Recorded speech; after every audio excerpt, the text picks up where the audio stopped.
Good morning and welcome to Hamburg, a major port city in northern Germany. It's Germany's second largest city and it's rich in triathlon history, and today it plays host to the IRONMAN European Championship Hamburg. Today is the Pro Female European Championship. The Pro Male European Championship will take place on August 18th over in Frankfurt. Today is the sixth stop of our Ironman Pro Series and the second Ironman event in the series, and our second stop in Europe. I'm your host, Didi Griesbauer, live in studio along the four-time Ironman champion and multiple other long-distance titles, including Extreme Tri, Laura Siddall. Sid, welcome to Hamburg. What else is on the line today for our athletes? Thanks, Didi. It's great to be in the studio with you. Well, today at this women's race, we have 6 pro female qualifying slots available for the VinFast Ironman World Championships in Nice. 5 of the women on the start line already have qualified for Nice, so there's plenty of opportunity for the rest of the women. More points on the line today as well, with the winner earning 5,000 points towards the Ironman Pro Series. So we can expect a big shake-up at the end of in the series, with the points standing after today, where every second matters. And of course, $87,500 prize purse for today, with the winner taking home $28,000, all the way to paying through to 10th place for $2,000. Not a bad day. And checking out the weather, we can see that a little bit overcast at the moment. The weather by Roka, it's 16 degrees C, 61 degrees Fahrenheit. As I said, a little bit overcast. The water temperature is 18.9 degrees C, 66 degrees Fahrenheit, so wetsuit swim. And we can see obviously on screen our pro females now getting ready. We'll go through the coloured caps shortly, pick out some of the notables, but I can see Maya Stage-Nielsen on screen now, talking with Jackie Herring down by the waterfront in Hamburg. That's right, our athletes going about their morning rituals, getting in a little bit of a pre-swim warm-up. We have such an incredible field here today for our professional women, befitting a European Championship event. We're going to talk about so many of those athletes once we get underway, but up for grabs, as we said, a lot of points in the Pro Series standing, a lot of prize money, 6 qualifying slots for the Ironman World Championship in Nice, and age group slots available as well. We do have age groupers competing, both men and women, today. Yeah, I think we've got 75 slots for age group females and 45 slots for age group men. So obviously it's a pro female only race, but we have obviously got age group men and women racing. So lots of opportunities for everybody to get to either the VinFast Ironman World Championships in Nice or the Kona this year in September and October. And as we take a look at the swim start here, we can see the crowds starting to gather. And I can tell you, Sid, in chatting with some of our professional females pre-race, one of the things they were most looking forward to in racing here in Hamburg, obviously the fast course, looking for fast times today, but the German spectators. The German spectators are next level when it comes to their love of triathlon. They are. The Germans really do embrace triathlon, and I think something that's quite unique about triathlon is the city centre races. But first up, we have bib number F1 is Kat Matthews from Great Britain, and she's in our dark blue swim cap. She won Ironman Texas a few weeks ago. And wearing bib number 2, F2 from Great Britain, Fenella Langridge. She is wearing the powder blue swim cap. She's currently 5th in the Pro Series ranking and had her first Ironman win at Western Australia just last year. And with bib F3 is German, probably local favourite, Daniela Blamel. She's obviously from Germany. She's in our pink swim cap. It's her first Ironman Pro Series event for the year, but she did win Hamburg back in 2017. And wearing bib number F4 out of Denmark, it's Maya Stage-Nielsen. She will wear our orange swim cap today. She's currently 12th in our Pro Series ranking. Sid, she's a former national team golfer with several top 5 finishes, and today could potentially be her first Ironman win. And bib number F6 is Jackie Herring from the USA. She's in our light blue swim cap. She's currently 8th in the Ironman Pro Series after second place at the Ironman 70.3 Chattanooga. This is her first full distance since 2015, and it's her first Ironman in Europe as well. And wearing bib number 7, F7, that's Sarah Svenk from Sweden. She is wearing a dark blue swim cap today. Just a couple of weeks ago, we were in studio in Mallorca where she finished 3rd at the Zafiro Ironman 70.3 Alcudia, Mallorca. She currently sits 31st in the Pro Series of rankings. That's Sarah Svensk. And F8 is Laura Janssen from Germany. She's just in our silver swim cap. This is her first Ironman Pro Series event. She was actually 4th at Ironman Frankfurt last year. One of the local German favorites. The Germans certainly going to be giving a lot of shouts out to Laura Janssen today. Following Laura Janssen is wearing bib number 9, F9, from the Netherlands. This is Els Visser. She will be wearing a purple swim cap today. This is her first Pro Series event. She had strong 2024 results, however, with a first place at Ironman 70.3 Lapu Lapu and a second place at Ironman New Zealand. And F10 is Elisabetta Curidori from Italy. She's in our yellow swim cap. She's 37th in the standings. She was 6th at the Zafiro Ironman 70.3 Alcudia, Mallorca. Again, the race that we were both at a couple of weeks ago. So yeah, I think she'll be good, fairly solid across the board. And rounding out our top 10 women here today, wearing bib number 11, F11, out of France, it's Julie Yamolo. She's wearing a pink swim cap. She is currently 43rd in our points standings. She finished 9th at the Zafiro Ironman 70.3 Alcudia, Mallorca, and this is her first full-distance Ironman as a pro. Well, there we go. That is our top 10, but there are many other athletes in our field today. Strong athletes vying for one of those 6 qualifying slots for the Ironman World Championship in Nice, as well as a lot of prize money, $87,500 in prize money up for grabs as well. So the athletes saying their final goodbyes to supporters, to race organizers, as they make their way into the water.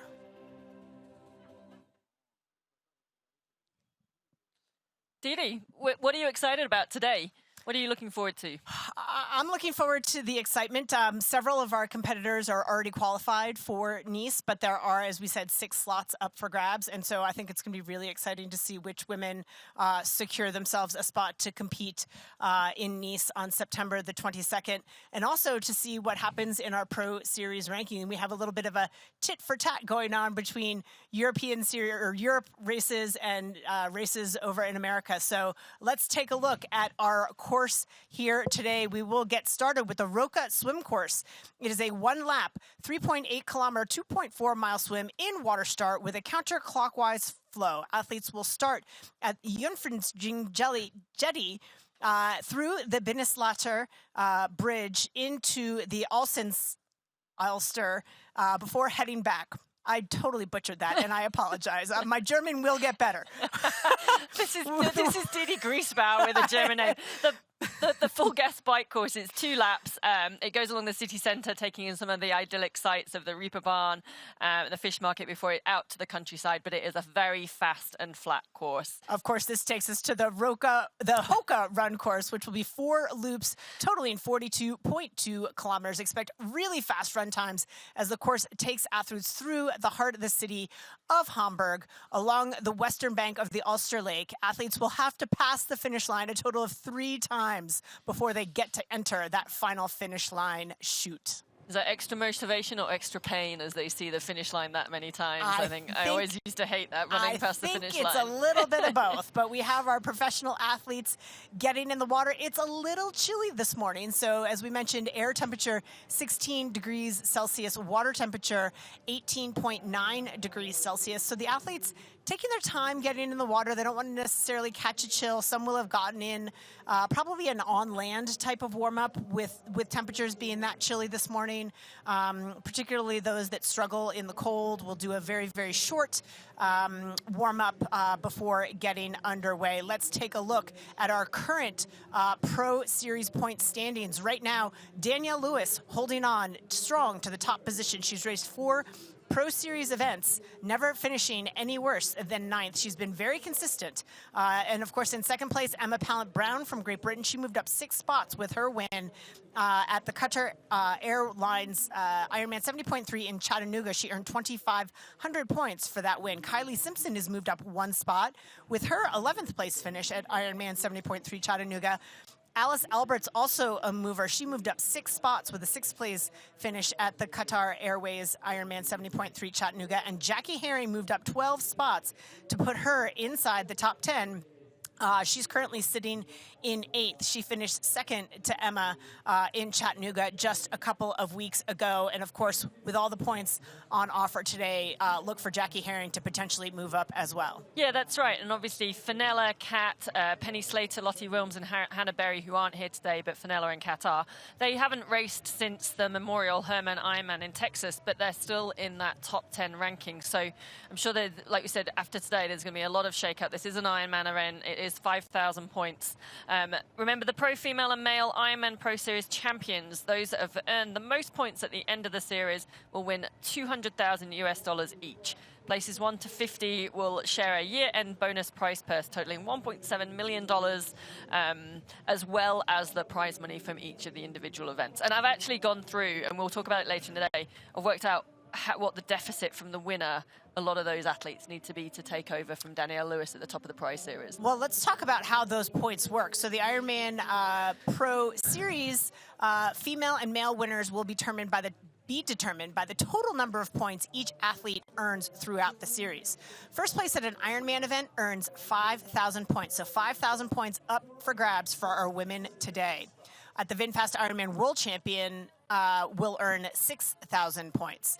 Points for all the remaining pro finishers behind first place will diminish at a rate of 1 point per second deficit to the first place time. So as soon as that winner crosses the finish line, we start our watches and the points start evaporating every second that passes before the next athlete gets themselves to the finish line. So lots of racing still to go. We're still early in the race season. Lots of points, lots of movements in our series rankings. And you better believe that with each week, every athlete tunes in to see what happened at the races and where their points standings have them in the series so far.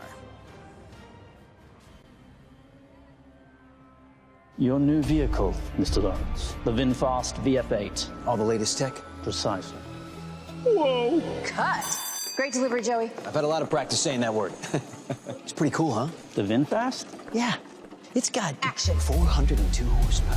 All-wheel drive. Over-air updates and a 10-year unlimited miles battery warranty. Yes, but 15-inch okay. infotainment screen. Cut! None of those lines are in the script, Joey. I just think people are really going to want to know those things. That's what the website's for, Joey.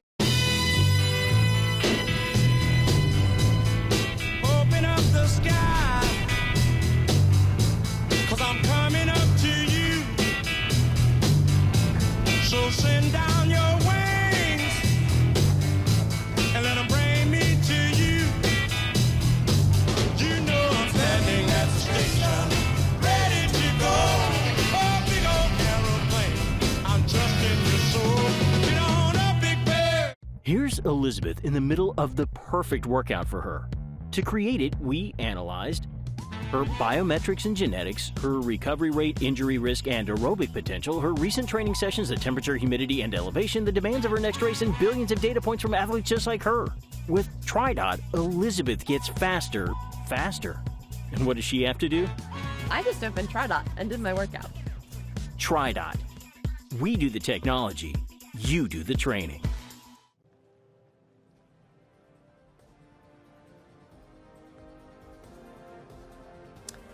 Welcome back to the Ironman European Championship Frankfurt. Our professional women are in the water and ready to get underway. Did I say Frankfurt? You did, Hamburg. Hamburg. The men will be racing. The men are racing in Frankfurt. It's a big German city. August. We're going to be there at some point. We're going to get there.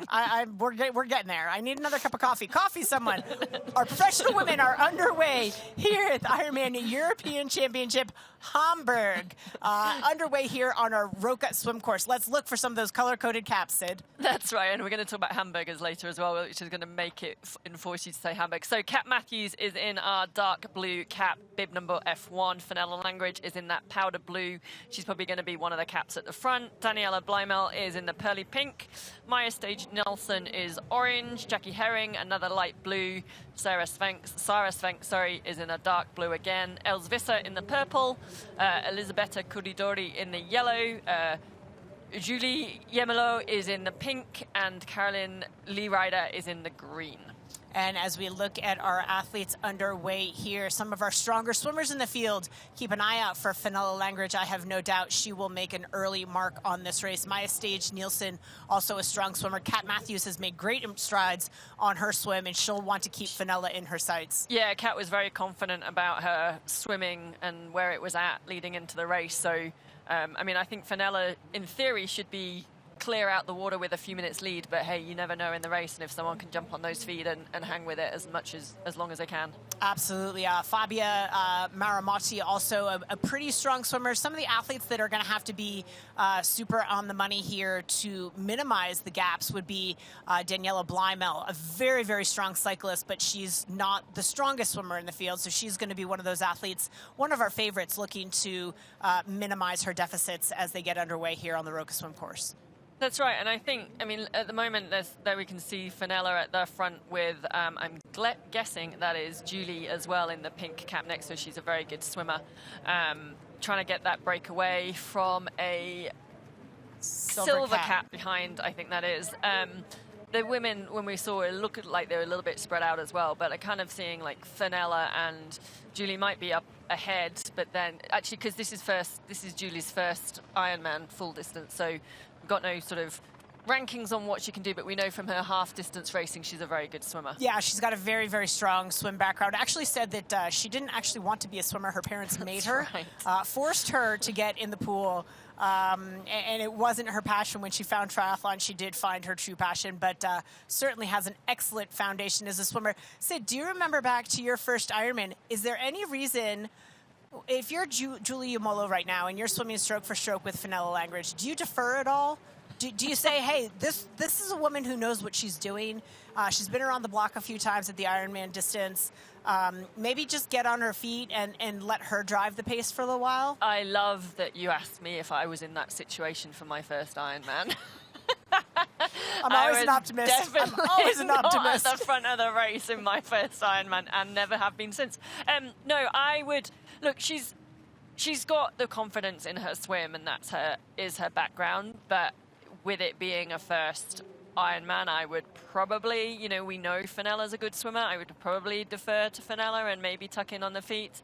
Maybe they're just trying to get away at the moment. They've sort of got a bit of a gap, but they're not Clearwater. It's sort of, you can see there was 6 athletes there, but sort of in 2 and 2, and she is swapping back now. I don't think Fenella, I don't know, maybe she was expecting company. I'm not sure she will want the company. She'll probably want to get away on her own. I would imagine she's going to want to get away on her own, particularly since you're dealing with a pro in her first full distance race as a pro, might not have the chutzpah to move to the front of the race ahead of someone. I would be intimidated swimming stroke for stroke with Fenella Langridge. I wouldn't want to be so presumptuous as to take over that lead, but it doesn't appear that Julie's going to want to do a whole lot of work for Fenella either. No, and I'd be quite annoyed if I were, again, in my huge experience in swimming, and anyone drafting off me is in serious trouble, but I'd be quite annoyed if I was Fenella and had Julie sitting on my hip like that. I would say just, drop back onto my feet, sit there. We can talk about that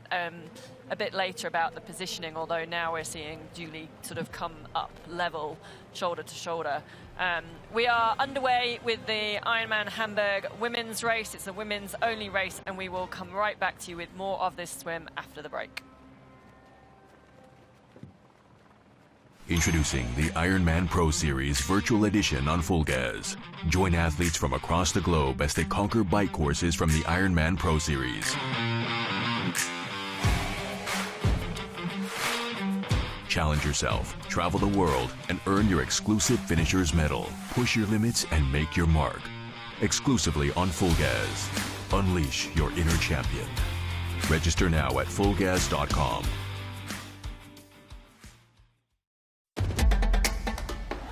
You know, and we know. The thing about challenging yourself is, you're always looking for what's next.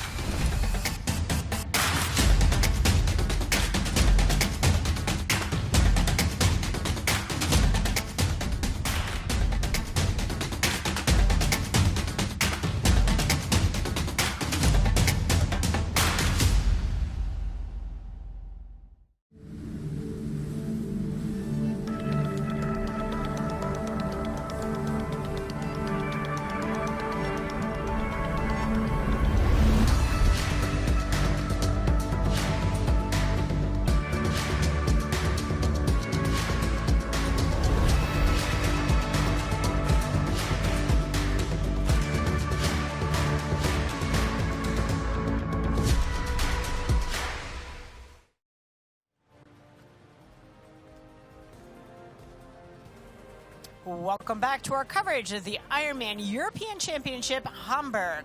Our professional women are underway here on the Roka swim course. If you're tuning in to find the professional men, they will be competing in Frankfurt for the European Championship in August. Today is all women for the professionals, but they'll be followed by our age group athletes who will get underway with a rolling start 15 minutes after our professional females, so in about 8 minutes' time. That's right, and we can just see where we've got the front two lead women, so Fenella Langridge in that light blue cap and Julia Jomelo in the pink cap. They have just gone under the Kennedy Brücke, the Kennedy Bridge. As this swim, it's sort of in a two-part swim almost. They start on the Jungfernsteig jetty and then swim through the Inner Alster or the Binnen Alster. We're going to be amazing you with our German pronunciations today.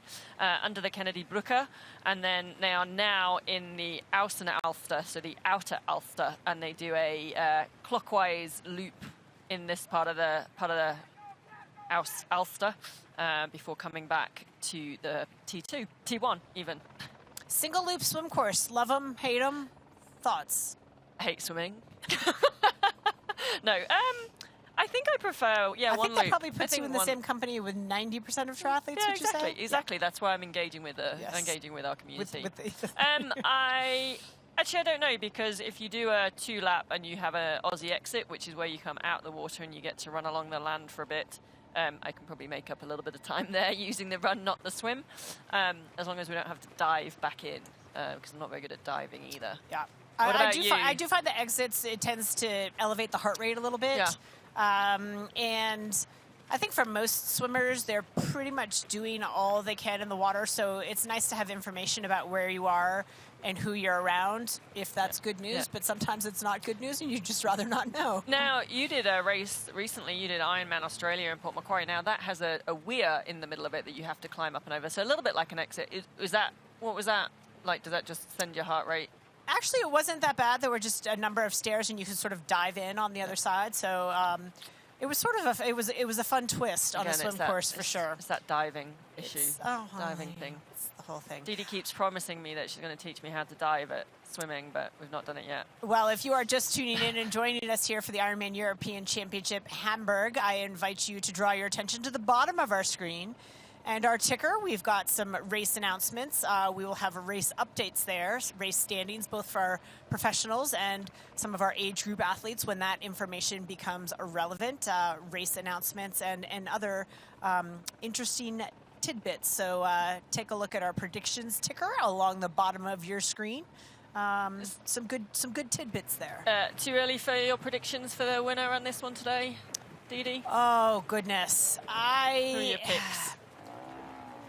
I look at Kat Matthews' performance at the Memorial Hermann Ironman Texas back in April, was it?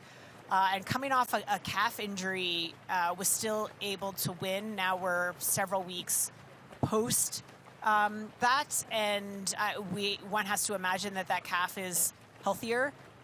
She has said publicly that she has spent a lot of time on the bike in between Texas and now, meaning she'll be even stronger.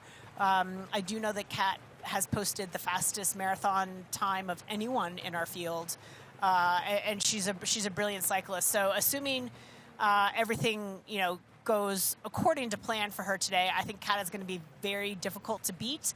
But I know that Fenella Langridge is certainly keen to put another win under her belt, and Daniela Bleimel will certainly have the support of the local Germans here today. She makes her home closer to Frankfurt, but certainly she will get a lot of support from the German crowd today.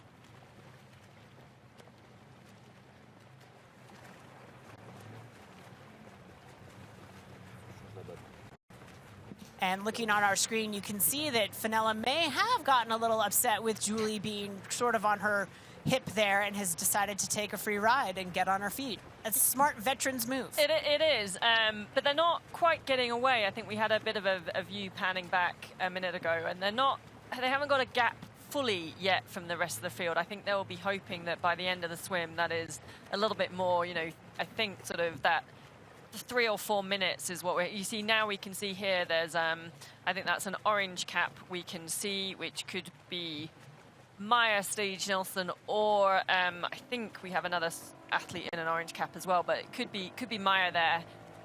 Actually, they have got a bigger gap, so that was my apologies, just getting the wrong camera angle. We can see those two breaking away at the front, but and Fenella sitting behind. I think Fenella, she had that win. She won Ironman Western Australia at the end of last year, which was her first Ironman win, and she's sort of been getting on the podiums a lot, but hadn't quite got that win under her belt. I think she's had a pretty mixed start to the year. She's sort of been very strong and dominant in the swim and the bike, but her run hasn't quite clicked yet, I don't think. So I feel she'll be wanting to ride that today and have a good run off the back of her solid swim and bike. Well, certainly the course sets up for it, and the conditions on the day set up for it. It's a little bit overcast. We had some rain this week, not meant to rain significantly today. It looks a little gray and somewhat blustery, but that could be, the cooler temperatures could set up. I mean, I think if you looked at her run from Texas, would certainly be marked as a disappointment compared to what she did in Western Australia. But the conditions on the day, it was a brutal bike course back in Texas with the wind.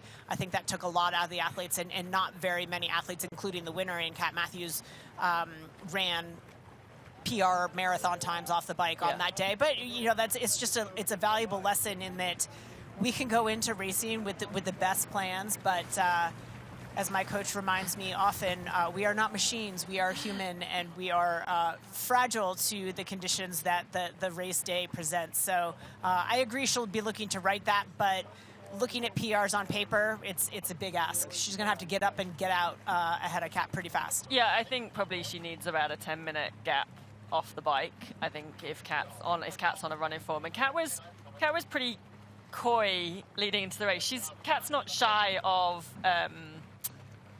saying her goals and stuff for the race and saying what she wants to get out of it, and but she did coyly sort of say, I don't think I'm in record baking shape, but then sort of wink and I think with Kat, I feel she's either a sort of go big or go home athlete. She doesn't race that much, but when she does, she wants to put down a performance that really makes people kind of sit up and take notice. So I would imagine that's what she'll want to get. I have a feeling she might be going after Laura Phillips' course record in Hamburg this year. But yeah, Fenella was certainly wanting to be putting as much time into, or hoping to get as much time in the swim and ride hard like she did in Texas to keep that lead off the bike. I don't think she'll have as many women with her on the bike, though, today as she did in Texas. There was sort of that group of 4 at the front. Yeah, I do think based on swim predictions, perhaps, for today's race and past performances, these women may be a little bit more spread out than they were in Texas. But it is a very, very flat course, which makes it kind of harder to break away, but also simultaneously, if there is a gap out of the swim, harder to make that up. You've also got some really strong bikers that will be in that sort of chase pack in the water. So, Daniela Bleimel, Maya Stage Nelson, Jackie Herring, Sarah Spanks, Els Visser. I think, Els Visser to me, has really gone kind of under the radar coming into this race. She has raced a lot this year, so maybe that's, I think this is her 8th race. She was second at Ironman New Zealand back in March. She's had some fantastic results over the half distance, raced a lot, and she's just improved so much over the last few years and is really a contender. But I think leading into this race, she's sort of flying under the radar. She's running really well. She's a really strong biker. It'll just be sort of, again, what deficit she has out the water. But her swimming's going pretty well as well. And if she's got a bit of a pack with her, I think there'll be a strong chase pack on the bike. Yeah, she has turned in some extremely strong performances on the bike and run. Again, not the same PR level as a Kat Matthews. And she will have, I think, a deficit even perhaps to Kat out of the water. Time obviously will tell. But to your point, she is an athlete who likes to race a lot. I think I counted up her results from 2023. There's like 12 races. Yeah, you're right. In 2023, it's astounding that someone can race and recover that quickly, and it's absolutely unbelievable. And 5 of those were full races. Yeah. Yeah. So, yeah. And a great camera angle here. We can see our 2 leaders. That is Julie Yamolo from France and Fenella Langridge from Great Britain have opened up a pretty sizable gap on the rest of our female chasers. Yeah, and I think, as always, those first sort of 400 meters are pretty hectic. What's your tactic in the swim? Is it sort of, do you go out at that sprint speed, or is it sort of more build into it? I think for the full distance racing, anytime you toe the line at an Ironman, there's always a certain degree of adrenaline, and I think that's one way of calling it. Well, dread, fear, nerves. Portaloo stops. Questioning your life choices. No, seriously, folks, Ironman racing is great.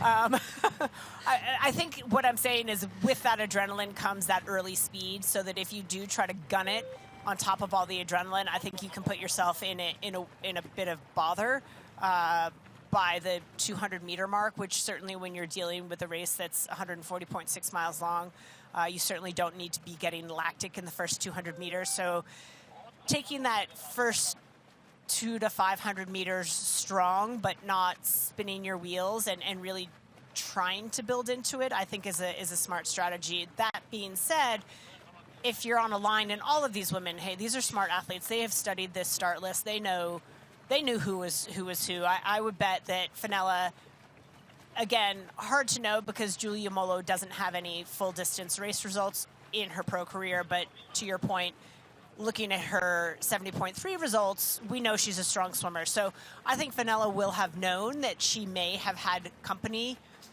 But my point is, these women study the start list. They know who they want to swim with.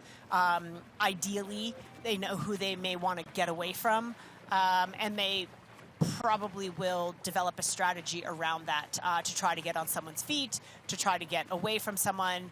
If you know that you're swimming against someone with great get-out speed, then you might want to try to go with them. If you're swimming with someone who's a more gradual starter, the pace can be more composed at the start. But there's a strategy combined with based on racing the people in the race in addition to racing your own race. That's, you're right. And I'd also think that the 2 at the front and Julie that we're looking at the moment, as a background in swimming, they have that ability to change pace. So they have probably that faster gear at the beginning, whereas probably somebody who isn't a natural swimmer probably doesn't want to go fast out and, like you said, build into it. Conversely, saying that, Lauren Brandon, who we know is a friend but one of the best swimmers in the sport, she has a very gradual build into the race, and she does build into it rather than that. Yeah. She does not have get out speed. No, she doesn't. And in fact, people will watch the start of a race and be like, well, I thought she was supposed to be a great swimmer, and it's not really until that 500 meter mark where all of a sudden that sort of threshold pace kicks in and she just gone. keeps going. She's just gone, and she can hold it for incredible amounts of time. Fenella Langridge swam with Lauren Brandon at Ironman Texas, yep. So we know that she's got the goods in the water as well. But both of these women doing a great job of it. We see a little texture on the water as, again, we saw The weather's been a little bit of a wind. unsettled, a little bit of wind. Some storms came through earlier in the week. Again, rain not expected today, but we can see with those little bumps on the water that they are fighting a little bit of a wind. And just to put it into perspective for those of you who do have some swim knowledge behind you, we just get a nice pan back. Yeah, they've put a huge gap into the rest of the field. So Julie Yamolo, she swam a 4:29 400 and a 17:52 1500. Now, I know that the Olympic qualifying time for the 400 is 4:15 approximately. For the trials, that is for the US trials. Long course meters. Long course meters, just to put it in perspective. Of course, we don't know if those times are short course meters or long course. I don't. I mean, and 15 seconds is a big gap. But just to try and, like, she is a legit swimmer, and these two are certainly pushing the pace. And when we got that angle back there, now that gap that didn't look like it was appearing at the beginning has quite exploded. Yeah, I think they're looking at least 100 meters at this point. And again, we'll have to check that camera angle, but the athletes making their way around the outermost turn buoys before they head back in towards shore, so approaching the halfway point of the swim. Yeah, that's right. So, and how much do you think they'll get? What would be a good, if Fenella gets out the water into T1, what would she be hoping to? I mean, she won't probably know the gap, actually. It'll be the ones behind at that point. Yeah, I think she's just looking to get out and get gone. I think of her competitors, she's certainly probably got her eyes on Els Visser, certainly Kat Matthews, definitely, and is going to want to use the strength of her swim, knowing that compared to those two women in particular, it's an asset for her, so she's going to want to leverage it.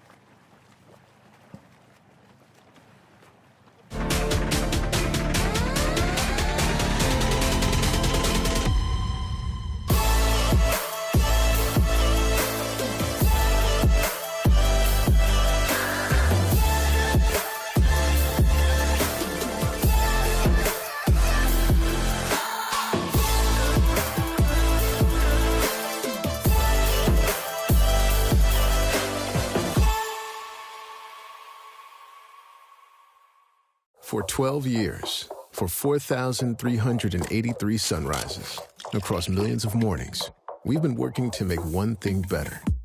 This, AG1 is foundational nutrition, a science-driven formulation to support whole body, brain, and gut health with just one of these, or one of these, once a day. Welcome to foundational nutrition. Welcome to AG1. Start at drinkag1.com.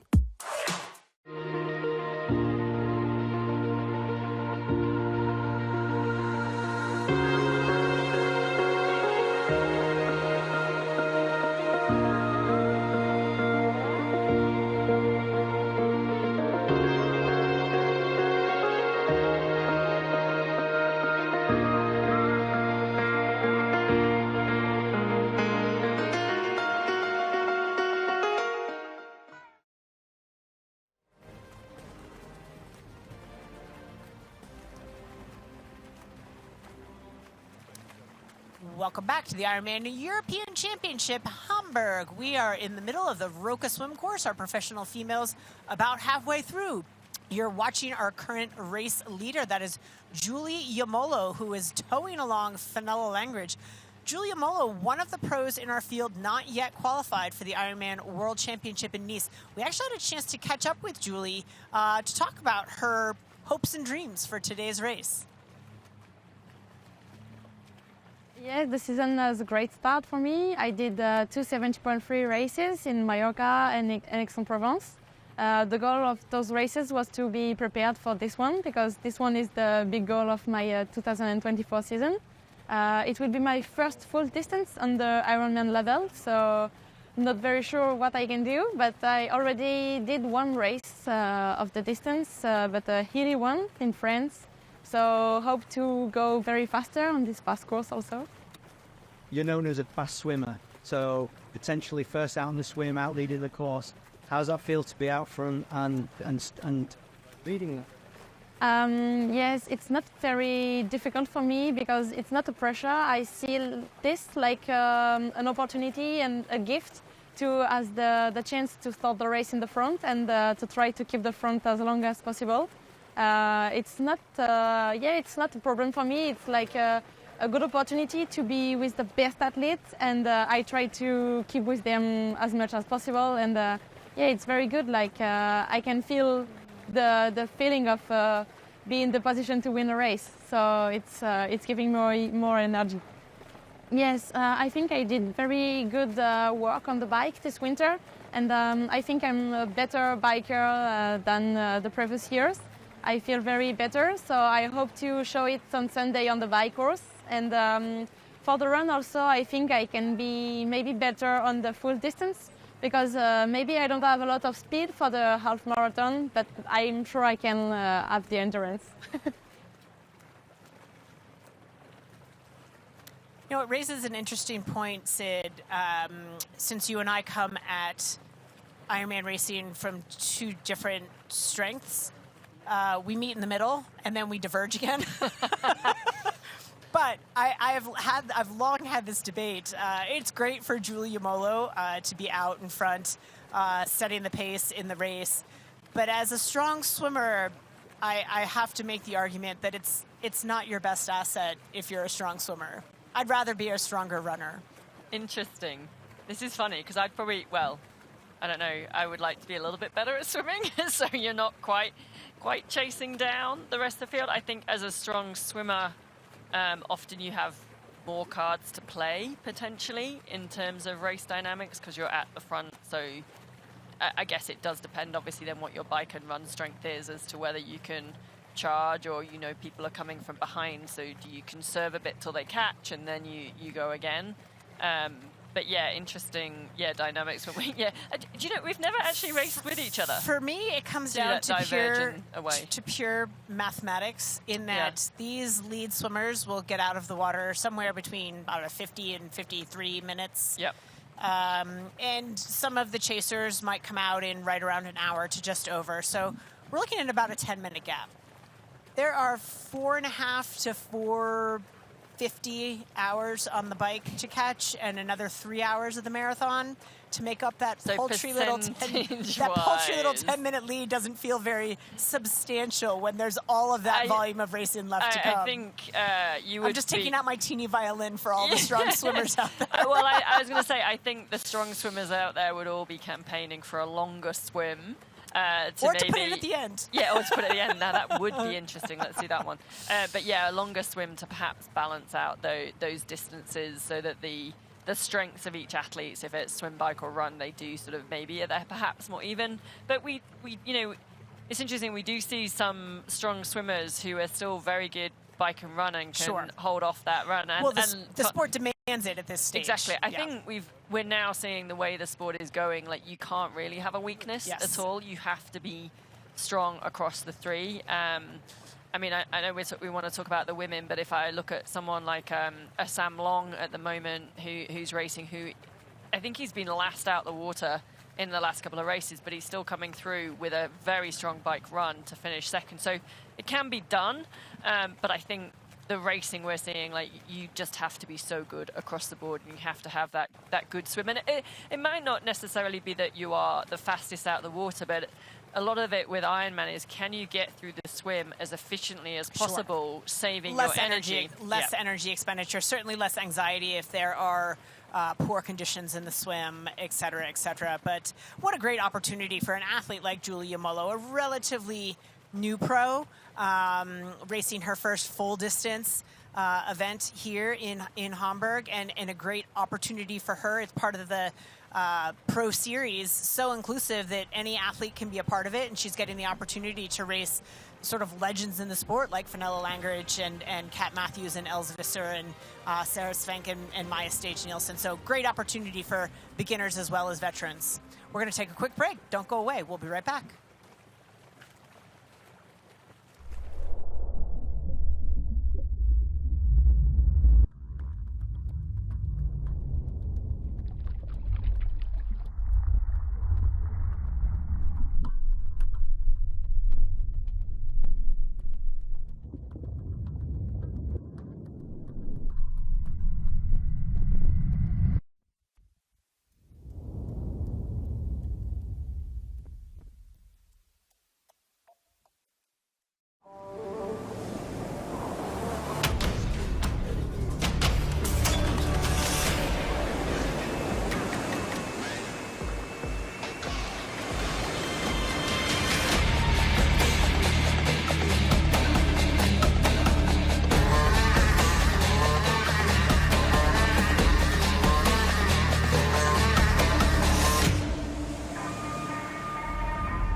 Beyond the finish lines, our commitment goes the extra mile. We are the Ironman Foundation.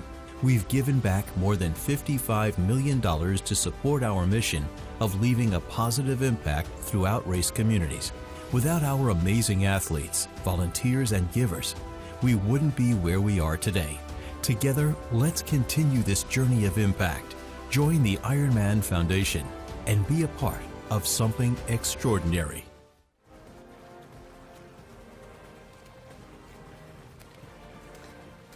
Welcome back to the Ironman European Championships Hamburg, which is brought to you by Roka. Find faster with Roka. And by TriDot. Better training results in less time with fewer injuries. And we're here getting a good percentage of the way through this Roka swim course, looking at our leader. That's Julie Yamolo from France, racing her first Ironman as a professional. She is giving a ride to Fenella Langridge, who is using those veteran skills to catch that free ride, catching the draft of Julie Yamolo, as we take a look at the coveted finisher medal that all of our athletes will long to get when they finally cross that finish line several hours from now. A lot of athletes out there for their first time. It's a pretty special medal to get, and I think even for our athletes who have been in several Ironman races, it's pretty special to get. Every finish line is special, as we see Fenella Langridge trying to say see you later to Julie Yamolo and trying to make a move now. You know, there's not necessarily a significant strategic advantage when athletes are swimming this close to being the first out of the water, but certainly there could be some benefits if you've got swim partners. We'll offer a swim bonus for first out of the water. I don't think the bragging rights necessarily mean anything with everything else that's online today. But, you know, a strategy for Fenella that says, hey, I'm feeling pretty good. I got other women that I'm worried about who are coming up from behind, and let's get on and get going and see if I can't get another couple of seconds through transition on the chasers behind. Yeah, that's it. And then just looking at that close-up we had, and you can see it now when the camera's panned back, two very different stroke styles there. So Fenella Langridge is quite a high turnover rate, quite a choppy stroke. Julie, a little bit more longer stroke. This is me, obviously, as a swim expert here. But yeah, a little bit stronger, a little bit slower turnover. Both very effective. And both moving. But Fenella just looks like it's harder work, but that's just because the stroke rate's higher. Well, certainly it's a higher stroke rate, and some would argue that when the conditions are choppy, that higher stroke rate is actually more effective because the water that you're grabbing isn't as pristine. Julia Molo, classic example, pool-trained swimmer. The water in a pool, nice and calm. You've got lane lines to keep it that way between the lanes. So that long, lovely stroke, you're grabbing sort of firm water. When the water is more turbulent, and today is not extremely turbulent conditions, but there's a little bit of bump on that water. Fighting through chop or choppier swims, you're not grabbing as pristine water, so you're almost rewarded for taking more strokes per minute. So you're taking less efficient strokes because you're spinning your arms at a more rapid rate, but you're getting more of them in through less perfect water. So, but it also is what you're used to and what you're comfortable with, and things like arm length make a difference in that regard. Also of note, Julia Molo breathing almost exclusively to the right and almost every stroke. Occasionally she'll breathe every 4, but and Fenella alternate breathing pretty consistently throughout the entire Roka swim. Yeah, that's right. And also, I mean, it could have been that Fenella upped her turnover tempo rate to get ahead and to make that move past Julie. Julie's now sort of trying to move back up onto the hip. So yeah, that could have been another reason. I did laugh when you talked about the pool swimming being nice and pristine. It never feels like that for me. Always feels like I'm in a washing machine. and the thing is with swimming, that it's such a technical element, and it's so much about feel of the water as well. It's such a hard thing to sort of learn and teach. Well, and that's why if you are an adult onset swimmer, the frequency of your swims, I think, matters more than the duration. While it's inconvenient to gather your belongings, drive to the pool, get in the lane, et cetera, et cetera. These women having a little tit for tat at it aren't they? here in the Roka swim course, neither one wanting to give an inch. Some frothy swimming out there. How many times a week do you think a pro like Fenella and Julie, as good swimmers, would be swimming? You know, there's two schools of thought. I remember back to the great Andy Potts, a wonderful swimmer, collegiate swimmer, swam for the University of Michigan back in the U.S., would lead out lots of Ironman and 70.3 swims back in the day.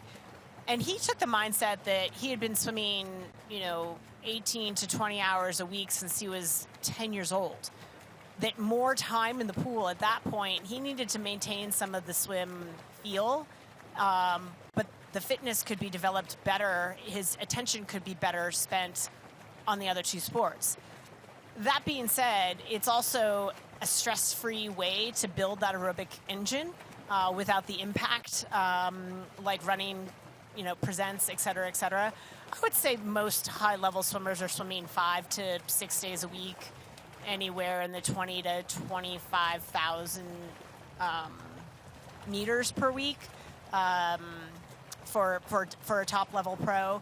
But I guess my point is that if you are an adult onset swimmer, getting to the pool more frequently, you don't necessarily have to churn out a 5K swim every time, but touching the water almost every day, even if it's for 15 and 20 minutes, swim a little bit easy, do a couple of drills, feel the water, and get out and get on, I think is a helpful way because it is so technique oriented.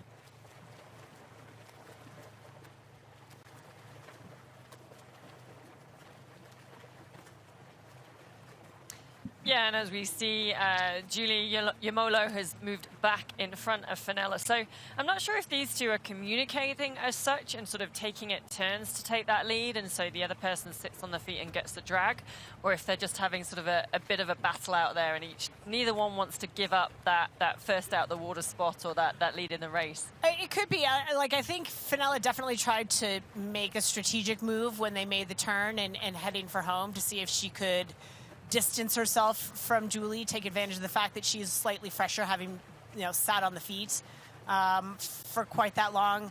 I think if I'm Fenella and Julie goes back by, at this point you're kind of like, well, okay. Yeah. Although there are potential swim partner bonuses to be mindful of, but I don't think that that's top of Fenella's mind, certainly. And as we know from our catch-up in A Fighting Chance with Julia Molo, she certainly has other goals outside of the swim. It's a head scratcher for me. I think if I was Julie in that situation, and Fenella came around, I might say, okay, yeah, you take a turn now, and would have been happy to sit on her feet, but she's got a different agenda. We'll have to find out after the race. Yeah, that's right. Yeah, we'll see where they get up to. So we're at the female women in the Ironman European Championships in Hamburg, Germany. The women are about 38, coming up to 38 and a half minutes through the swim. So we're probably, I'm guessing, just over 10 minutes away from them being out of the water.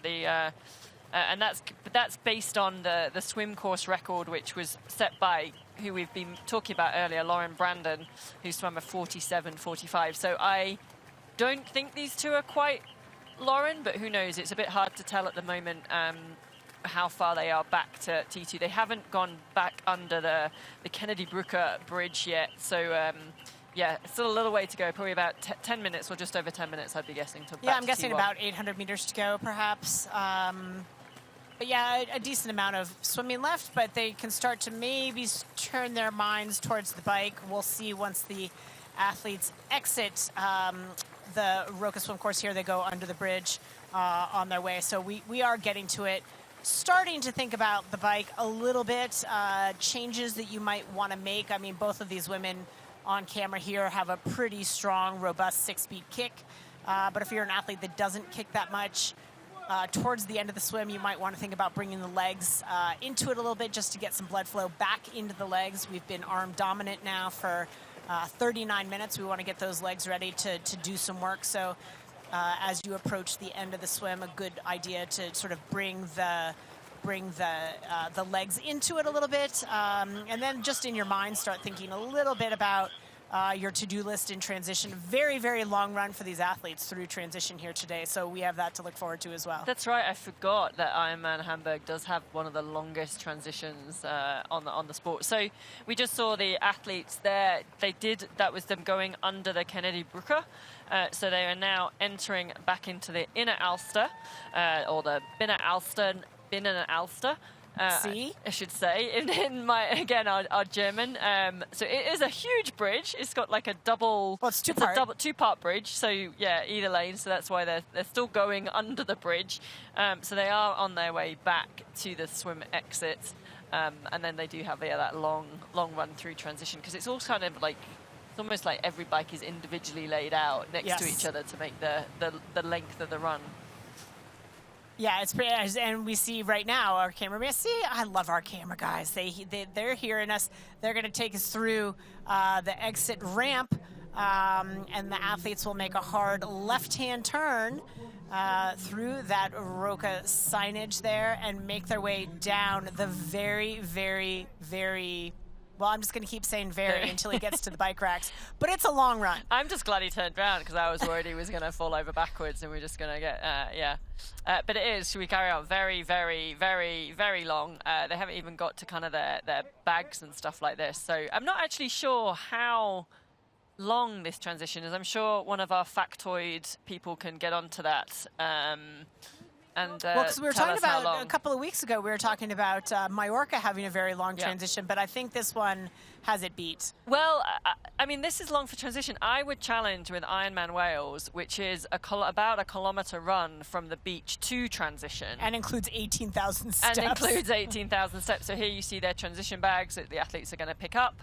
The red and the blue bags for the run and the bike and the run, and then they still carry on running. And now we hit the bikes, and I would imagine the pro bikes are at the far end. Yes. So they're pretty much going back down the swim course here. All the way to the bridge. Other end. Yeah, pretty much. Yeah, so. I believe they bike out on that same road as the Kennedy Bridge. So it's it's a long way. So the point being.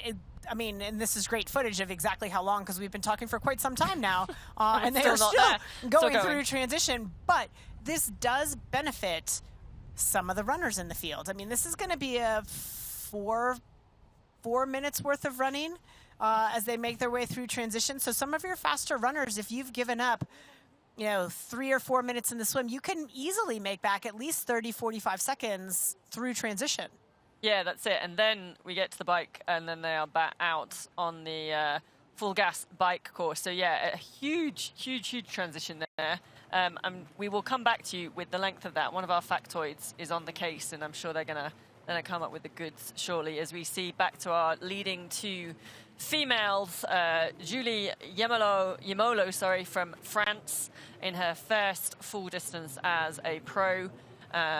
And then sitting just behind her is Fenella Language. The interesting thing about Julie, I think, or say Julie, I should say in my... Is that she has a border collie? It is that she has a border collie, but I was going to bring that in the bio later on, but let's go to dogs. No. I think because she's French, she will be very keen to qualify for the VinFast Ironman World Championships in Nice, and also because Nice was her very first Ironman 70.3 triathlon. Sure. And she... so yeah, I think that might be a big goal for her today as well. Well, she said to us in our conversations pre-race that one of her favorite sort of memories was seeing her entire family on the run course when she raced the 70.3 in Provence. She lives very, very close to that race site, so I think she will have a similar kind of support were she to qualify for the World Championship in Nice on September 22nd. Again, 6 slots available for our professional females, and a number of them already pre-qualified. So a lot of our athletes have that to look forward to today. Yeah, so pre-qualified for VinFast Ironman World Championships in Nice is Kat Matthews. Fenella has already qualified. Maya Stage-Nielsen has qualified. Els Visser has qualified. And also Erin Schenkels from Canada has qualified. So 5 out of this field have qualified already, and there's 6 slots. So that's huge opportunity for a lot of the women in this race. Yeah, and certainly, one of the goals for a lot of them to keep in mind, because every athlete will start a race with a long list of goals and things, how they want to execute the race, et cetera, et cetera.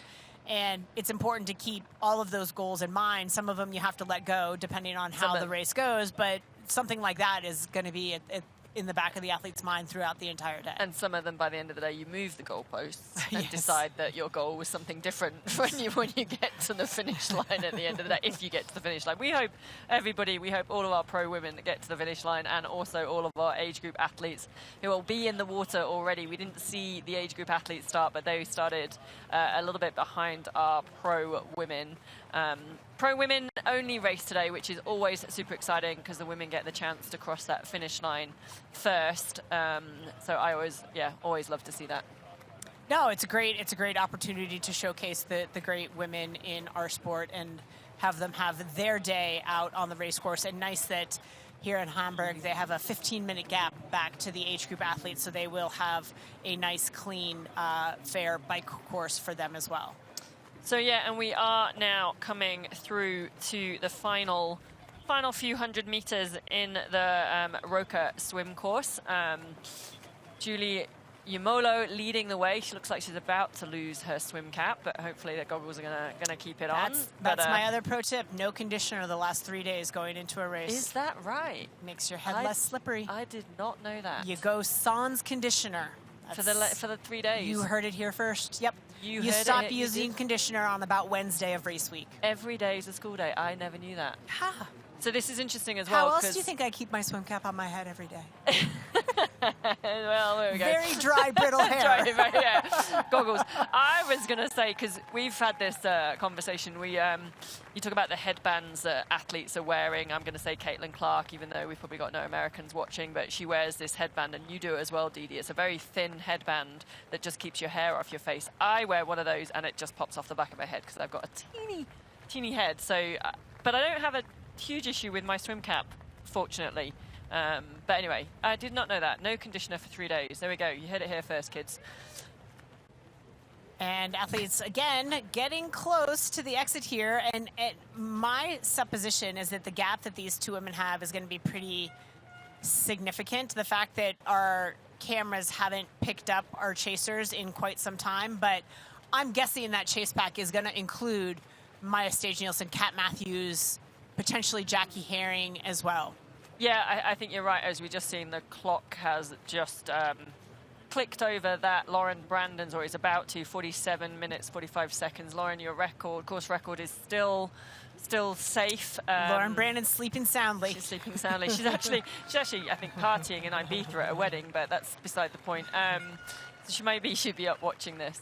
But yes, your record is safe, Lauren, as these two leading females do enter the last 100 meters or so in the swim. We haven't had a look back to the chase pack, so it is a little bit difficult to know quite how big a gap this was. It certainly was exploding and ballooning out in that sort of middle third of the swim course. So I would imagine, as you said, it's going to be a few minutes, but with that long transition, I would imagine, and we've got some fast runners in that chase pack, they'll probably try and make up some time. I would imagine as well, going into transition, Fenella is going to charge through transition. I think Fenella will gap Julie. I can say that with, I don't want to say certainty because nothing's ever certain, but with confidence that will be the case. And if you're just joining us, this is Ironman Hamburg, the European Championship for our pro women. Our pro men will compete in their European Championship in Frankfurt in August. So this is all pro females today, alongside a host of age group athletes who are also competing for slots at the respective World Championship events in Nice on September 22nd, and of course in Kailua, Kona, Hawaii for the men. So slots available for our age group athletes, and of course series points for our pros. 5,000 points on offer for the winner of today's race in the Ironman Pro Series. I think actually one of our age group athletes is the Ironman social media manager. I think he's racing today as an age grouper.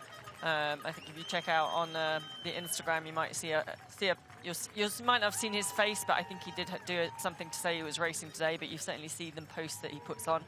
as we can see these women coming to the end of the Roka swim course, all the crowds lining the street now, or lining the banks of the Alster, as Julie Yamolo from France in that pink cap and Fenella Langridge from the UK in that blue cap just behind, just about to exit the water. And of course, we talk about the popularity of triathlon here in the city of Hamburg. It was a long, long time ago. It was called the Holsten City Man Tri. Was popular amongst the Hamburgers, the residents, with over 10,000 locals racing. It eventually became the ITU / now we call the WTCS Hamburg. And that race alone, over 250,000 spectators come out to watch and cheer. So this is a city that knows and loves the sport of triathlon. As we take a look at our women's leaders, it is Julie Yamolo out of France in a time of 50:38, followed by Fenella Langridge from Great Britain, time 50:40. And they are off and running, and Julie Yamolo leads Fenella Langridge down the very, very long, very long transition run. Yeah, and there we go. We've got the our swim time presented by the Wahoo Element rival, Julie Yamolo from France, 50 minutes 38 seconds for our Roka 3.8K swim. I love how Germany is a huge triathlon nation, and yeah, as you said there with our bit of history info, Hamburg World Triathlon is one of the most popular in the series. I just love how we call the residents of Hamburg hamburgers. I think they refer to themselves. I think they do. As well. Yeah. And it is. We will come on to it. It is where. Well, there'll be an argument here. It is where hamburgers were originally, or the meat was originally it's made. Different. It's different. Anyway, we added the bun. The Americans added the bun, and that's where I was going to say there was going to be some controversy. Carbs. But the Hamburg, they designed the meat patty, if you want to call it that. So this is Julie Yamolo. She's picked up her bag, Fenella Langridge right behind her. So they're blue transition bags for the bike as they are stripping off their wetsuits, and then they will leave their bags by transition. And here we go, the chase pack. So they're actually they're going to be a good 4 or 5 minutes behind. Yeah, at least. That orange cap, again, we are speculating. We have Maya Staj-Nielsen in the orange cap. 5 of them there. Is likely, a group of 5. As and again, Fenella Langridge is going to be gone. She's going to be out on her bike before the women even get out of the water, and that is just how she wants it. She wants to get out and get gone.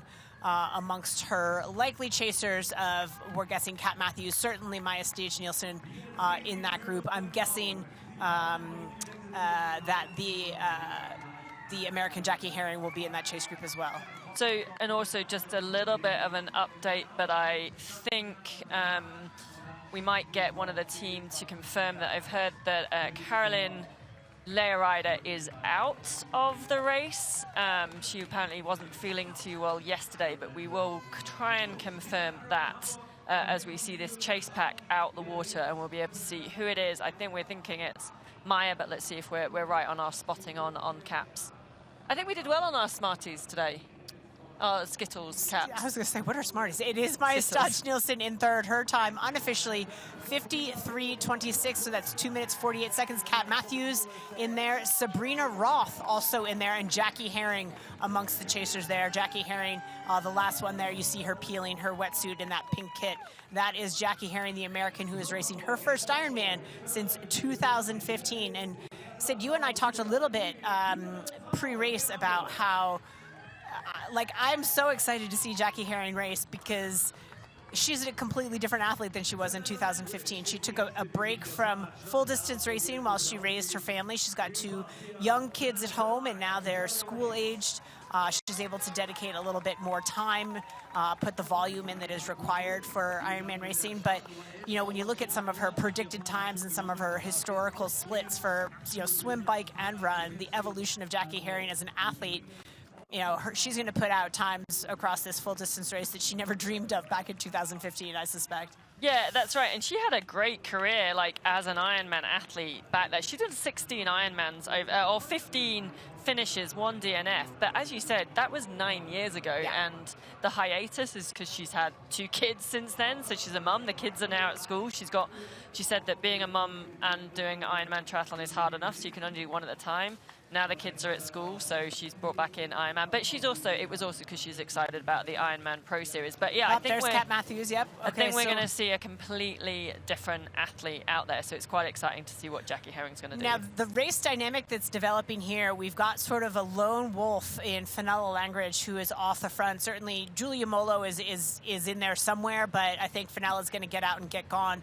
But we have a tremendous chase pack in Maya Stage-Nielsen, Kat Matthews, Jackie Herring, all going to be working together to reel in our women's leader. Yeah, I'd say the only two that maybe a little bit of surprise that they're not in that swim pack, not fully sure, would be Daniela Bleimel and also Sarah Svenks.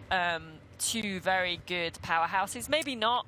I think they probably would have had a good swim if they were in that pack, but they would be the 2 that I would say are missing at the moment, as we see in Maya Stage-Nielsen running through transition with Kat Matthews right behind. Very similar to Texas. Those 2 came out of the water in Texas together. They rode very well together. They did both also get penalties in Texas, so I'm sure they'll be very aware of that. Kat says she's over the penalty, but then brought it up at the press conference, so maybe there's a bit of fire burning. Over it, hashtag not over it. Yeah. Our top 10 are officially out of the water now. We've got Laura Jansen in 8th place. She is 5 minutes back. She came out of the water with Elisabetta Curadori, who is 5:04 back, and Sarah Svensk, who is 5:07 back. So another trio given chase in our sort of second chase pack, we'll say. Yeah, and the other athlete that I forgot to mention that would be missing or looking for to be out the swim now is Els Visser. Again, super strong on the bike. So Daniela Bleimel, we've not seen yet, and Els Visser, they would be our 2 kind of favorites that we're looking for. But we're going to come right back to the full gas bike course after this break.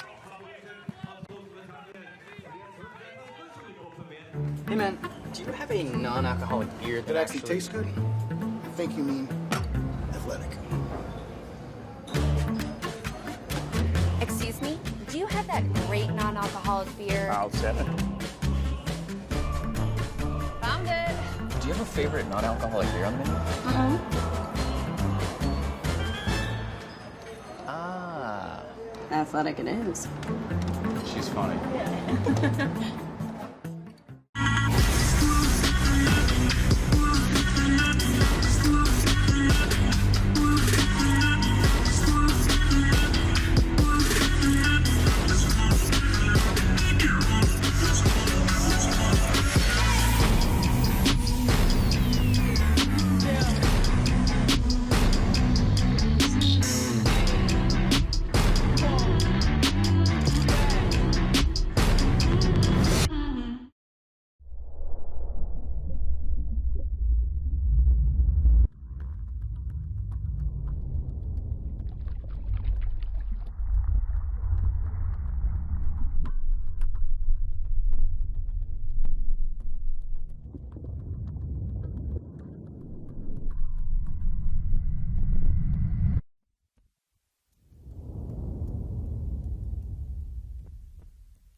Welcome back to the Ironman European Championships in Hamburg. We are now out onto the full gas bike course. This is 2 laps. It's 178 kilometers. Brand new bike course this year. Brand new bike course, that's right, as well. Still taking in all the city centre sites as well as some of the German countryside of Hamburg. So we're with our 2 race leaders. These 2 were together in the swim. So that is Fenella Langridge from Great Britain out in front, and Julie Yumolo from France sitting just behind her. These 2 swam together and had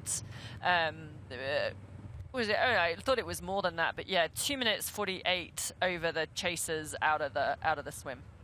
And we've got a couple of strategic chase packs that are developing in our first chase pack. Key players, Maya Stage-Nielsen with Kat Matthews and Jackie Herring. And then we've got Sarah Svensk back at 5 minutes back. She's riding alongside Elisabetta Curadori and Laura Jansen.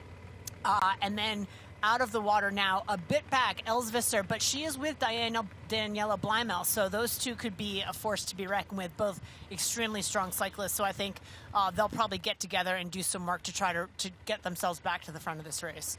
Yeah, I think Els will be a little bit disappointed with that swim, and I think Daniela as well. But I think the fact that the two of them are together, they're really strong on the bike, and I think they will then work together to reel in the chase, the women up ahead, as so too these two women. Gosh, can't get my words out already.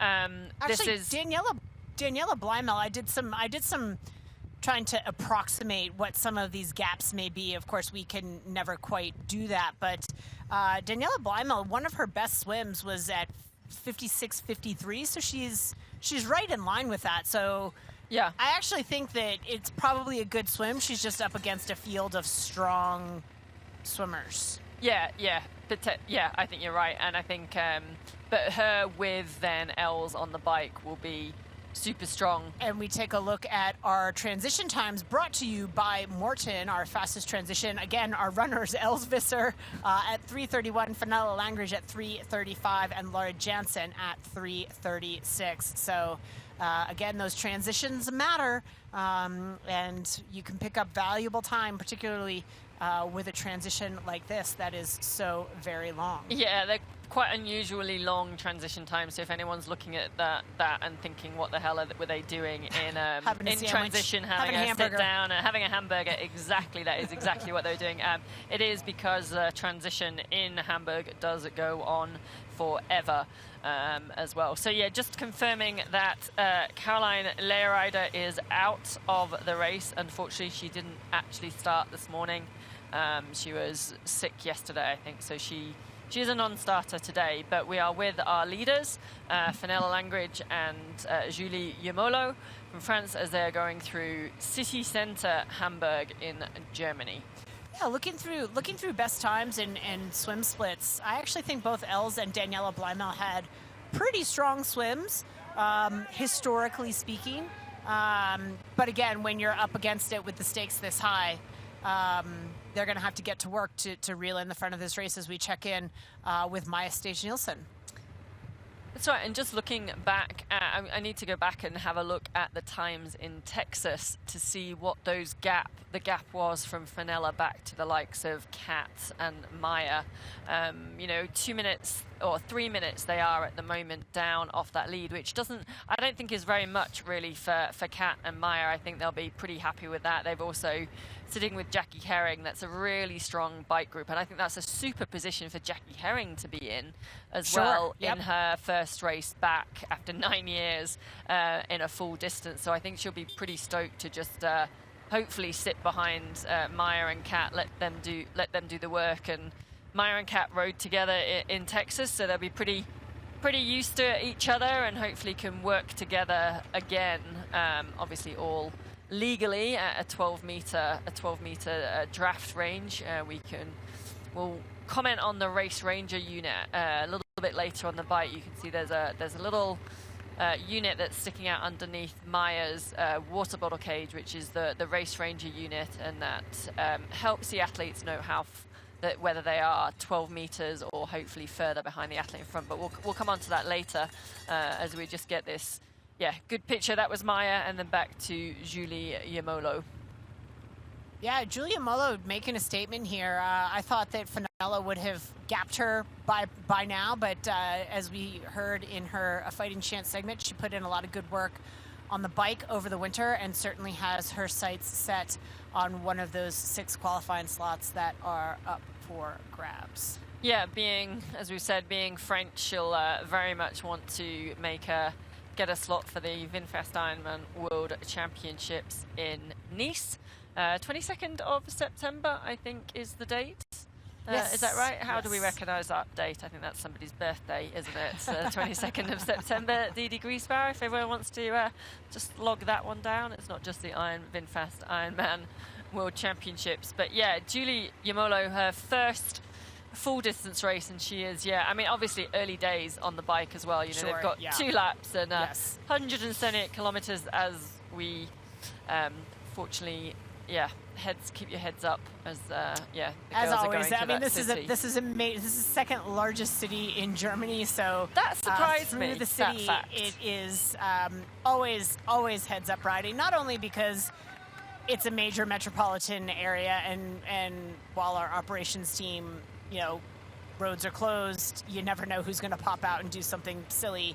But also road quality. You can see there's quite a bit of patches on the road. I remember back to, I think it was last year, Laura Philp actually launched her nutrition through this city section. So road quality is a little tougher in major metropolitan areas, but I tell you what the athletes have ahead of them once they get out onto those country roads.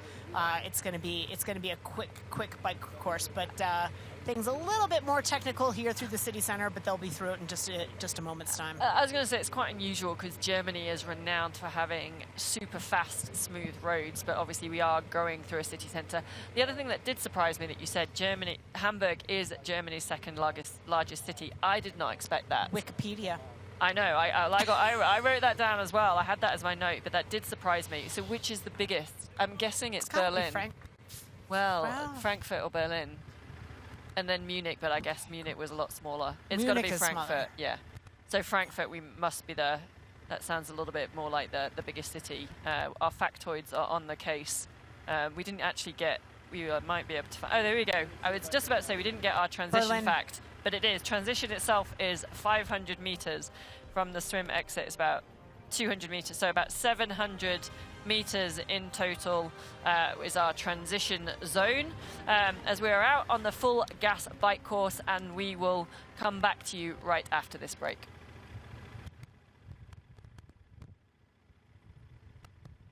Introducing the Ironman Pro Series Virtual Edition on Full Gas. Join athletes from across the globe as they conquer bike courses from the Ironman Pro Series. Challenge yourself, travel the world, and earn your exclusive finisher's medal. Push your limits and make your mark. Exclusively on Full Gas. Unleash your inner champion. Register now at fullgas.com.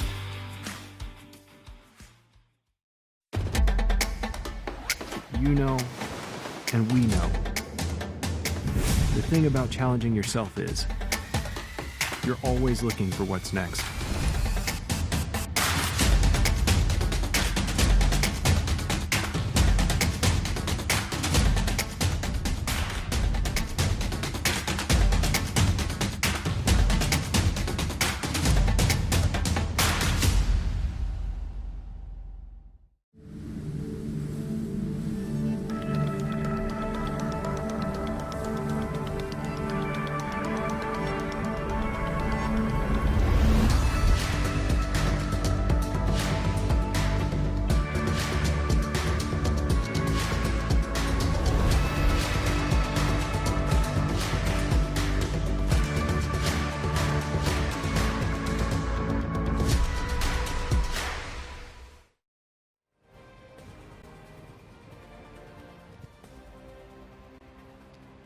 Ironman European Championship Hamburg is brought to you by Full Gas.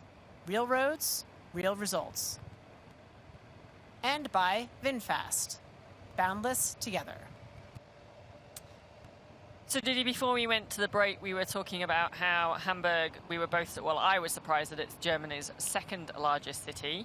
We were debating on the biggest city. Go on, what are we reckoning as the biggest city? Berlin is the largest city, both by population and by area. Berlin has a population of 3.67 million. That is as of 2021. It is also the biggest city by area.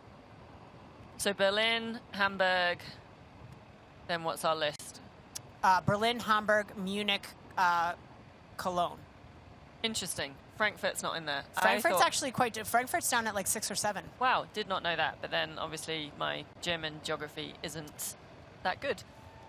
By population, the 2021 estimate, only 750,000 people live in Frankfurt, as compared to 3.6 million in Berlin and 1.9 million here in Hamburg. That's it. Well, we hope, I'm not sure all of that 1.9 million,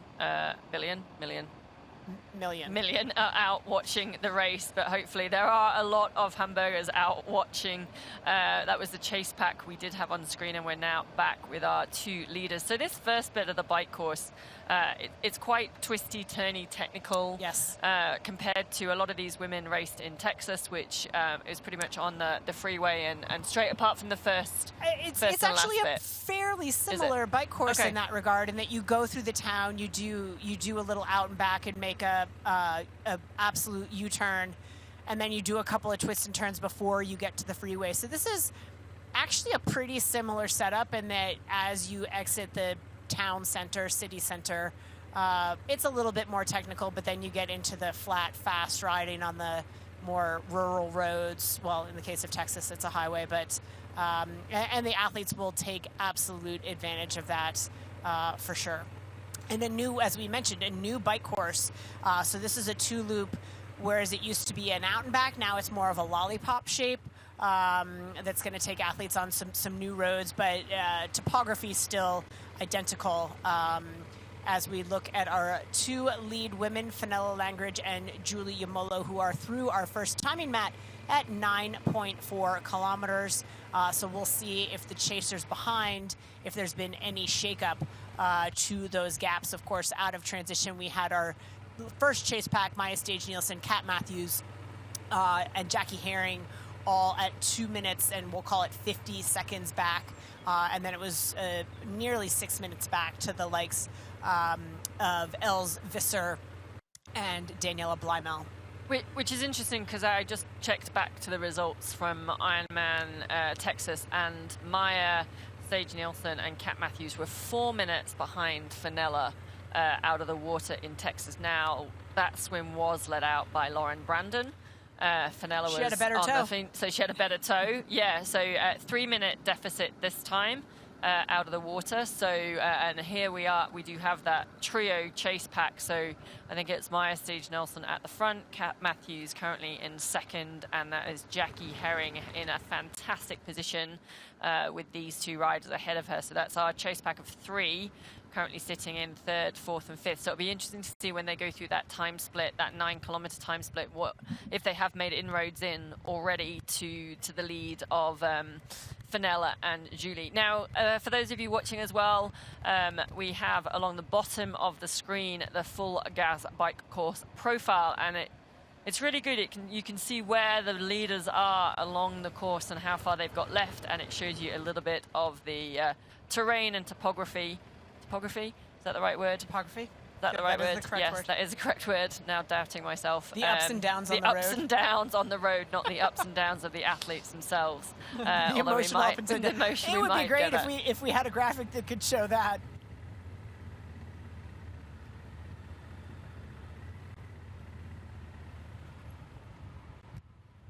And back to the action here as we're watching our women's chasers make their way through the city.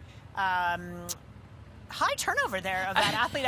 I'm trying to get a bib number there. I kind of want to say to her, move up a gear. Yeah. Change gears. You look like some you're people spinning. actually like to ride like that. They do. Yeah, so through the first 10 kilometers, that the trio of chasers of Maya Stage-Nielsen, Kat Matthews, and Jackie Herring have actually lost 10 seconds to Fenella Langridge and Julie Imolo. Yeah, which is interesting, but it is a very sort of technical section. So athletes sorting themselves out. Yeah, navigating through. I don't think we read anything into that at the moment. I'm trying to get a bib number on that. I'm wanting to say it's Kirsten Leopold, but it isn't, because I don't think we're further up the field than that. But it looks a little bit like her as we go back to the 2 leading females, and Julie Yamolo is hanging with Fenella. Obviously, it is still early days. They are still in the city centre section of the bike course. Looking at that orange light on Fenella Langridge's bike is a good segue, perhaps, for us to talk a little bit about Race Ranger. Yeah, that's right. So the athletes in the Ironman Pro Series are using the Race Ranger units on the bike. These are units that sit on the front of the athlete's bike and on the rear, and they show a light. We're looking at behind Julie, so she'll be looking at Fenella's bike, and because there is no light showing, that means that Julie is beyond 7 meters behind Fenella. There's a drafting limit of 12 meters, and if that athlete encroaches that, so now we can see this athlete overtaking, and you can see the light of the rider on the right hand side was flashing. That's because that athlete overtaking entered that 12-meter draft zone, and once she's gone past, the lights reset. You can see again the light just went through a red and then a blue and an orange and then onto no light. So that's the athlete going from a 12-meter. So if the athlete is 12 to 14 meters, a blue light will show. If it's a solid orange light, it is 14 to 17, and no light is beyond 17 meters. But obviously, if it is red flashing, that means the athlete behind is within the 12-meter draft zone and they need to make a pass. So it's a fantastic device. Obviously, penalties will still be given by the technical officials. The technical officials still need to be on the road looking and assessing the dynamics of the race and what is happening with the athletes. But these lights is a great initiative for the athletes to be able to see where they are. To take ownership of the draft zone and give them specific knowledge without question. We're no longer looking at lines in the center of the road or reflectors in the roadways that we had used as guides for years and years and years.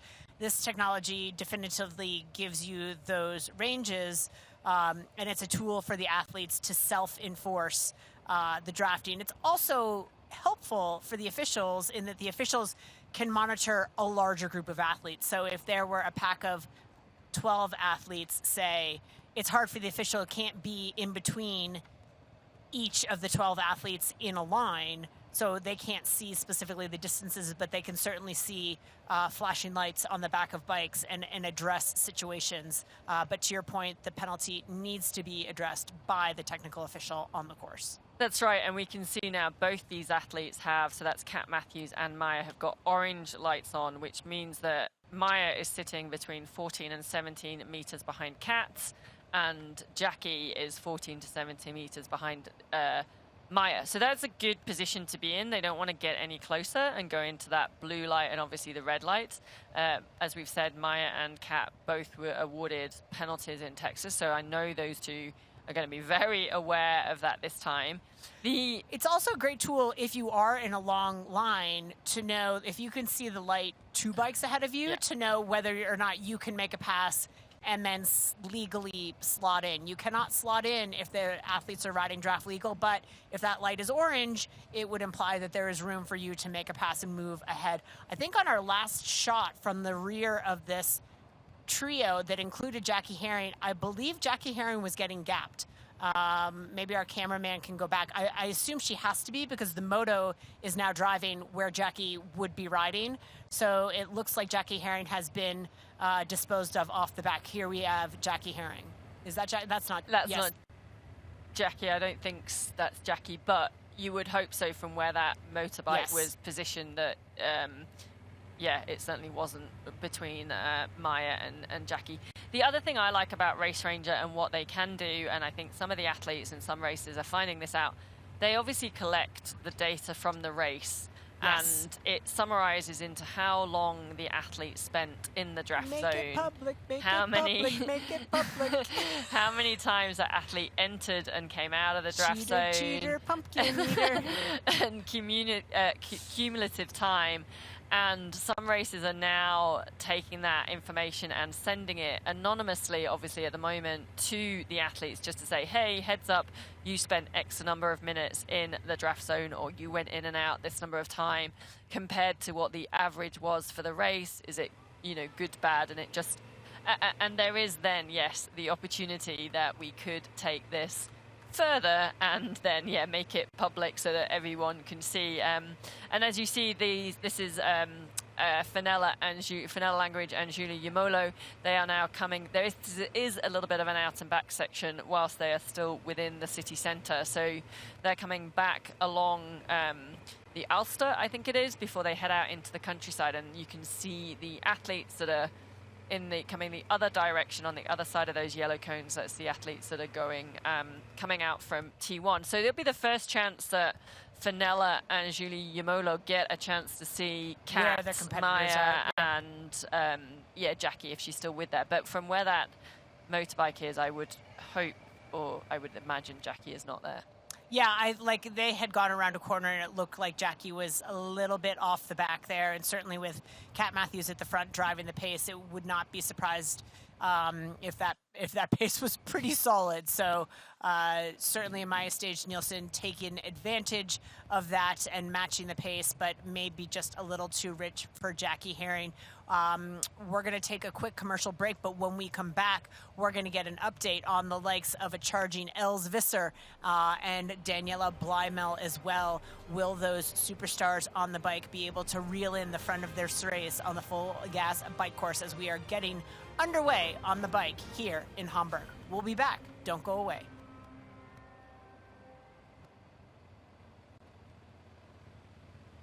Beyond the finish lines, our commitment goes the extra mile. We are the IRONMAN Foundation. We've given back more than $55 million to support our mission of leaving a positive impact throughout race communities. Without our amazing athletes, volunteers, and givers, we wouldn't be where we are today. Together, let's continue this journey of impact. Join the IRONMAN Foundation and be a part of something extraordinary. Open up the sky, 'cause I'm coming up to you. So send down your wings and let them bring me to you. You know I'm standing at the station, ready to go. Oh, big old aeroplane, I'm trusting your soul. Get on up, big bear. Your new vehicle, Mr. Lawrence. The VinFast VF8. All the latest tech? Precisely. Whoa. Cut. Great delivery, Joey. I've had a lot of practice saying that word. It's pretty cool, huh? The VinFast? Yeah. It's got action. 402 horsepower.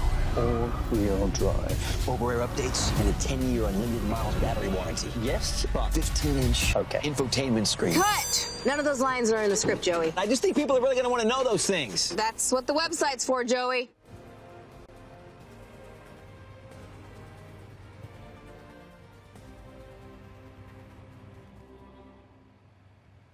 Welcome back to the IRONMAN European Championship Hamburg. We have just started the full gas bike course.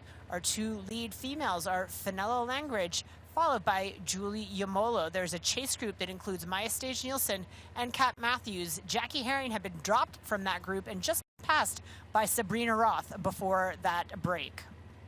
And on screen now we have F28, which is Hannah Arlem from Germany. She is sitting a little bit further down, coming out the water, and looks to be in no man's land, riding on her own at this bit. Yep, just navigating some of the turns through the city center before we make our way onto the more rural roads in the countryside. This is a very flat and very, very fast bike course. We're going to see some amazing bike splits from these women today. These women in pursuit, of course, of victory, but also in pursuit of valuable points in the Ironman Pro Series. It's 5,000 points up for grabs today, in addition to $87,500 in prize money, as well as 6 qualifying slots to the Ironman World Championship in Nice, France. That's right, and we saw then that we had that split for Hannah Arlem. She's 13 minutes off the lead as we go back to our leading duo.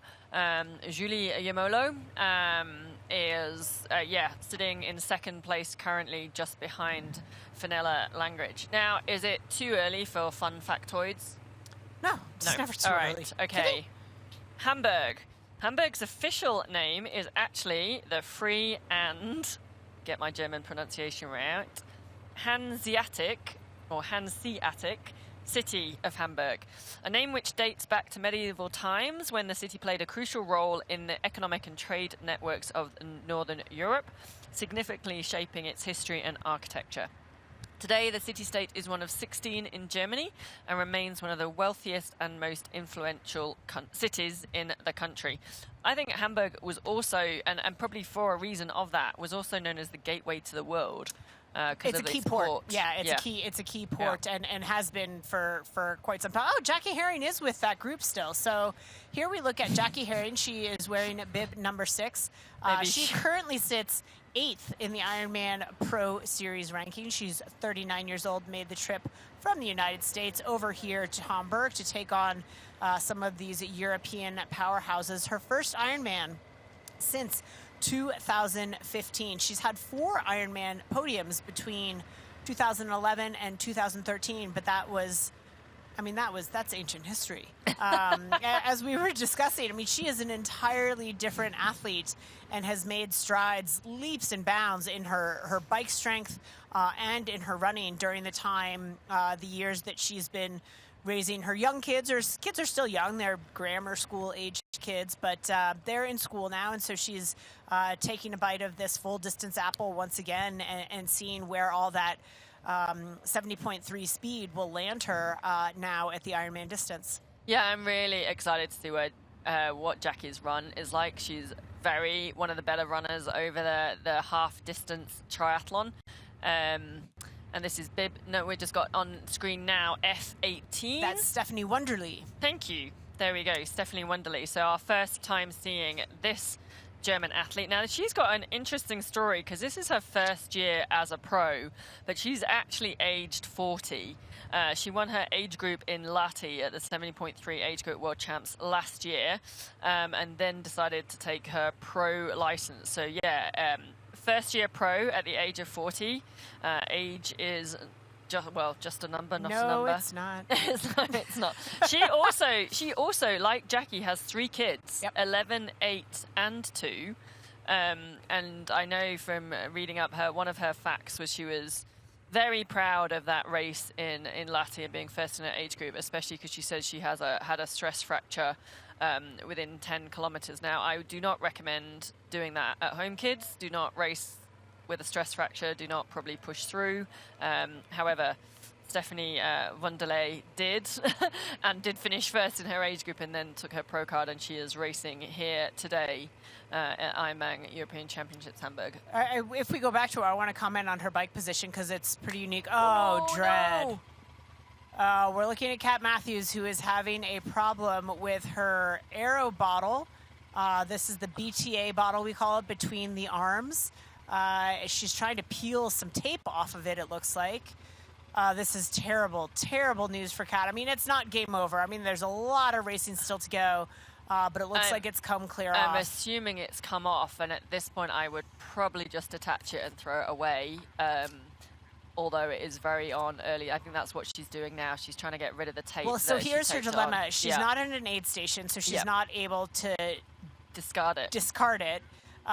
She also is not able to chuck it down the front of her kit.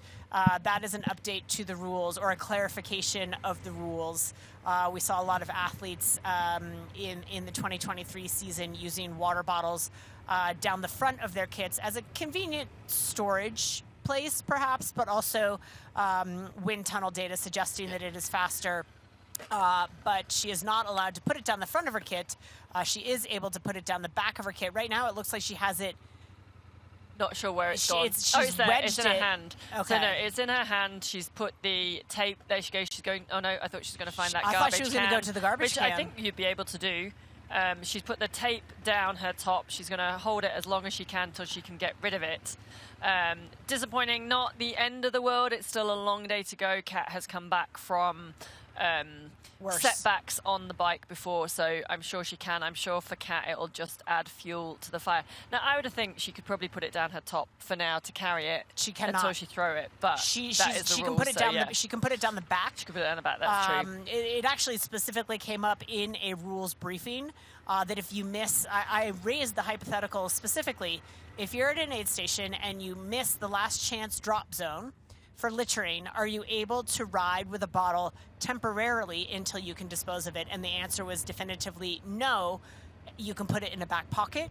You can put it down the back. She could slide it. While she was standing there, she could have slid it up the leg of her pants. But she cannot put it down the front even temporarily, even if it's to avoid littering. So she's going to hold it apparently in her hand, and we'll see what the time penalty is. We've got quite a ways before our next timing mat, so we won't know necessarily that impact as we come back to the front of the race. But we are getting, if you look on the right-hand side of the screen, we're getting some good updates of all the field, all the females in the Ironman European Championships in Hamburg. So you can see all the splits. We can see Els Visser has moved up into 9th place. Sarah Svenks now in that top 10. Danielle Bleimel moving up as well. And we will come back with the rest of the splits and the update from the women's field after this break.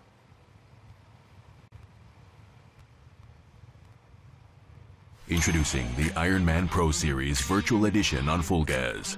Join athletes from across the globe as they conquer bike courses from the Ironman Pro Series. Challenge yourself, travel the world, and earn your exclusive Finisher's Medal. Push your limits and make your mark. Exclusively on Full Gas. Unleash your inner champion. Register now at fullgas.com.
Back to the action here at Ironman European Championship Hamburg. If you're just joining us, we are in the early stages of the Full Gas bike course. We've got our race leader, Fenella Langridge. She is followed very closely by Julie Yamolo from France. These two led the swim and enjoyed a nearly 3-minute gap on their competitors, and through 10 kilometers of the bike have increased that ever so slightly. We have had a development that Kat Matthews has suffered some technical difficulties. We'll get to you more to you on that, but right now a check-in with our race weather presented by our good friends at Roka.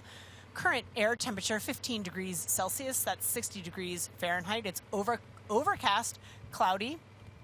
The wind is coming out of the west-northwest at 6 kilometers per hour and 93% humidity. We did have some rain here in Hamburg earlier in the week, but the forecast is that today should stay pretty dry. I would say almost great. Well, I was going to say almost perfect. Almost great doesn't make sense. Almost. Great conditions for Yes. racing. That overcast. I mean, the humidity is high. Obviously, that 90%.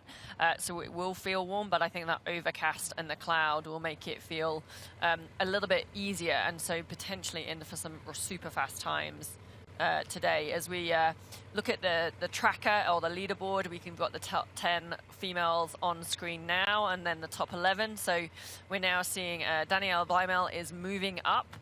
So is Erin Schenkels down at, she's 10 minutes off the lead, but she's moving through. So yeah, and the last we think, so 20 minutes back, 23 minutes back to Elfers. So not too spread out with the women's race, but certainly a bit of movement at the front. I think we've got a replay of the Kat issue that Kat had with the bottle. Yeah, so we're going to take you back to that replay with Kat Matthews. We saw her standing on the side of the road, and we did have a camera on it, so we are getting that replay available for you. But now we're looking at Maya Stage-Nielsen with Jackie Herring minus Kat Matthews, who again suffered. Here we go. This is Kat. The BTA bottle fell off. She struggled to take the tape off of it. That's the cage. She grabs the bottle out of the rear, puts the bottle there because she doesn't want to lose that. Maybe that's valuable nutrition. And then she bikes off with the cage and the bottle in her hand. She looks around. There is a trash bin there that I think she could utilize if she wanted to. But it seems to me that she wanted to get the nutrition down, but why she would hold on to that cage, I don't know. She is eyeing those trash cans. I don't know why she did not. I would have thought you would be able to, dispose of it in a legitimate trash can. So her dilemma is that she's not at an aid station, so you cannot litter. That is a penalty. There's obviously a camera there, so she can't do it on the sly. She also is not allowed to tuck that bottle down the front of her kit. That is a rule clarification that they are now enforcing. It is a fairing, so to speak, and it is no longer permitted to have something down in the front of your kit. She could have put it in the back, but not the front. So what do you think what do you think was in the front bottle that she didn't want to lose, or didn't want to lose the bottle, that she put that in the back and then took the one from the back to hold in her It could be a hand? calorie source versus an electrolyte, and she's assessing, well, it's cooler today, maybe I can sacrifice electrolyte. I think this is Dimity Lee Duke. It is. The Duke. Yeah. I have to say, I messaged him earlier this week just to give her a shout. She is an OG. We haven't seen her racing a lot lately. She makes her home out in the Asia-Pacific region. Thailand. Yep. Part of Jürgen Zach's training group out there.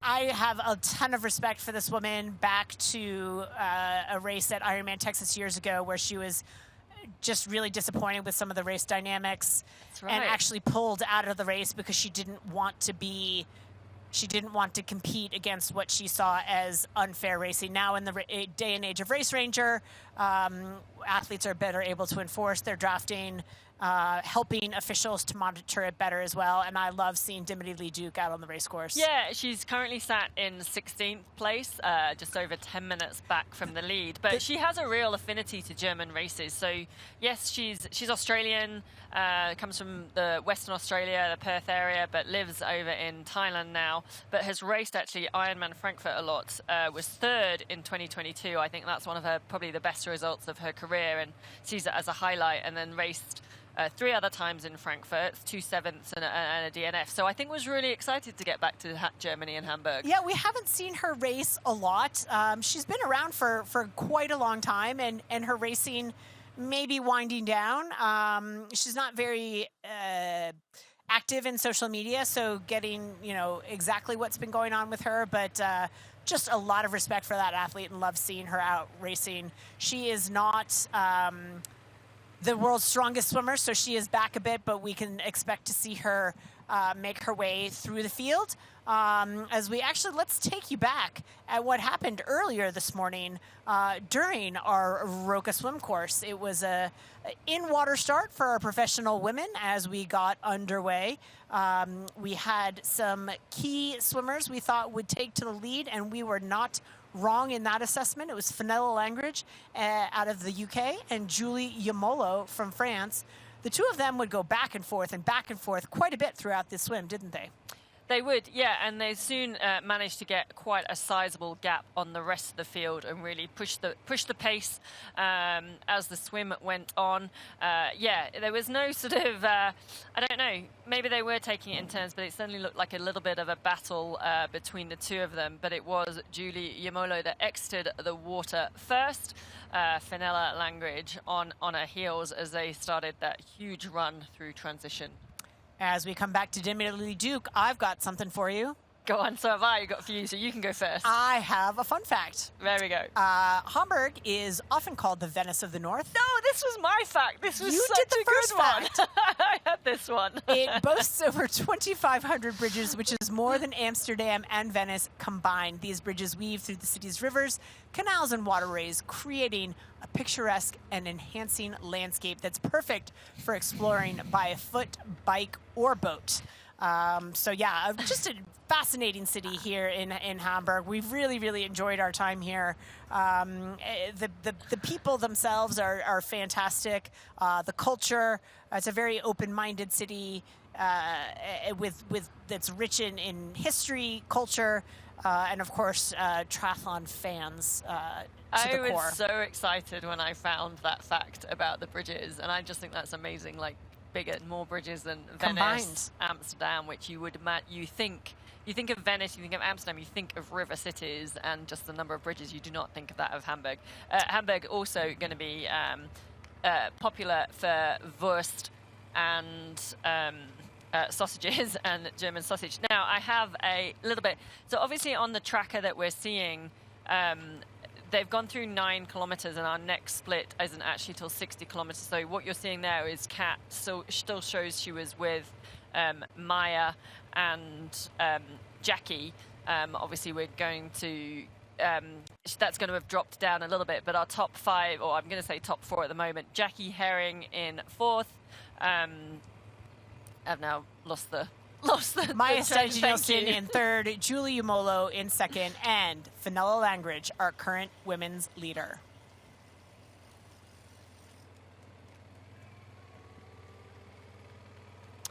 And back to the action here with our race leaders. It's Fenella Langridge with Julie Umolo catching the same ride that Fenella caught off of Julie throughout most of the swim. That's it. Thank you for digging me out of that hole just before the break. But I've got a little bit of information. So the front bottle that Kat put in the back was actually full of her gels.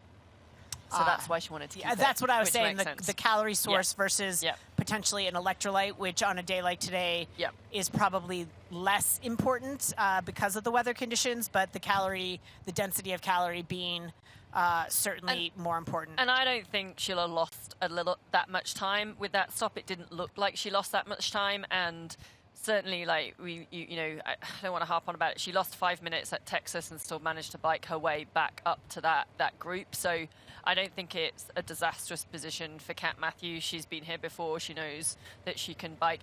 In almost, when things like this happen to Kat, it just fuels her, and it just kind of makes her ride that little bit more, or the fight from the race. And as much as I hate to say it, Kat was leading that trio of herself, Maya Stage-Nielsen, and Jackie Herring. And I think by her stepping off for a moment, now it's forcing Maya Stage-Nielsen to do the work, I think, which over the long run could actually be a benefit to Kat. It's hard to have that mindset, but I think Kat works. One of the things that Kat works very hard on is her mindset, particularly through injury. She was pretty vocal on social media about focusing on the things that she can do and really working on that mindset and not just saying it, but believing it. And it's something that she has gotten stronger with. And certainly, to your point, I think it will fuel her as she moves through this full gas bike course. Yeah, and now perhaps we're just starting to see a gap separate from Fenella to Julie Umolo in 2nd. They were together in the water and out on the start of the bike. It could just be momentarily. Julie might catch back up, but it does look like that the gap between the two of them is just starting to stretch. And it's hard to know with Julie because this is her first Ironman, so we don't really know how her strength is over the bike. And we do know that Fenella does ride very hard and very fast at the start. To that point, Julie doesn't know her strength on the bike course over the full distance. So maybe if she's looking at the power meter thinking, this might be at the outer range of what we were planning on, that maybe you just need to settle down and let her go and focus back on racing her race. We are also getting an update from our rules official, our head official, Jimmy Riccatello, that if she had physically put it in the trash bin, that would have been perfectly legal. So while it's not an official aid station / trash zone, you can utilize trash bins that are available otherwise, which is what I think I might have done with the cage. But obviously she wanted to keep the bottle. Yeah, that's right. So I think, but she was probably, she doesn't want to test the system in a race. She's had two, those bad experiences before. So she did the right thing. She kept it. It'll be interesting to see then where the next aid station is and what she's doing with it now. My kingdom for an aid station. That's right. As we are just with one of our next female athletes, we're just trying to get the number if anyone has got better eyesight than an aging me and Dee Dee to see the athlete. Thank you. There we go. Thank you, Mr. Cameraman on the bike. F25. That is Katrin Grebo Christensen. Did I get the name right? Because I've been practicing that. Yes. Because she has got one of those names. So this is Katrin. She is another German athlete. Sorry, no, I lie. She's a Danish athlete. I apologize. I should have guessed that from the Fusion kit that she's wearing. It's a Danish brand as well. And the letters in her name. And the letters in her name, yes, exactly. Katrin Grebol is spelt, very Danish. But yeah, so Danish athlete, apologies, not German athlete. She was back a bit out of the swim and is working to reinsert herself and move up as well. It's hard when you're sort of in no man's land to not necessarily keep the focus. You're racing your own race, but the athletes aren't getting a lot of information out there. Certainly out of transition, she would have known where she was. She came out of the water in 18th, has moved up one spot in the early stages of the bike. So Katrin has an interesting story as well. She is an ex-500-meter kayaker, and she's won world and European medals at an under-23 level. She's also another mother. We have quite a few in the race today. She has a daughter. She's also, and I think this is quite interesting given the timing of this race, she's a civil engineer with biomedical technology, but she's a sleep scientist. Oh. Yeah, that's quite fascinating. Okay. Good to know as we come back to Julia She's hanging in there, right? We thought that gap was getting stretched. She's still got eyes on her. Certainly not getting any benefit off of her other than engagement and focus up the road. Seeing someone up the road. Exactly. Probably until Maya, Jackie, potentially catch her. I think they will catch her by the end of the bike. Obviously, we've got a long time to go. We're only 1 hour 46 into the women's race. We're only on the early stages of the full gas bike course. As we go back to Katrin, who looks like she is catching the athlete in front of her. My partner in crime will be able to deduce she was who closest. that She is. was closest to Dimity Lee Duke, but I don't think that's Dim. I don't think that's Dimity either, because Dimity was definitely in the blue. So we'll be able to see in a minute when she gets a bit closer. But as we talk about some of the history and heritage of Hamburg, the city actually was founded in the 9th century as a mission settlement to convert the Saxons. And since the Middle Ages, it has been a critical trade center of all of Europe, the port there being pretty key to all of trade in Europe. Which is no surprise then, it's a port city with that many bridges, and I think that is F21. That would say that's not F21, 31. Erin Schenkels from Canada. Ah, there we go. So she is one of our already Nice VinFast Ironman World Championship Nice qualifiers already. She qualified at Ironman Florida at the back end of last year. She actually qualified in her first Ironman race, which I think was not Lake Placid, the one before that. Actually, it was Lake Placid. I'm correcting myself. She did qualify in Lake Placid for Kona last year, but Kona clashed with her wedding. so wasn't able to race, but has qualified for VinFast Ironman World Championships Nice this year at Ironman Florida last year. As we're back with Julie Yamolo, looking very aero and tucked in. Talk us through her position. Yeah, I mean, she's got a relatively high-handed position there, tucking her head down. Every once in a while, she picks the head up to look up the road, but that aero helmet sitting nicely in between her shoulder blades. I'd like it if she could keep her head down for longer stints. Certainly when she tucks that chin down the way she does right there, to be able to hold that position, I think would be advantageous. Obviously, she's got to keep her eyes on the race ranger in front of her, but since Fenella has moved quite a ways away, this is a nice, flat, smooth road surface, so keeping that head a little bit more down as she is, I think would be my only critique, but she's got a good position there. And yeah, she looks great. Losing time to Fenella, but holding her own. Yeah, that's right. And for those of you who are watching or keeping track of the age group race, you can see along the bottom of our screen we have the male age group overall swim times on the ticker at the bottom for the Ironman European Championships Hamburg. We will be back with more racing after this break.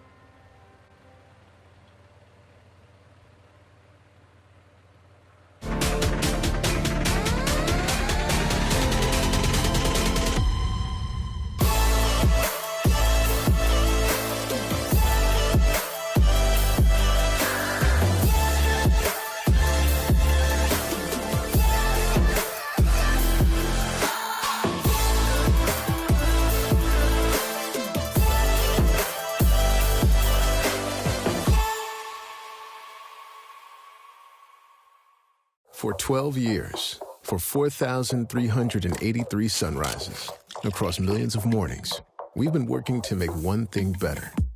This, AG1 is foundational nutrition, a science-driven formulation to support whole body, brain, and gut health with just one of these, or one of these, once a day. Welcome to foundational nutrition. Welcome to AG1.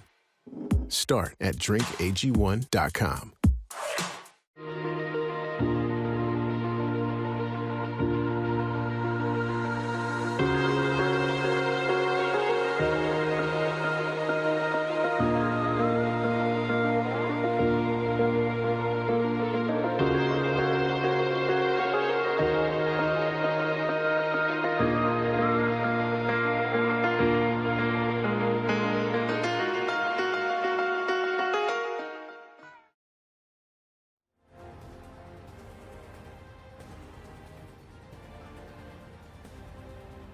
Ironman European Championships Hamburg is brought to you by Morton.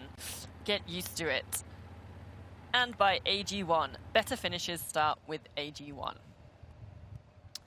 Back to our action here on the Full Gas Bike Course. We are joining for the first time. This is bib number 16. This is Rebecca Anderbury out of your motherland. She is, and she is coached by Tim Don as well. Yes. She is field hockey to triathlete, and but also a qualified pharmacist, and was frontline working during COVID. But yeah, I think she's position-wise a little bit further off the leaders, and looks like she's riding solo. She's a fairly new pro. Yes, very new. I think probably first year or so. I think a funny story about her. Her mother claims she rode into a bush in transition once, which I don't think Rebecca says is quite what happened in the story. So we need to find out. We'll have to ask her, get the cameraman to ask her maybe, and find out a little bit more about that story. I think we're going to come on to later in the race funny things that have happened to athletes in races and transition. Daniela Bleimel has a great one at Ironman Frankfurt. But yeah, Rebecca Anderbury on screen at the moment. Was in 14th position at 9.5 kilometers, which is holding even with where she came out of the water. But she was catching pretty aggressively Elisabetta Corridori, so she may have gone by her in the interim as we come back to Jackie Herring. Again, we've talked a lot about Jackie. She had not a tough year last year. She had some illness that she struggled to get over, and got it together in the late half of the year. She actually made a coaching change, working with Ian O'Brien now, who many will know coached Taylor Knibb, and I think has more of a reputation for short course athletes. But it's been great for Jackie. Her results have sort of bounced back after her illness, and I think it can be good to have a new, healthy, fresh perspective, and sometimes a new coach can offer that, and certainly a great adventure for her. You know, when you've been racing as long as Jackie has, coming back to a distance, it sort of feels fresh again. We actually got a chance to catch up with Jackie pre-race in our A Fighting Chance series, and here's what she had to say about racing here in Hamburg.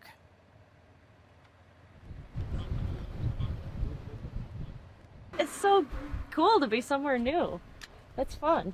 This is the first time you've done an Ironman on European soil, right? That's 100% true, yeah. Why are you in Hamburg? Why are you doing Ironman Hamburg? What's the story? Pro Series. Over winter, I was watching all the Ironmans on my trainer, and this one actually looked really beautiful. So, and having never raced in Europe and the hype of triathlon in Germany, I thought it would be good to experience it. You had quite a big hiatus, didn't you, on between like 2015 and now on the Ironman circuit. What's the big reason? Is it just the Pro Series? Or? I had 2 kids. That was the hiatus. Yeah, I didn't think I'd do Ironman again because it just takes so much time and so much energy, and raising kids 2 years apart, I already felt like I was doing a really hard thing on a really daily basis, and Ironman is really hard. So you can only do so many hard things. So now that the kids are both in school, I'm feeling like, I guess life is too easy. So I need something hard to do again. The Pro Series really did spark a feeling of like, wow, this is a cool challenge. And a challenge just to be able to get that many quality races in 1 year is actually the biggest part of the challenge. Like, can you consistently do well at 5 events? That's hard in 1 year. So the halves were good, knocked those out, so now I just need to do 3 good Ironmans.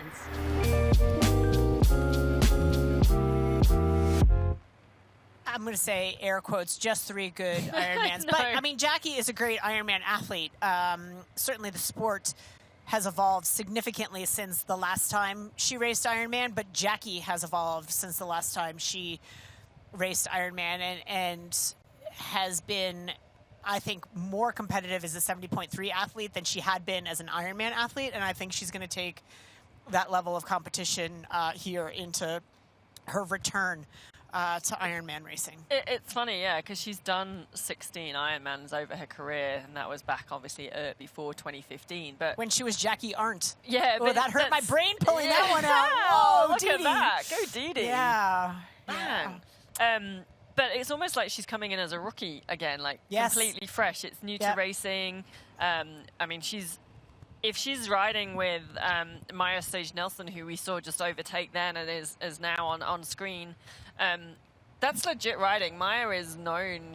Maya's a fantastic brilliant athlete. Cyclist, yeah. Actually, the interesting thing about Maya, again, like she's had so many. I think she's raced about 16 Ironmans. Not quite 100% on that one. She's been on the podium, and we know her as such a good athlete, and she's high up in the rankings. She's just not had that win. Right. She's just not had that Ironman win, and it's funny that you kind of think she should have had because of the caliber and because of the results. She's a huge name in the sport. Yeah. But doesn't have the W. And at some point that might feel like a monkey on her back that I'm sure she's going to want to.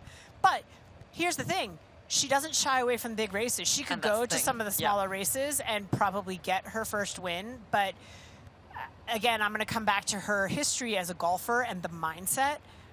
The golfer's mindset, and this is something that I have intimate knowledge of because my husband is a golf super freak. But the mental... I think you meant to say super fan, didn't you, there? Not both. Super freak. Both. Sorry, both he's not qualify. listening. He's back at home in Colorado in bed. He's not going to listen to this. Yeah. But the golfer's mindset is such a unique mindset in that when we talk about Ironman in the position that Kat Matthews is in, right? We talk about mindset and how important it is and how she's got to put that in the rearview mirror. to quote one of your favorite shows, what's the happiest animal or creature on Earth? Goldfish! Because they forget. They have the shortest memory. But for a golfer, part of what makes them mentally strong is having an incredibly short memory. You make a shot, you move on to the next. And I remember talking to Maya at a race that we both raced. This is a couple of years ago. But people were melting down right, left, and center, and she really held it together. And I talked to her after the race, and I congratulated her, and she just sort of tapped on the side of her head and said it's all mental strength. And I think a lot of that comes from her background as a golfer and having a short memory and always staying in the present and looking forward to the next. And so, tenuous link from golf.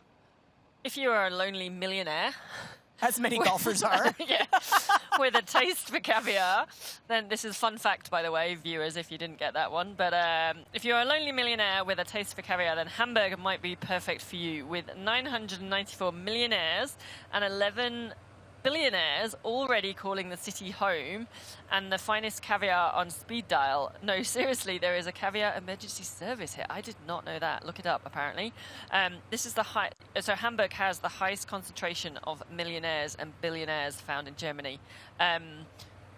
If you're a lonely millionaire, what if you're not, if you're just lonely and you need to find a millionaire or billionaire? Should we be going out tonight? Yeah, fun fact. So Hamburg has the most millionaires, highest concentration of millionaires and billionaires. I'm sure the athletes will be searching for that. We're going to get back with more racing in Hamburg right after this break.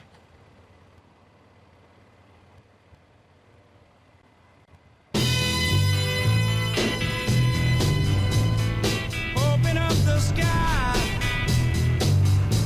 'cause I'm coming up to you. So send down your wings and let them bring me to you.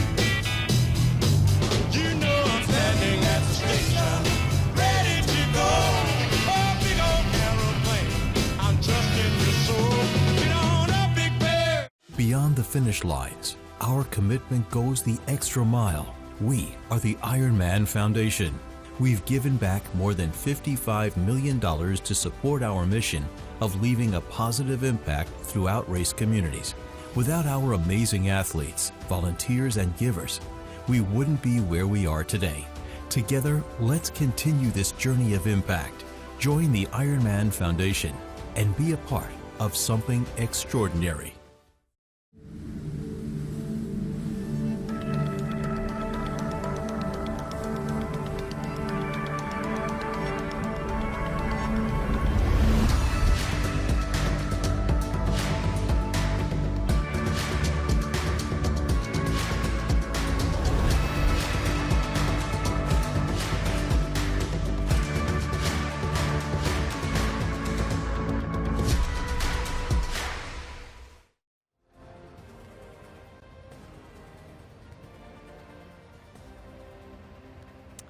We are back to the action here at the IRONMAN European Championship Hamburg. And if you were with us right before the break, we were talking about millionaires and billionaires and joking a little bit about the triathletes going out after the race to go find one. I'm going out. I'm leaving you in the studio for the rest of the day. For me, it was a great opportunity to talk about how triathletes are very quickly becoming millionaires. Maybe not billionaires yet, but let's talk about the total pro prize purse money breakdown for the Ironman Pro Series. The event prize purse is $2.575 million US. The year-end bonus pool is $1.7 million. In addition to that, the non-Ironman Pro Series event prize purses amount to $1.65 million US. So if we add that up by my quick calculations, 2.575 million plus 1.7 million plus 1.65 million equals a lot. $5.925 million up for grabs for professional athletes racing Ironman, either Pro Series or not. That's a significant amount of money, which brings me back to my point. It's a great time to be a professional triathlete, and certainly every moment matters out there because every moment equals dollars. Yeah, every second matters, yes. for sure. Yeah, no, it's a fantastic time to be a pro at the moment, and the Pro Series. I mean, as we heard Jackie Herring, it was certainly one of the attractions and draws to bring her back to the full distance racing and just doing those 3 good Ironmans. On screen now we have Elisabetta Corridori. She is from Italy. We caught up with her before the race, so we're going to flip over to see what she had to say about racing in Ironman Hamburg. Ironman Hamburg, any experience here? What do you know about the course? Tell us about maybe a little bit of your race prep coming into this race. What I can say is that my preparation has been very, very good. Like I had 8 months preparing for an Ironman, because last year I stopped in September knowing that my preparation wasn't good to do another Ironman at the end of the year. So I just said the only way I can be competitive is with a lot of training, and I knew I wanted to be at a level that I knew I can race.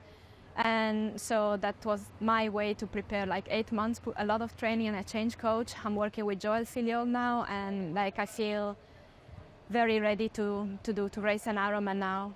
On a flat course, you can just, like, it's all about the preparation, how long you can stay in the aero position, and yeah, just being very smart, racing smart, knowing that it's a long day, that many athletes tend to over bike, and yeah, that's something I don't want to do. I just want to do my honest pace and then try to make up some time on the run eventually, hopefully.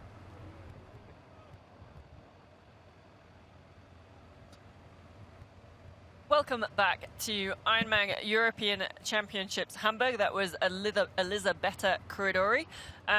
We heard her chatting about the race, so she's had a long preparation leading into this race. She is Italian. I do know she lives in Bagnoles in Girona, or just outside of Girona, and she said there she changed coach and now works with Joel Filiol.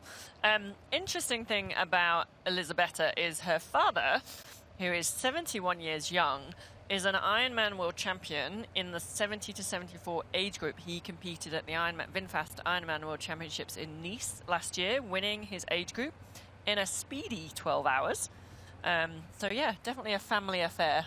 Well, she's another one, perhaps with an eye on one of those qualifying slots to the Ironman World Championship in Nice. But she does have a dog named Kona, so obviously she's a fan of the World Championship, although her opportunity, should she get a slot today, will be in Nice. And we're back with Maya Stage-Nielsen, who doesn't have a dog but wants a dog. A lot of her Instagram and social media is about dogs, and she doesn't have a dog. I feel like I'm talking about myself here, but I am actually talking about Maya Stage-Nielsen. We do have a lot of athletes that do have dogs, yourself included, Didi. I like them so much, I have 2. I would get a 3rd, but then my husband says it would make me look crazy.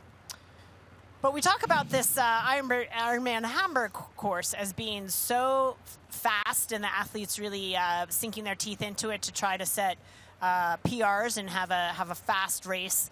And when athletes try to compare, well, I raced Texas 6 weeks ago, 8 weeks ago now. How does my time at Texas compare? Like, what can I expect from myself in my time at Hamburg? And our friends over at TriDot have actually developed their TriDot Race Index, which helps sort of gauge course difficulty based on over 100 data points, topography, weather conditions, et cetera, et cetera, et cetera.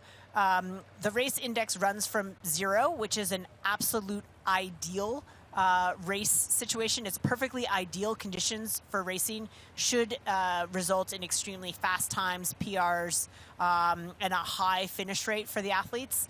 Things like racing at sea level, no wind, perfect temperature, which, by the way, is 15 degrees Celsius or 59 degrees Fahrenheit, and we are just about there. The one thing that is not ideal, humidity perfection. It would be 30% humidity, and we're significantly higher than that today. A very difficult race index score, it maxes out at 100. So think Ironman Lanzarote, which has quite a bit of vertical, very, very much wind. If you catch that on a hot day, that would be a very high score. So what it enables you to do is sort of make an apples to apples comparison of course over course, or in fact an apples to oranges comparison. If you raced Lanzarote and I raced Hamburg, we could sort of compare our times by applying the race index. So you can see on screen what that race index calculation would do if on a harder day. Today's race index is 22, which is very low. It's pretty ideal racing. The humidity, I think, is the only thing that's bringing things up a little bit. It's a very fast course, and so we look at what racing today with a race index of 22 would do to an elite triathlete who might race 8 hours, might on a day like today race 8:20. For a mid-pack triathlete who has raced 12 hours in the past, on a day like today could anticipate a race time somewhere in the 12:43:56 range. And for a slower triathlete, a beginner who is less familiar with racing and is new to it, whose expected time might be 14 hours in ideal race conditions, with today's race index score of 22, can anticipate a finish time of 15:23:34. So if you head over to TriDot, they've actually got a section on their website that is dedicated to this race index. It helps sort of normalize race courses around the world so that you can compare even my performance at Hamburg last year, where the race index was, say, 11. Today is 22. You can expect to go a little slower as a result. So some fun predictive tools available to you, as well as pacing guidance based on your metrics available over at TriDot. So go head on over to their website and check it out. I feel like I just went through a school lesson. Yes, a math lesson. Went through a math lesson. Yes. I feel like one of the, was it Katrina Greyball Christiansen? She was a civil engineer with a biomedical. She would have been all over that. As we were back to, we had a brief look at Fenella Langridge. So our current, just to recap where we are, obviously only at the 9 kilometer split. Our next split isn't till 60 kilometers. So there may have been a little bit of movement, but our top 5 as it was at 9 kilometers, Jackie Herring in 5th, Kat Matthews in 4th. We know she had issues with a bottle. Maya Stage-Nilsson in 3rd, Julie Yumolo in 2nd, and Fenella Langridge is our leader.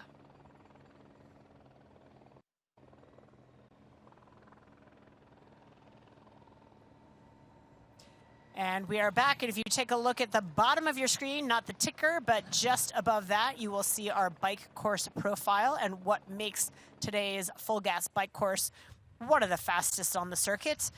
You can see it is very flat. There are very few bumps along that course, and you can also see that our leaders now are through 28 miles past the 45 kilometer mark. So they are making headway, not quite to halfway, but getting there on this very flat, very fast course. What we can't see, there is like a little bit of sort of elevation that we can see at sort of the start and end of the lap as they come back into town. Obviously, we don't know the depth of that compared to the rest of the course. It looks quite big as we're looking at it, but we know that was through the city centre, so I wouldn't imagine there was a huge amount of elevation, but I know I am about to be told how much elevation there is on this course. Obviously, the tracker underneath that is scrolling along the screen, that is our Ironman Pro Series men's standings at the moment. Obviously, today in Hamburg, it's the Ironman European Champs. It's the women-only race. The men's European Championships will be at Ironman Frankfurt, which is in August. On screen at the moment, in good vibes only, all the way, is British athlete Fenella Langridge. She is leading the way. Julie Yumolo was with her, or the two of them were together out of the swim, but Fenella has taken charge of this bike course and is leading the way, a position that she's very accustomed to, that's for sure, and sitting currently back in 3rd place now, the female on screen, Maya Stage-Nilsson. So this bike course elevation profile is a total of 300 meters, which is pretty darn flat. A couple of, I wouldn't even call them hills. I mean, up and over the bridges, maybe. I think that's what it is. Yeah. It's over those 2,500 bridges, yeah. Or it's the little I don't tiny, think they go over all of the bridges. little tiny speed bumps that they go over. It amounts to that. But this is definitely a course that tell me this, when you prepare for a race and you're going to race Hamburg, how do you prepare yourself differently than if you're going to race Ironman Lake Placid? Which is, I'm sure TriDot would be able to give us our course information on Placid, but Placid is a very hilly course. I know it in feet is about, I'm going to say 6,000 feet of elevation gain. Yeah, so I think if you are training and preparing and you've chosen to race a course like Hamburg, which is very flat course, so you're training in theory lots of time on the TT bike, lots of time in the aero bars, just get accustomed to that real time trialing position and not much movement, as opposed to if you look at a Lake Placid course with sort of hills and rolling hills or some punchy climbs where you have a lot more movement of getting up out the saddle. You can get up off the bike and stand up as you're pedaling, and in your training you probably want to include some elevation in that, so you are gaining that height during training, whereas Hamburg is just, I would say, finding those flat roads of where you can around where you live and just getting used to holding that position for the duration. Also cornering, because it was quite technical through the city centre at the start. Well, let me ask you a question. What if I live in a flat place and I'm trying to prepare? What if I live in Hamburg, but I'm trying to get ready for Ironman Lake Placid? That is a fantastic question, Dee Dee. If you lived in Hamburg and were trying to get ready for Lake Placid, you could use the Full Gas bike program, where you can go and ride any of the Ironman courses out there. So you could go in and load up onto the Full Gas course profile into the system, sit on your bike trainer and get used to riding the profile of Ironman Lake Placid. And as we talk about some of these amazing race courses around the world, I want to introduce you to Ironman Portugal Cascais. The sun is rising over the horizon in Cascais Bay at Ironman Portugal Cascais on October 19th, 2024. It's go time. You dive into the calm waters of Cascais Bay. The day goes on as the bike takes you through the Sintra Mountains, a UNESCO World Heritage Site, through the Estoril Formula One circuit, and past iconic monuments to Lisbon.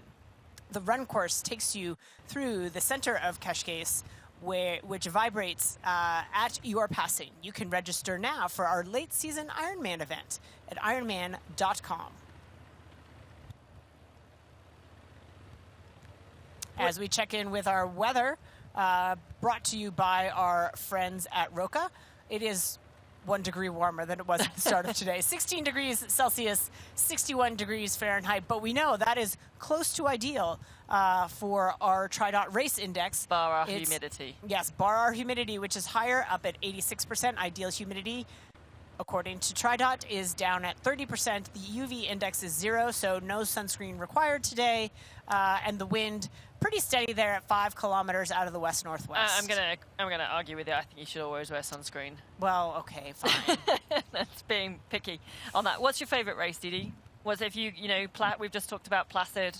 We've just talked about Ironman Portugal Cascais. You've raced Placid. Yes. It's on my bucket list. What about other races? Have you raced Hamburg before? I've not raced Hamburg. I raced Frankfurt. The German fans are pretty spectacular. Yep. It's pretty next level. I raced in Asia. I loved Ironman Taiwan back in the day.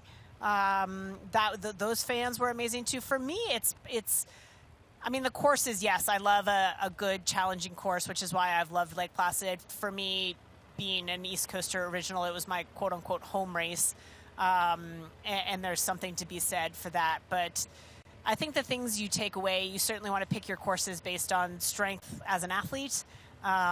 So I might want to choose a course with a harder swim and a challenging bike and a downhill run.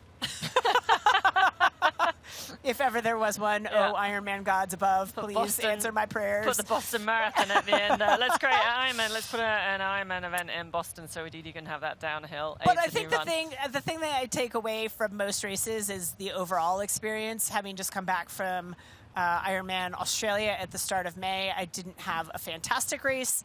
by performance standards, but I had just a tremendous experience. And I think these amazing host communities around the globe play a big role in what sort of experience you have, almost regardless of race performance. Certainly, I look back at the venues from my Ironman wins, and those will always play a special, have a special place in my heart. But also the amazing communities that we get the opportunity to visit as Ironman athletes. Yeah, definitely. I want to come back and talk about the races and what you said there. We're just looking. So here we got Els Visser on the back of a group. I think that's Daniela Bleimel just in front. I'm recognizing that blue suit. So this is one of the chase packs. I'm guessing that's with Sarah Sphinx as well in that group. So, and what we saw before was Julia Yemelo, who was in second, but there was no Fenella Langridge with her. So there's been a lot of change on this bike course. Our last split was only, as we're seeing, was at 9 kilometers, but we know from that full gas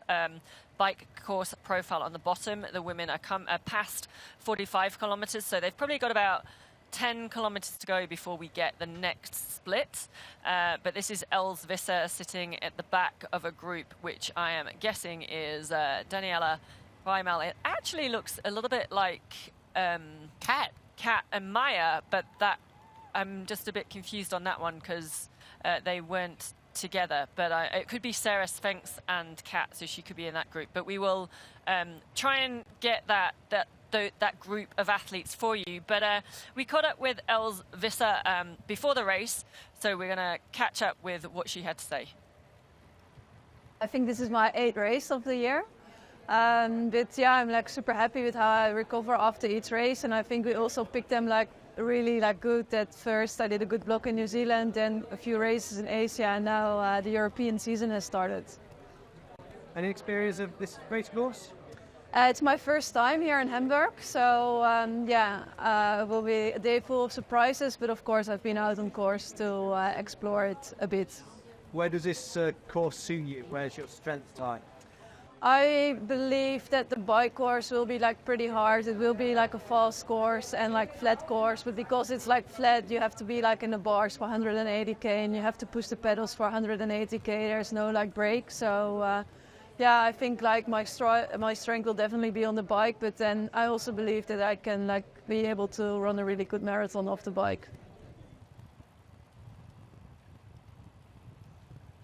Well, there you go, backing herself to have a really strong bike and then hold her own on the run as she makes her way through this string of athletes. She has gone past Daniela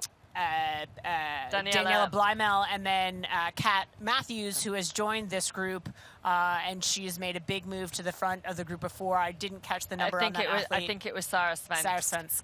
Which would kind of make sense for that crowd. Another powerful bike group. I mean, I think obviously Kat lost some time from that bottle incident, but she's now found herself with actually a really good group to I was going to say, if she was going to have to get punted from the position she was in, she's certainly landed in a pretty strong spot with some very, very capable athletes to work with legally. Yeah. Obviously, we're using Race Ranger and Fenella Langridge through 60.4 kilometers. Woo! Start your watches. We will get an update on the shakeups throughout this bike course as the athletes have finished or are starting to finish the lollipop section and will make their way back towards town pretty soon. But Kat re-engaged with a very, very strong bike group there as we take a look at Daniela Bleimel. This is one of our first chances to see Daniela. She was back a bit out of the swim. She's a 5-time Ironman champion. She's from Germany, so she obviously will be getting a lot of support. Makes her home nearer to Frankfurt. She had a devastating race in Frankfurt a year ago where I think the cold actually knocked her out. And she had a DNF earlier this year at Ironman South Africa, so she will be looking to make her mark on the Ironman Pro Series with this event. We're going to take a quick break, but we're going to come right back. Don't go away. Here's Elizabeth in the middle of the perfect workout for her. To create it, we analyzed her biometrics and genetics, her recovery rate, injury risk, and aerobic potential, her recent training sessions, the temperature, humidity, and elevation, the demands of her next race, and billions of data points from athletes just like her. With TriDot, Elizabeth gets faster. And what does she have to do? I just opened TriDot and did my workout. TriDot. We do the technology. you do the training. Hey man, do you have a non-alcoholic beer that actually tastes good? I think you mean athletic. Excuse me? Do you have that great non-alcoholic beer? I'll set it. Found it. Do you have a favorite non-alcoholic beer on the menu? Ah. Athletic it is. She's funny.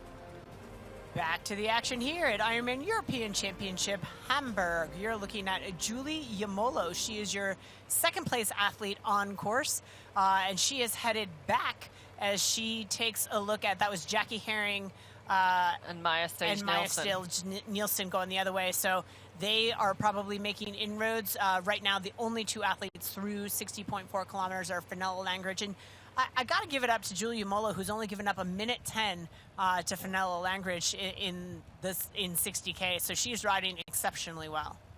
She is, and before that we had a group of 4. That's Maya Stage Nelson. Start again.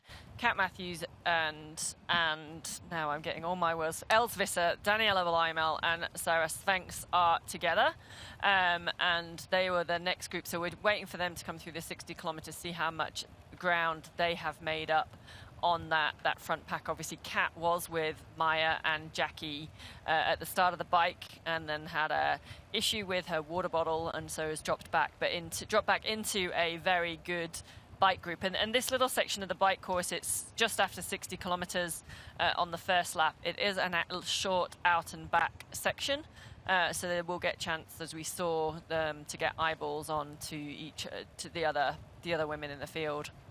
Yeah, this on screen is Katerina Wolf. This will be our first look that we've had at her today. She's a smaller athlete, which I think on a course like this is difficult for them to make inroads. Typically, we see some of the smaller athletes excel based on a power to weight ratio on a hillier course, but she has chosen to compete here. She was back a little bit out of the swim, but looking to reinsert herself a little bit further up the road. That's right. So, and now as we're seeing the athletes coming through that 60 kilometers, they've actually lost time to Fenella at the front. They're now, Maya, Jackie is 4:20 and 4:23. But interestingly, look at that. Els Visser and Sarah Svanks just through at only 30 seconds now behind Maya and Jackie. So as with Texas, with Daniela and Kat, exactly. Right. So as with Texas, when Kat got the 5 minutes, she biked herself back up to that group and then actually rode through them. It's not going to be long before that group of Visser, Svenks, Bleimel and Matthews are with Nielsen and Herring. And maybe that, they've lost time now over this first 60K to Fenella. She's certainly pushing the pace. She's got 1 minute 10 over Julie.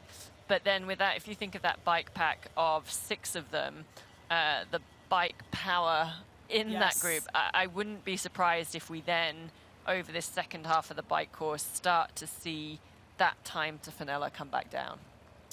Absolutely could be. I mean, it's I don't want to say it's binary, but it's somewhat binary. Either they're motivated and organized and systematically reel her in, or they're not, and it could actually work against them that they aren't organized and don't work together in a way that's productive in terms of chasing down Fenella. But again, when we come back to run PRs,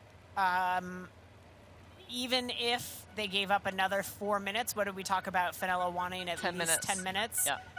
that's going to be on the 8 to 9. It's anybody's match at that point still. Yeah, and I think, you know, even over the likes of Els Visser, even over the likes, we don't know what Jackie Herring's run is like at the moment, but we know her half distance run is very good. But Els Visser is I would say, a very good runner now around that 3-hour mark. Sarah Svenks used to be has had a couple of years of injury, but is coming back into form. But she's put down one of the fastest Ironman times. Yes.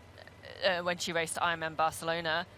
We know what caliber Kat is, so yeah. But do we? Here's my question: is that Kat, who has run what 249, 250 off the bike in an Ironman, what's the status of her calf? She didn't do it at Texas. Part of that were the conditions, but part of it is she was babying that calf. She walked nearly every aid station by design to take stress off of that calf muscle. Now we're significantly removed from Ironman Texas, but she did say that a lot of her time has been spent on the bike in the interlude, which to me would say that the calf isn't entirely in the rearview mirror. So can she run 249 today? Yeah, and obviously in Texas it was a 3-hour marathon, which I think Kat would have, considering her calf, was probably pretty happy with. She got through sort of relatively unscathed, but certainly wasn't the 249 that she's run in Texas before, and is not.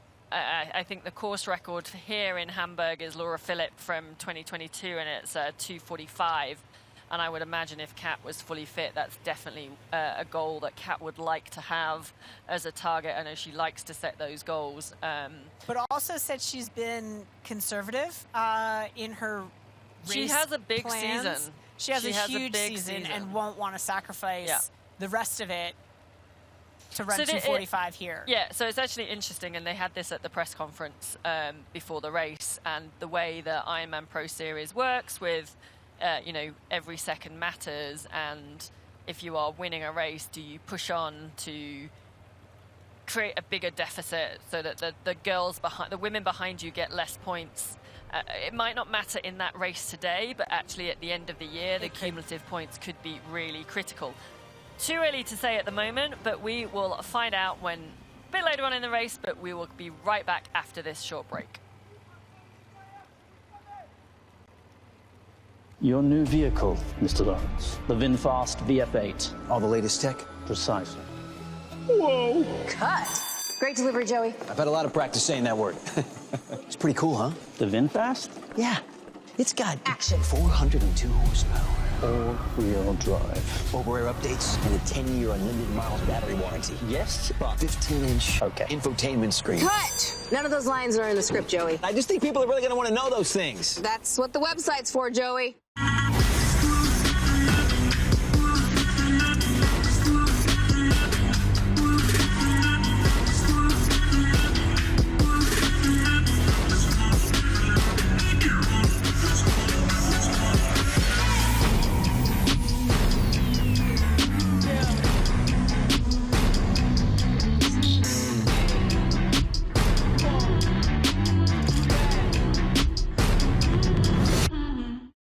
For 12 years, for 4,383 sunrises, across millions of mornings, we've been working to make one thing better.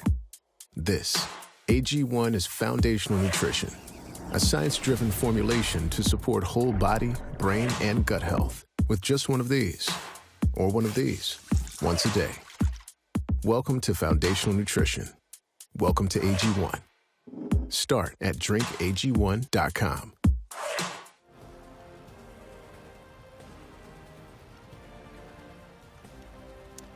Back to the action here. We're joining Kat Matthews, who is riding alongside Els Visser, Daniela Bleimel, and Sarah Svensk as they make their way through a pretty twisty, turny area through the city here. We do see that flashing red light that would imply that Kat is in the draft zone of the athlete in front of her. Obviously, race officials observing this are going to take into account where they are and what's going on. Certainly things like aid stations and technical parts of the course where there is a little bit of an accordion effect. That's why we don't use Race Ranger as a penalty assessment, but rather a guide for the athletes and an assist for the technical officials. That's right, and you also saw when we had that visual on Kat, actually she'd lost both her bottles, so that front bottle that she had issues with, which we found out had all her gels in, and she put that in her rear bottle cage, but it wasn't there. So whether she's discarded it at an aid station or whether because it probably didn't fit properly in the bottle cage, it might have been ejected, obviously not intentionally, but she didn't have that. So I do wonder what nutrition Kat Matthews has with her for the bike course. We are only sort of 60 kilometers into the race, so yeah, we'll find out a little bit further on what situation that is with Kat on screen now. I was going to say it's a good lesson for athletes watching, age groupers perhaps, that you may have your own nutrition on your bike, but the potential for a launch is always a real one. So one of the things that I do is always study the on-course nutrition. We know we have Morton gels available. We actually have the Precision Hydration, now a partner in Europe. So take a look at the nutrition that's available and compare it to your own labels, and know that if you do launch your personal nutrition, what it's going to take when you're grabbing off of the course to replace what you've lost, just to be prepared for any eventuality. But back to Laura Jansen. That's right, yeah, Laura Jansen on course now. She's currently sitting in 9th position, a little bit in no man's land behind that big group up ahead, but just in front of Sabrina Roth. But we caught up with Laura Jansen. She's one of the German locals. She was 4th at Ironman Frankfurt last year in her debut pro, and we caught up with her before this year's race in Hamburg. It's my first time here in Hamburg, and I'm very excited. I have family in the north of Germany, but I've rarely raced here, so I'm very excited for Sunday's race. So the Jansen family are going to be shouting the loudest? Part of the family, yes. I think they will be loud. What do you know about Ironman Hamburg and the course, and does that suit your racing style? I think what's the first for me is the very flat bike course. I have raced flat courses, but I think the last 2 years I have done more hilly bike courses. And yes, I have not much experience in Ironman racing because I only did 3. And so yes, it's every time a new part. Where's your strengths lie in this particular race?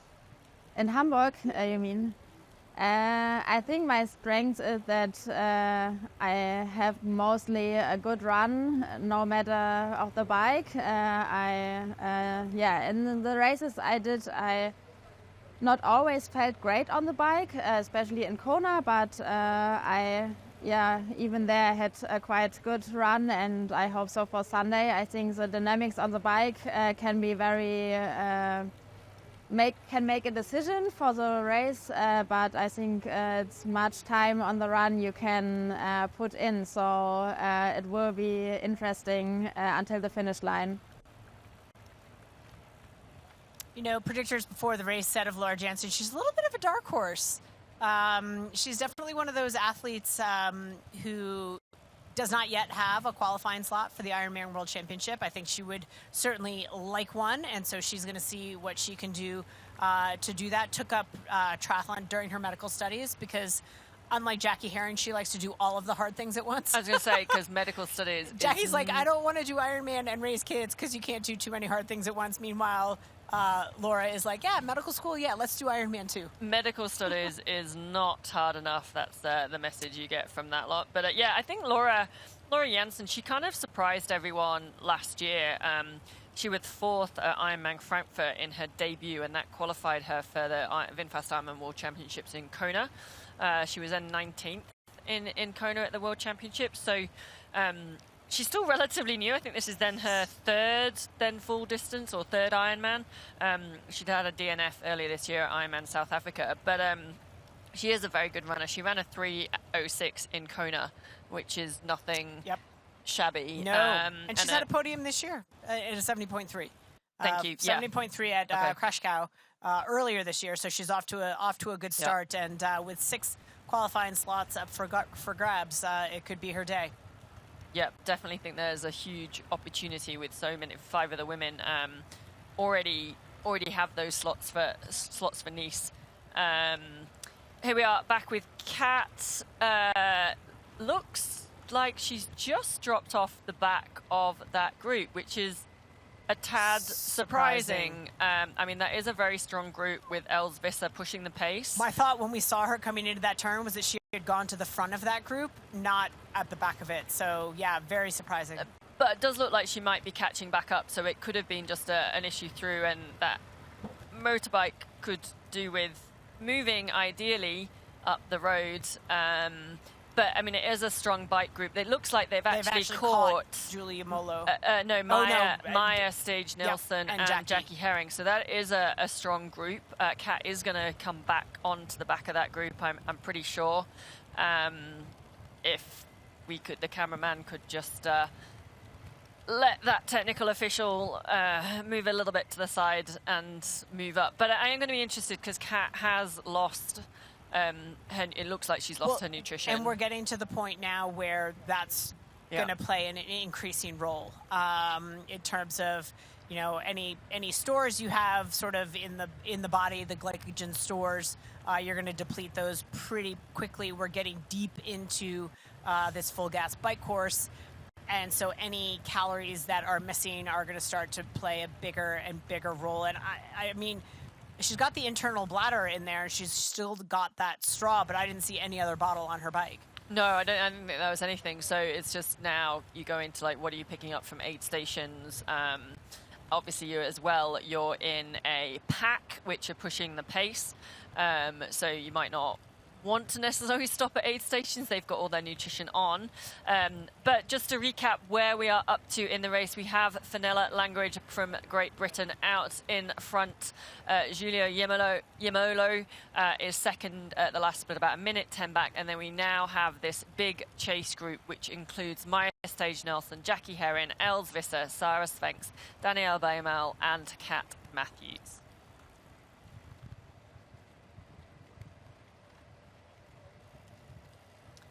And back to it here. This is where the heads-up riding's got to be important, and where Race Ranger plays a big role in helping the athletes observe that distance and keep it where it needs to be. As we take a look at that orange light on the back of Maya Stage Nilsson's bike, that is indicating to the rider behind her the distance that they are riding legally. It's flashing red is what you do not want to see, but when the athletes start to stack up like this, that becomes more and more important.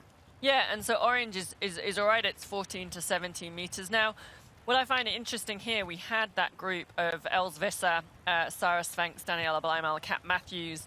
Els Visser definitely pushing the pace at the front, but those lead 3 from that group went straight past Maya and Jackie. And Maya and Jackie, and we're actually seeing Els going back to the front again now. Overtaking on the left, overtaking Daniela Blymal. And here goes Maya. Yeah, Maya's seeing the break or seeing the potential split, so she's making a move as well. I think she probably also found that she was sort of getting to that, going too close to the athlete in front, and suddenly realized she's got to go all the way through. And this is now, again, what Sarah Sphinx is doing. She got too close. She's got to go past because you can see the light in front now.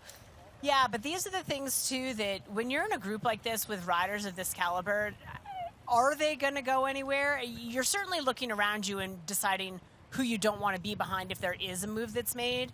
You want to be riding behind someone that you feel can cover it. But a lot of this monkey business here in the out and back are burning matches. Well, I think perhaps, without a huge benefit. I think perhaps it's more that they encroached on that drafting distance, and so she realized because there's cameras here and stuff, there's probably that technical official was there, not wanting to get a penalty. Once you see that light coming down, you've got to make that move through, and maybe that rather than the tactical cat and mouse of I'm going to go to the front and push the pace. But Maya has gone to the front now, although it looks like, and I think Els is sitting behind her on this narrow piece of road. And we caught up with Maya Stage Nilsson in one of our Fighting Chance videos before the race.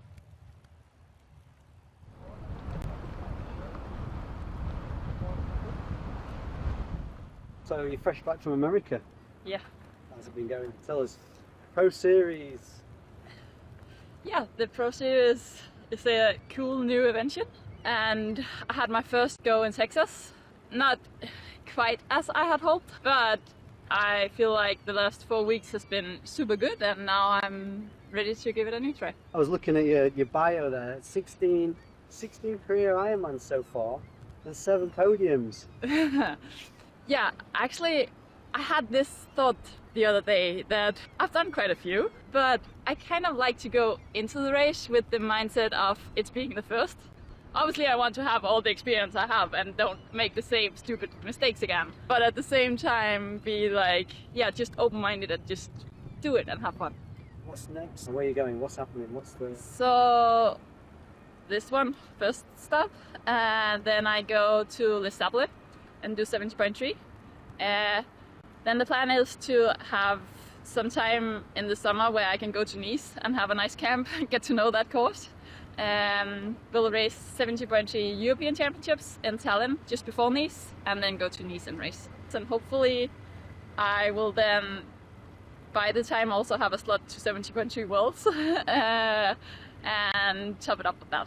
Yeah, I would say it's very straightforward course, super nice crowd, and I guess that's what you really need in an Ironman race, somebody to cheer you on and help you get to that finish line.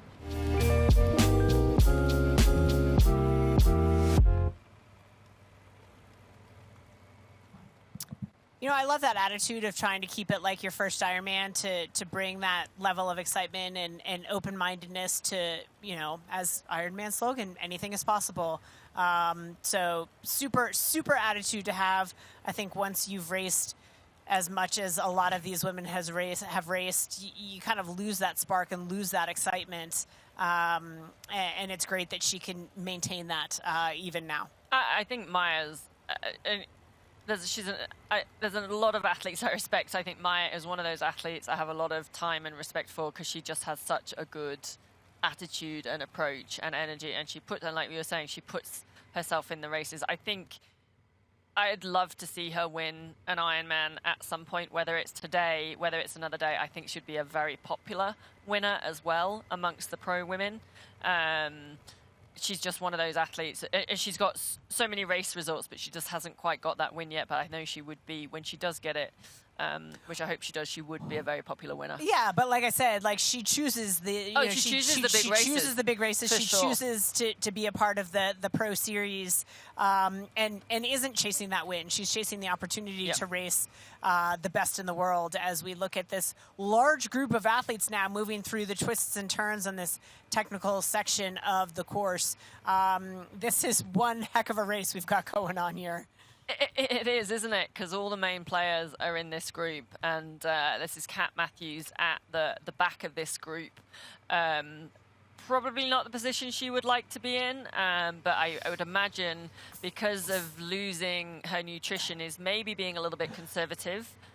Go on. Well, I'm going to say that the other thing, too, is that if I'm Kat Matthews, given the fact that she has no nutrition on her bike, she's going to want to be further up going through aid stations to get access to what she needs. She wants to be first in line, because traveling at a rate of speed through an aid station, unintentionally, athletes will bounce bottles, will bounce gels from volunteers. And if she is the 7th athlete in line, hands may be bare by the time she gets through the aid station with all of the athletes in front of her. So that's another strategic consideration for Kat Matthews, that as she gets to the aid station, I would want to be further up, knowing my bike is empty, essentially. Yeah, that's right. She knows she needs to take on gels and nutrition at the aid station. But I would imagine Kat and Mark Matthews, her husband, have done their work. They know, I'm sure they're very calculated on how much carbs and hydration she had in those bottles, how much she's got left on her, how much she's taken already, and what she would need to pick up from the aid stations. I'd imagine they've also done their homework on, as you said as well, like what is on course, what is the on-course nutrition, how many carbs, how many gels, exactly. how many bottles, how many carbs has it got in a gel that she can pick up from that you aid know, station. There's so many great nutrition products available now, from the Precision line to the Morton products are amazing. But athletes still have their preference for what they know and what they like, but it is a good lesson to study what is available and what you might need to replace. Yeah, so and we saw an announcement a few weeks ago that Precision Fuel and Hydration is a partner with the Ironman European Series. I know you use Precision Fuel and Hydration. I do myself. What's your pick? What's your favorite product from the Precision Fuel and Hydration? What do you like to use? I actually really like the Flow Gel, based on the density of calories, and the viscosity of the product itself is easy to get out. I also love the Morton gels. Like, nutrition science has gotten so good now that so many of these products, back in the day, back when I was a baby pro, we weren't consuming nearly the number of calories, and part of that was because the nature of the calories made them harder to digest. But nutrition sports science has gotten so smart with the fueling and how these products break down in the gut. So now athletes are consuming, most women, in excess of 90 to 100 to 110 grams, and some of the men upwards of 130 grams an hour. That's a lot of calories to be throwing down your gullet. So it makes it, the quality of these products and the ease of digestibility has just raised the game, which is allowing these athletes to go as fast as they go. So what did you, when you were doing your first races, what were you fueling on? Because I know we have the same coach, Julie Dibbons, a British athlete who was a very accomplished Olympian, 70.3 world champion, Ironman World Championships podium, numerous Xterra, and we joke that she used to fuel on like one Cliff Bar or something like that. Well, or a Mars bar. I actually had looked back at some of my notes from some of my old Ironman races, and I think there was one Ironman where on the bike, I was really proud of myself because I got down 4 whole gels and 1 bottle of Gatorade. So, times have evolved, and we are going to continue to evolve with this Ironman European Championship Hamburg after this quick break. Don't go away. We're going to be right back.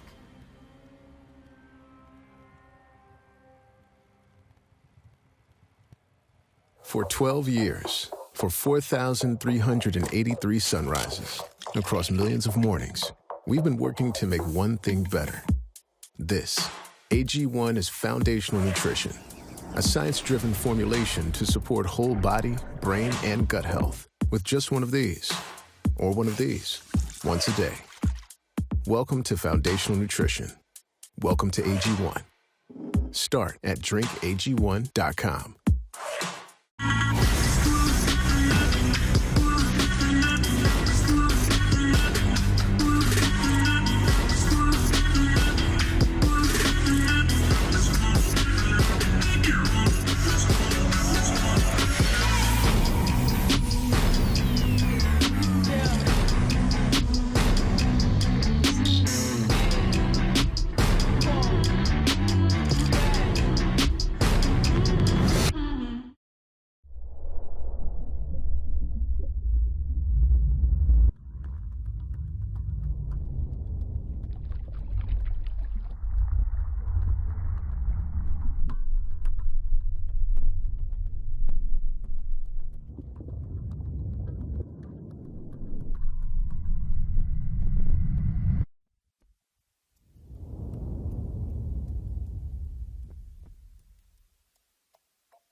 Ironman European Championship Hamburg is brought to you by Precision Hydration and by Nirvana, enhanced athlete experiences powered by Nirvana.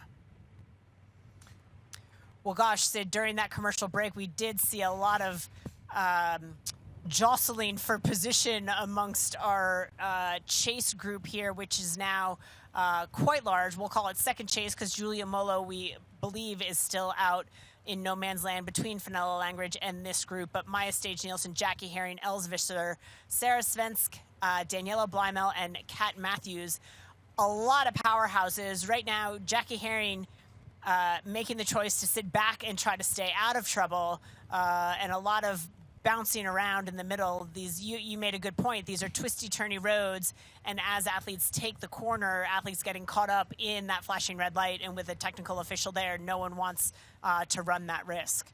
Do you want to be at the front? Do you want to be at the back? Do you want to be somewhere in the middle? I want to be Fenella Langridge up the road on my own. Yeah, it's actually really challenging for this group. Like, they've got it's a great group of athletes in there.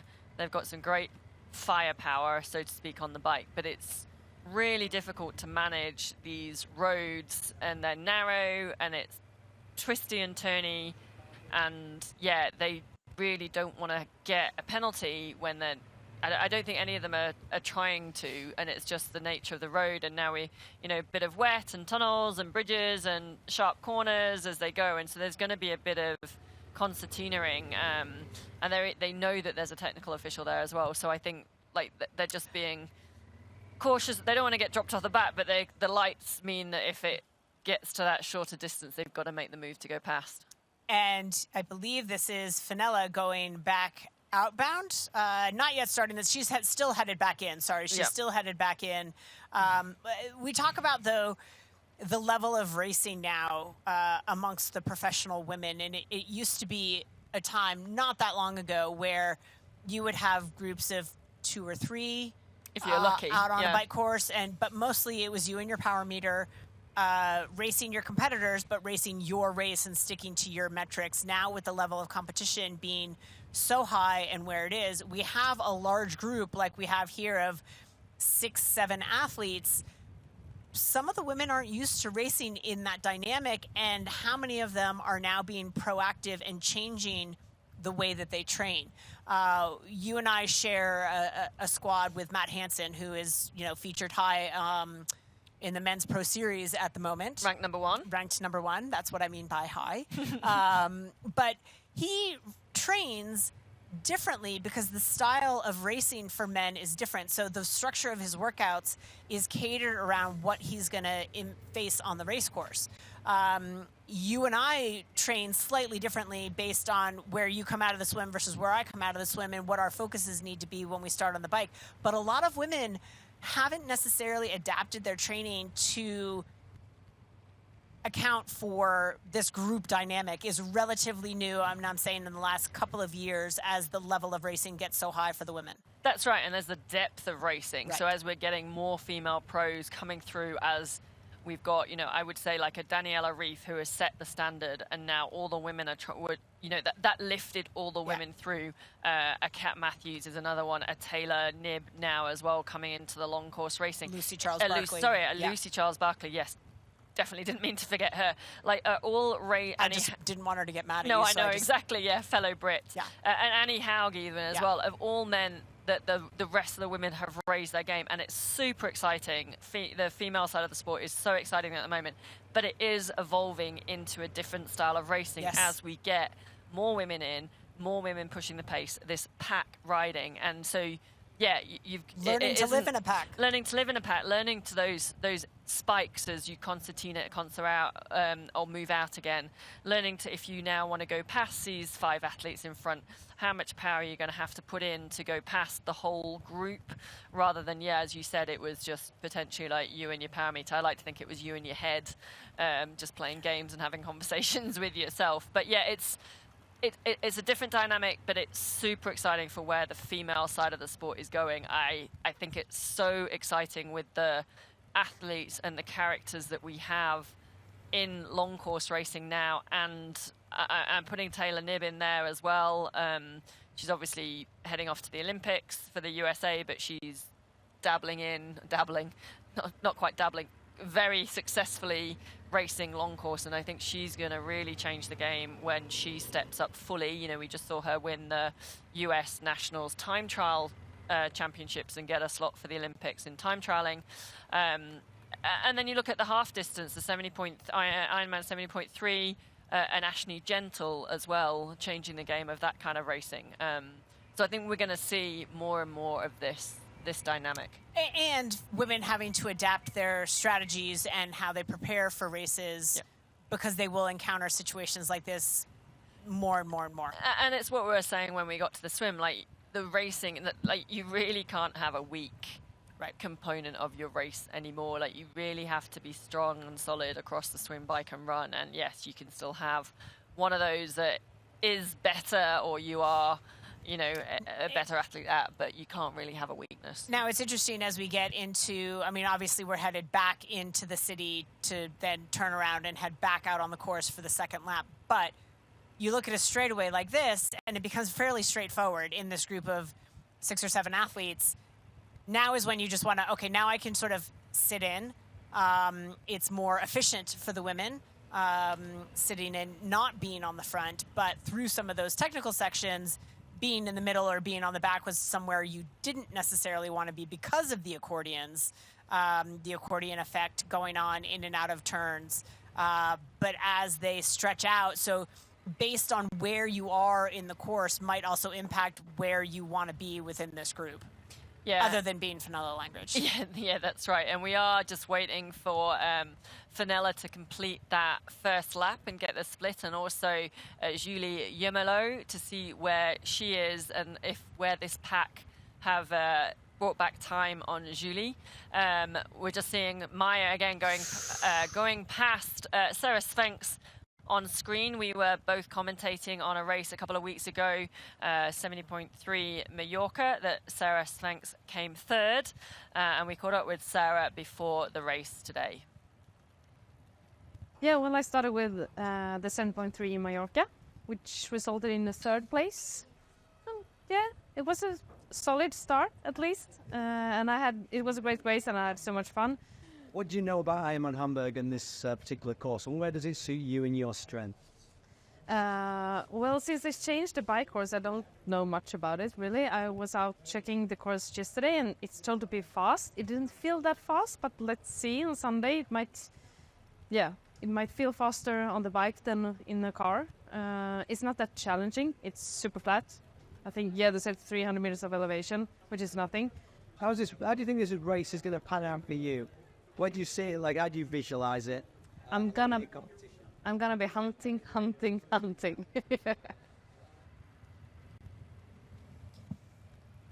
You know, if I think back to Sarah's performance at Mallorca post-race, she had made the comment that her bike legs hadn't shown up for her that day. She was sort of disappointed, but it looks to me like she's having a much better day of it today. Yeah, that's right. She's renowned, or was, I know she's had a year or so of some injuries, but she was very much, I mean, she's always been a solid swimmer, but then it was very much, she had this very strong bike and then run. As we're just seeing the athletes coming to the end of their first lap, but going through an aid station, so a little bit of shuffling around. Obviously the technical officials do give a little bit of leniency as they go through that aid station with the lights, as they're all trying to get their drinks bottles and nutrition, Kat presumably getting nutrition. But we'll come back shortly after this break. Introducing the IRONMAN Pro Series Virtual Edition on Full Gas. Join athletes from across the globe as they conquer bike courses from the IRONMAN Pro Series. Challenge yourself, travel the world, and earn your exclusive Finisher's Medal. Push your limits and make your mark. Exclusively on Full Gas. Unleash your inner champion. Register now at fullgas.com.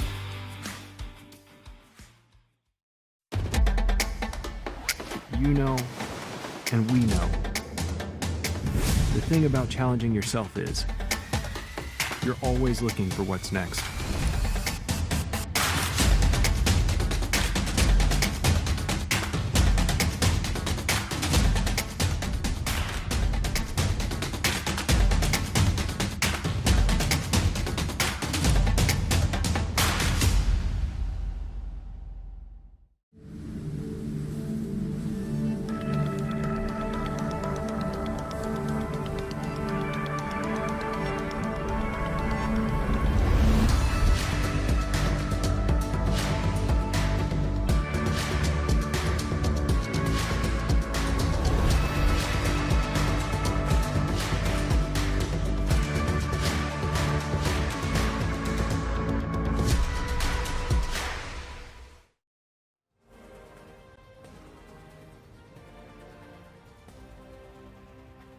Welcome back to the action here at Ironman Hamburg, the European Championship for women. If you are looking for the men, they will be in Frankfurt in August.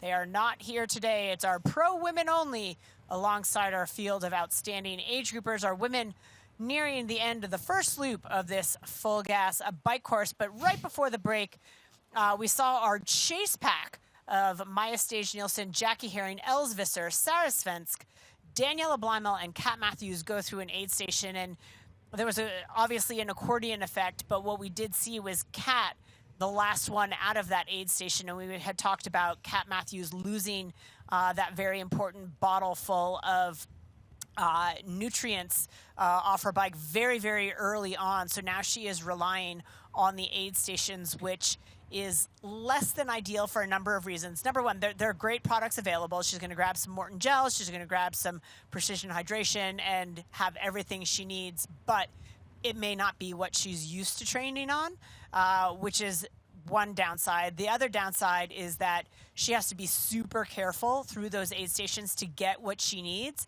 And it's going to slow her down. So it's just an added challenge when she's biking with a group that's that large, both in terms of inserting herself into a positive position so she can be one of the first ones through to get that first grab.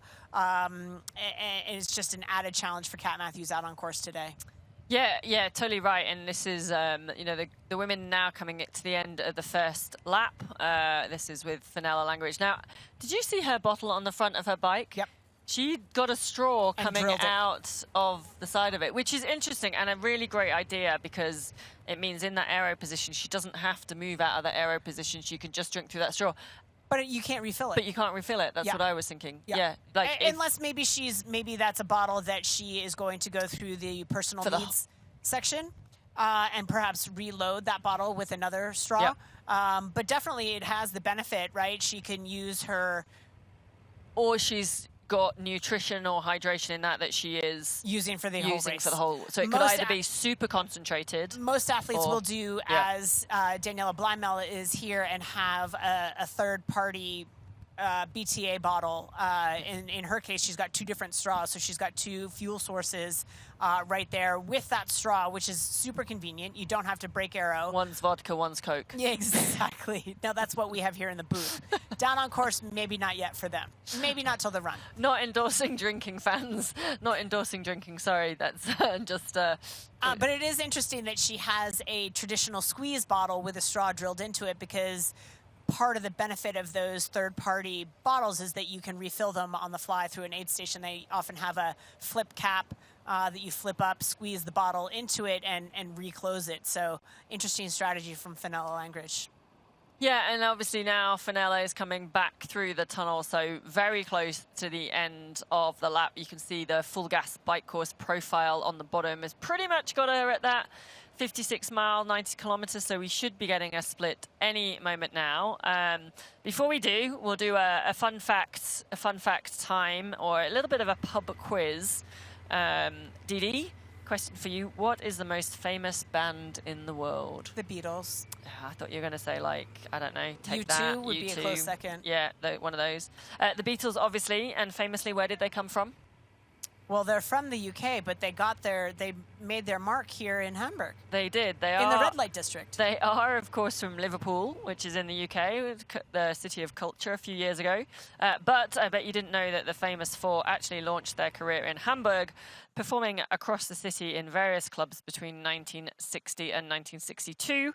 These early performances in Hamburg helped the brand hone their skills, build a following, and set the stage for their later global success. Today, the Beatles connection in Hamburg is commemorated with the Beatles Platz, a public square featuring sculptures of the band members. And also, I mean, Hamburg is now known as a rock and roll city. So not only have you got millionaires and billionaires and 2,500 bridges and a caviar line on emergency dial, it's also rock and roll city of the Beatles. There you go. And while we were discussing the Beatles, Fenella Langridge was going through the city center doing Fenella Langridge things, always taking the opportunity to engage the crowd. She you get what you give, and she is giving energy to the crowd, and the crowd is loving it and giving it right back to her. So Fenella doing Fenella things. That's right, and she is through that first lap. So bike split of 2 hours 12:08, but 3 hours 06:22 for the full race. So that's including the swim. But 2 hours 12:08 for the first lap on the bike. That is fast. It's very fast. It is very, considering she is by herself, especially. Not saying that she is, as we take a look at our VinFast performance analysis on the bike for Fenella Langridge, average speed over the last bit of 37.88 kilometers, and I'm gonna be honest, that's not that impressive because that's through the city. She is traveling at a speed much higher than that, but super impressive. Like if you were a group like this group of 6 or 7, moving, like putting out a split of 2:12, like sure, impressive if you're organized and taking turns legally. At the front, that group is going to travel faster, but Fenella to do that all on her own is super impressive. Yeah, and I'm just looking at Laura Phillips' bike course record. It is a slightly different bike course, so you can't really judge, but we will. But we will, because we got something to talk about. Laura Phillips' bike course record in 2022 was 4:31:14. Oh! So Fenella would be on record to beat that after the first lap. We've got Sarah Svensk down. I believe that was said. They were coming into a 180-degree turn. Here we have it again. They got it bunched up. It looks like she hit her brakes and slid sideways. That's Sarah Svensk down. It clipped Els Visser's back wheel. Who did an amazing job at staying up. Recovering. She put her foot down, got right back to it. But we're going to get an update on Sarah Svensk. That was really tough. Yeah. I just think they were carrying too much speed in that. Again, race dynamics in a big crowd. She's walking it off. Let's see if she gets back on her bike. I think they didn't realize there was a sign we saw coming in that said 108-degree turn. I don't know whether they clocked that, but I don't think they realized quite how tight that corner was, of being a complete 180 and on a slight downhill. So here we have Sarah. She's looks like lost the chain, sorting out. Looks physically like she's okay. Shaken. A bit shaken. We've got a technical official just making sure physically she's okay, and obviously seeing if that bike is okay and she can get going. And now back with Fenella, who is our lead. We've also, just to update, Giulio Iamolo is now through 90 kilometers, so 3:44 down. So I would imagine that chase group... It's 15 seconds down. There we go. They're about to swallow her up. Yep. Yeah, they're all through that now. She's back up. Great to see. Up. Yep, she's back up. That's going to be tough for her because now she is all on her own, fighting a group of minus Sarah Svensk plus Julie Iamolo. Yeah. If you're just tuning in, that is our latest update. But great to see Sarah back on the bike. Hopefully she's okay. Obviously, what we are seeing now on this course is they are having to navigate the age group athletes who are out on their first lap. We saw a little bit earlier as Fenella was just starting that second lap, just having to check the brakes a little bit to go around a corner. It is really important that the athletes keep their heads up on this course, on this second lap now, as they are going to be passing age groupers. That could make sure that the second lap might be a little bit slower, and maybe, because of that. But at the moment, Fenella, that 2:12 was certainly a super fast time for that first lap. So what's interesting is it's not even the fastest time. Daniela Blymel threw in 2:09 because she was further back out of the swim. So some really impressive riding from our women here. And right now, our top 5 as it stands through one lap. Fenella Langridge in first, Julie Iamolo in second, but quickly being caught by Daniela Blymel, Kat Matthews, Els Visser, Maya Stage-Nielsen, and Jackie Herring.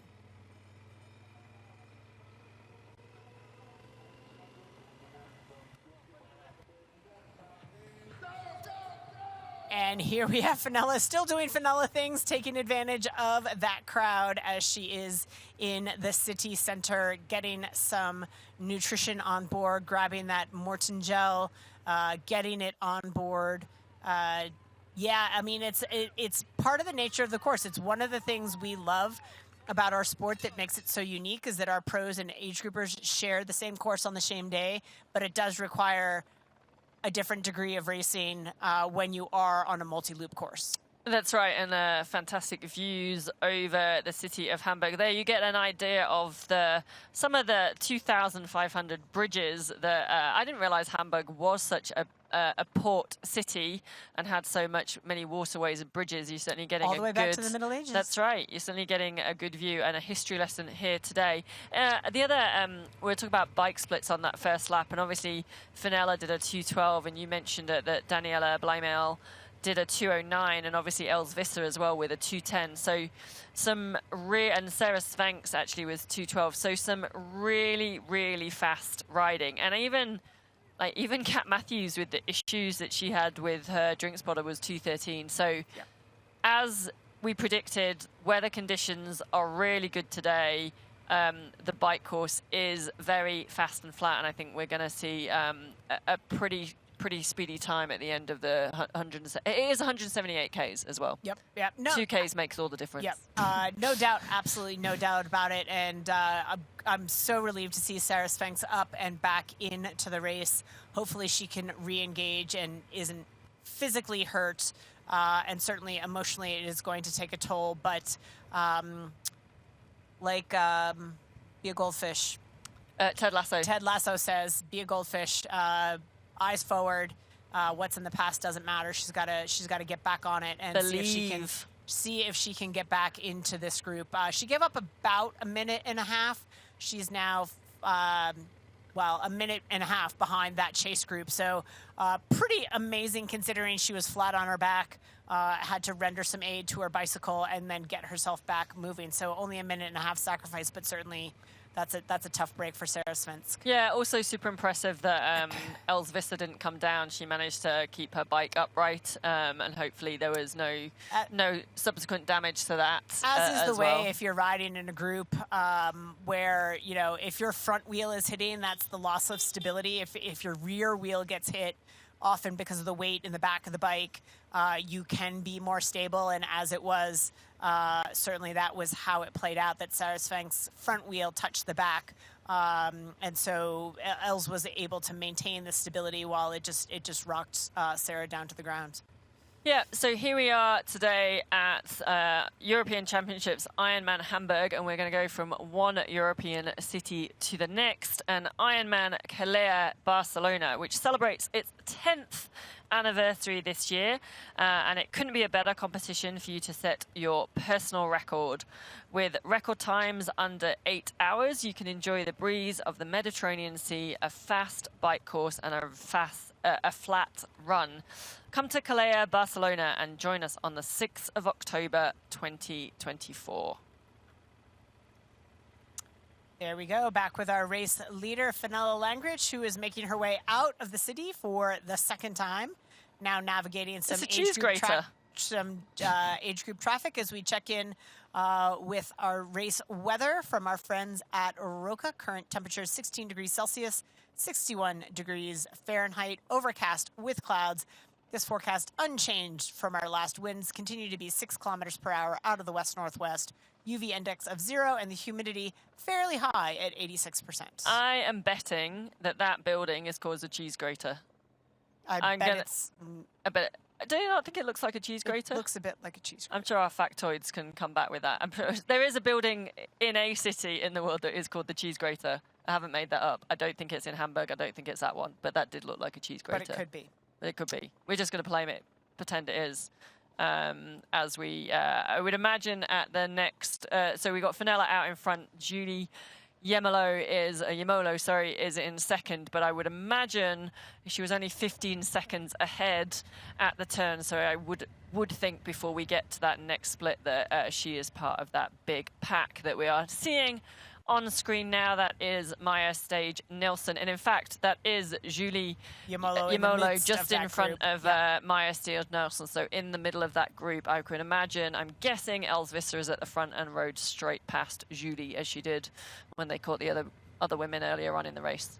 And my guess is that if I'm Maya Stage Nilsson, knowing that they have reeled in Julia Molo from a 3-minute deficit out of the swim, that as soon as the opportunity presents itself with the race ranger, she is going to try to make a move past Julie and slot in back to that group that she's been with for quite some time now. This is where you don't want to get pinched out of a move that's happening up the road. As you can see, quite a line of athletes now. Some of those may be age groupers overtaken on their first lap, but we have a large group of women here starting the second lap of this full gas bike course at Ironman Hamburg, the European Championship. We'll be right back. Don't go away.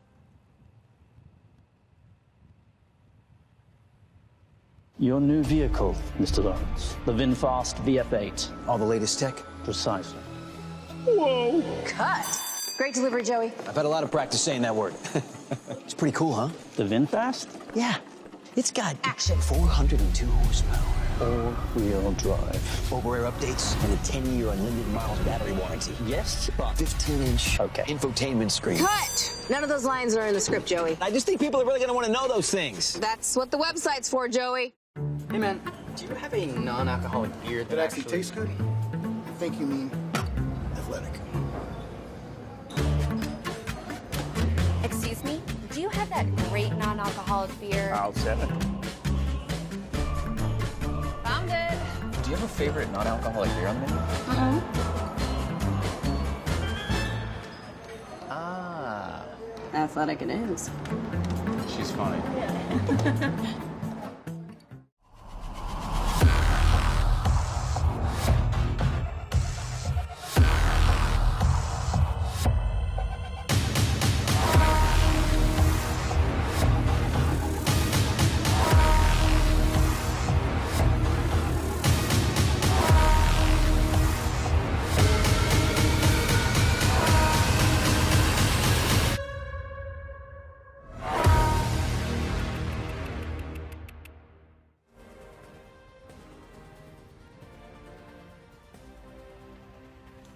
And welcome back to the European Championships Ironman Hamburg.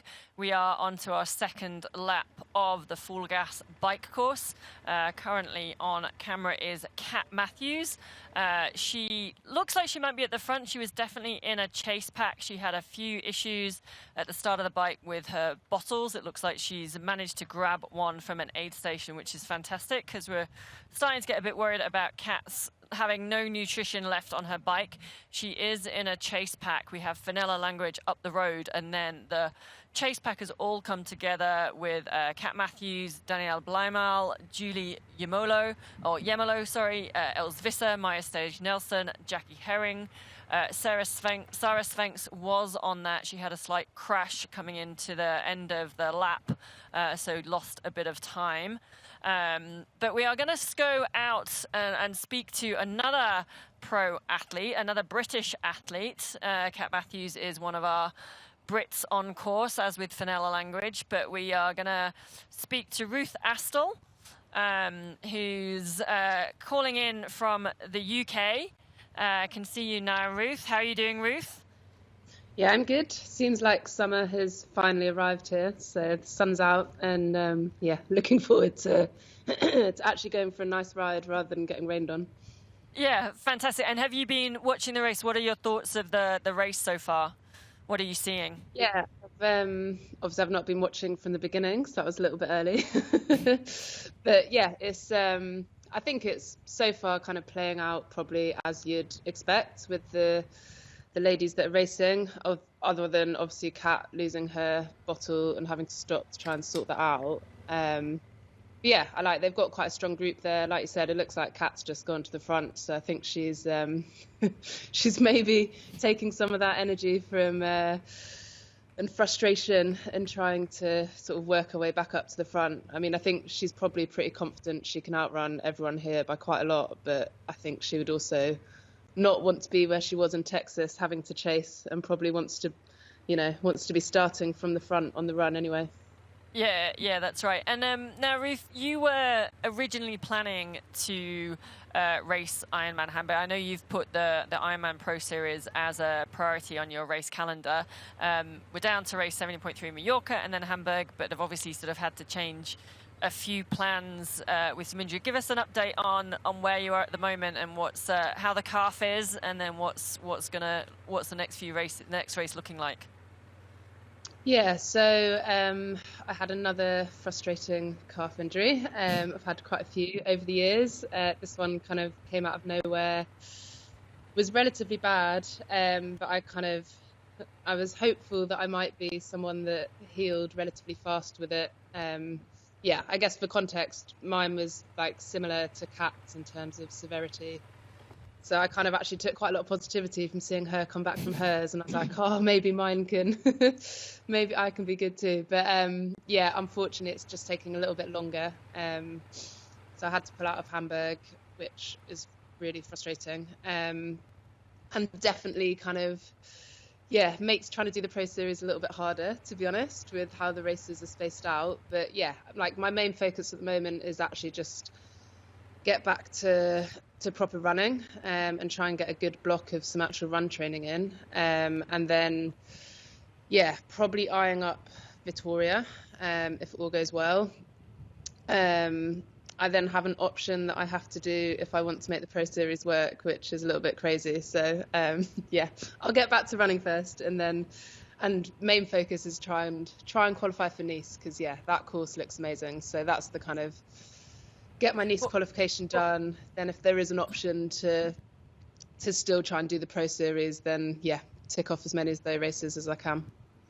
Yeah, and I want to talk to you about Nice, because I know you went there recently and sort of wrecked the course, but let's go back to just touching on your injury. What advice do you perhaps have for any age groupers or pros out there perhaps that are going through an injury and like those ups and downs that you have had with your calf? Like, how do you stay, what are your tips for staying positive or staying focused? Yeah, depending on when you talk to me, I'm probably not the best to always give you the tips on staying positive. I think that would probably be one of my thoughts, is that you're not always going to be able to stay positive with it. Like, injuries suck, no matter what it is, how long it's been going on. Yeah, it's tough to deal with. And I think actually probably for some age groupers, it can be harder because, the sport is like your outlet from real life. So if that, if part of it gets taken away, that's probably in some ways almost harder. Yeah, I think it's just let yourself kind of be a bit sad and frustrated about it. I think it's really easy to be like, oh, I need to be positive and focus on what I can do and etc. But you can also take some time to be like, this really sucks. So I think that would be step one. Accept it, deal with it, have a bit of wallowing and self-pity time, because I think actually you need a little bit of that to then come out the other side and be like, okay, I can take this time to, for me, work on my swim. I can still bike. There's lots of things in triathlon that you can do. So, yeah, try and focus on that, but also don't be unrealistic about, oh, yay, it's great, I can take all this spare time, because, yeah, it's still rubbish. So going on that positive thought, and the positive being the VinFast Ironman World Championships in Nice in September. Now, I know you were out in Nice a month ago or so, perhaps, or maybe a bit less than that, and doing a little bit of a recce of the course. Can you, obviously today, for the pro women, there's 6 slots to qualify for Nice, but obviously with the age groupers, there's 75 slots for the age group women. What are your thoughts from your trip out to Nice, and what do you think of the bike course and the city and everything? Yeah, I think it's an amazing course. I think it's definitely going to be very different to Kona, not only from like a climate, but yeah, like the course is really challenging. I think it'll really, I think in Kona you can, you obviously still have to be good across the 3, but I think you can get away a bit more with kind of sitting in a group on the bike and not having to really burn all your matches. Whereas I think the course in Nice, you're going to have to be a pretty strong biker to get over that and then actually be able to run well. So yeah, I think it'll be really exciting with some different dynamics. it's a really cool city. Like I've been there a few times to race as an age grouper, and yeah, it's obviously different to Kona. It's like a big city. There's lots of other stuff going on, but it also means that if you've got people coming out to support, they've got other stuff they can do other than just be obsessed with triathlon and supporting. What? You mean it's not the only thing that's out there in the world is triathlon? Yeah. You've had some pretty good races in Nice as an age grouper. But what is it now? Now you're a pro, you've been an established pro, you've had some fantastic results at Ironman World Championships in St. George and things. What is it now this year with the Ironman Pro Series that excites you about the sport? And I know you've had to change plans a little bit, but it was very much focused and still is for the year. But yeah, explain to us a little bit about that excitement. Yeah, I think for me, the main thing and part of the frustration of not being able to do some of these races already is like bringing together a lot of those top contenders to race more. I think previously you'd only really see those people in Kona. So I think the fact that actually you're now getting more of those top girls coming together, 2, 3, maybe even 4 races a year, like that's pretty exciting. So you just get to challenge yourself and see, I think, again, like different dynamics on different courses. Like something like Hamburg here is like so different to what Nice is going to be like in terms of like a pancake flat bike. So yeah, I think it's that, just the general competition. I think also having the kind of like the narrative through the year of where people are, what races they've done. Like obviously at the moment the leaderboard looks really different to how it's going to look, well, even after today, but you've got some people that have already raced like 3 or 4 times and some people that have only done 1. So I think by the time we get to Nice, like looking at where everyone's at, and then obviously with the more points that you have at Nice, that's going to be quite exciting. Yeah, who do you think are your the big contenders come the end of the series? Who are you putting your money on for being at the top? And then I'm going to ask you about this race as well, but I'm going to give you a little bit more of a rope to say the end of the Ironman series. Well, it's probably going to be the same answer. I mean, it's probably going to be Kat. As long as she can stay injury free. She's got a pretty hectic second half of the year schedule, but I can't really see, if she performs as we all know that she can and has a good Nice, which I know that she's going to be doing everything in her power to do, I can't see anyone coming that close to her. But yeah, as I said, it's still quite early. Like obviously there's other people like, that we haven't seen as much because of where the races have been. So someone like Penny Slater, who had that great race in Texas, she's got Cairns coming up, and then some of the other races out there.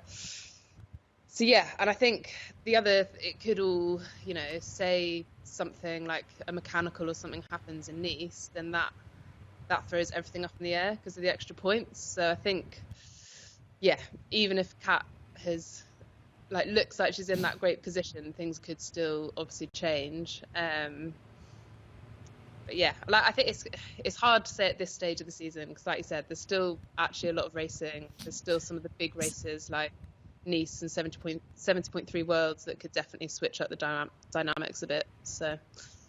Okay, so while you're sitting on the fence, predicting the end of series points, although you did say Kat, so I will tell you that. You can't sit on the fence on this one, but I won't hold you to it. Your podium picks for today, who do you think? What's the top 3? I'm going to go Kat to win. I'm going to go Maya for second. And so it's probably between Jackie and Fenella for third. Like Jackie's obviously a bit unknown at Ironman from where she was. Obviously she has done Ironmans before, but she's coming off some really strong. Yeah, she's coming off some really strong 70.3s. But yeah, on the other hand, I think if Fenella puts together the kind of race that she's capable of, she'll be up there. So yeah, I'm going to pick 4 for the podium. 4 for the podium of 3. It's all right. They might cross the finish line holding hands together, and we'll see. Ruth, thank you so much for coming on and chatting to us. We'll let you go out and enjoy some of that summer weather in the UK and get on your bike. We hope the calf gets better because we want to see you out racing really soon, because we think you can mix things up in the Pro Series as well. So thanks again, Ruth, and yeah, safe training, get that calf healed, and we'll see you on a race course soon. Great, thank you. Wonderful, and we're back to the action here, and a couple of updates that have happened while we were getting some great insights from Ruth Astle. The athletes are lead pros making their way through the city center, navigating some of the more technical sections of the course in addition to some of the lapped athletes. But Fenella Langridge continuing to lead. Obviously, she has now 3 minutes and 46 on the chase women of Kat Matthews, Els Visser, Daniela Blymel, Maya Stage-Nielsen, and Jackie Herring. Jackie was getting accordioned out a little bit through some of the technical sections, and of note also Sarah Svensk hurting. She's now 2:45 back. She was a minute and a half back after that fall she took, but we'll come back with much more racing after this quick break.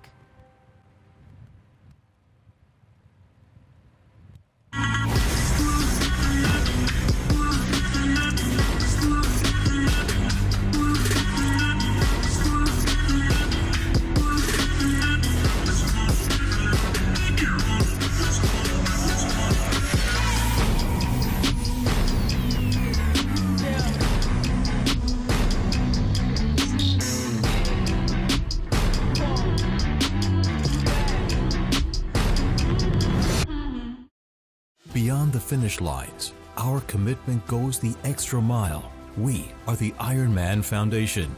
We've given back more than $55 million to support our mission of leaving a positive impact throughout race communities.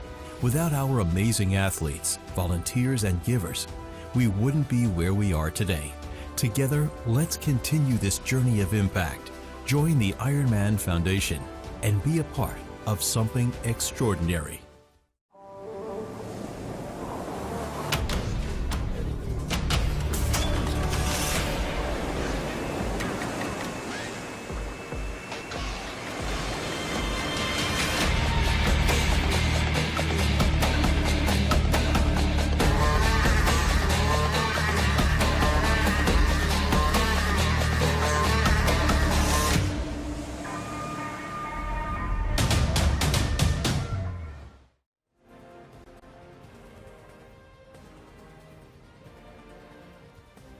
Welcome back to the action here at Ironman Hamburg, the Women's European Championship. You are watching our race leader, Fenella Langridge. She has been in the lead since very early on the bike, as she has started the second lap of this full gap bike course. She currently enjoys a 3-minute 45-second lead over chasers Kat Matthews, Els Visser, Daniela Blymel, Maya Stage-Nielsen, Jackie Herring, and Julie Yamolo. Julie rode alone in second for much of the first lap of the bike course, but has been swallowed by the chasers. Also of note, through the U-turn to start the second lap of the course, Sarah Svensk clipped the rear wheel of Els Visser and took a tumble to the ground. She is back in action.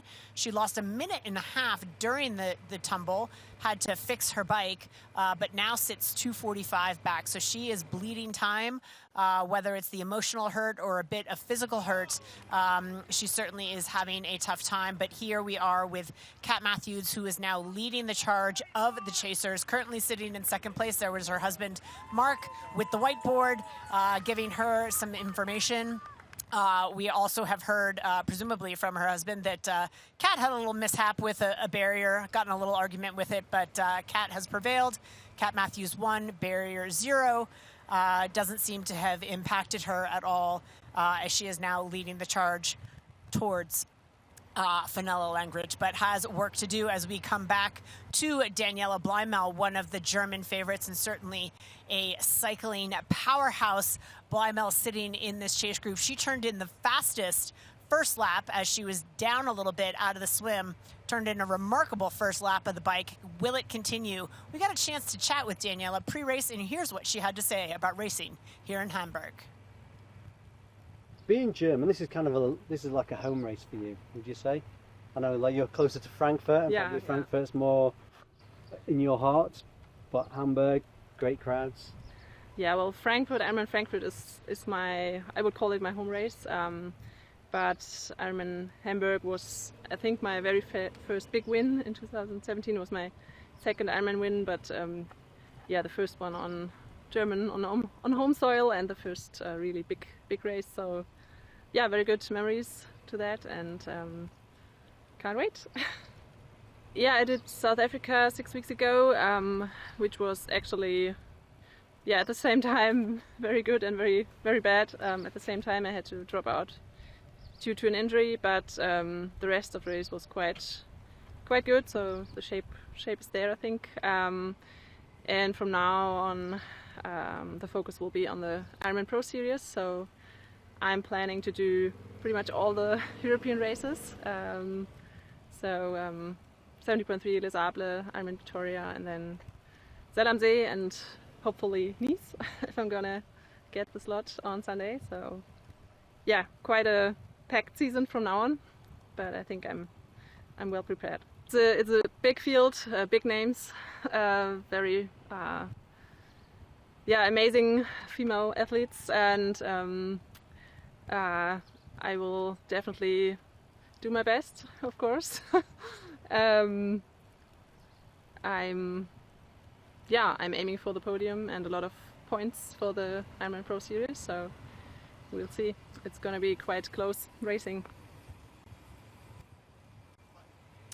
Quite close racing indeed at this point on the full gas bike course. Daniela Bleimel, no one could forget the heartbreak of her race at Frankfurt last year, her home race with a lot of local support there in Frankfurt, and she had to pull out of that race. And I just remember the devastation on her face. I believe it were some of the conditions. I don't know if it was a bit of cold got to her, but she was forced to withdraw there. She's currently not ranked in the Pro Series, as she mentioned, the DNF at South Africa due to a hamstring injury, but we'll see if that hamstring is mended once we get onto the Hoka run course. But right now she is biking fastest on course and now sitting in this chase group. 35 years old from Germany, so no doubt getting a lot of support there. She's a 5-time Ironman champion and certainly worthy of the competition out there today. Yeah, that's right. Also a mum of 2. Yes. So 35, mum of 2. So she took a bit of time off to have her kids. Actually, I was just looking to see. I thought Kat might have got away, but this is Els Visser just overtaking to take the lead of that chase group ahead of Kat. Daniela, that 2023 victory would have hurt because she was defending champion from Ironman Frankfurt in 2022, and it is a hometown race for her. But she has run this race before as well. She won Ironman Hamburg back in 2017, so a few years ago now. But I think the other thing about coming to this race for Daniela this time is that they left the kids behind. So she says she actually feels rested. It's a vacation. And had sleep leading into the race. So again, we go back to one of the mothers in the sport, and then also the importance of that sleep aspect. Absolutely, absolutely. Well, fastest on course through the first lap. We'll see if she can hold on. Again, when you get into a group dynamic like this, it's hard to break away, particularly on a course of this topography. There are just so few sections where you can capitalize because it's so flat. Everyone has a chance to respond. Hillier courses are slightly different in that you can be more aggressive through some of the climbs and establish a separation. But we are hearing the winds picking up out on course, and that could play a role here in the second lap, so to be determined. Yeah, and also just from one of our team on the course at that 90k turn, little tidbits of information, obviously, just as the athletes went past, that Maya was looking good, Maya Stage-Nelson, so she was looking good. Daniela Bleimel, who we just spoke about, and is riding very fast, had that fastest bike split at the first lap, but did look like she was suffering a little bit, word from the street goes. But yeah, we will see. There's still a long way to go. They are closing down on Fenella now. That's back under that 4 minutes. And yeah, but we have got a little bit of a wait now until we get that next bike split. And this is the point in the race. I mean, it's hard because it's such a long day out there. But athletes of this caliber, anybody can ride the first half of the bike course, right? I mean, this isn't the time. This is the time during that first half of the bike course where the mistakes can be made that are going to play a role here in the second half of the bike and certainly on the marathon. Just to recap our top 5, currently Fenella Langridge, Kat Matthews, Els Visser, Daniela Blymel, and Maya Stage Nielsen.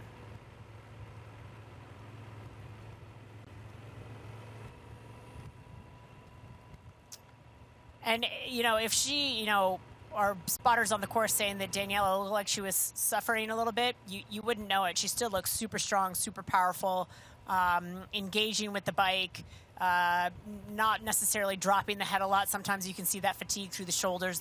People tend to get a little bit more rounded, but she still looks very engaged. Yeah, and she's sitting in that group. She's second, I think that's Els Visser, so second behind Els in that chase pack.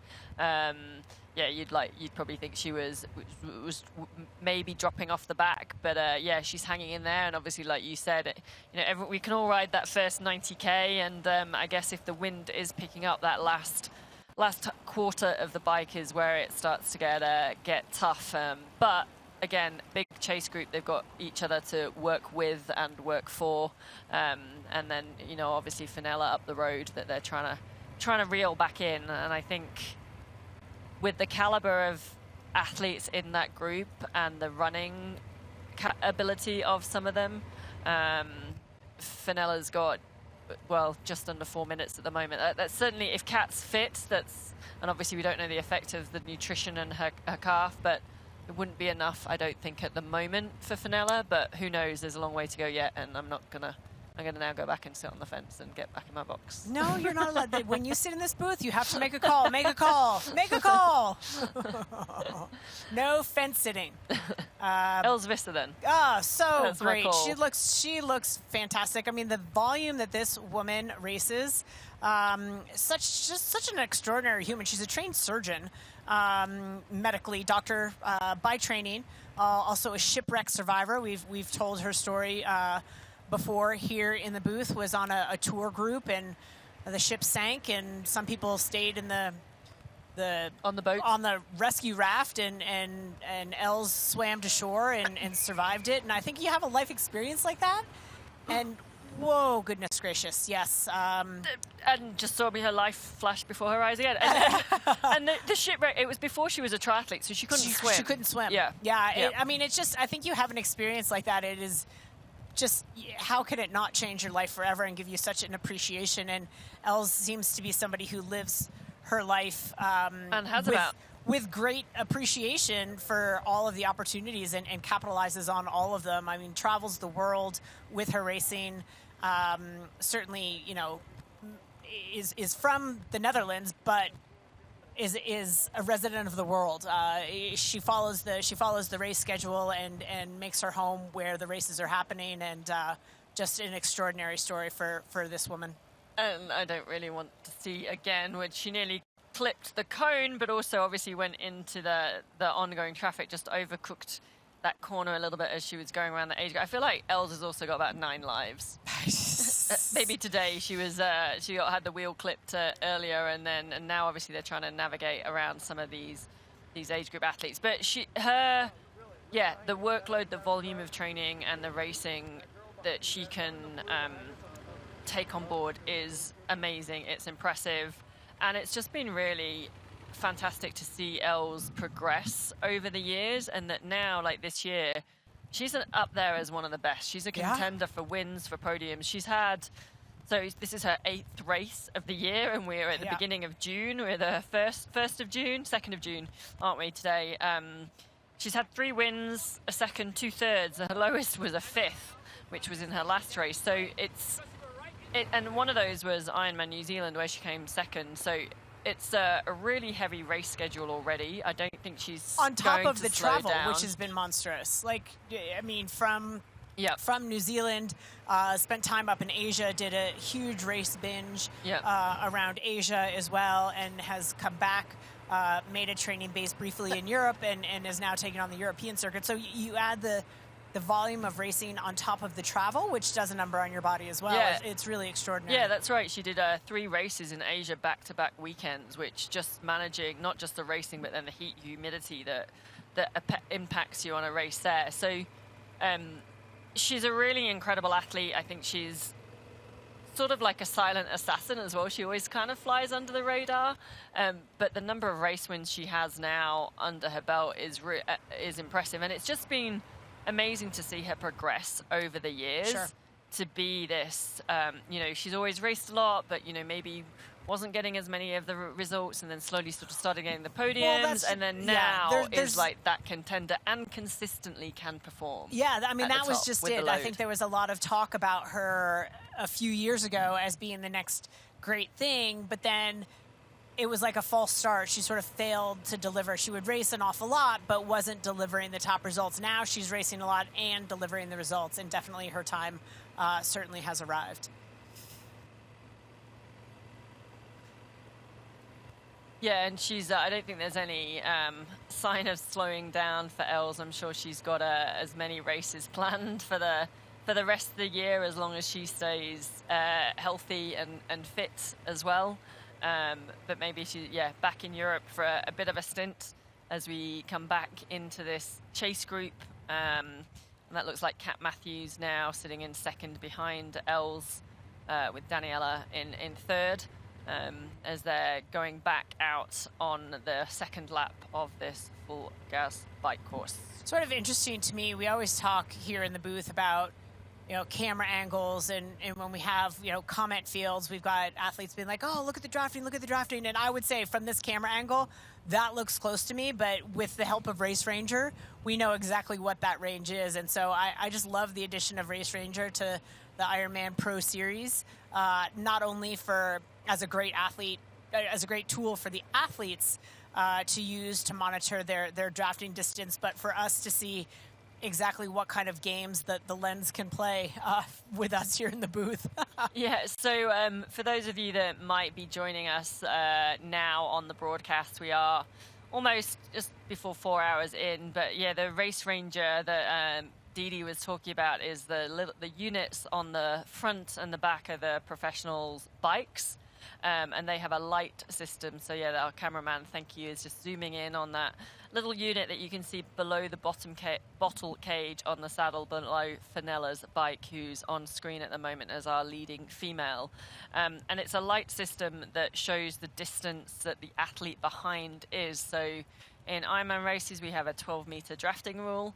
So if the athlete comes into that 12 meters, they have to go past, but often it's really difficult to actually judge that, but they can get a drafting penalty. So now what Race Ranger does, it provides a lighting system. So if the light, as the rider, the triathlete sitting behind Fenella, if she did have someone behind her, if it was a red flashing light, then that would mean they were within the 12-meter drafting zone and would have to make a pass. If it was a blue light, that means the athlete's between 12 and 14 meters behind the rider in front of them. And a solid orange light is the athlete is between 14 and 17 meters behind the athlete in front. And obviously no light means that they are well behind the athlete in front. And we're going to carry on with our race after this break.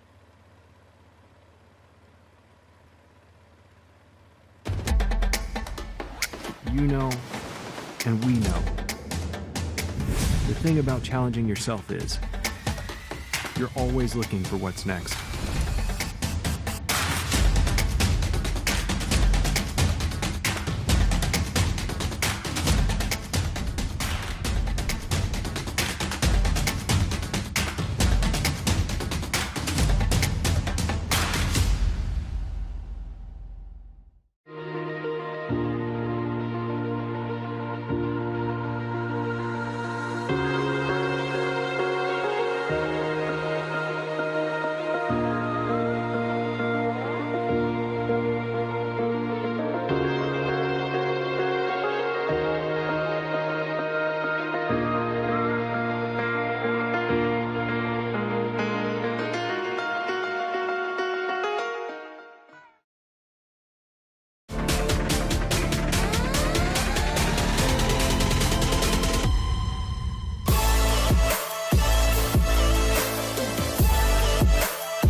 Welcome back to the action here at the Ironman European Championship Hamburg. You're looking at current race leader. This is Fenella Langridge from Great Britain. She's held the lead since out of the swim this morning onto the bike course.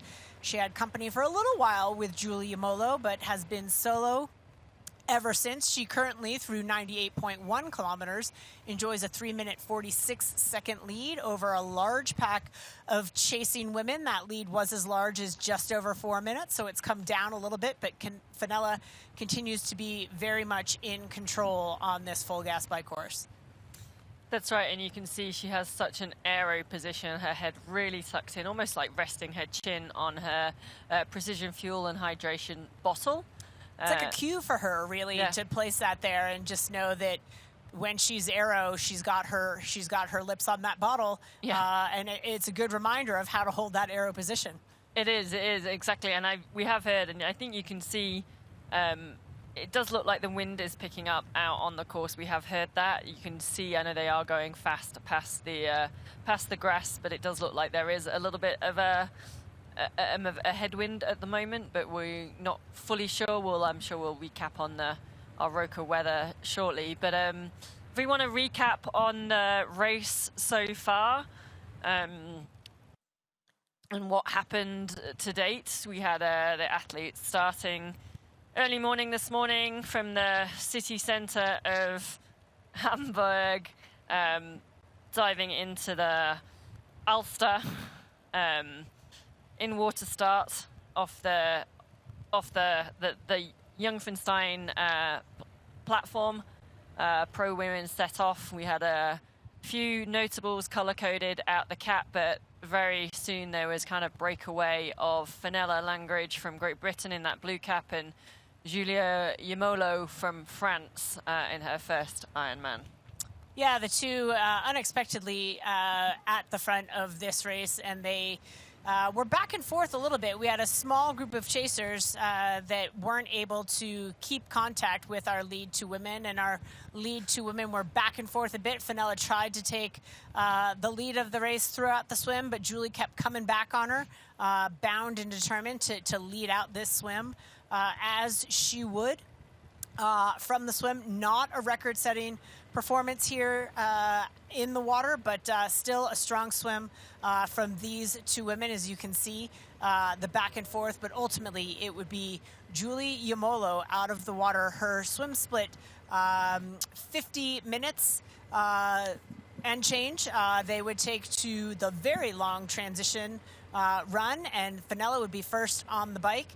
And off she went. Julie Yamolo kept touch with her for quite some time, and then our chasers came, including the likes of Els Visser, Jackie Herring, Kat Matthews in that group as well, and they would get on the bike and were a little disorganized at first, but would try to get themselves organized. We had a little catastrophe for Kat Matthews in the early stages of the bike with an aero bottle that she had to get rid of, came loose from her bike, so she had to make a stop, lost touch with the group, but then would bike back up to it.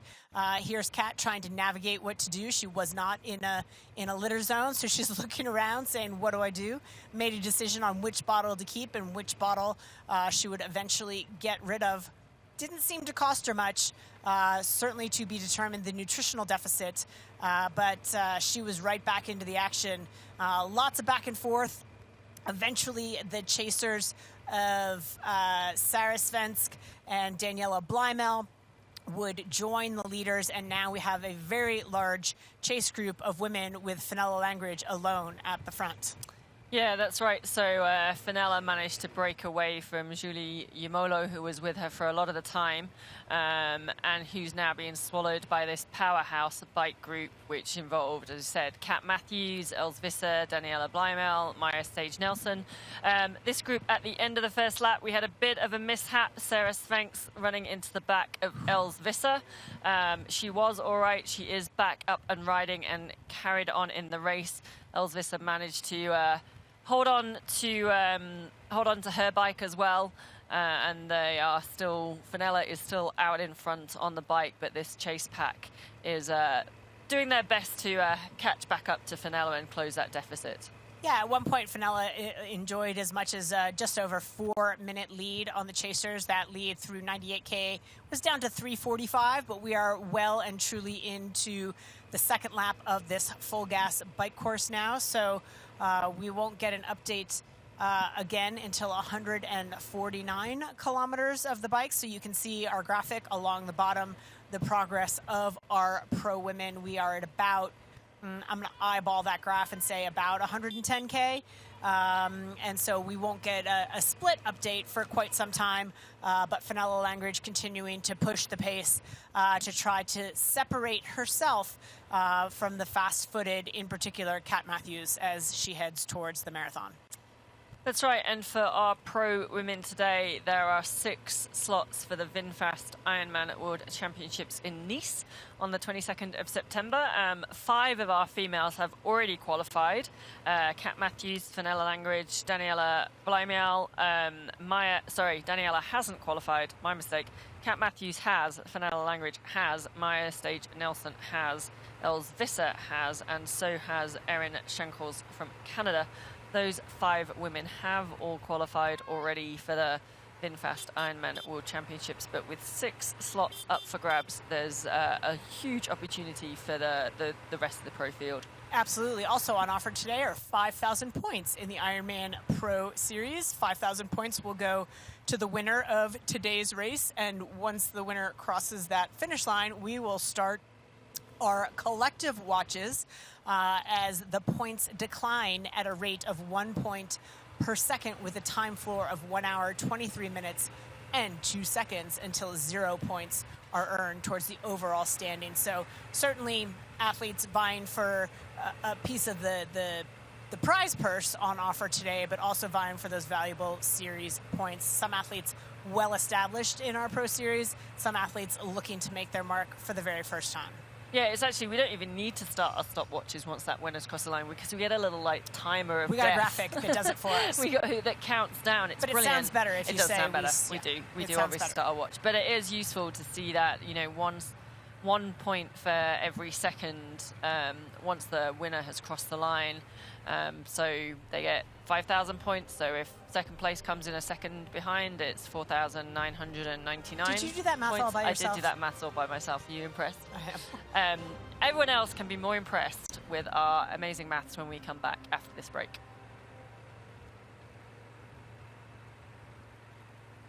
Your new vehicle, Mr. Lawrence. The VinFast VF8. All the latest tech? Precisely. Whoa! Cut. Great delivery, Joey. I've had a lot of practice saying that word. It's pretty cool, huh? The VinFast? Yeah.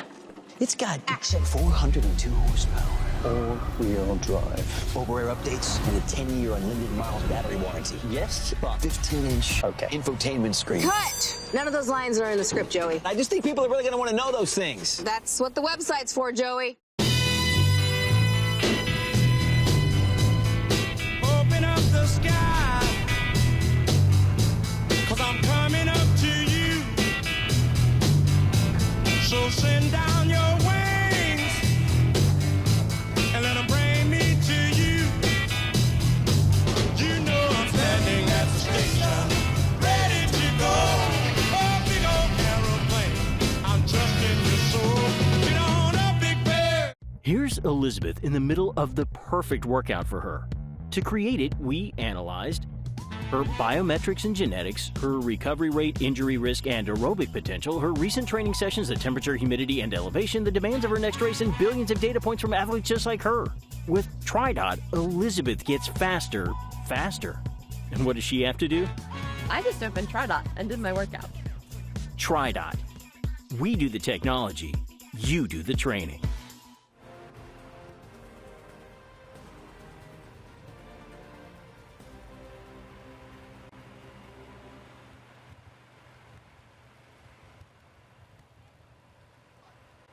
Back to the action here with race leader Fenella Langridge. Fenella earned her first Ironman win just at the end of last year at Ironman Western Australia. It was a huge thrill for her, one of her favorite race memories. She has quite a few of them. She was in the lead for the Ironman World Championships in Kona in 2022 for a period of time, and she tends to get quite jazzed about things like that, engagement with the crowd, and you can see there on her right or left shoulder, good vibes only. That is her tri-club that she represents, but it's also pretty much how she lives her life. It is, yeah. They've taken her and her partner, Billy Harris, who's also her coach, have kind of set up a... Let's talk about that for a minute. Okay. It is a very unique brand of relationship where an athlete's partner can also be the coach. Now, obviously, in most relationships, the spouse, the partner, plays a significant role. Yep. But not necessarily as coach. For me personally, there's got to be that line there. There's no. With and so the for me, greatest I look respect at people, to Dave, I can't see him being your coach. Oh, I mean, so I do admire people who have that relationship. Obviously, there's great benefit to it because in the world, very few people, aside from perhaps your parents, and we do have some situations where a parent coaches a child, but there are very few people that know you better than your partner / spouse. But to me, it's a unique relationship. So there is benefit to it in that your coach knows you inside, outside. You can hide literally nothing from them. But gosh, that's a lot of togetherness time. It is a lot of triathlon togetherness Yeah. time. I'm trying to think. There are other partners who are... I don't know whether there's... Laura Phillip and Philip Sipe. That's a husband and wife couple as well. I'm trying to think. There are other athletes. I don't think it's coach-athlete, though. I think it's just very... I'm thinking of like Paula Findlay and Eric.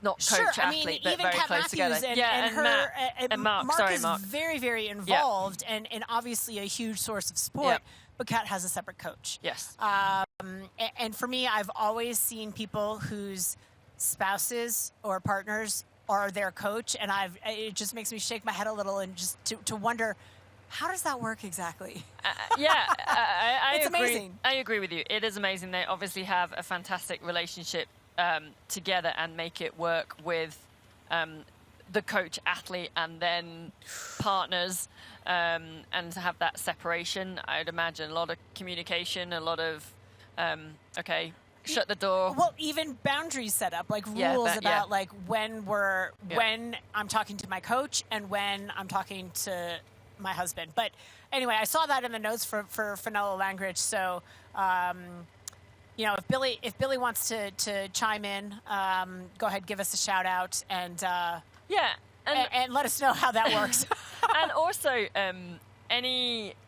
anyone who can think of any other coach-athlete relationships that are partners. There was a time that Justin Metzler was coaching Jeannie. That was the one that is no longer. That was the other one Although Justin just down. announced on social media that Jeannie is now coaching him, that she is the head coach. I didn't know that. I think it's more of a sounding board type thing. I don't think she's actually calling the shots there, but facetiously. That's one situation. For a period of time, he was coaching her. That's the one I think I've for got a down. period of time, Andre Lopez was coaching Rachel Olsen. Yep.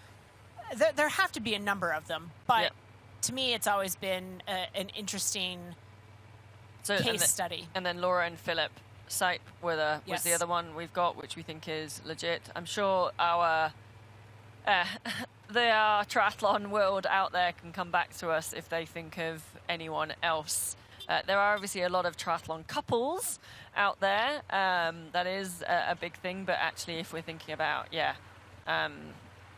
who was a coach-athlete relationship. Oh, yes, I just have one through. Nikki Bartlett and Bex Milnes. Oh, there you go. Yes. Who are set to be married very shortly. They Here are. we have a replay of Fenella Langridge going through the last aid station. She went to grab some bottles. Call me a liar. Where's our replay? Here we go. She went through, grabbed a bottle, and as soon as she got out of the aid station, she was looking for another bottle, and whoopsie-daisy, it wasn't there. So she is now also riding a naked bike. She's got some gels there in the bento box, but she has no. Well, she's got the frame bottle. She's now got rid of the one on the front, which had that straw in it, which is the one I think she just just toss. But we haven't seen where she lost. I'm assuming she's lost it because she was expecting it was there. Non-intentional because she obviously didn't know about it. But yeah, it looks like she is now Whether she just pitched that BTA bottle and the one in the back was going to replace it, I don't know. But she, right now, other than the frame bottle, which typically that is for a lot of athletes, put a that's a calorie source, so no fluids on her bike. She'll have to wait till the next aid station. So again, not ideal, but you've got to roll with the punches and start listening to the body signs. Maybe you double up and get more aggressive through the next aid station. But just a lesson that those calories and those fluids matter. So take your time through the aid stations. Make sure you get what you need. I think it's about another 25K to the next aid station, which is fairly, especially because she's not got anything on her now at all. It's not even that she's got sort of half a bottle. So yeah, we'll see how that plays out. But hopefully she's stocked up enough that she can survive for a little bit. And I have an answer to your question. My cheese grater? Yes. Awesome. Go the for it. building is called the Elbphilharmonie. That is my interpretation. It's called a what? Sorry? The Elbphilharmonie. Sorry, can you say that again? Elbphilharmonie. Can you spell that? It is yes, I can. It's ELBPHILHARMONIE. Can you use it in a sentence? No. Yes, well, I can. I'm the guessing... Elbphilharmonie Concert Hall was completed in 2016 and is an architectural marvel. It is one of the largest, most acoustically advanced concert halls in all the world. And it is becoming a symbol of modern Hamburg, which is impressive for a medieval city. It is, yeah, and it is impressive because I still think it looks like a cheese grater. But I guessed off the back of the word that you can say again, it was a music system. Elbphilharmonie. That's the one.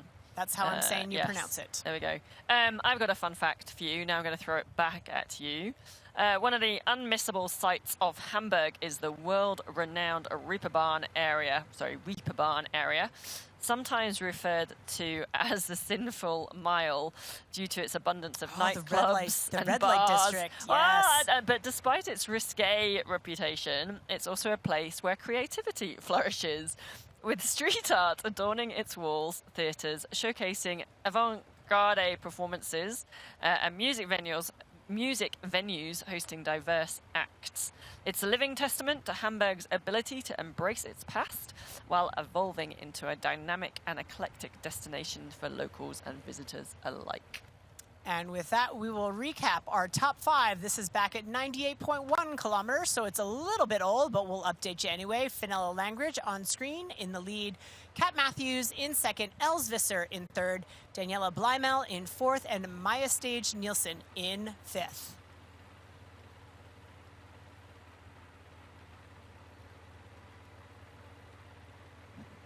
And back with Fenella, just to let you know, our motos are recharging and we'll get back to our chasers as soon as possible. But right now, it's all Fenella Langridge, all good vibes only. Yeah, and she's so used to, here we go, back to the chase group. But Fenella is so used to, I know, it's just like... and you shall receive. It's like that. Team is on point. Fenella is so used to being in this position at the front with her swim. She races hard on the bike as well, so she's used to being in the lead. Sometimes, like she was in Texas, she had a couple of other women with her, but often it is on her own, as it is today. We're waiting to see what that split is, though, at the next checkpoint. We've probably got about another 15K to go, I think, before we get that check to see if this chase group has made any inroads in to that lead of 3:46 that Fenella currently has. And this looks like, I'm guessing Jackie Herring at the front of that group with Julie Yamolo in second, and that is Maya Stage Nelson currently third on screen. Which would imply that Kat Matthews and Els Visser may be off the front or could be behind. Yes. So who knows? One of the two. One of the two. One or the other, but probably not both. You've got a 50-50 chance of getting that right. My guess is that they are together, and my guess is that they are... The third option... I'm making an edge. Is that one is in front and one is behind? Correct. But and then you have a fourth option that it's swept the other way around, and... It could be, but my guess is... that it is probably Kat and Els off the front of this group. But again, we will get our motos to zip round the course, but right now spending a moment with Maya Stage-Nielsen. She looks great. Yeah, she really does. She really does look great. Like we've talked a lot about Maya, and she has raced, I think it's now 16 or so full distance races, but her approach that she comes into each race still as it's a new race and that she's new. We've talked about she's had some fantastic results and podiums. She's performed well on the Ironman World Championship stage. She's just yet to get that win that I think. But as we also said, she go puts through their entire career without a win. and never, no, that's right. never get and never get a win. like you said, she puts herself in the big races. Yep. And I think actually this Ironman Pro Series is designed for an athlete like Maya, where she is consistently up there, and so she's just going to be collecting points every time she races, and she can race quite a lot and consistently at a high level.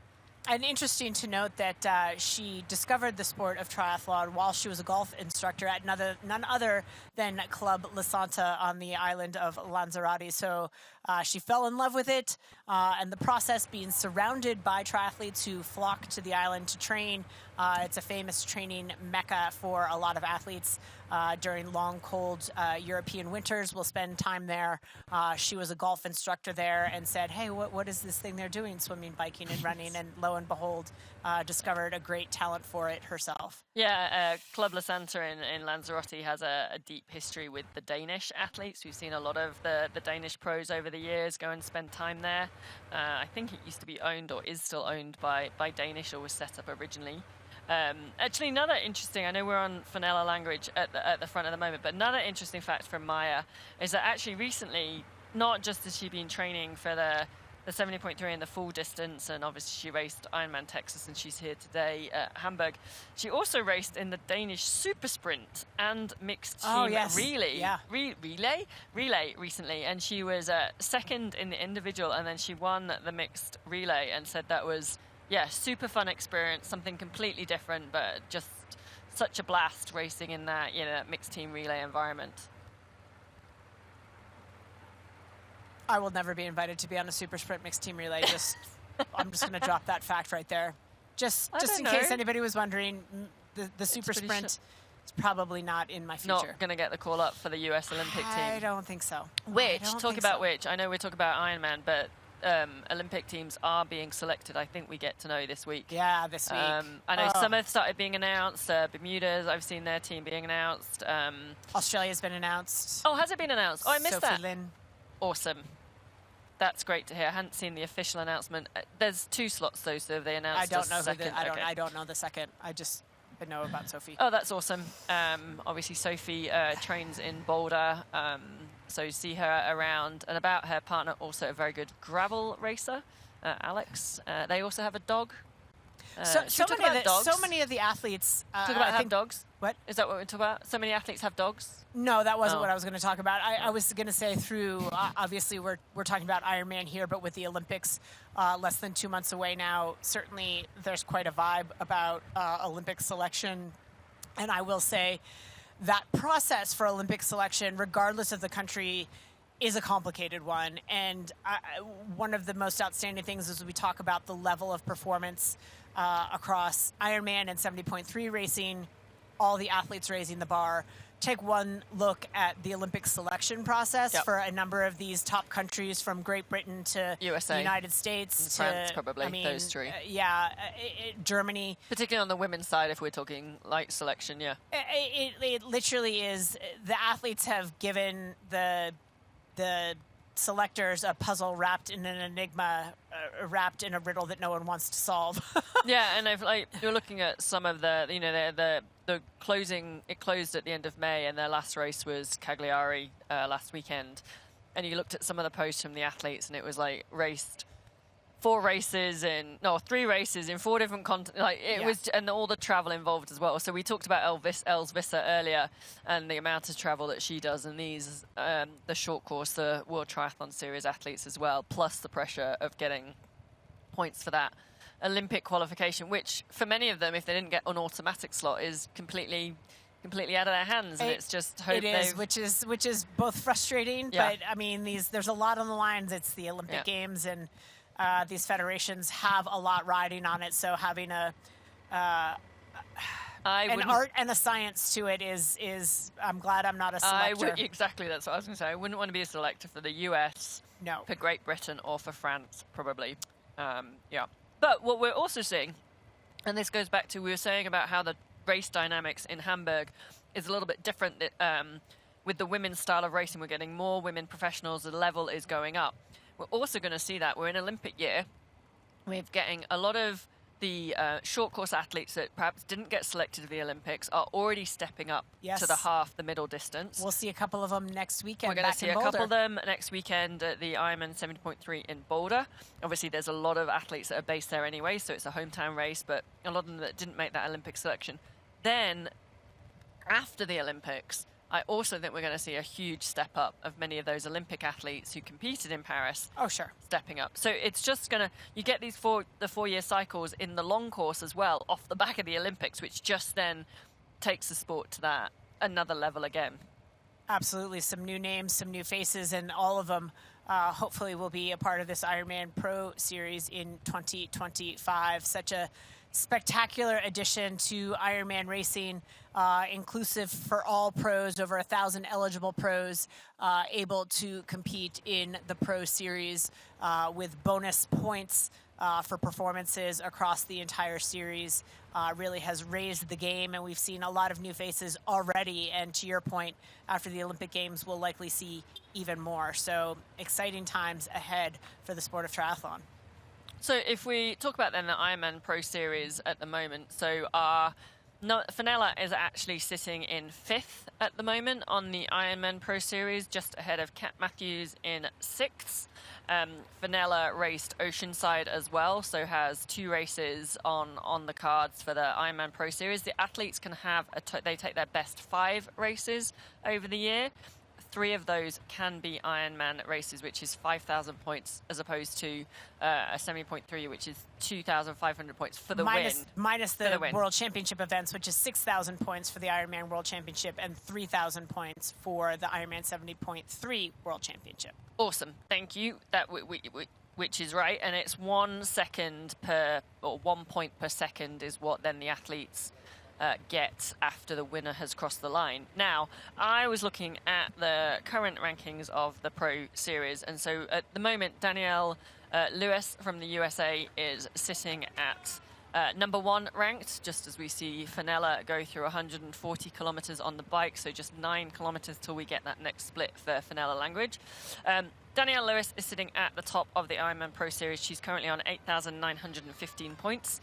Emma Pallant in 2nd, who is a 70.3 athlete, so won't have a full distance in there at the end of the year. Now, Fenella is in 5th. Now, for her to take the lead, or rather to move ahead of Danielle Lewis, she needs 3,322 points, which means she can be 27.9 minutes behind the winner today to move ahead. Now, Kat is in 6th.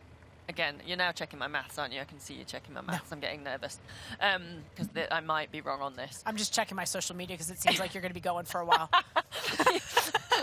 But we're going to break. So Kat is in 6th, and she had 5,000 points from Ironman Texas. So she needs to be 3,915 points to move ahead of Danielle Lewis at the top of the rankings, which is 18 minutes behind the leader if Kat doesn't win today. But we will find out more about who's going to win right after this break.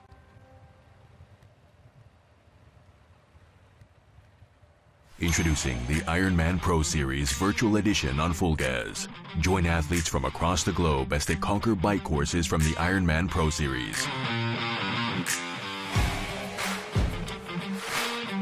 Challenge yourself, travel the world, and earn your exclusive Finisher's Medal. Push your limits and make your mark. Exclusively on Full Gas. Unleash your inner champion. Register now at fullgas.com.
Welcome back to the European Championships Ironman Hamburg. We are getting to the final stages, well, the last quarter or so of the bike course, about 145 kilometers through. I think we did just see Fenella go past the 140 sign.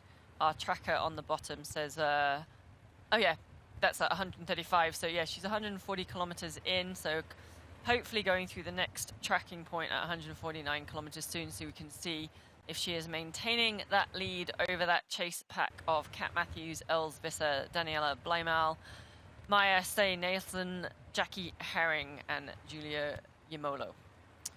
And of note, through the last aid station, Fenella had some issues. If we take a look there at her bike, she's got the one bottle on her frame, but nothing in that rear cage and nothing in that spot between her aero bars there. So she might be a little bit low on fluids. It's been quite some time since she's had access to a bottle. She does have some calories on board. We can see there in the bento box, she's got some gels in there, but no fluids to speak of. So will that have an impact? Time will tell as we come back to what we believe is our second group of chasers with Jackie Herring, Maya Stage-Nielsen, and Julie Yamolo. Yeah, now Didi, like a couple of, we saw Fenella, but also Jackie and Maya, I think it is in front, are wearing calf sleeves. Yes. Tell us a little bit about the benefits or why you would wear a calf sleeve or a long sock. Well, like we talked about some of the developments in the sports nutrition and how that is evolving some of our fabrics now in both what we wear. There was a time ages ago where athletes wouldn't wear black because it was thought to absorb the sun, but now the nature of these technical fabrics that even the darker colors will repel the sun and be cooling. The calf sleeves, as we have discovered when we used to race in just bathing suits, all of these technical materials are actually faster than skin.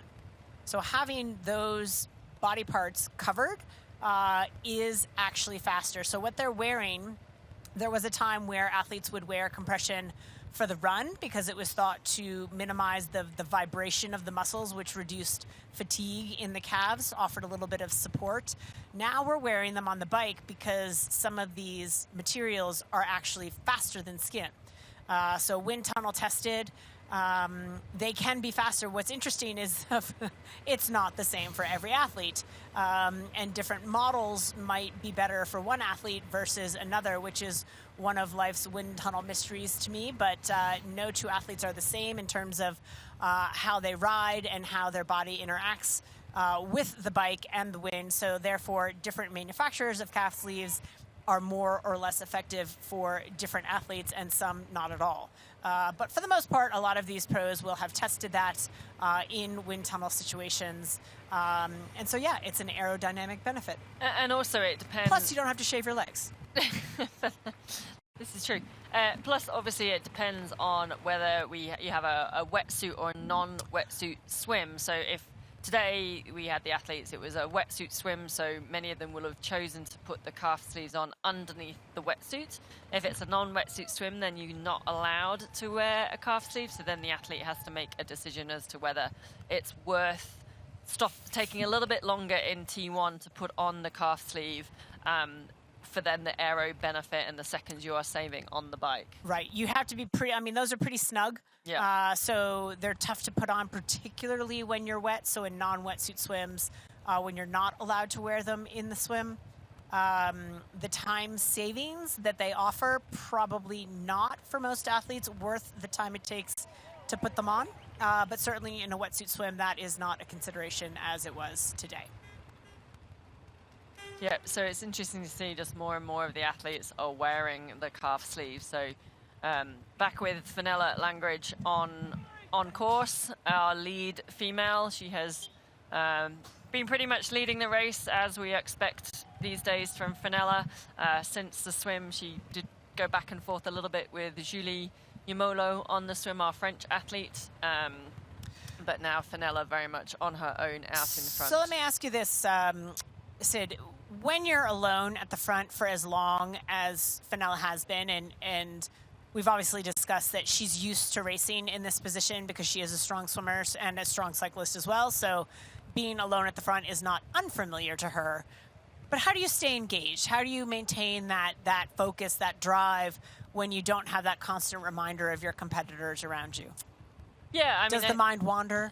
Oh, always. I mean, you talk about, an Ironman race with what are we, 8.5, 9 hours of racing. Your mind, if you can stay focused for that length of time, I think it does happen. So for me, I break the course down and break it into segments. So I've got my power meter, and I'll have power or heart rate that I'm looking at, and possibly times for different segments of the course that we'll try and break it down. It's trying to keep it really in the moment. You're now sort of trying to clock down the kilometers. I think also, like on a course like this in Hamburg, you're keeping focus because you've got to keep your head up a little bit with the age groupers that you're going past, but also there's a bit of fear. You just keep wanting to push really hard to maintain that gap. You don't know necessarily where the chase pack are behind you, but it's eyes forward and just trying to put as much time in front of them. But yeah, break the course down, break it into segments to ensure, tick off, put it in 10-kilometer blocks or whatever it is. I don't know, how do you yeah, go for into me, that position? it comes down to, I mean, it's been a half a minute since I've been at the front of a race, but I can remember back. I break it down to the process, right? So I have a running inventory of process-oriented things. What's my heart rate? What's my cadence? Where's my power? When's the last time I ate? When's the last time I drank? What's my heart rate? What's my cadence? What's my power? When's the last time I ate? When's the last time I drank? Other things you can add to that. Position checks. Certainly we saw Fenella before when she had a bottle in her aero bars there, that she was checking her aero position by tucking that chin onto the bottle. So your form on the bike can be something else that you come back to check in with. But basically to have a running list of not outcome oriented but process oriented tasks that you want to manage throughout the course of the bike, and just keep lather, rinse, repeat over those critical points of process oriented goals. The goldfish again. The goldfish again. Keep it simple. But we're going to take a quick commercial break and keep it simple, but we'll be back. Don't go away.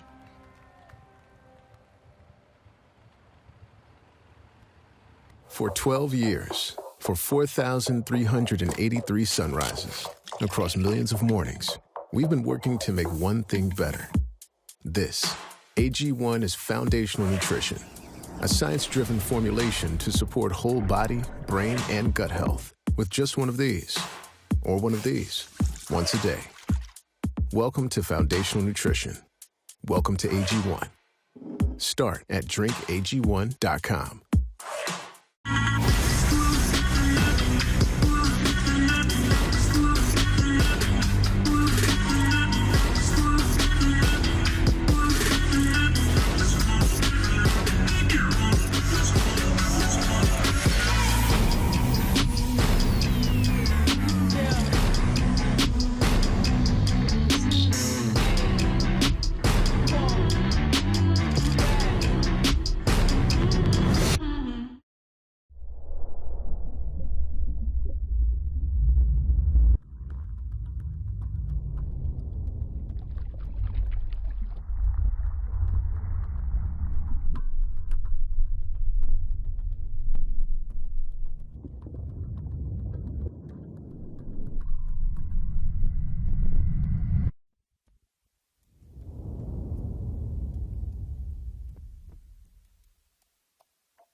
Welcome back to the action here at the IRONMAN European Championship Hamburg. We are with our chasers right now. I think this is our second chase pack of Jackie Herring, Julie Yamolo, and Maya Stage Nielsen. They are in pursuit of Kat Matthews and Els Visser up the road, and who are in then pursuit of Fenella Langridge. So Fenella about to approach that 149.1 kilometer timing mat, and we will have some timing split updates to share, as well as some other news from the course. That's it, and then they just have once we get them through that timing mat, it's just 30 kilometers if my maths is correct on that one, or just under, because it's 178 to T2, where we're going to start on our Hoka run course. Now, we've talked a lot about nutrition, and Kat had issues with her bottles. Fenella, we think possibly is issues with the bottles. Race week nutrition. What is your go-to? I'm going to ask you a question that Jackie Herring put up after it was quite a contentious topic at the press conference. Are you pizza or rice? Are you team pizza? Are you team rice? I'm both. Slightly earlier Together? in the week, no. Slightly earlier in the week, I would indulge in some of the pizza. But closer to race day, the day before, I probably would be more team rice. 2 days before, team pizza. Day before, team rice. Fair enough. I don't like to limit my carbs. I like to love all of the carbs, but I just like to love them carbs. in a somewhat logical, methodical order. We love carbs. Anyone going to the VinFast Ironman World Championships in Kona, there is a fantastic cookie shop, and that's all I'm going to say because you're going to steal all my cookies. But that was carb loading before the race. But Jackie, as I'm going to call her an Ironman rookie, albeit she's done 16, but it has been 9 years. They were having some light-hearted fun with Jackie about her nutrition leading into the race, and she was asking everyone, all the other pro women, for their advice. She was very much a team pizza, and it was pretty much every other pro female was horrified. Rice. Well, horrified by team pizza. Yeah, they were team rice every day leading into race week, which I don't know. I just tend to eat anything, really. Anything that anyone cooks for me. I think that it depends on what your gut can handle, what you're used to handling, certainly. We do have Fenella Langridge, by the way, through 149.1, so start your watches, and we will see at last. What are you betting? What are you thinking? Time ago. It was 3:46, wasn't it? Oh, it's there on the screen. I was going to be impressed with my memory, but it's there written in front of me. I'm going to say it's back above 4 minutes. All right, I'm going to go. I'm going to go 3. You're going to go under. I'm going to go 3:30. I'm going to go over. You're going to go under. Yeah. We like to be controversial. Yeah. Are we betting on a bottle of wine? Does that work? No. No. Oh. Come on, Dee Dee. No. Give me something. Nope. There's a bottle. There's a bottle. We could down. bet on a pizza then, if we're talking about food, or a cookie, or a muffin. Carbs. Carbs love. We'll bet on carbs. But here we are with Fenella, who is been alone at the front for quite some time. Well, not alone, because look at all the age groupers that are out there with her. But now through, we are waiting for the chasers. We expect next Kat Matthews and Els Visser, who had seemingly distanced themselves. Daniela Blymal is sort of missing in that group as well. She probably would likely be with Matthews and Visser. But momentarily we will have that update for you. But those are our next expected athletes based on pure logic and based on the last timing split, certainly. Yeah, and obviously Maya Stay Nelson in there as well. Julie Yamolo in there. Sarah Spanks, she had that crash. Here we go. Els Visser has moved up. And at 2.5, I win the bottle of wine. 2.5. I win the bottle of wine that we didn't bet on. With Daniela Blymal, and we'll now see who we else. would expect Kat Matthews. And Maya and Jackie to come through. But let's see. It looks like Els and Daniela may have got a little bit of a gap. A little bit of a gap. Surprising for that. Because Maya was looking good. I thought Maya would have been in there. Well, no, Maya was back with Jackie and Julie. So we've seen that we've seen that trio for the last 20-30K together, and they were seemingly by themselves. Obviously, the camera doesn't get necessarily everyone. I but think those I was too busy doing my maths on the pro scores. You've been very busy. Very busy. But no, Maya, Jackie, and Julie are together, implying that Kat, Els, and Daniela are together. But right now, only Els and Daniela through that timing mat. So something has befallen Kat Matthews. We will try to get down to the course and see what is going on with Kat Matthews. But at this point, she is still not through. Jackie Herring now through 149.1. And Julie Yamolo was going around that corner as well. That's a tight turn. And Maya, so there we go. Maya Stage Nelson is, so they're still the same. 3:45 back with Jackie Herring and Julie Yumolo. We are missing Kat Matthews at the moment, but Els Visser and Danielle Bleimiel have certainly made a break and are closing down on Fenella Langridge, just 2.5 minutes. So they've taken, if my maths is correct, 1:15 out of Fenella Langridge's lead. So let's just recap the top 6 through that 149-kilometer mark. Fenella Langridge in first, Els Visser and Daniela Bleimiel 2:29 or 2:30 back, and then a third group, Maya Stay Nelson, Jackie Herring and Julie Yumolo at 3:46.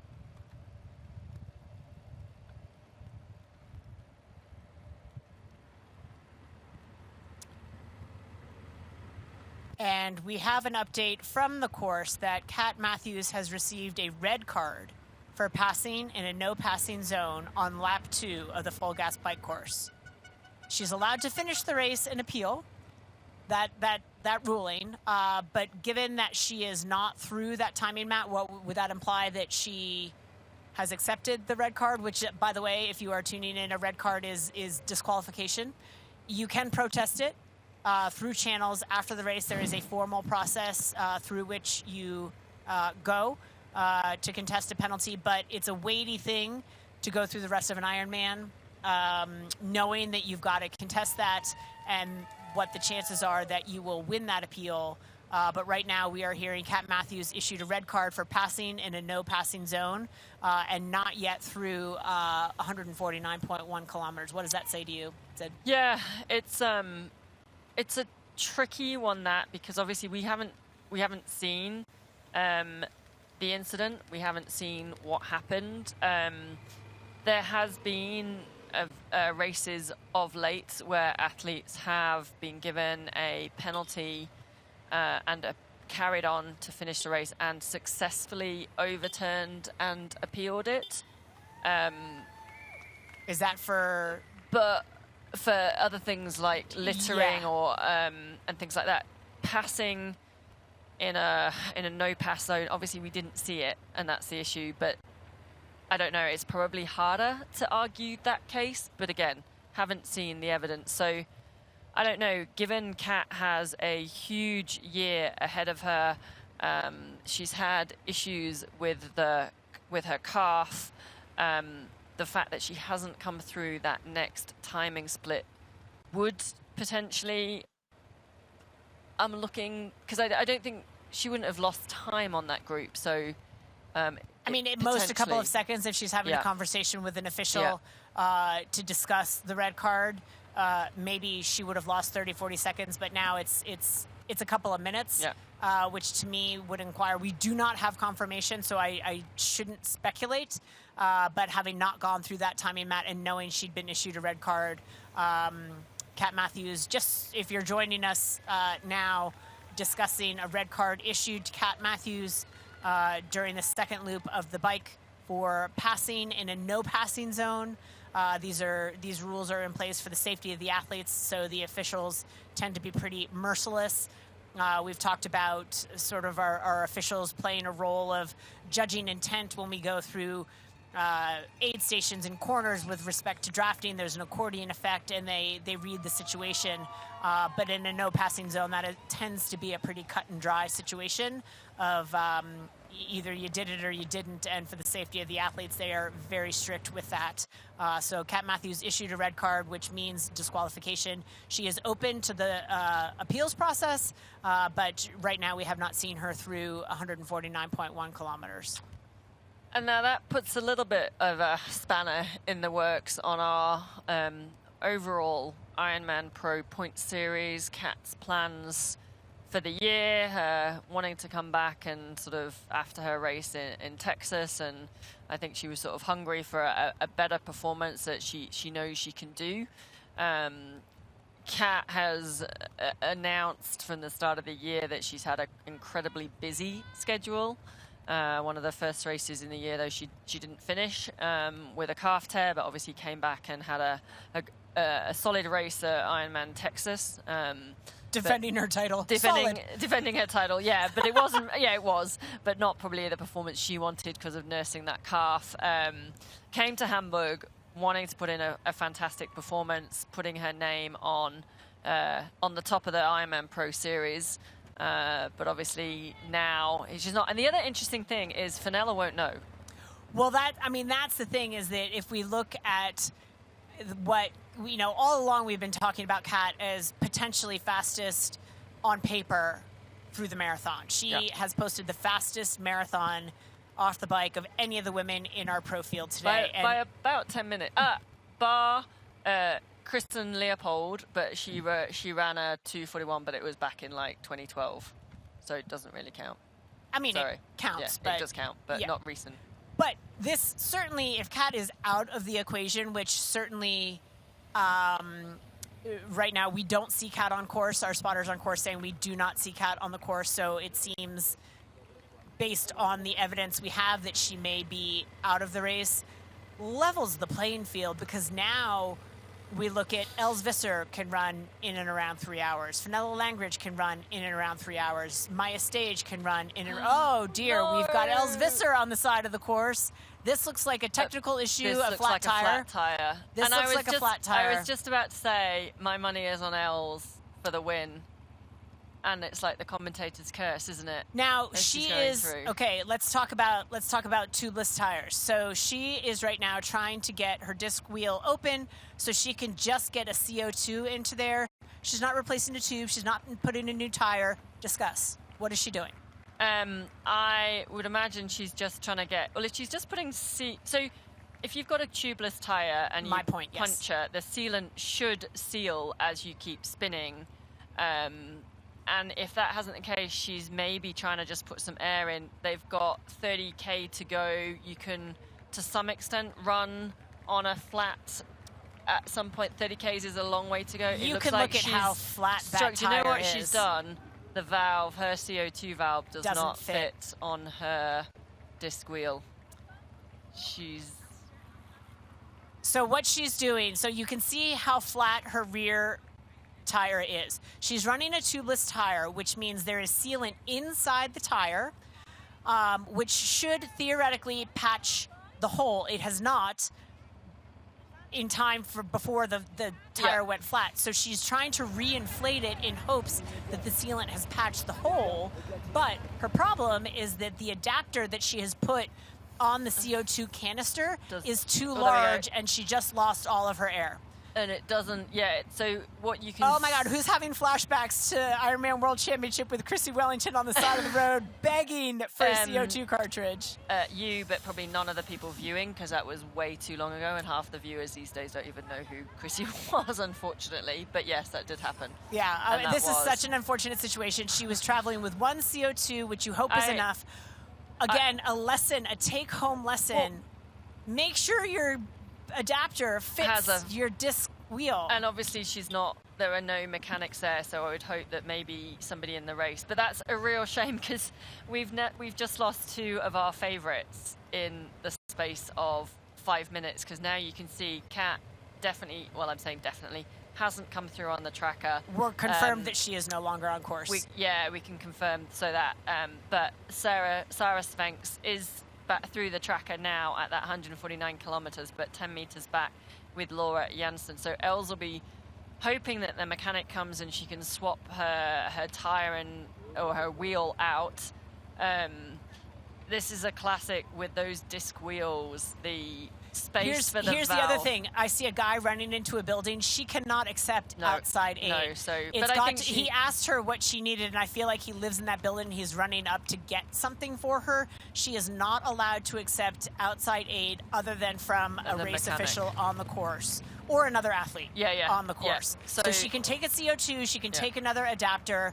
But she cannot, if that guy ran up to her and is an athlete and is running up to his apartment to bring down a CO2, she cannot take it from him. It's got to come from someone within the race organization. So tough times for Els Visser right now. And you could see the length of that valve in the disc wheel, but it didn't have enough room between the end of the valve for that CO2 adapter to get on. It's tricky because day in and day out in training, we don't think about it, right? And even when we pump up our tires pre-race, we're often doing it with a pump or even with what we call a crack pipe, which is an adapter that fits on the end of a pump to fit in that tight space in the disc. But it is absolutely something to consider if you run into trouble out on the course, that what you have will fit both of your wheels, both in terms of valve length and the space in those disc wheels.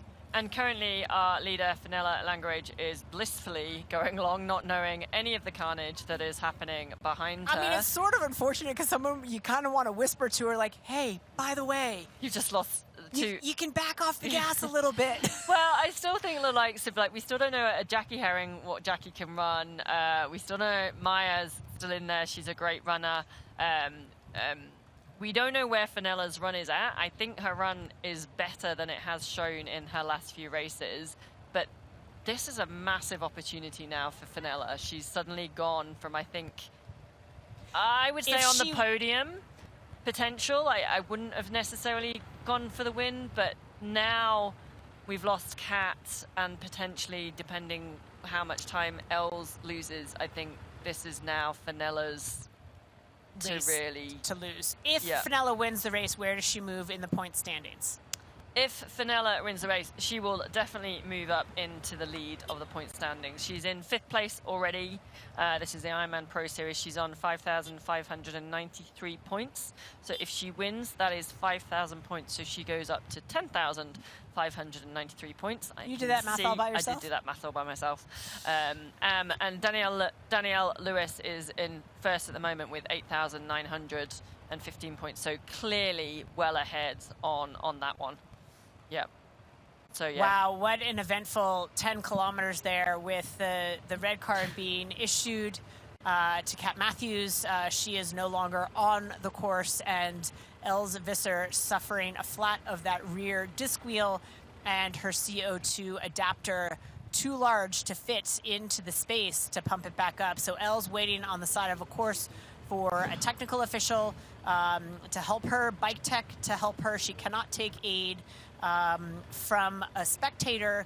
If an age group athlete wants to stop and help her, that is permissible, but she is not allowed to accept aid from spectators or bystanders. It's got to come from within the organization. So we do have a camera with Els, and we'll update you on her progress getting back underway. Still so much racing, but an exciting couple of minutes out on the course here in Hamburg. We're going to take a quick break to refresh ourselves after this exciting moment. I got to catch my breath. Don't go away. We'll be right back.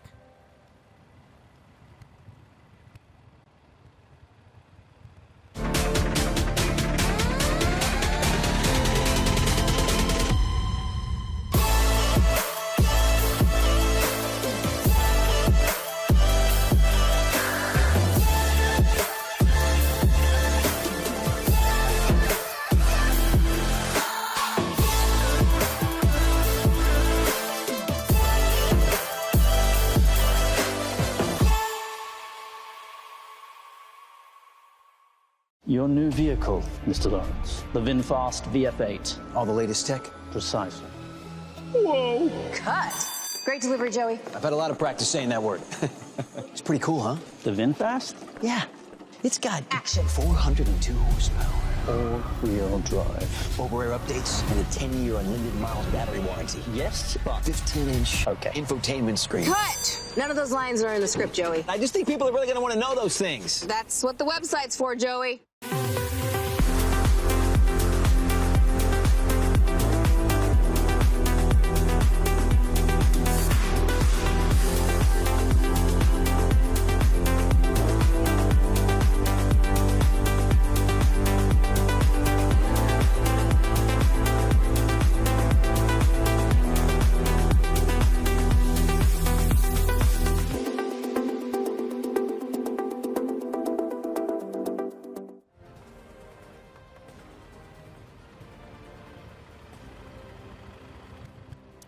And welcome back to the action here at the Ironman European Championship Hamburg. This is a pro women's only race, 6 slots on offer for the Ironman World Championship in Nice, as well as 5,000 points in the Ironman Pro Series. If you're just tuning in, we've had an eventful couple of kilometers here with the disqualification of Kat Matthews for passing in a no passing zone.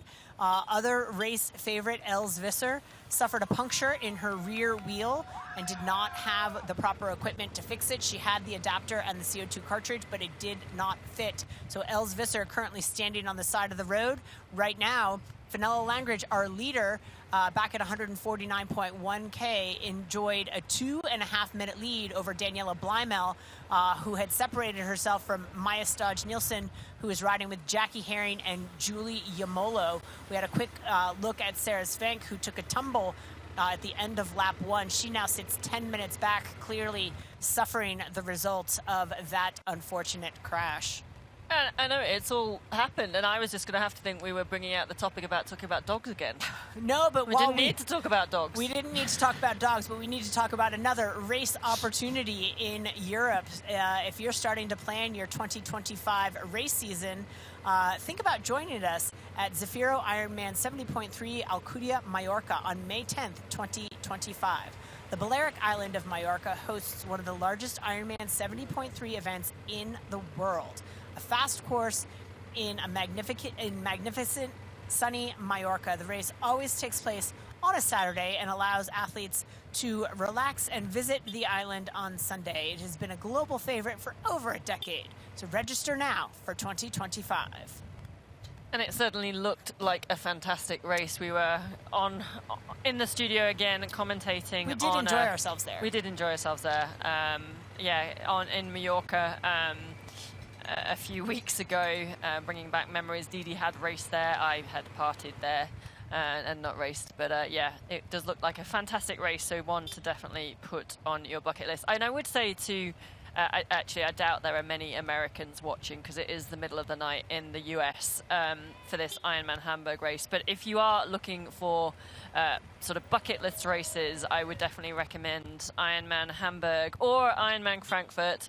That both the German races, the Germans really do support triathlon. They know how to put on great events. They are fantastic atmosphere with the crowds, and both Hamburg and Frankfurt are fairly city centre races, and I think we're going to see when we get onto the run course and see that finish line as well, just the crowds that are there and the atmosphere and the support that these athletes get. Yes, calling for all you Americans and wanting to travel overseas and do a race, I would definitely recommend the German events. And we had a quick update there on the weather from our friends at Roca, and while the temperatures certainly seem to be staying stable, let's try that 10 times fast, in the 16 degrees Celsius range, we can see even optically on course that the wind is picking up, which is presenting a bit of our challenge for our athletes out on course. Of course, our pro women getting closer to the end of this full gas bike course, but our age groupers out there going to battle the winds as they pick up out on course today. That's right, and I'm just looking at now. Fenella went through the first lap in 2:12, I think it was, if my memory corrects me.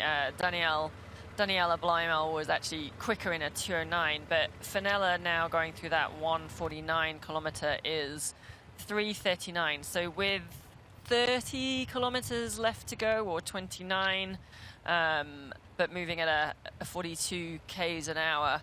That race course record of 4:31 from Laura Phillips, albeit a different bike course, so not quite the same, is certainly looking like it's in threat. Certainly, but the wind might. The wind could change it, for sure. It's super impressive as we take a look at our AG1 supplemental stats here on the bike for Fenella Langridge. That last average speed through that last split at 42.36 kilometers per hour would put her total race time off the bike at 5:15:49. Take off a 50-minute swim. Take off a 50-minute swim, and that's impressive.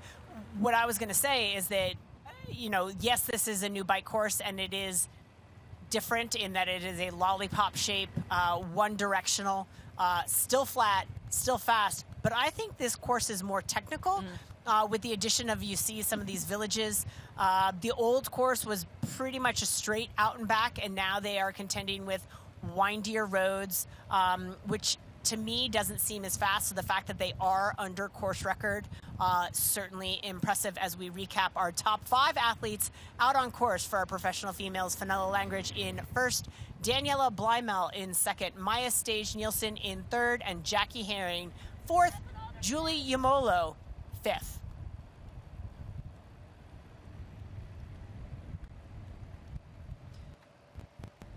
Back on screen, we do have Els Visser back in action. It looks like she's got air in that rear tire. I can't tell how much. She did say something to the cameraman. No doubt she's out of the top 5 right now. We won't get an update on her split until she gets off the bike. Yeah, that 2:27 was obviously the split to Fenella from the last checkpoint. Yes. And since then she did have that flat tire. We're not quite sure how or who fixed that. Hopefully the bike mechanics on course, the on-course support came and helped her, or she managed to, another athlete perhaps gave her an adapter that did fit into her disc wheel. As we go back to Jackie Herring, who's having a fantastic day. Go on, Didi. I know you're I was going to say, I just wanted to go back to Els for a minute and just pose the hypothetical. In that situation, obviously it's hard to Ted Lasso and be a goldfish, right? It's significant impact. I'm loving Obviously, all the Ted Lasso references. I knew you would. Obviously not as significant as the fate that has befallen Kat Matthews, who is now out of the race with a red card, but a significant hit to her race. What do you do? How do you tackle that? Mentally? Yes, and physically. What's your strategy? Well, if she's once you've got it fixed and she's now back on the race course, I think Els is one of the toughest athletes out there. So again, I think it'll just fuel her fire.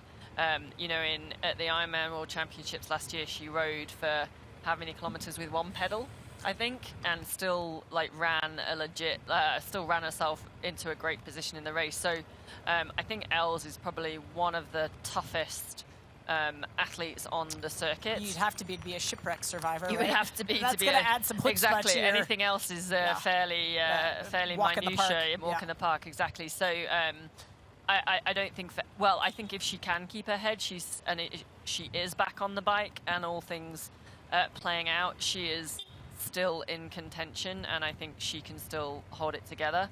As we go to Maya Stay Nelson.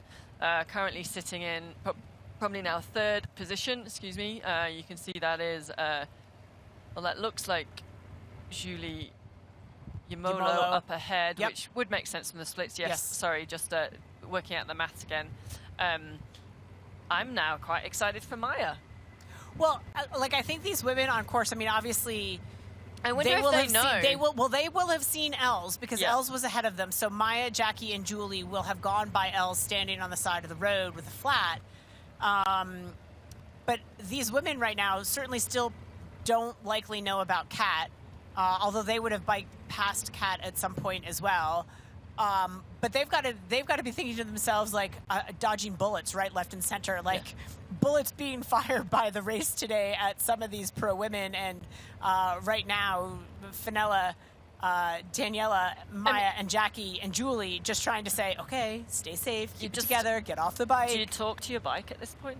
Talk nice things? I think you talk to the universe at this point. Well, yeah, just, be nice, let's get through it, let's not do anything silly. Take a breath. Take a breath. Let's get there safely. Exactly. There's a lot of age groupers there. We don't want flat tires and mechanical.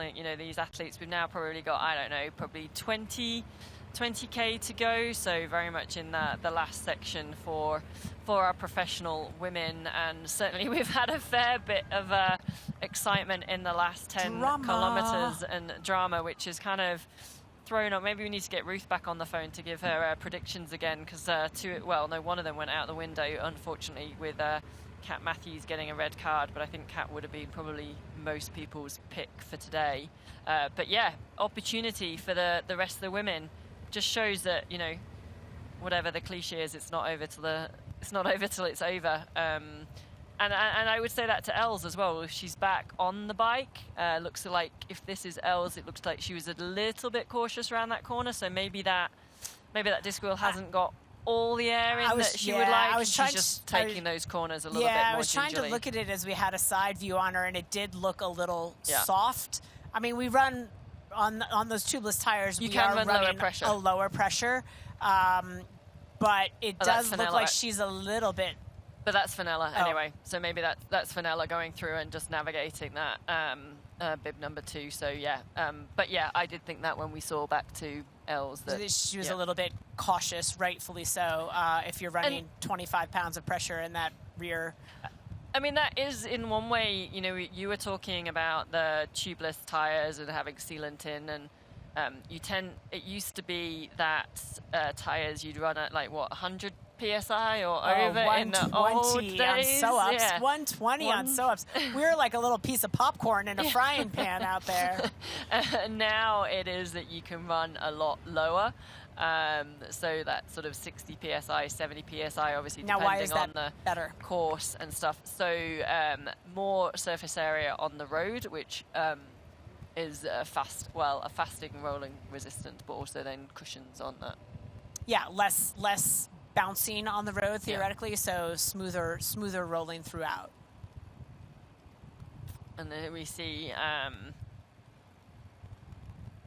Fenella currently with a 2.5 minute lead over, we think, what will now be Daniela Bleimel in second place on her own, 45 seconds, an minute 15 ahead And we are of taking the a look chasers. here at what is to come for the athletes in the bike exit as they dismount and reverse what they did out of the swim. They'll drop their bikes on the racks, run a very, very, very, very 16 varies long way up to the gear bag station, where they will grab their red run gear bags, deposit their bike gear into the bag, and put the run gear on and head out to take on the Hoka run course. But again, we get a sense of how very long it almost looks bigger and longer without the bikes there.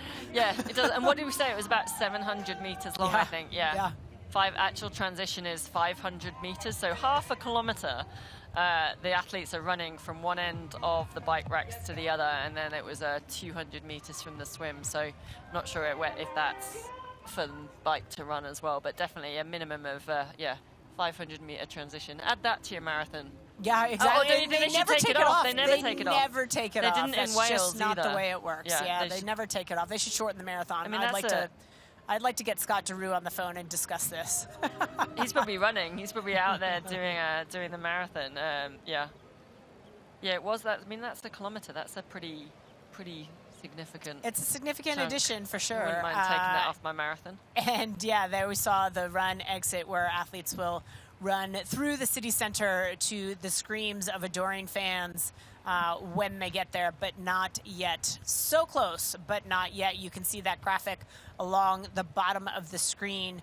That is the progress of our lead female, Fenella Langridge. So she has covered certainly more than she has to go. She can start to see the city skyline, the city sights, certainly getting a little bit more dense as she makes her way back towards the city center and T2, where she will be welcomed to a host of information about what's gone on behind her. So just looking a bit further down the women's field and some of the athletes that are moving up. So Erin Schenkels, she's moving up 22, and then moving up into that top 10 is Katharina Wolf, still 14 or 15 minutes behind the lead, but is now up into that top 10. A few other movers as well on that second page in the back half of the pro women field. Well, and certainly significant because of our women on course right now. If we look at Nice qualifying slots, Fenella is qualified, as is Els. So Daniela Bleimel, currently our first on course in need of a slot. Maya is qualified. Jackie Herring needs a slot. That would be slot number 3. Julie Imolo needs a slot. That would be slot number 4. Sarah Svensk needs a slot. That would be number 5. And currently, Laura Jansen sitting in our final qualifying slot. She is in 8th position overall. Obviously, a lot of racing left to go, but those slots certainly on the minds of our women out on course. Yeah, and only though, 2.5 minutes between that 8th and 9th slot, and what was it, Laura Janssen and, I do think Laura Janssen's a faster runner. Yes. She does run around that 3 minutes, so yeah, Katerina needs to, 3 hours, yeah. 3 minutes would be a she's really good run very split. fast runner. That's a really good run split. She's going to the Olympics. That's like a spaceship kind of run. That's just unheard of. So Katerina would need to get a little bit of time on Laura Janssen if she was to have a bid on that 6th slot.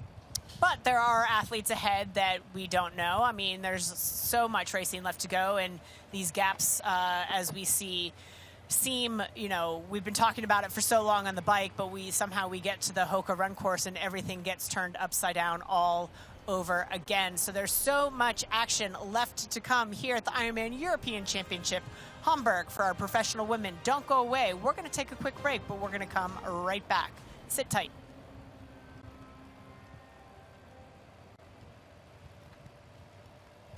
Your new vehicle, Mr. Lawrence. The VinFast VF8. All the latest tech? Precisely. Whoa! Cut. Great delivery, Joey. I've had a lot of practice saying that word. It's pretty cool, huh? The VinFast? Yeah. It's got action. 402 horsepower. All-wheel drive. Over-air updates and a 10-year unlimited miles battery warranty. Yes, but 15-inch infotainment screen. Cut. None of those lines are in the script, Joey. I just think people are really going to want to know those things. That's what the website's for, Joey. Open up the sky, 'cause I'm coming up to you. So send down your wings and let them bring me to you. You know I'm standing at the station, ready to go. Oh, big old aeroplane, I'm trusting your soul. Get on up, big bird. Here's Elizabeth in the middle of the perfect workout for her. To create it, we analyzed her biometrics and genetics, her recovery rate, injury risk, and aerobic potential, her recent training sessions, the temperature, humidity, and elevation, the demands of her next race, and billions of data points from athletes just like her. With TriDot, Elizabeth gets faster. And what does she have to do? I just opened TriDot and did my workout. TriDot. We do the technology, you do the training.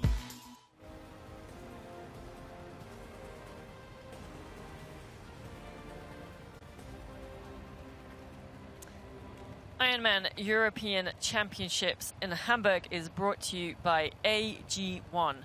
Better finishes starts with AG1. And by VinFast, boundless together. And welcome back to Ironman Hamburg. We are currently following the chase pack that is Giulio Iemolo. Before we head back to Fenella Langridge, who is our leading female out in front at the last timing split, which was 149 kilometers. She had a 2.5-minute lead over Daniela Blymail. They are now in probably the last 20K before T2. We won't get another split until T2, so we're just waiting to see what deficit it is from Fenella back to Daniela. We've had lots of action in the last little while, the latest being Els Visser getting a flat tire on her rear disc wheel, but it looks like she has fixed it. She is back on the bike. I was actually seeing the first signs of a bit of grimace maybe of Fenella as she just clears her breathing pipes to make sure, but just looking a little bit strained, but then you wouldn't expect that, or you would expect that rather, with 20 Ks to go at the last bit. And she's done a lot of this work at the front of the bike on her own. Oh, she's done all of it at the front of the bike on her own. And yeah, I mean, at this point in the bike, I think you're starting to get ready to get off your bike. She's certainly an extraordinary runner as well, has had a couple of rougher run splits in past races, but we certainly know the potential is there. She has a marathon PB, I believe, around at 3 hours flat, and ran 3:03 en route to that win at Ironman WA last fall. So We know she's got the goods to run well. Her run split at Ironman Texas wasn't extraordinary, but that was certainly an extraordinary day with the conditions. So time will tell, but definitely a strong runner. And I'm telling you, if we look at our women left on course, Fenella with a run PB of 3 hours and 36 seconds. Daniela Blymel back at Ironman Israel in 2022 ran 3 hours, 3 minutes. Maya at Ironman Texas ran, and that was in 2023, ran 3 hours flat. And Els Visser has an Ironman PB off the bike of 3:01 at Ironman WA. Again, similar courses, which is why I flat courses tend to yield faster run splits. But all of these women with really similar run PBs off the bike in the 3 hours to 3:03. Will they be able to bring the PBs today? If they do, things might actually remain relatively unchanged through this marathon. But if we know anything about Ironman racing, anything is possible. And to turn out a PB for all of these women on the very same day would be extraordinary. And then we've got the likes of Jackie Herring, who is a great, great runner, hasn't done an Ironman in almost a decade, so we don't know where she's at either. So her run PB is somewhere around 3:20, but that's ancient history. Yeah, I was going to say, really interestingly, like we know Jackie over the last few years when she's been racing over the half and 70.3 distance, her running has been, although I guess she's always been a solid swimmer, and then that bike run combo has been a real strength. Prior to that, when she did do Ironman, her run was that 3:20, 3:30. Nothing certainly wouldn't be special in today's the way that women are running today. Her bike splits too. I mean, she was a good all-around athlete, but she was not, and she had been on several podiums and won Ironman races, but wasn't what we would consider pointy arrow world championship caliber, and really has come to another level through her 70.3 racing. Yeah, so it's really, we don't really know what Jackie is capable of running in the marathon and off the bike, although I am getting word from the ground that actually predicted, they're saying predicted Jackie could run a 2:50 or 2:52, and I have asked what they predict or what the data behind that, and apparently that's based on training numbers, which obviously is a great way. It's what we've got at the moment, but we'll wait to see what happens, because you know, it's the first time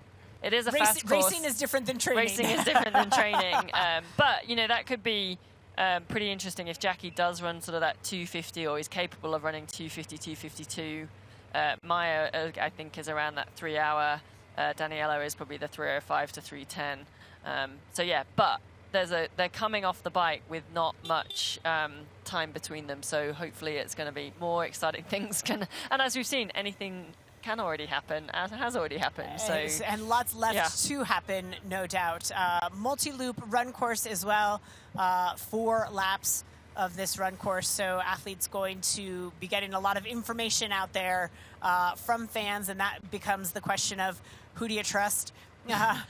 Fans with great intentions, you'll get a split that says you're 2 minutes down, and the next minute somebody says, oh my gosh, you're 5 minutes down, and you're like, well, who do I believe? Who was sipping on their beer when they started their watch? But point being, there are going to be so many fans out there that these women are going to be getting extraordinary information throughout the entire Hoka run course. So there will be full knowledge, and it's what they are able to do with it and how they are able to physically capitalize it that's going to matter. Yeah, and the difference with this run course, it's like you said, it's a 4-lap run course, but there's a lot of out and back sections, a lot of where the both ways on the run course are on the same path. So the athletes get the chance to see each other at those turnarounds when they're going up and down that path, compared to the bike course, which has been this one big lap or 2 laps, but a one big loop. And so there's been there has been a few opportunities that the athlete Fenella's been able to see the chase pack and where they are and here and stuff and things. But the run course will be really, there is an opportunity to clock where your competitors are, and that works both ways. That works for the leader; she can see where the chasers are, but also the chasers finally get chance to see where Fenella is. Well, exactly, and Fenella will get splits certainly from her supporters as she comes off the bike, and might actually prefer a run and hide type of strategy. I think for the leader, that tends to be a better strategy, that you want to get out and get gone so people don't know where you are, out of sight, out of mind. But that is not a possibility on a course like this. I mean, that was certainly her tactics, I think, on when she came through T1 after the swim, and to get out on the bike course, and with that, the big lap nature, that's certainly what she could do.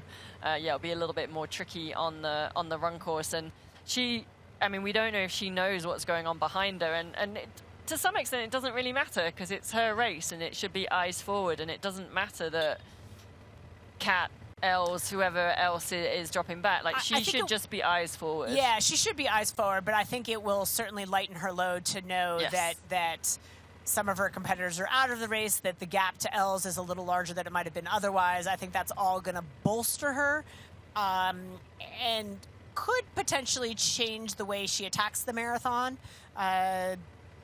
Could be a little bit more conservative at the start, knowing that, you know, I think had Kat still been in the race, she would have wanted to send a message and gotten out hot and hard.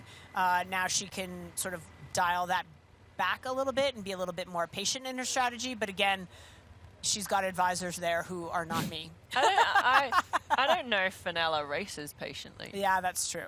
I mean, and that's not saying that's you know, there are plenty of athletes that race aggressively. Like, she definitely, obviously, attacks the swim. It's her strength.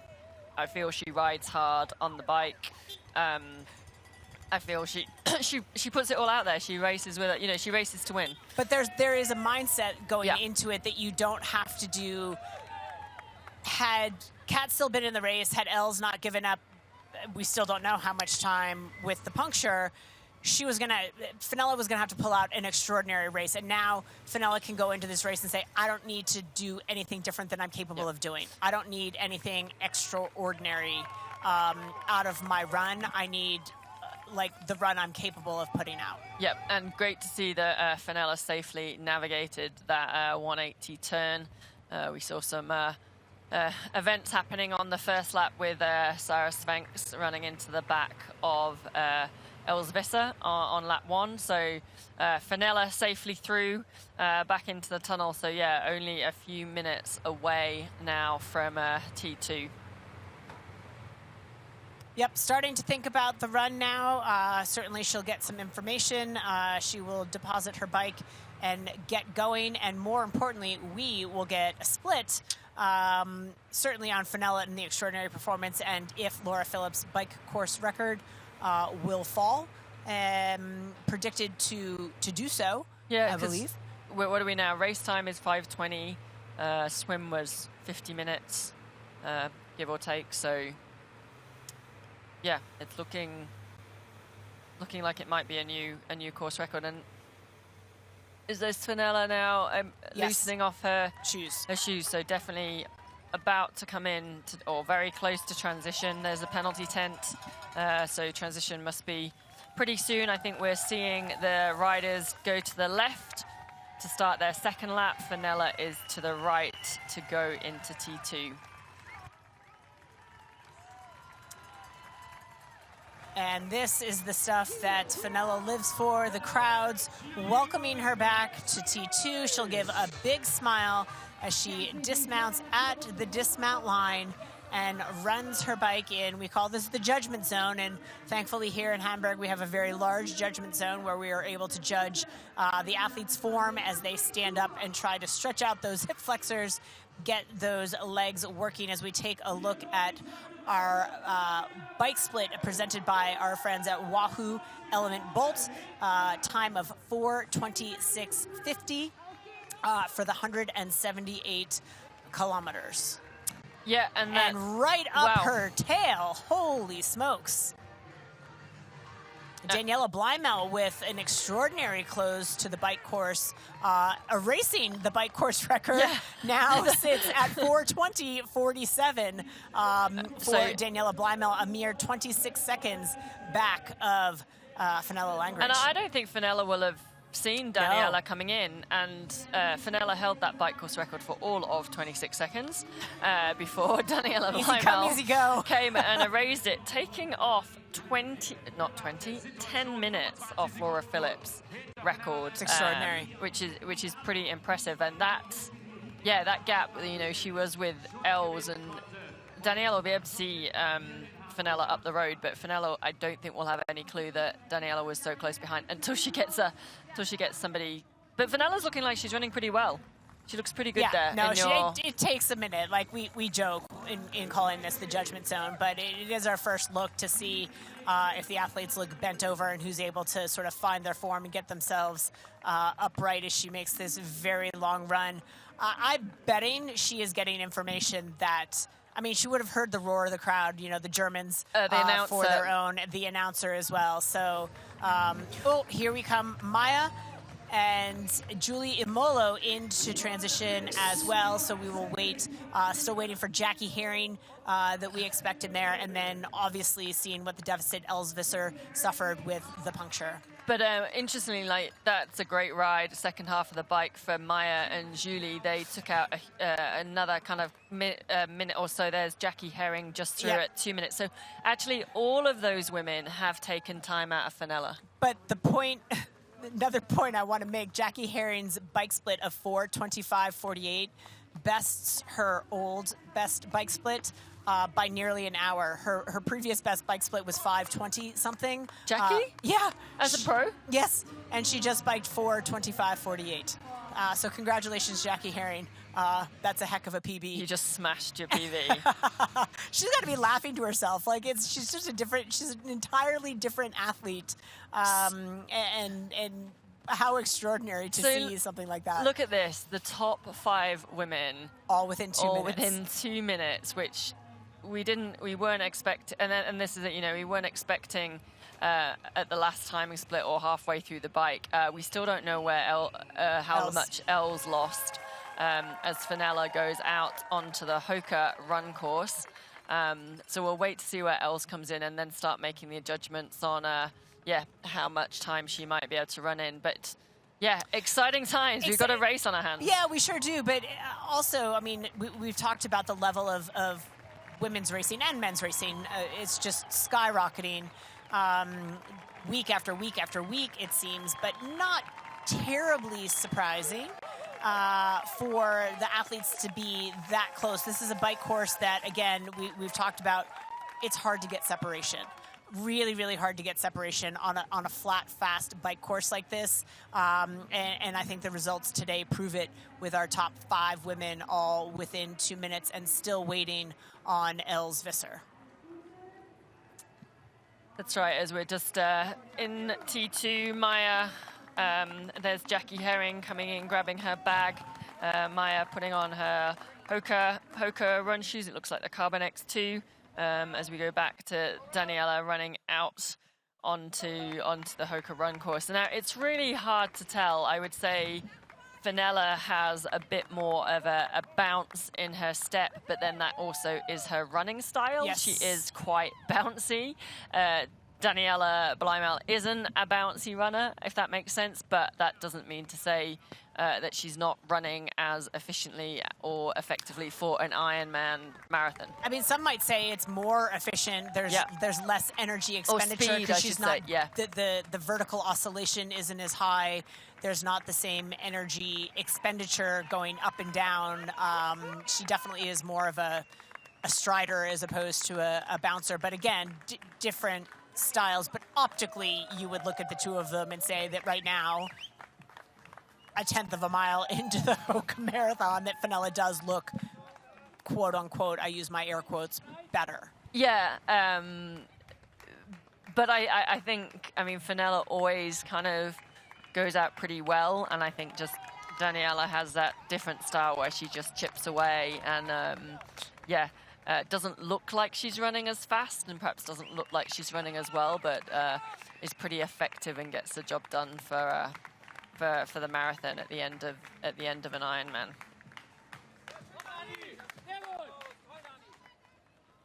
And out in third is Julie Yamolo. Also just sort of always takes a few kilometers to find your run legs after you've been on the bike for the last 4 hours. We are going to come back to find out how the Hoka run course unfolds right after this break.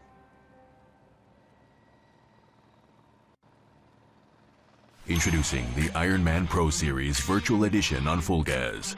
Join athletes from across the globe as they conquer bike courses from the Ironman Pro Series.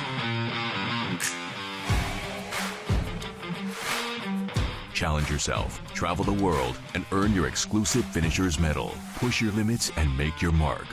Exclusively on Full Gas. Unleash your inner champion. Register now at fullgas.com.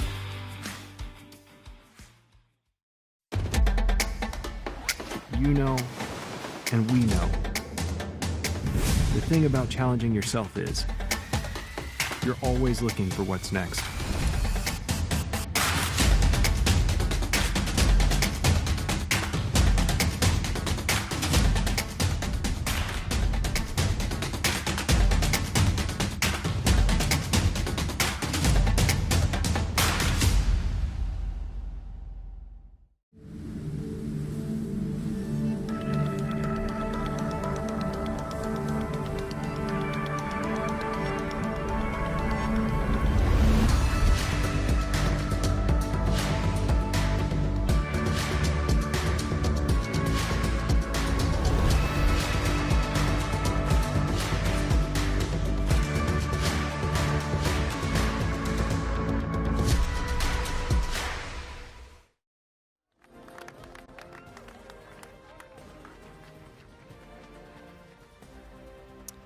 Back to the action here, racing Ironman European Championship Hamburg. Our women, top women in our professional field, the top 5 are off the bike. Fenella Langridge leads with Daniela Bleimel in second. Julie Yamolo out on course in third.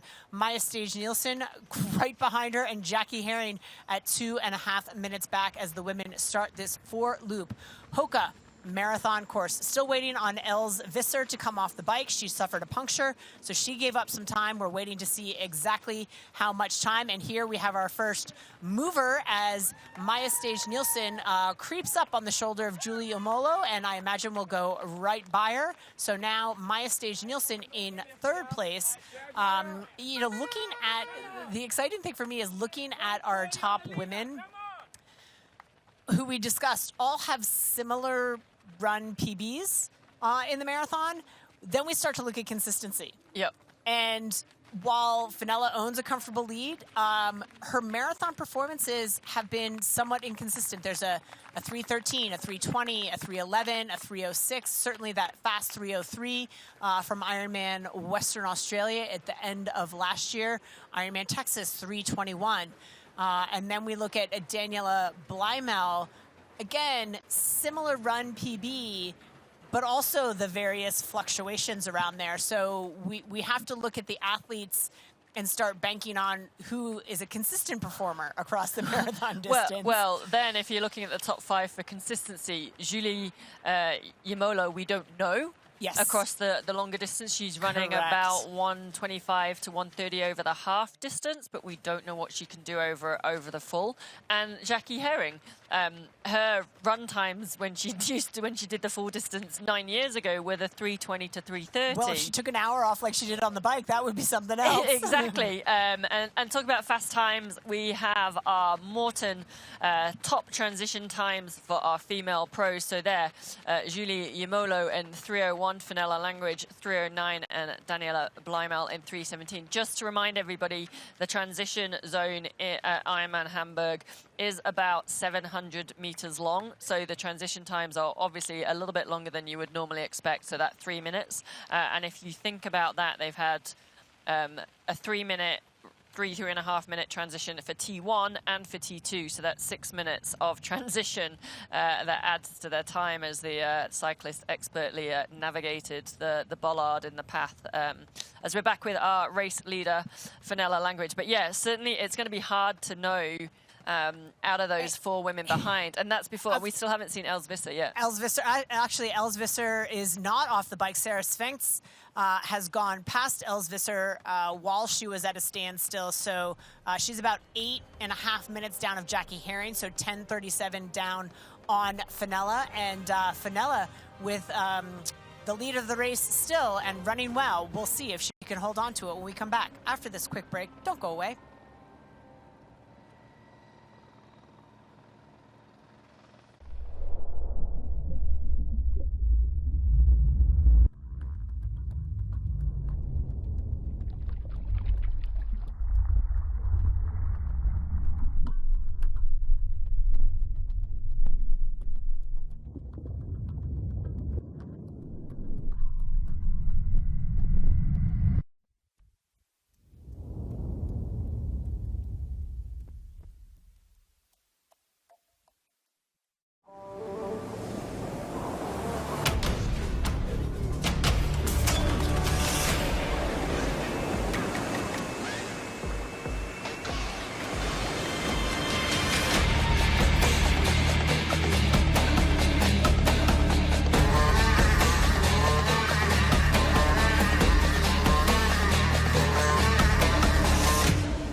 Beyond the finish lines, our commitment goes the extra mile. We are the IRONMAN Foundation.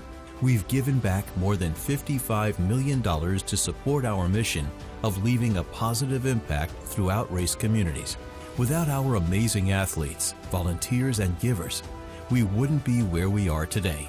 Together, let's continue this journey of impact. Join the IRONMAN Foundation and be a part of something extraordinary.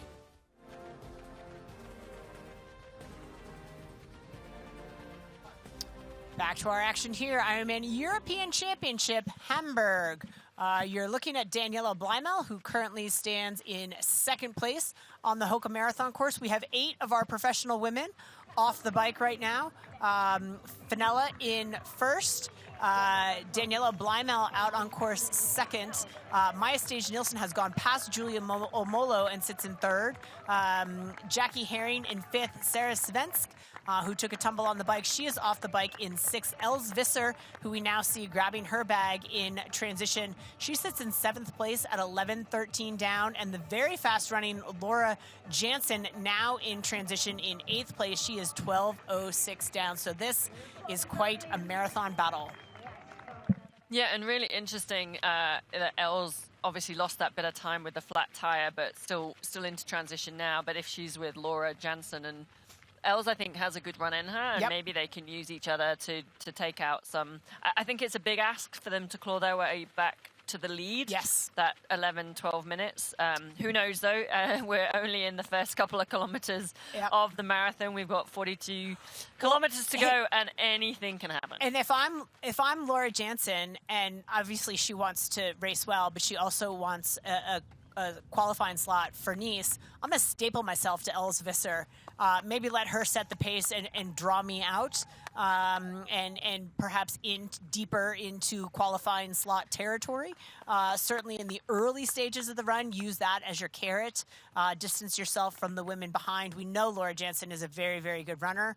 She may not necessarily need that help, but take the help where you can get it. And she's sitting in, I think from you when you worked out the slots and stuff, that 8th position was sitting in our 6th qualifier, and there are 6 slots today for the pro women for the VinFast Ironman World Championships in Nice. 5 of those athletes have already got slots. One of them was Kat Matthews, but Fenella has, and Els has, and they're still up there, and Maya has.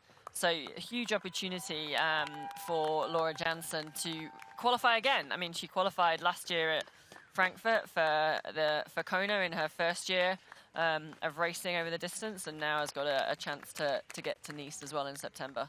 And watching Daniela Bleimel here on camera, she's found her form. I would say through transition, she was looking a little lower to the ground, but she has got her stride and is up and running.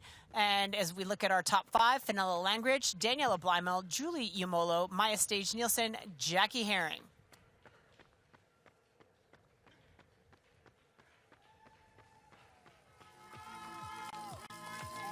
As we take our first look at Jackie Herring, who is a great, great runner. Again, some of her run, I didn't even write it down because I just jotted down ancient history. We've been saying it all day. She is a vastly different athlete from what she was the last time she raced an Ironman, and she was a respectable athlete then, but she's at a whole new level now in pursuit of the lead. She's 2 minutes 29 seconds down, nearly 2:20, nearly 2:30, I should say, down. But she's got the bit in her mouth, and she's moving forward. I've got it for you. And actually, to give her a little bit of credit back, so yes, in 2014, 2013, she was definitely running around that 3:15 at best, but to 3:30, 3:40 in the marathon. However, in her last Ironman that she did, which was Ironman Mont Tremblant in 2015, and she did finish 4th, she did run a 3:04. So that is more in the territory that we would expect from Jackie Herring. Yep. Interestingly enough, a little bit like Daniela Bleimel, she doesn't necessarily look like she's running that fast with her technique, but it is hugely effective, and which is what is often better in an Ironman marathon, and she does move at pace. So yeah, so excited to see Jackie. At some point in this marathon course, Jackie's got to have the realization, like, oh, now I remember why I didn't do Ironman for the last decade.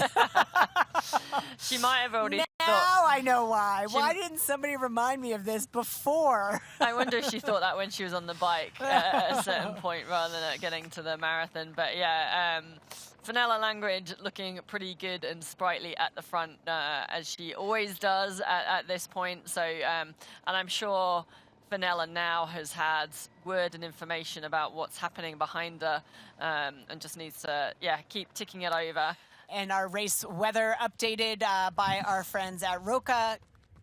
Temperatures are climbing a little bit, still pretty ideal conditions for running, and actually the humidity is falling slightly. It had been up at 83%, now 81%. It's negligible, but lower humidity typically tends to be a little bit better for the athletes running, but nice cool temperatures to set our athletes off on this equally fast marathon course to our bike course. That's right, and I definitely think that cloud cover is going to play will be very much appreciated by the athlete. So yes, it's still pretty humid, and that temperature, 18 degrees C, but I think the cloud cover will definitely take a little bit sting out. You definitely feel it being hotter when the sun is shining. Well, and I think you also tend to feel the humidity a little bit more when the sun is out. So cool and humid is vastly different than hot and humid, I think, at least in my estimation. Yeah, that's right. So, as we said, 4 laps of the Hoka run course, relatively flat, although it is a little bit twisty-turny, and they do sort of loop in and out under bridges and a roundabout. So, as you see now, Fenella is going over a bridge. A bridge. I'm just trying to work out where she is on that bridge that she's going over, looking at the map. And then they sort of loop underneath it and round. So yeah, she's just doing a little bit of an out and back section. She's on the Kennedy Brooker. That's where she is for that out and back section. So we should get our first split coming through on the run. I think she just crossed a timing map. She did just cross a timing map there at the U-turn. So there we go. 5:40 race time for Fenella over that first split on the Hoka run course. And she has put some distance between herself and Daniela, who is headed the other way. At last check, it was 26 seconds as they exited transition. And just optically, my eyeball stopwatch is telling me that she has put some time in already to Daniela Blymel. So good news for Fenella Langridge as Daniela makes that turn. And I'm going to say a minute 15. I'm waiting now. 48 seconds. Oh, okay, because your eyeballs are pretty good. They were pretty good in Mallorca. They're a little off today. Yeah, they're a little off today. 48 seconds, so she definitely has put a little bit of time in, but it's only been a little bit of distance. Both women looking very good. No cause for concern at this early stage, as one would expect. That's right, and we're talking about 3.94K into the run, so 38K still a running left to go. I think the battle here as well, like Fenella will be wanting that win. I think she sort of has that confidence. She won Ironman WA at the end, Western Australia, that is, at the end of last year.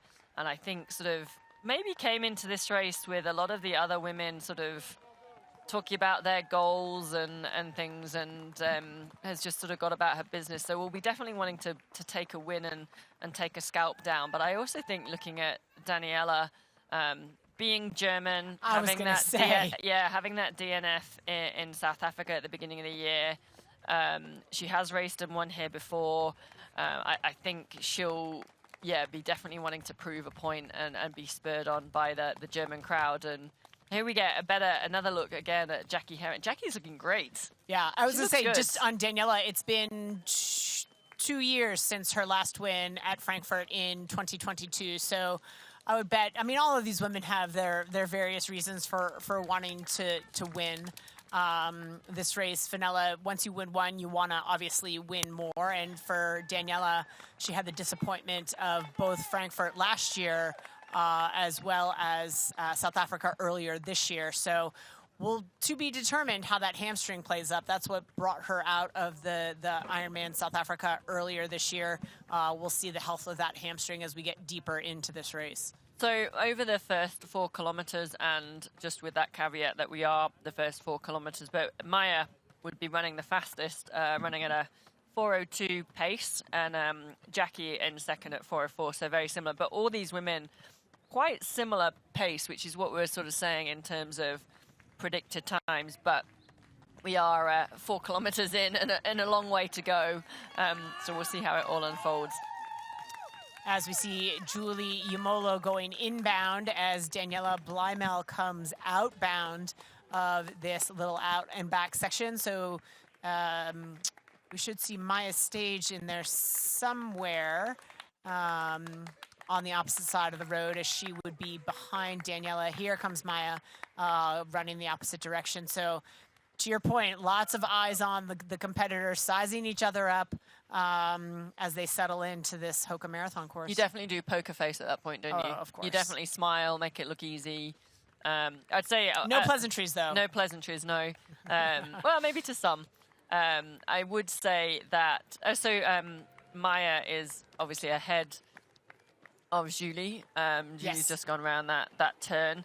Maya was looking, I thought, pretty good running in those early kilometers, and we did say she is running the fastest, albeit by a second or so over Jackie. But yeah, I think all 5 women looking pretty good at the moment. Just wait to see where Els is as well. Yeah, coming through that's first the split I want to see, is if Els runs out as if her hair is on fire.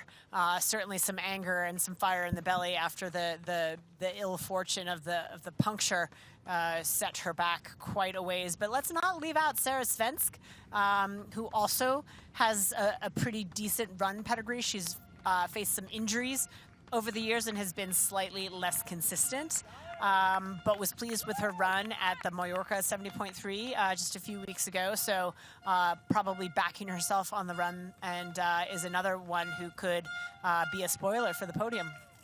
Yeah, I think it's, with these races, when you get onto the marathon, a lot of it's just that, like, just tick along and just be there. And if things unfold and collapse in front of you, you're there to take advantage of that. And that's what some of these athletes, obviously those that are running faster, but some of the others that are further back, they just need to be in the mix. They just need to keep moving forward, take care of their nutrition, keep hydrated, and just wait to see if things unfold or explode ahead of them. Yeah, I think the only person on course right now that probably needs to be more aggressive than they might have planned on, and here we go, Jackie Herring moving up a spot, overtaking 4th place, Julie Yamolo.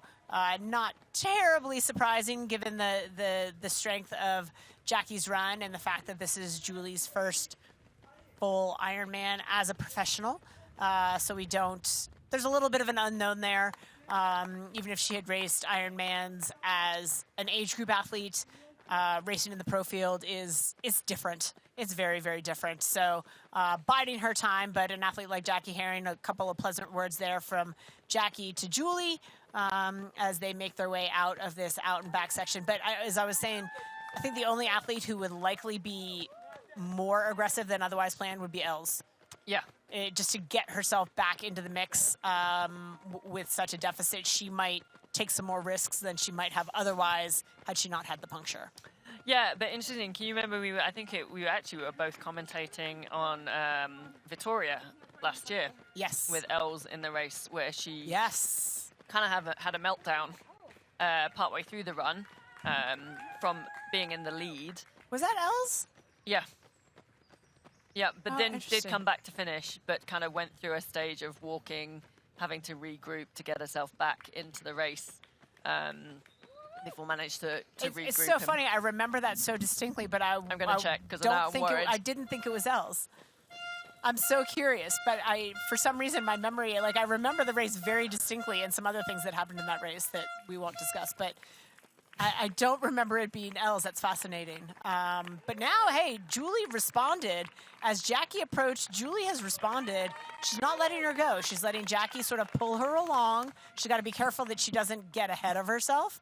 But certainly with the rate with which Jackie caught Julie, Julie seems to be responding and engaging and saying, hey, you set the bait, I'm going to take it. Yeah, and both look like they're moving well. Slightly, if we're observing, slightly different styles. Jackie's got a lean.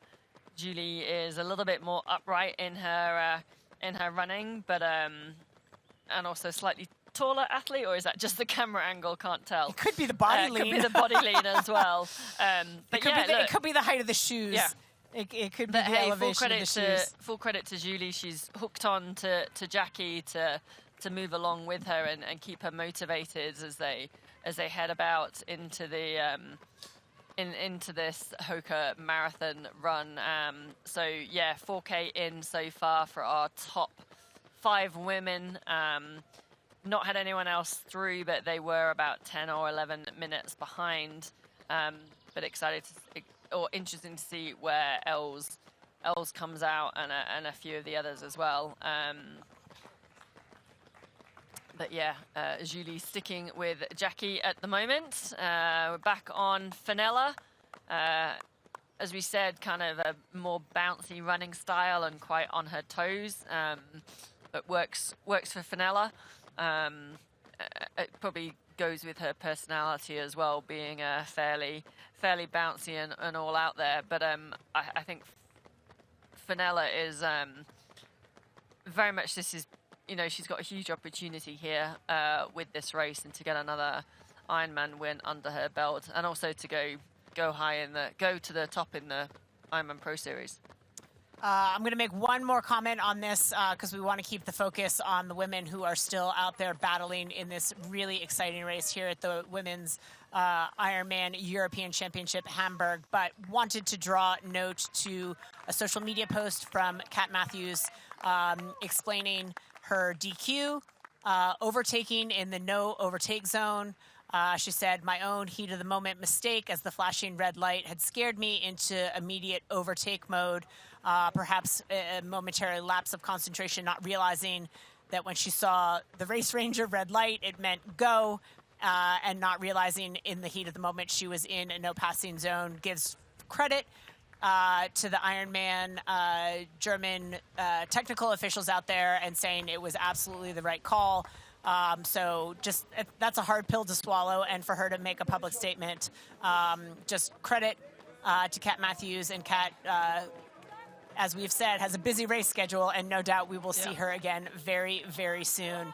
A tough break for her, but a very professional post there by Kat Matthews. And you know what? I wouldn't have expected anything less from Kat. She is a incredibly professional athlete with how she goes around the sport, goes around the business. Also, I'd say, well, I'm going to say ex-military. She's still in the military, so yeah. I will be interested to see how she changes her race schedule for the rest of the year. She announced at the beginning of the year that she had a lot of races and goals for the year. It obviously hasn't started quite as planned with that calf tear at the start of the year, and other things. And obviously, she got the win at Ironman Texas. Came to Hamburg wanting to have a great race, as they all do, but obviously isn't now in the race. But with her sights still on the Ironman Pro Series, I'd be interested to see how she changes things. It could be a blessing in disguise because of her extremely busy race schedule, that in the rearview mirror at the end of the year, she may look back and say it was a blessing. We'll talk more about it when we come back after this break. Hey man, do you have a non-alcoholic beer that actually tastes good? I think you mean athletic. Excuse me? Do you have that great non-alcoholic beer? I'll 7. Found it. Do you have a favorite non-alcoholic beer on the menu? Ah. Athletic it is. She's funny.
Ironman European Championship Hamburg is brought to you by Hoka, Fly Human Fly, and by VinFast, Boundless Together. Well, Sid, through 3.9, she's back a little bit, but Els Visser on the move.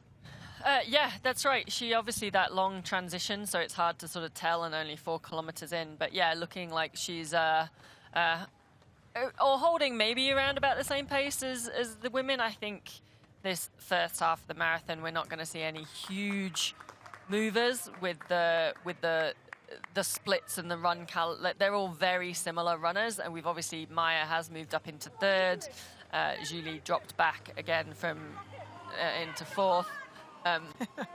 But getting a thrill running on alongside Fenella, but now she's like, "Ooh, that pace was a little rich." Yeah. But I don't think we're going to see any huge movers in this first bit of the marathon. Everyone just settles into a very the same pace, and it's going to be, as always, that last half where that's when the wheels start to fall off and people will come through. Yeah, it could be. Els moved past Sarah Svensk in transition, but of note, fastest mover on course again by an eyelash, Laura Jansen at 4:01 kilometer pace. Again, 3.9 kilometers. We're not going to make any judgment calls over that, but is the fastest mover slightly on the course so far.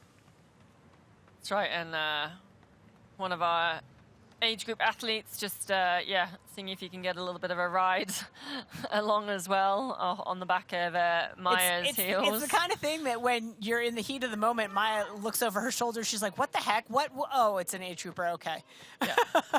It can be startling when someone comes seemingly out of nowhere, but they exchange a word or two, and I'm gonna go out on a limb and say that is our leading age group male.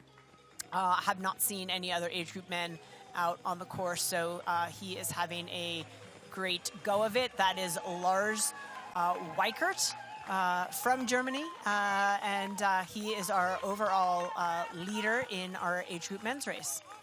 Now, I'm going to be controversial. I really hope he doesn't catch whoever is the lead female. I really hope he isn't running. I mean, he's running with Maya, and she's only 140 down. So, the women need their day. The women need to be the first across the line, and we need to make bigger separations. Anyway, Jackie Herring about to run around the corner, looking great.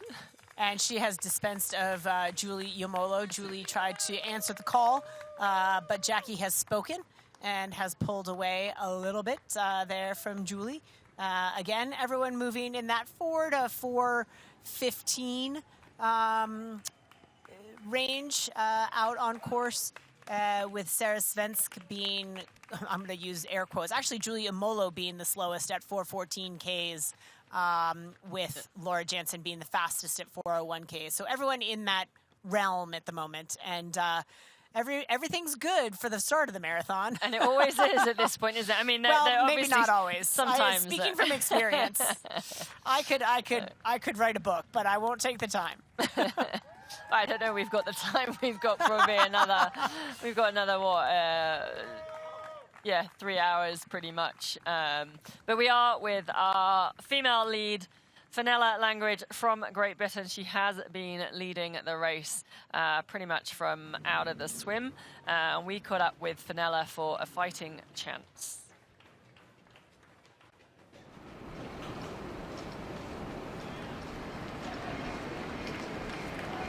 So we did the first block of racing over in America, where I guess momentum was really building in terms of the Ironman Pro Series. And it was good to get a feel for it, who was kind of targeting it, or who was kind of getting their feet of how they wanted to race, what they wanted to race. And now it's in full swing, and I'm just finishing my first half of the season after this race with full eyes on the second half in terms of championship races and the main events. So after a bang average Ironman Texas, bang average. You've come away from there, you've assessed the situation. When did you decide on Hamburg? Was that pre Texas, or is it the big part of the season, like planning? Yeah, this was the trajectory of the season, to come here, to do a block of races at the beginning of the year, come here, have a break, and then build into Ironman Nice. We did think about maybe changing it, maybe doing Cannes or Lake Placid, but for me, I feel like this is the race that I've always wanted to do. I love German races. I've never been to Hamburg. It's super exciting. The course is fast and fun, and yeah, look, the German crowds will definitely get me to that finish line a lot faster. You've already been out on the course? The run course? I've the run course a little bit, yeah. Give us a little taste of what, like the vibe, what you're feeling right now, how's it going to play out? Oh, I don't know. I guess everyone's got their story at the moment. They've already written, they want to break some records, they want to win, and I think I just want to do the unexpected on Sunday, and whatever happens, happens, stick to my race plan, and hopefully that gets me as close to the top of the points as possible, with the longer game plan in mind.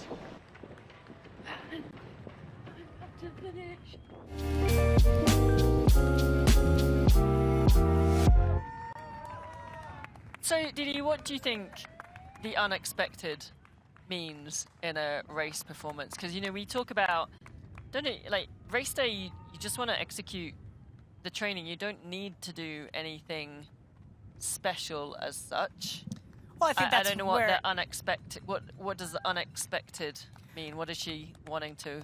I think maybe write some of the marathon underperformances maybe she feels she's had, and it could be that in her training she clearly had more expectation for her run performance at Ironman Texas, and would she, you know, does she have a almost shocking run performance that she thinks she can turn out based on her training? I'm hypothesizing. Yeah, I guess so. But yeah. I don't speak in code. No, I know. It was a little bit cryptic, that one. And I'm just looking at the women coming through the 8.5K split. So Daniela Blymal has taken time back into Fenella, now back at 36 seconds. Maya Stade Nelson is 1:17 with Jackie Herring right behind. Oh my gosh, we are 8 kilometers into a marathon, and the top 4 are within 96 seconds of each other, and that's not to mention any of the women coming behind. So we have a race on our hand, and we are going to come back and see how it all unfolds after this break.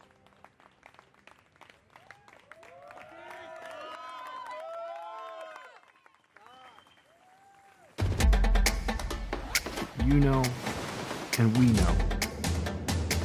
The thing about challenging yourself is you're always looking for what's next.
Welcome back to the action here. Ironman European Championship Hamburg. You are looking at our race leader, Fenella Langridge, but in that second timing segment from 4 kilometers to 8.5, Fenella has definitely slowed. while others are accelerating and holding steady. Again, minimally, but athletes slowly reeling in, and you and I had spoken off camera, not disrespectfully, but Fenella's looking a little worked. That's right, and if we just bringing you our race weather update by Roka, our UV index had just gone up to 1. That was the thing I was going to say. See, that's why we should have put sunscreen on. Suncream on. That's what I wanted to tell you. Humidity continuing to drop. Humidity still continuing to drop. It's around that 17 degrees C, so like really nice temperature for racing, albeit that humidity is quite high. Still overcast, which I think is a great for these guys on the run. But yeah. This is, and then you can see how close it is now that Daniela Blymel is going through that aid station that we just saw Fenella leaving and going around the corner. Yeah, it's shaking up. Although I will say, again, the camera angle is deceiving, but Daniela Blymel is looking a little bit different than the last time we saw her as well. Yeah, I think it is so hard, like the camera angle. I mean, I was watching a video that Julie had taken of me running in training, and the running from behind looked awful, and then when the camera moves around to the side, it looks completely different. So catching the camera from behind it isn't necessarily the best view or the best prediction, as this is Jackie now coming through that aid station that we just saw. Daniela, and you can just see up ahead as well, that's Maya Steg Nelson. So yeah, these top 4 women all within that 90 seconds, and I think that is coming down. Now, that could all be that they've got out pretty hard and got excited by chasing down the women ahead. But we'll see as the marathon unfolds. I was going to say, everyone's who's putting their cards on the table and who's already played their hand. That is what is to be determined. And let's not forget Laura Jansen, our fastest mover on course in the very early stages, could start picking off some of these women ahead of her as well, in particular Julie Yamolo. And of course, we have to wonder where Els Visser is. That's right, because actually out of everybody on the screen, Laura Jansen is our fastest runner. Well, not fastest mover, but also has the fastest sort of marathon time or predicted time. Not by much, like literally by sort of 30 seconds or a minute over Maya and Fenella, but that could prove important by the end of it. I mean, we talk a little bit about, all of these women have extraordinary run PBs that are all within the same neighborhood of one another. However, who is consistent in the application of those kinds of times? And it's interesting as well, like there's no standout runner with this lot. Yeah. They are all very similar, and so it could be very exciting as the race goes on. We don't have that runner who's running a 2:50, so they are all around that 3-hour marathon mark. On the day. And whose day will it be, and who can be their consistent self on this day. But as we talked about, the UV index of a mere 1, if you are looking for a little bit more sunshine on your Ironman race day, we think we have the fastest course, and you can come put it to the test in Sacramento. Break your best. After a PR setting downriver swim, athletes will take on a flat out-and-back bike ride through the scenic farm country, followed by a festive run through downtown Sacramento, ending at the steps of the California State Capitol. Whether you're hoping to complete your first Ironman or aim to achieve a personal best, you'll find it here at Ironman California. You can join us on October 27th, 2024 for this unmatched Northern California event. Register today. And perfectly timed as we wrap up about Ironman California and come back to Ironman Hamburg in Germany. Not so much Californian sunshine, but some grey clouds in Germany as we are on screen now. Jackie Herring and Maya Stay Nelson. Looks like Jackie is about to make the pass, so that would be Jackie moving up into third position, I believe. Yes. Maya, but it'll be interesting to see if Maya can go with her or they use each other. It would be really hard through this section of town with all the crowds. Like, you'd get carried away, wouldn't you, with the pace, and you're just catching up with Maya and about to overtake someone, and then you've got all these crowds and cheering you on, and yeah, trying to keep it under control. And Maya can hear her now. That's one of the things with the super shoes in this day and age, that they're very clunky on the ground. You can hear them coming more than you used to be able to. What do you think they just said to each other? They had a conversation. They passed words. They're now running. What do you think Maya or Jackie said? Or They what would you pointed say? up the road, so they must be pointing towards Daniela, perhaps? They're having a chat and they're having a smile, and I think Jackie's saying, why didn't someone remind me this is how horrible it was? Although it's not horrible for Jackie right now. Yeah, I mean, yeah. she's picking off runners right and left and having a good go of it. And I think if you're Jackie, for an athlete who's been around, and I'm not commenting on her age, she's still everyone's very She's a young lot compared to younger me. than us. I was going to say, everyone's young younger than compared to both me. of us. But, you know, for an athlete her age who's been around the sport as long as she has, she's got to have a little bit of a rookie euphoria about her coming back to Ironman racing after a 9-year hiatus. I mean, she's a completely different human than she was when last she left the full distance. And it's got to be so refreshing for her to be like, hey, look at what can happen in just a decade worth of work. And she did say that. She did say she feels like a rookie. She's been asking the other athletes about their nutrition tips and that sort of thing. I'm not sure they were going to give her anything, or maybe they'd give her the wrong information. As we just go and recap our top 5 in the female pro race. So Fenella Langridge in first, Daniela Bleimel in second, just 24 seconds behind now. Maya Sturz-Nelson and Jackie Herring, we just saw them at 1 minute back, and Giulio Yemolo at 2:37.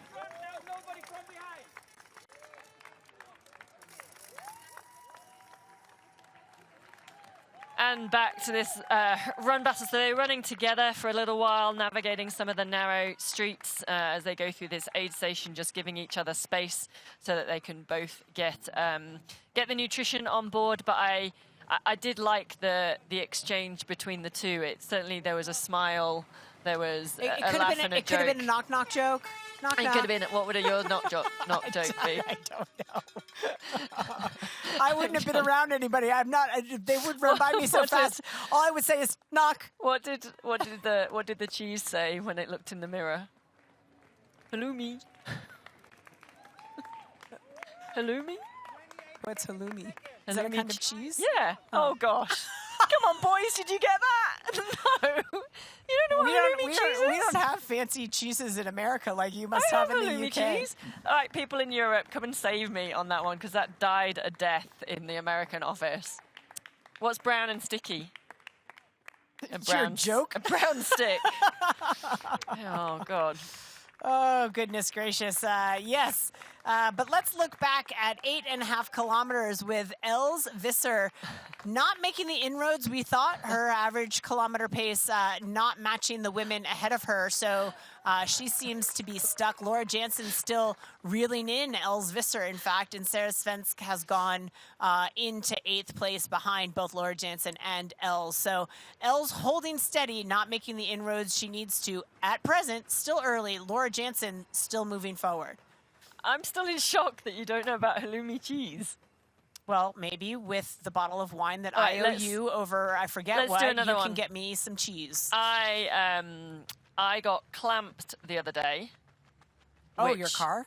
Yeah, but you knew what that meant, because apparently it's not. I told that to a few Americans. Well, we call it booted. Yeah, exactly. And they were like, I have no idea what you mean about getting clamped. It just seems like clamped would be a proper way of saying booted. Yeah. Yeah, as none of this American. Most Britishisms are. And we are in Europe, so I feel I should have charge of the language at the moment. So my halloumi joke should have passed. We're in Germany. Europe. We're in Europe. Yeah. Well, okay, the UK's not Europe anymore. Good point. But close enough. Anyway, here we are back with Daniela Bleimel, who is... she's still moving well. She's holding on to second place. She's got Maya Stage and Jackie Herring moving towards her. Jackie Herring right now, fastest on course, through that last segment had dropped down well sub 4-minute Ks, perhaps in that surge to pull up to Maya. But the two of them could potentially work together to reel in, some of the women in front of them. But exciting racing here. Really, really tight race. 5 women within 2.5 minutes. 4 women all within 1 minute of each other.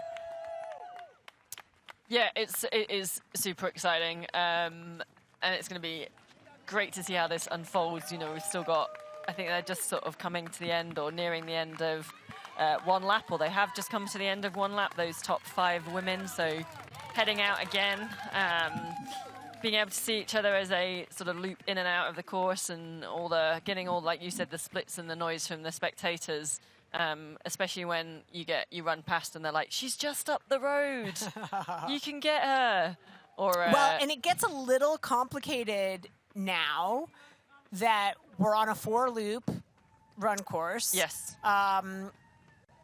So we know the optics are pretty good to see the athletes in front, but as the age groupers stream onto the course, it might be harder to pick out the athletes in front of you. So where you may have had pure eyes on them in the first loop, now you're like, well, is that Fenella? No, that's an age grouper. It becomes harder and harder, and then your brain stops working quite as well and clearly. Oh, my brain's already stopped working, but because you could tell that from my joke. But right now? Yes, right now. Yeah, and a good point, because when you've got all those age groupers on, you can hide. So, like, Fenella could hide from the girls behind, or vice versa. They can hide as they move up through the athletes. It gets harder to pick your competitors. It gets harder to pick your competitors out, for sure. Obviously, it does help when some of the athletes have their support team or their coaches or partners on the course, and you can hear or get a sense. And obviously, the bikers that are sitting behind our athletes with the yellow high vis, he needs to watch where he's going, so he doesn't hit one of those bollards, because that would be a man down on the bike course. Sid, did you know that in 15th century Hamburg... Did I know that Americans don't know what halloumi cheese is? I didn't know that. I'm still gutted about that. But did you know that in 15th century Hamburg, pirates plagued the surrounding waters? One such pirate became so infamous that he is still celebrated today due to his role as a rebellious hero. Captured by a Hamburg fleet in 1401, Storkbecker's dramatic execution became the stuff of legends. It's said his headless body walked past 11 of his men, hoping to secure their pardon. While the city's pirates' troubles eventually waned, Storkbecker's story endures today. I've now got like visions of Pirates of the Caribbean. I know, seriously. I'm going to go to Johnny Depp. Well, I'm going to go to bed tonight with nightmares of a headless pirate walking around. Yeah, I don't know. Or Johnny Depp. I'm going to pick that one. Okay, that'd be a better one. Is that better or worse? I don't know. Fenella looking a little better to me. She's still wearing the grimace a little bit. She's got some shoulder roll in her stride, trying to get the elbows to drive that stride, but she's got a little hitch in it. Yeah, I think she's looking pretty good. Yeah, I mean the others are slowly eating into her lead, but not by huge amounts. And early on, and you know we don't know. That's not necessarily Fenella suffering or slowing. It's just maybe the others have seen the carrot up the road and are going out pretty hard to catch her, and actually Fenella's just playing the cool game, and she's actually playing the lasting game. She's going to be the one there at the end. We call that the long game. The long game. That was the word I was trying to think of. We call that the long game. The lasting game. Yeah. It's a new concept if you haven't heard of it. I think it's a golfing concept, actually. The long game? The long game or the lasting game? I don't know. Ask Maya. Maybe she can help us on that one. Let's just stop Maya in her third place assault on the IRONMAN European Championship. Hey, Maya. That looked like she was grabbing a drinks from the Portaloo. So we've talked about Maya, who is a golfer. We talked about Catherine, who is a 500-meter kayaker. We've talked about Els, who's a surgeon and shipwreck survivor. Kat was in the army. We've also got Erin, who used to be a rower. And here we have Jackie Herring, who is now in second place in a minute. Yeah. Here we go. Sorry? No, that's fine. It was much more important that we were on the race course. We've got a few medical students in there. Let's see if they have the same conversation. Oh yeah, Jackie's very chatty. She's just so chatty. I mean, she's obviously feeling good. Yeah. It's hard to have those pleasantries. I'm sure Daniela might not have reciprocated them. It's easy when you're the passer versus the passee. You might, if the passee tends to grunt back in response, but Jackie's having a day. She's having an absolute day out there. Could we see Jackie Herring return to the Ironman distance and win the whole kit and caboodle? I was about to say that because I'm going to... And where will she be if she wins today's race in the standings? I will tell you in a minute once I got over my... there was Kristen in the German Youth Olympic team. I'd got all these facts. Right, where will Jackie be? I'll come back to you on that one. She's doing math. She will also be in the lead. She would go to... So Jackie is currently 8th in our Ironman Pro Series. She raced... she was second in Ironman 70.3 Chattanooga. And also did St. George as well. She's shouting up everybody. Was 3rd in St. George. She's currently in 8th on 4,759 points. So if she wins, that means 9,759 points. But so if she Fenella would be is 11th. less behind... All right, do you want me to work that one out? All right. Give me, I might need the calculator for that one. We're going to see some smoke come out of us in here pretty soon. It's a pretty long day. Jackie Herring being a good citizen there and pointing out an age group athlete who is about to lose his nutrition out of his back pocket. So I think Jackie's being a mum. Yeah, a little bit. Jackie is being a mum. She's got no kids there this weekend. Well, but it implies she's still clear in the head, right? Like she's noticing things, taking the time to point them out.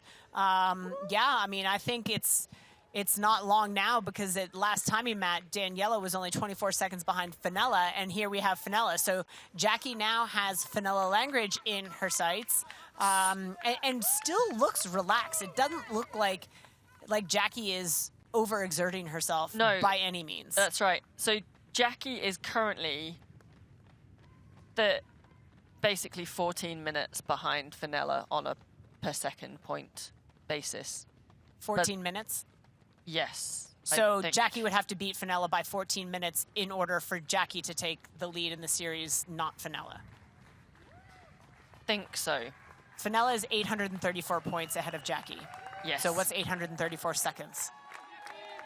Divide by 60. Yes, that's what I did.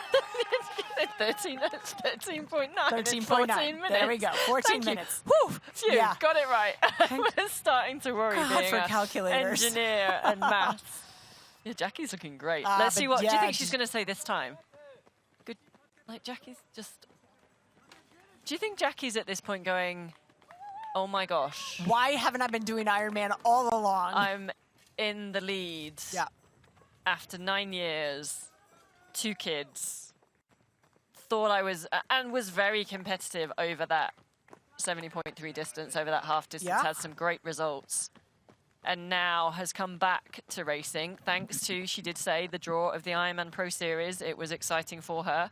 She has a new coach as well, we were talking about earlier, Ian O'Brien, who is typically coaching a coach of short course athletes. But it just goes to show you, and a lot of times, you know, Ironman athletes will say when athletes maybe have focused on the 70.3 distance, step up to Ironman, that it quote unquote kills their speed, right? That they're not as fiery and competitive at the 70.3 distance because they've layered all of this volume, that this quote unquote long, slow distance that slows them down and they can't tap into that speed anymore. But I think Jackie's selection of a coach just goes to show that even in an Ironman distance, that speed really does matter.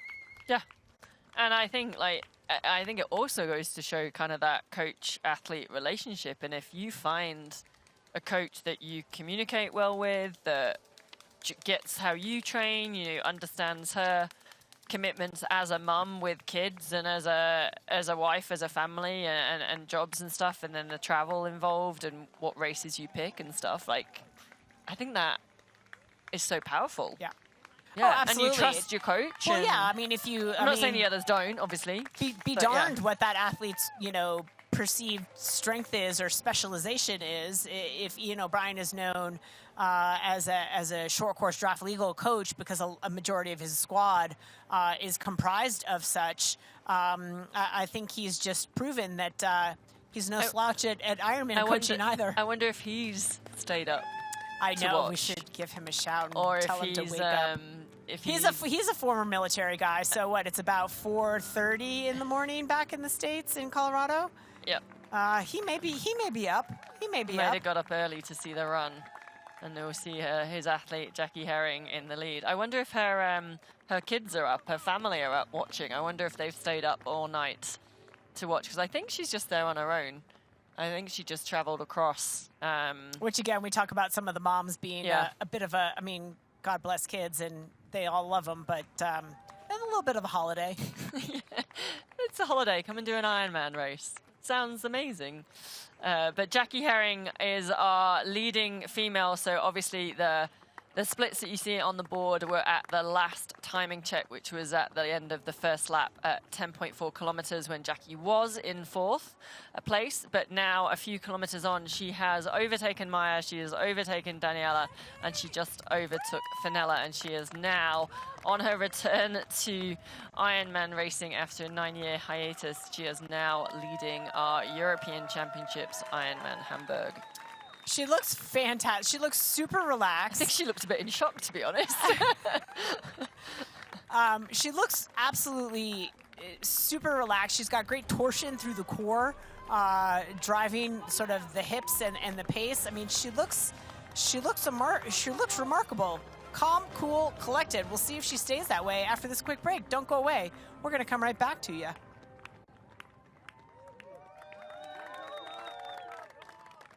Your new vehicle, Mr. Lawrence. The VinFast VF8. All the latest tech? Precisely. Whoa! Cut. Great delivery, Joey. I've had a lot of practice saying that word. It's pretty cool, huh? The VinFast? Yeah. It's got action. 402 horsepower. All-wheel drive. Over-air updates and a 10-year unlimited miles battery warranty. Yes, but 15-inch infotainment screen. Cut. None of those lines are in the script, Joey. I just think people are really going to want to know those things. That's what the website's for, Joey. Open up the sky, 'cause I'm coming up to you. So send down your wings and let them bring me to you. You know I'm standing at the station, ready to go. Oh, big old aeroplane, I'm trusting your soul. Get on up, big bird. Here's Elizabeth in the middle of the perfect workout for her.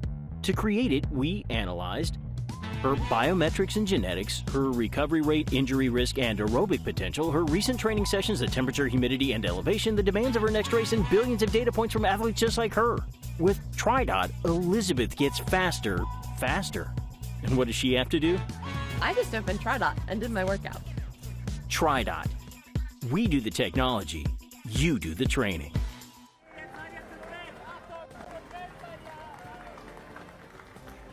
Back to our live action here. Ironman European Championship Hamburg. If you're just tuning in, you are in for quite a battle. We've had a little bit of shakeup in the pecking order out here on the Hoka run course, with Jackie Herring moving into the lead ahead of Fenella Langridge. This is the first time since the swim exit that Fenella has not held the lead of the race, and she has surrendered it to the American Jackie Herring, who is racing her first Ironman, giving high fives to kids. Again, she is having a great time out there. But our top 4 women, as you can see on the splits there, all within 30 seconds. And now we have Maya Stage-Nielsen going past Fenella Langridge. Somewhere Daniela Blymel is in there as well. Can't tell whether she's up or back, but Maya Stage moving past Fenella Langridge. That's right, and we got a quick camera look on Els Visser again, but it's good to watch that pass from Maya to Maya over Fenella there, and we will try and work out. I have a feeling that Maya might have gone past Daniela as well. Just the way she's running and smiling. Jackie and Maya just look like they're having an absolute ball. They just look like they're enjoying it at 10K, or what are we, 14K now into the marathon. 14K. So it's early days still, but they both look great. Conditions are pretty ideal out there for some fast running with mild temps, cloud cover as we discussed. But yeah, everything going right. But Els Visser looking very good. Looking very powerful. She's running 4:01 Ks through that last segment, which is, you know, a little bit slower than Jackie, but relatively in line with Maya. But she's still 11-ish minutes down at 10K. So she's got her work cut out for her. Certainly could see her moving past Julie Imolo, but it's going to take some massive meltdowns for her to catch the women at the rate they're currently moving. But we're so early into this marathon that we can't even make predictions yet. Oh, we will try, and then be proved that's why wrong. they pay us. Exactly.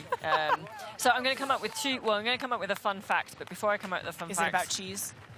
I wish it was about cheese. It's not about cheese. It's along the line of Supernatural. And then I want to come back to a techie point on the run. So continuing our Supernatural theme, Hamburg is allegedly, and I don't know why I was getting this one because I can't pronounce any of the words coming up, but Hamburg is allegedly plagued by a mysterious figure known as the Water Witch, or the Wasserhexe in German. That pass. This ghostly woman, described as having flowing hair and a tattered dress, is said to haunt the canals and the Elbe River, often appearing in a chilly mist. There are many ghost tours that offer you the chance to visit supposed locations that the Water Witch has been spotted at. Now, if you're watching this race and hearing our supernatural things, you're going home and having nightmares. I'm going home and having nightmares of headless pirates and ghostly women.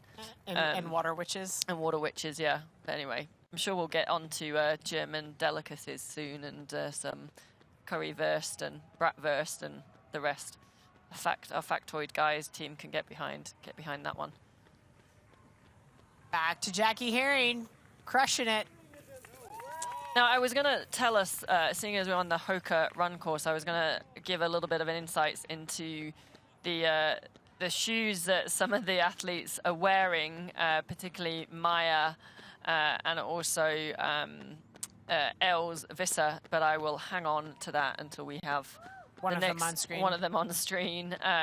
We now at the moment have Jackie Herring, who is our leading female pro, back to racing Ironman after a 9-year gap from having 2 kids who I don't know, have they stayed up all night watching mum race? And I will correct myself, I do think Jackie's husband did fly in late to join Jackie in Hamburg, so she's not completely here on her own, but her husband is here as well. As we're back to Daniela Blymel on screen now, who we think now is back in 4th position. Yeah, moving well, sitting back a little bit in her stride, but again, it's difficult to assess run form from a rear camera angle. But yeah, she's holding her own, and she is one of our athletes who needs a slot. Correct me again if I'm wrong. Correct. Yes. So she is currently in a position to get one of those. Jackie needs one as well, clearly. Our leader on screen. This is Sarah Svensk.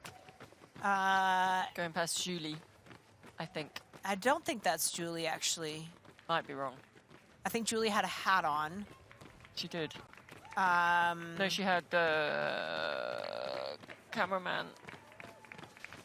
Tough camera angle, but here's Sarah Svensk, who I am glad to see is up and running. We certainly had concerns. She hit that hip pretty hard when she took that tumble at the end of lap 1 of the bike, and we could certainly see her bike pace evaporate, but she is up and moving well on the run.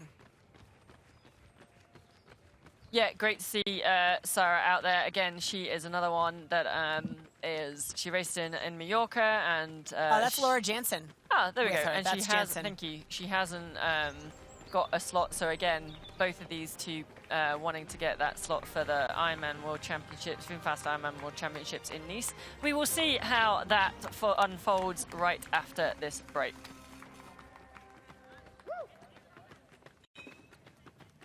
Introducing the Ironman Pro Series Virtual Edition on Full Gas.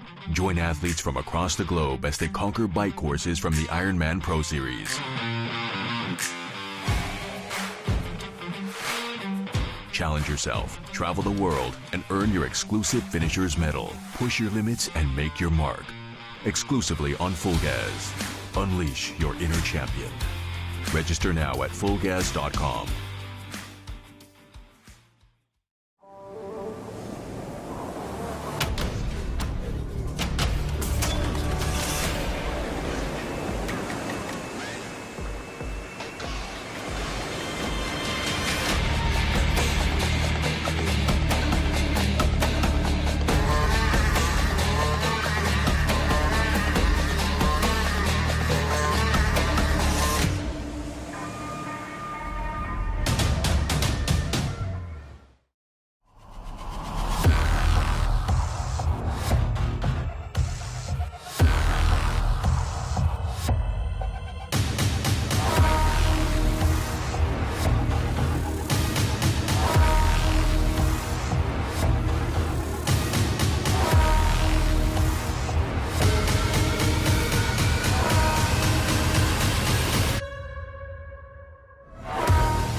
Back to the action here, checking in with the German Daniela Bleimel, who is currently sitting in 3rd place.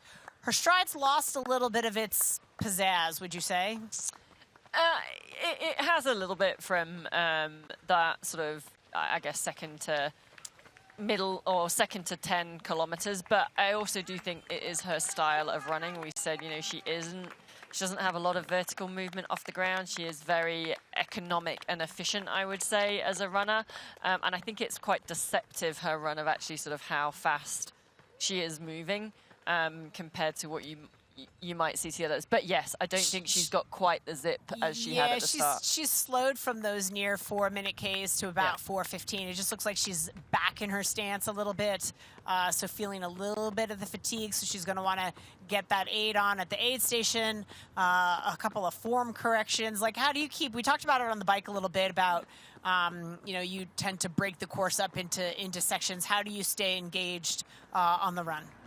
I think, I mean, this is quite a good course. It's 4 laps, so there's one way you break it down into laps. And I think with all the twists and turns, you can easily break it down into further segments on that.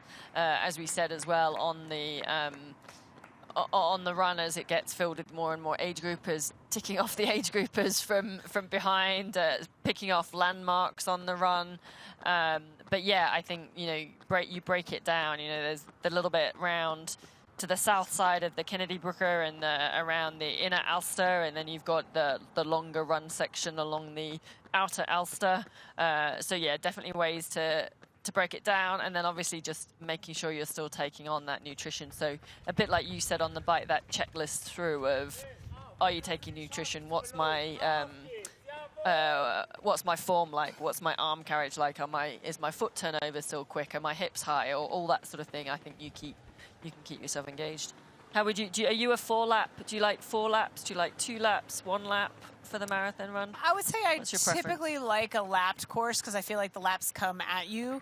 I also really like racing metric because the kilometers come at, there's more of them, but the kilometers, they come at you faster. So you feel like you're sort of progressing better. I feel like you get deep into an American Ironman and Imperial, and you're like, oh, miles, like the next mile is going to take forever, but the kilometers just seem to hit you a little faster. So I find that to be encouraging. It's funny that, because they're the kilometers shorter than a mile, but it's funny how that works. But the way I run, you actually would never know.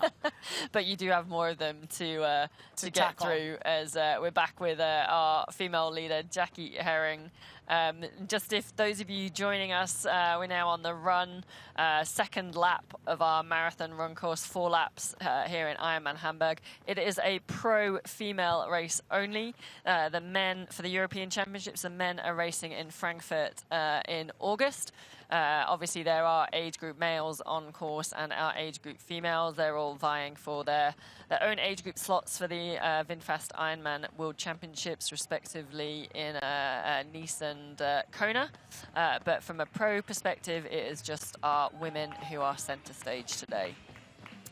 And this woman in particular, who makes her return to Ironman racing after focusing on the 70.3 distance for much of the last decade while raising 2 small children, has made the return inspired by the Ironman Pro Series, currently sitting, correct me again, 8th place overall in our Pro Series, and making her return to Ironman, the full distance Ironman here, and looking to catapult herself up into the lead of the series quite potentially with a strong performance here today. Yeah, so what did we say? She needs a 14-minute? She needs a 14-minute win over Fenella to go top, and if anything less than that, Fenella will move to the top of the league, assuming Fenella, finishes within. I mean, and other significant movers we certainly don't see, because Daniela is not on the map yet after her disappointing Ironman South Africa. So even though she'll get some valuable points here today, she is not going to contend for the lead. She will move into the top 10, likely. Yes. Move into the top 10. With the Ironman points, even if she hasn't. And where does Maya sit now? So Maya is currently in 11th.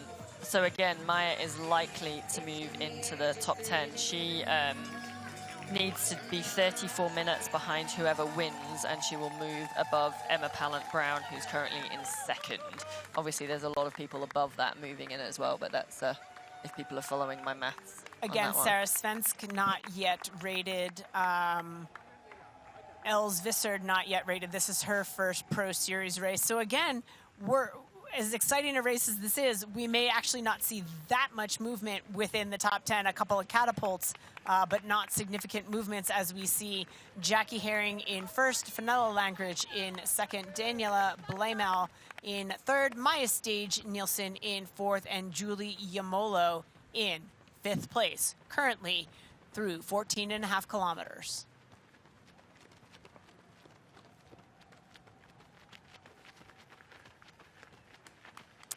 Well, actually, I think looking at the Ironman Pro Series and the current sort of top 10 and 11, and then the other athletes on course racing, I think a lot are going to move into that top 10.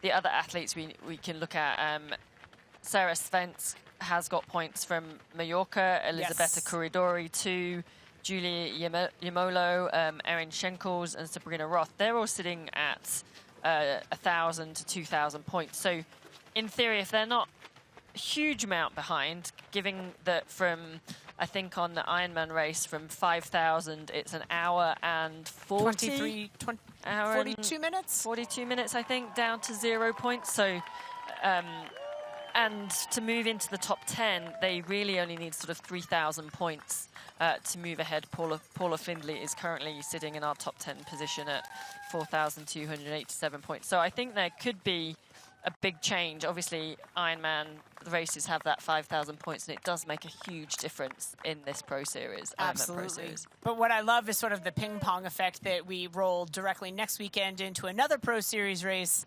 over in Boulder, back in Boulder, Colorado for the 70.3. Again, fewer points on the line, but it is an ever-changing, ever-evolving, and we're getting to the point of the season where athletes certainly have made their race plans, but it becomes a little bit of a chess match the deeper we get in terms of, well, I want to race here, but this person is racing there, so maybe I should race here so I can get more points, and et cetera, et cetera.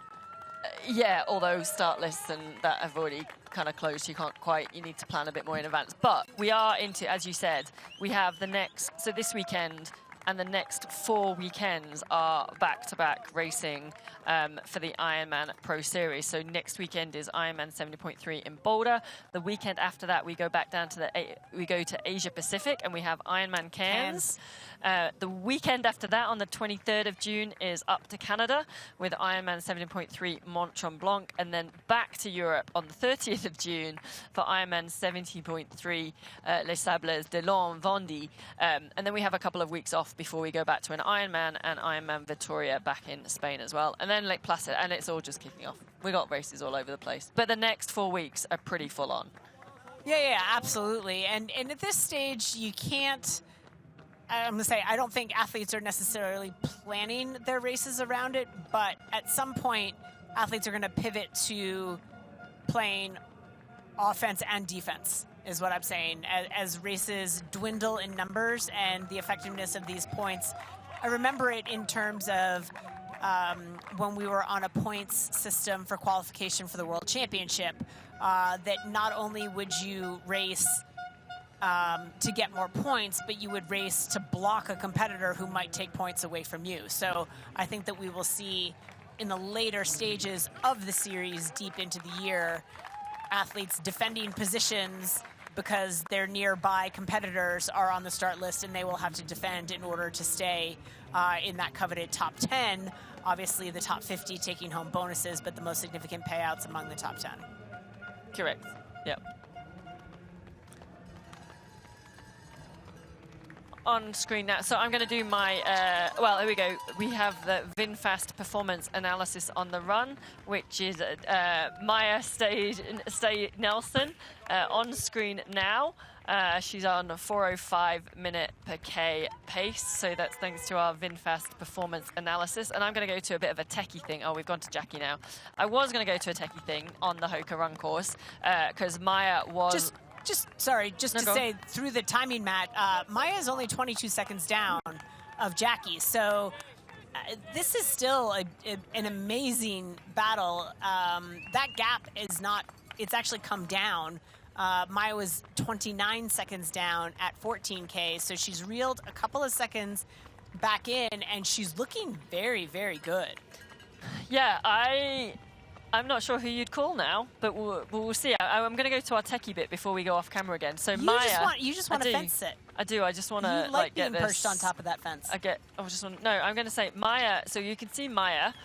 We're on the Hoka run course. She's smiling there, so I think she is feeling good. She is racing in or running in the Carbon Rocket X2. They are personally my choice of race trainer. But if we compare that back, race trainer or race shoe. Okay. Race shoe. Sorry, I call them trainers.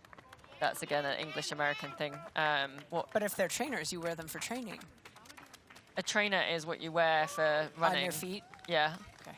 English people, so European are they people. trainers? English people, European people, help me out here. I'm facing the American backlash. No. But point of clarification. The shoes you then train in are your trainers? They're just trainers. They're all trainers. But they're race trainers. Racing shoes, but they're trainers. I'm so confused. Exactly. Good thing I don't live in the UK. Yeah. So Maya, having said that, Maya is wearing the Rocket X2, which is my choice of race shoe? Sneaker? I don't know. What do you call it over here? Race shoe. Race shoe, does that work? And then Els Visser was wearing... We could keep it consistent and call them racers and trainers. Racers and trainers. Els Visser is running in the CeeLo X1 Hoka shoe, which is like a different version. They're both carbon plated. How is it different? It's got a little... Oh, you're going to ask me all the technical information now. It's got a little bit more cushioning. The CeeLo does. The CeeLo does. I would have to pull up the technical stack sheet to start with, but I like the Rocket X2. That's my go-to, so that's why I'm only that one. But both carbon plated. But yeah, identical carbon plates, because now the manufacturers are changing the. I'll come back to you on that one. Okay. I will come back. I mean, because there's so many shoe designs now, and another thing, we often think of getting race ready. We put the race wheels on the bike. We pull out the race trainers, so to speak. Race trainers. I'm speaking your language. Point of just education, you run slightly different in the race shoes than you do in the training shoes because of the carbon plate. So while I'm an advocate of only using your race wheels on race day or in the days leading up to the race so you can get used to the feel, because they do catch the wind a little bit differently. Using race wheels for racing, you do want to use your race shoes, weave them into your training for some of your key sessions, because with the carbon plate, you do run a little bit differently. So it's good to get used to the rhythm of the stride and how the shoe feels under you in your training, and not just pull them out for race day. Yeah, and even if we look at the two shoes I just mentioned, the Rocket X2 and the CeeLo X1, when I wore them, even I noticed the difference just between those two shoes, and they're both a Hoka shoe. So it is really which one suits your running style and which one you prefer. And even though the CeeLo X1 is the newer version of their race shoe out, I prefer, and obviously Maya had that as well, prefer the Rocket X2. It just suits my running and feel better. As we see Maya now going through getting that wristband. Athletes will collect those wristbands at the completion of every lap. They'll need to collect 4 of them before they can head to the finish line. So different colors to indicate how many laps they have completed. Helps them keep track, helps technical officials also keep track to make sure everyone has covered the entire course. On a multi-loop course, it can get confusing out there, particularly if you've been out there for a while. I love how Maya is looking and acting right now. Big smile on her face, engaging with the crowd. She's looking fantastic. She and Jackie matching pace at the last timing mat at 4:06 and 4:05 per K. But Maya slowly ticking it down. You asked for the science. I did, a so little you're bit. going to get the science now. So Silo X1, Rocket X2, both Hoka, so they're both for road race 10K to marathon. They're both responsive. The Silo X1 is slightly lighter in... no, I tell a lie. The Silo X1 is slightly heavier in weight. 7.4 ounces to 6.8 Is that because Rocket of the extra X2. foam, presumably? And 201 grams to 193 grams for the Rocket X2. And they have slightly different foam thicknesses, which we will interest you all with and excite you after this break.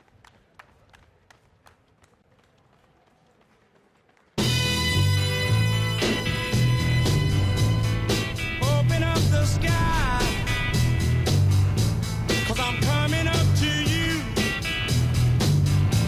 So send down your wings and let them bring me to you. You know I'm standing at the station, ready to go. Oh, big old aeroplane, I'm trusting your soul. Get on up, big bird. Beyond the finish lines, our commitment goes the extra mile. We are the IRONMAN Foundation. We've given back more than $55 million to support our mission of leaving a positive impact throughout race communities. Without our amazing athletes, volunteers, and givers, we wouldn't be where we are today. Together, let's continue this journey of impact. Join the IRONMAN Foundation and be a part of something extraordinary.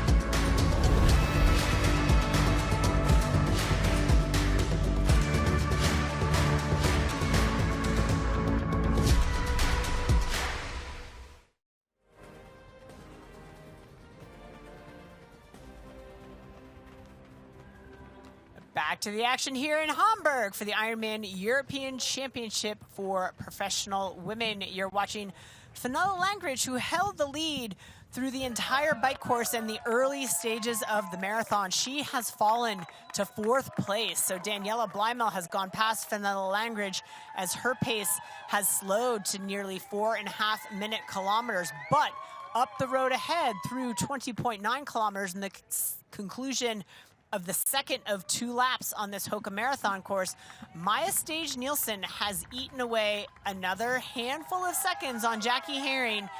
Jackie made a move to the front of the race about a lap ago, maybe a little less than a lap ago, but Maya has not let her go and has been biting back time from about 29 seconds now, just 18 seconds. Both of those women still moving incredibly well at sub 4-minute Ks. Daniela Bleimel now through 20.9 kilometers as well. Her pace holding steady around 4:11. She's been as slow as 4:15. It really is Fenella Langridge who is falling apart the worst amongst our top females so far. So it's getting quite interesting now. I think Maya might be sensing that she's got an opportunity here to take her first win. And we've been saying all through the broadcast how she's had so many great results over the Ironman distance and 70.3, but she hasn't yet had that Ironman win. And I'm just wondering if she's starting to realize and believe that this could be her day. Conversely, on the other hand, Jackie Herring, who's currently leading, she's potentially, you know, that what a story to come back after 9 years of not racing a full distance to come back and take the win. And so that's got to be a bit of a story as well. Strategically, if you're Maya, do you run up and just sort of keep her in your sights and feel comfortable for as long as you can and wait until a little bit later to make a move? Or do you want to go by her? And I mean, obviously, you know, Jackie's getting information, her husband is there, fans are giving her, I mean, they can see one another, or at least Maya can see Jackie, because unless Jackie has eyes in the back of her head, that would be something else. But do you sort of bide your time for another lap and wait to battle it out on the last lap? Or do you take the lead and try to make a decisive move now? I think against an athlete like Jackie, she may just answer right back. She may do. I think, though, you looked at the way Maya was running and you go with momentum. Yeah. You go, if you're in rhythm and you're feeling good, you make hay while the sun shines. And I don't think you rush to catch up, but you use the rhythm, the momentum you've got with how you're feeling to move ahead, to catch Jackie, if that's the case, and then move past her. Now, whether when Maya, if she does catch up with Jackie again, she surges and picks up the pace to go past Jackie and sort of put that nail in the coffin, or you know, do a little bit of a search to show that, oh look, I'm feeling really good. You're gonna have to pull something out of the bag to stay with me or to bring it back. But yeah, I think go with momentum that you've got at that point.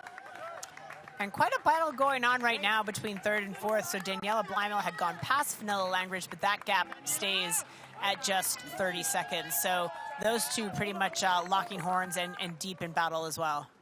Yeah, really exciting racing. Like we said, you know, the top 5 women, I mean, they're still only 4 minutes apart. They were 90 seconds apart at the first early stages on the run. But if we look at that podium, we're still within like 2 minutes of each other, and still with 2 laps to go. We're only just halfway, or just over halfway through the marathon here at Ironman Hamburg. And I definitely, this race is definitely not over. I think this lead might change.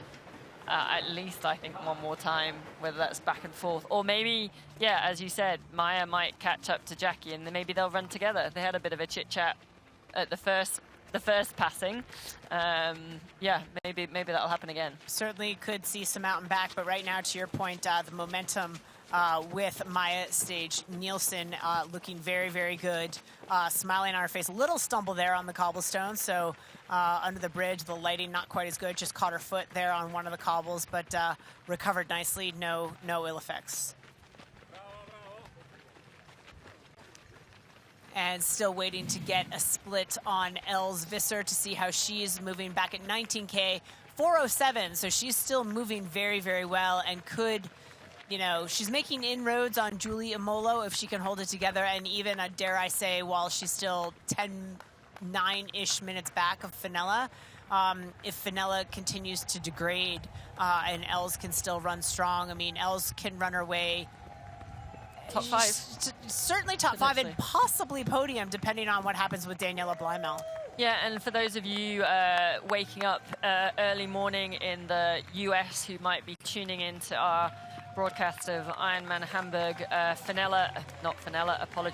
Els did get a flat tire on the latter stages of the bike, so was pushing the pace in the chase pack, but unfortunately had a flat tire in her rear disc wheel, and struggled with her CO2 valve to put air back into that tire, with the valve not fitting the disc wheel.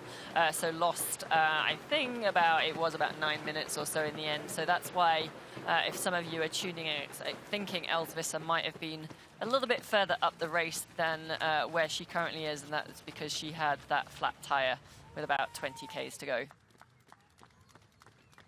Back to our leader, it is Jackie Herring, and I'm looking over her shoulder. I can't see Maya back there, but it is only 20 seconds, so it can seem like an eternity, and every timing mat it's been a second or two. So it hasn't been any significant great shakes, but it's a second or two, here and there, here and there. But as that time keeps coming down, she will get the splits. And again, it's hard from the supporters because you look down at your watch. Was that 23 seconds? Was that 25 seconds? And when you're sort of nipping away at a lead 1 second at a time, those seconds matter in the accuracy that you're getting. And at this point, I don't think she can see Jackie. And as we discussed, the course getting more and more crowded as the age groupers join in on this Hoka run course. And as spectators come out, I think Maya's best chance, certainly Jackie's wearing hot pink, so that makes her a little bit easier to spot. But also her escort cyclist is going to be the thing that is probably most visible to Maya. I thought you were going to say Jackie's wearing hot pants, which I guess, a tri-suit kind of semi Looks is. But like hot pants. Yeah, but hot pink definitely is what Jackie is wearing. Maya is in very... I do like Maya's suit, but it is more subtle. It does more blend into the environment. In fact, I think, is that the pink up the road, potentially? Can we now see them on this bend? I think maybe Maya might have got eyes on of Jackie just as the run course just goes on a slight curve along the banks of the Alster here in Hamburg. I certainly think Maya will be getting excited at the prospect, and I think this is on this longer out and back section along the banks of the Alster. So at this turnaround, they're going to get a good eyeballs on each other again. I mean, I can find no fault with how Jackie's running, but Maya just has a bit of an edge right now and is clawing her back. Again, it's not significant. It's not like Jackie is falling apart, but Maya's not letting her go. So it's just indicative of how well Maya is feeling right now this deep into the marathon. Yeah, I mean, we've still got half a marathon to go. Here we are. They're both on this shale section. It's really hard to tell how Jackie is feeling. She's kind of got a semi-smile, could be a semi-grimace, but is running really well and looks pretty good to me. And the same when we look at Maya on the screen now. Maya's looking really good, moving well. And I think, yeah, I mean, we've still got, as we said, still got half the marathon to go, but I think this is going to be a really exciting battle between the two of them. Oh, it has been. I mean, it has been since we had the huge upset of the apple cart late into the stages of the bike where everything started happening, and it's all been happening ever since. It has all been happening ever since. We had Els with the mechanical. We've had some crashes, corners, and the rest. So yeah, we're now. There's still a lot more that can happen as well, I think, on this course. Absolutely. I mean, the drama that can ensue in the second half of a marathon at the end of an Ironman is astronomical. So you'll want to absolutely stay tuned as we check back in with Daniela Blymel, holding on to third place as Fenella continues to move further behind. Julia Molo holding steady in fifth place, and Els Visser now 11 minutes down from our leader, but only 7 minutes down of Julia Molo. So she's running 15, 16, 18 seconds per K faster than Julia Molo. So Els Visser still in this mentally very much engaged and trying to erase the damage that puncture on the bike had caused her, can insert herself into top 5, possibly long shot podium. Time will tell. Yeah, time will tell. I think looking at how much time she's sort of eaten into that top 5 in this first half of the marathon, it's not a huge amount. She's still sitting at 7 minutes behind Julie Yamolo in 5th. However, we will see if Els Visser can claw back any more time when we come back after this break.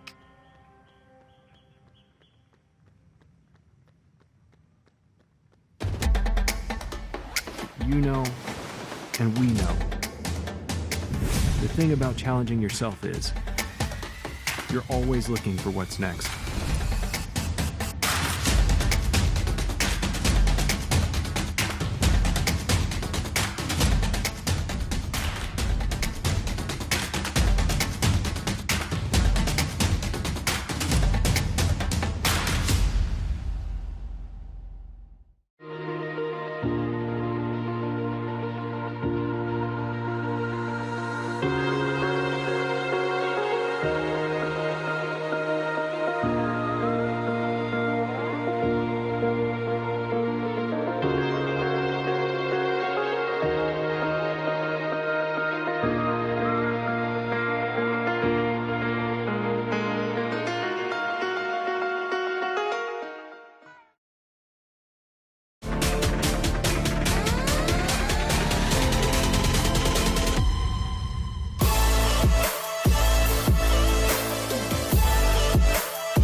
to the action here. We have a battle royale brewing here at the Ironman European Championship in Hamburg. You're looking at race leader Jackie Herring. Jackie moved into the lead, but in going past Maya Stage-Nielsen, Maya has answered the call and is holding Jackie originally to about 30 seconds, but has whittled that down to 18 seconds. So a battle going on there, and then a great battle between second and third as well.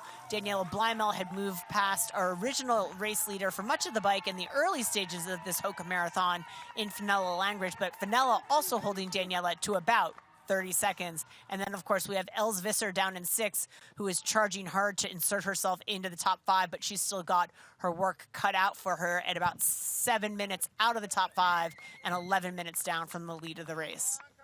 Yeah, and just getting some insights from the course from our team down on the ground. So this is from Jackie's husband via one of our team.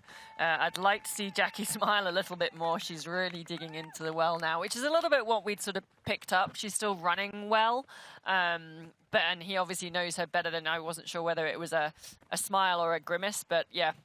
Well, she was quite happy. She was happy as Larry for quite a while. She was high-fiving kids out there and engaging with age groupers and commenting as she had reeled in all of the pros. But I think this is where, you know, we talk about Ironman. We talk about your first Ironman and how there's a certain ignorance is bliss to your first Ironman, and that you don't know what's coming, and you can sort of be ignorant in that and sort of deal with it as it comes. But there's also an element of experience that you're so familiar with that hurt that becomes you in the later stages of an Ironman, particularly in the second half of this marathon. And that is something that is keenly familiar to Maya Stage-Nielsen, who has been racing along. And it's just a little bit of a foreign feeling for Jackie Herring, who hasn't raced in Ironman in 9 years' time. So it's, again, is it ignorance is bliss and Jackie can be like, oh yeah, this is what this feels like, I can embrace this? Or is it, oh my God, this is what this feels like, somebody please help me. Shoot me?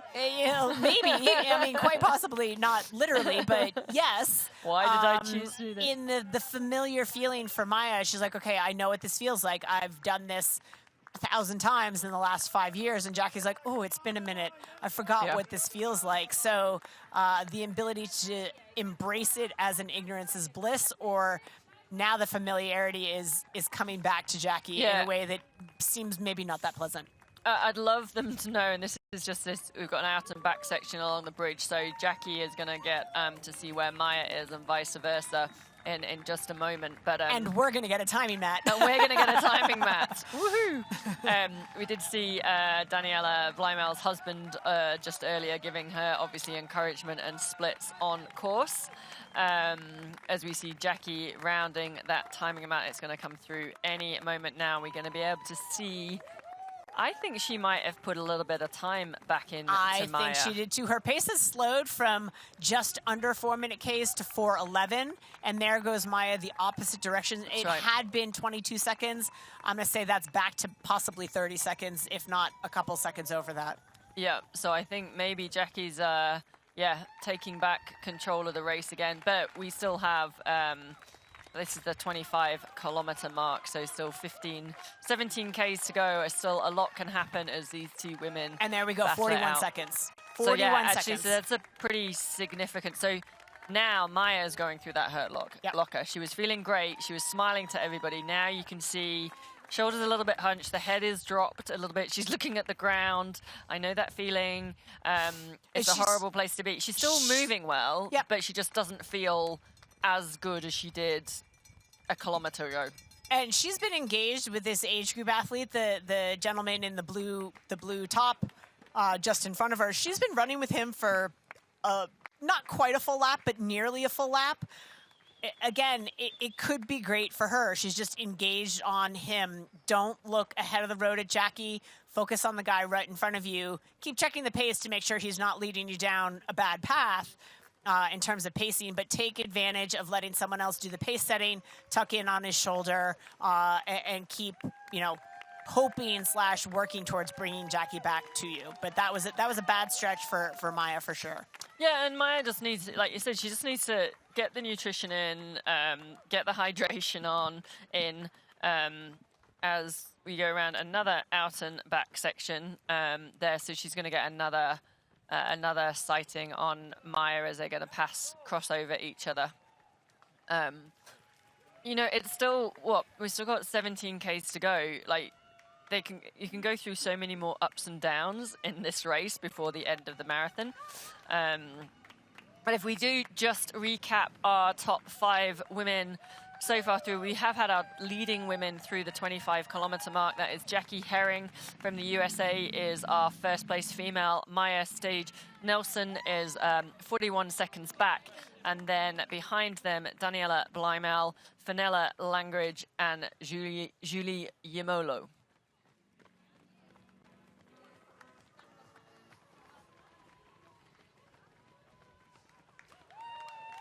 And of course, behind those athletes, Els Visser trying to reinsert herself into the race.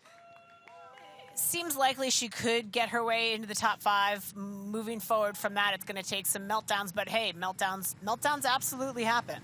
Yeah, that's right. We've seen meltdowns in the last kilometre of races. Actually, races in Germany in the last kilometre, but be it in another city called Frankfurt, when athletes have faded off the side of the course at the later stage of the run. So yeah, anything could still happen. Now Daniela Bleimel is through that 25-kilometer split at 2:52 back. We'll see who Fenella Langridge should be the next one through. So they're losing a bit of time on our 2 leaders. Jackie, I feel, has gone through a rougher patch and is now sort of coming back out of hers as Maya dips in, which is the normal way in a marathon. You go through these ups and downs as they finish off the last 15K towards the finish. Yep, so Daniela Bleimel at 2:51 down and Fenella Langridge at 3:59 down. So Daniela Bleimel continuing to move away from Fenella Langridge, and Fenella sort of falling slower and slower through each timing station. It doesn't look, based on her splits, like she's walking at all, but certainly she is not able to hold pace from timing match to timing match. She continues to slow with each pace. We see some of our other athletes with ebbs and flows in pacing, but Fenella's direction seems to be one way at the moment. So hopefully she can put a tourniquet on that bleeder and hold on to pace, because Els is coming. Els is coming, and Julie Yemolo has actually been running very, very steady. And according to last splits, Julie Yemolo's splits would be 20 seconds per mile faster than Fenella currently, but we'll see if Julie is starting to fade as well. And some degree of degradation is expected, right? Yeah. I mean, obviously, it's there are very few people that negative split a marathon at the end of an Ironman and even holds pace. So everybody degrades. It's who degrades the least. You're right. Correct. And now, if you were Billy Harris or Fenella's coach, I feel she's not worked out the run leg of the marathon. I feel she is in much better shape than the run would suggest in her last few races. I think she's had some, she's sort of been leading off the bike, and we know she's got a strong swim and a bike. We know she's a good runner as well, but it just not seemed to click, and she's sort of faded a little bit on the marathon to 6th place or so, I think, at sort of some of the early races over the 70.3 and the Ironman. What would you do then going forward? Because then there's a mental aspect of that as well. There's so many moving pieces, and that's why it's so hard. It's so hard to diagnose the why, right? Why do my times in training not add up on race day? Is it pacing on the bike? If I back off the pace even 5 watts on the bike in terms of my target and my average, am I going to get that back on the run by being able to not degrade until the last 10K as opposed to after 10K of running, which is what happened to Fenella today? Is it that? Is it nutritional? We saw her struggle with some bottles, right? Is there a nutritional component to her coming up short of expectation on the marathon today. She had that situation where she had lost her rear bottle and was actually without a bottle for a healthy amount of time out on the course. So is that playing a role? There are literally so many things. Does it have to do something with the nature of your training? Do you need to insert more harder efforts at the end of a long run to test yourself under fatigue? There are so many things. I don't know anything about Fenella's training, so I don't know, but those are some of the types of things certainly that you'd want to look at. Is my pacing wrong? Is my nutrition wrong? Did I have bad luck with nutrition on the day? Is there a strength/durability component the deeper we get in? We know she can run. She ran 3:03 at WA. So we know it's there. Conditions today would have set her up for the opportunity to equal that, possibly better it. But she's not doing it, and those are some of the things I would look at if I was a part of her team. Yeah, I think spot on there. I don't think I got confused because I thought that was Magnus Titleff running past, or Jackie was running past. Obviously, no pro men here today, but he did have a very similar suit. Now, I don't know if that sped up, but that did look very like Maya was running very quickly there, and looks like she'd got a bit. She's looking better again, actually. I think she's come through the dip, so it'd be interesting to see at the next split if that time... Is that a bit of a smile as well on her face now again? I'm kind of thinking it might be Maya's. I think... You're going to call it? You're ready to call it? No, I'm not, but You're going to wait till the finish line? Yeah, of course. And then you'll call it anyway, so it's fine. I mean, either... it'd be great to see any of these women win. Obviously, winning is very special, but... and both these two women in the lead have got great stories to tell. But I think she might be coming back out of her little hole. And this is the joys of... Well, I'm just saying, if you're watching an Ironman for the first time, this is the nature of the beast. There are ebbs and flows, highs and lows. As you get deeper, you may have a bad patch on the bike for a couple of Ks, and you come out of it. The deeper you get into that marathon, the highs get a little less high, the lows definitely get lower, and they take longer for you to get out of it if you can get out of it at all. So that's what we're seeing. We're starting to see these ebbs and flows in energy level, in mental capacity to keep up the fight, in your interest to even keep up the fight. I mean, I've been in race situations where I'm winning the race and I'm like, oh, I just want to be done. I don't even care anymore. I'm like, Didi, of course you care. You're winning the race. Stay with it. But you get that mental fatigue from how deep you have to dig physically, obviously, but also emotionally to tackle something like this. And it gets harder and harder to fight when the lows try to pull you down more and more. So what we're seeing is those highs and lows and sort of trading jabs between Jackie and Maya about who is in the well of despair. It can literally go from kilometer to kilometer. It can be step to step. Yeah. I mean, Jackie still looks great. So I definitely think she's still she's running super well. She looks composed, controlled. She's got a great poker face if she feels different internally. Here we go back to second place, Maya. It was down to about 19 seconds, the gap between the two of them. It's now gone back out to 41 seconds. I am going to be interested to see at that next split. I'm just looking like Maya's now going around the corner. We did see Jackie. It does feel around about maybe that 41 seconds still. But I have no concept of time at the moment, so I could be very wrong on that.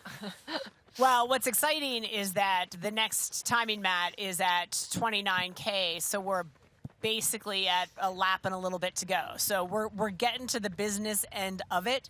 I think some of the degradation we're seeing in pace from Fenella, from Julie Imolo now, Els Visser now through 25K, and she is 5 minutes down on Julie Imolo. So again, fighting for that 5th place spot, which could quickly become 4th place depending on Fenella Langridge and how well she can hold it together. Yeah, I thought that was going to be a bit much of an ask for Els to bring back sort of that 9 minutes or so on the ones in front. But now, and I think Els is apart from that sort of meltdown we saw in Vitoria, she's a pretty strong athlete. I don't see her moving hugely off this pace that she's locked into compared to then Julie and Fenella, who have dropped place. So yeah, I think Els is actually now looking really good to move up to that fifth and possibly fourth place. And then obviously at the front of the race,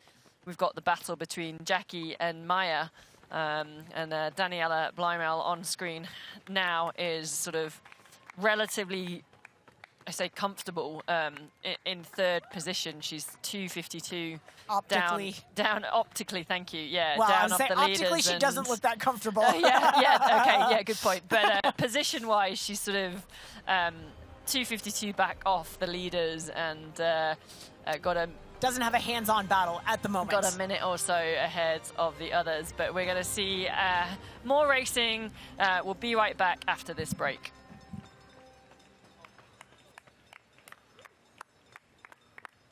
Here's Elizabeth in the middle of the perfect workout for her. To create it, we analyzed her biometrics and genetics, her recovery rate, injury risk, and aerobic potential, her recent training sessions, the temperature, humidity, and elevation, the demands of her next race, and billions of data points from athletes just like her. With TriDot, Elizabeth gets faster. And what does she have to do? I just opened TriDot and did my workout. TriDot.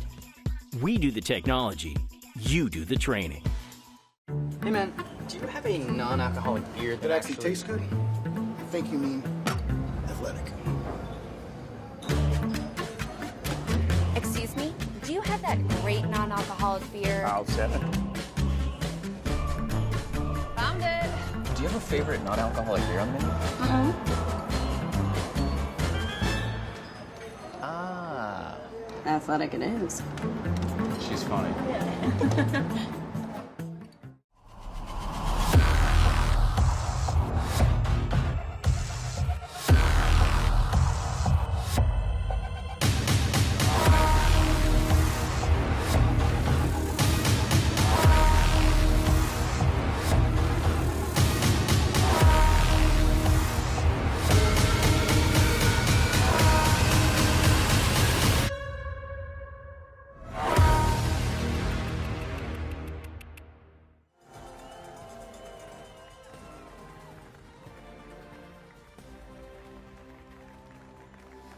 Guten Tag and Guten Morgen to our American viewers tuning in to the Ironman Hamburg European Championships. We are on the run with our current female pro leader, American athlete Jackie Herring.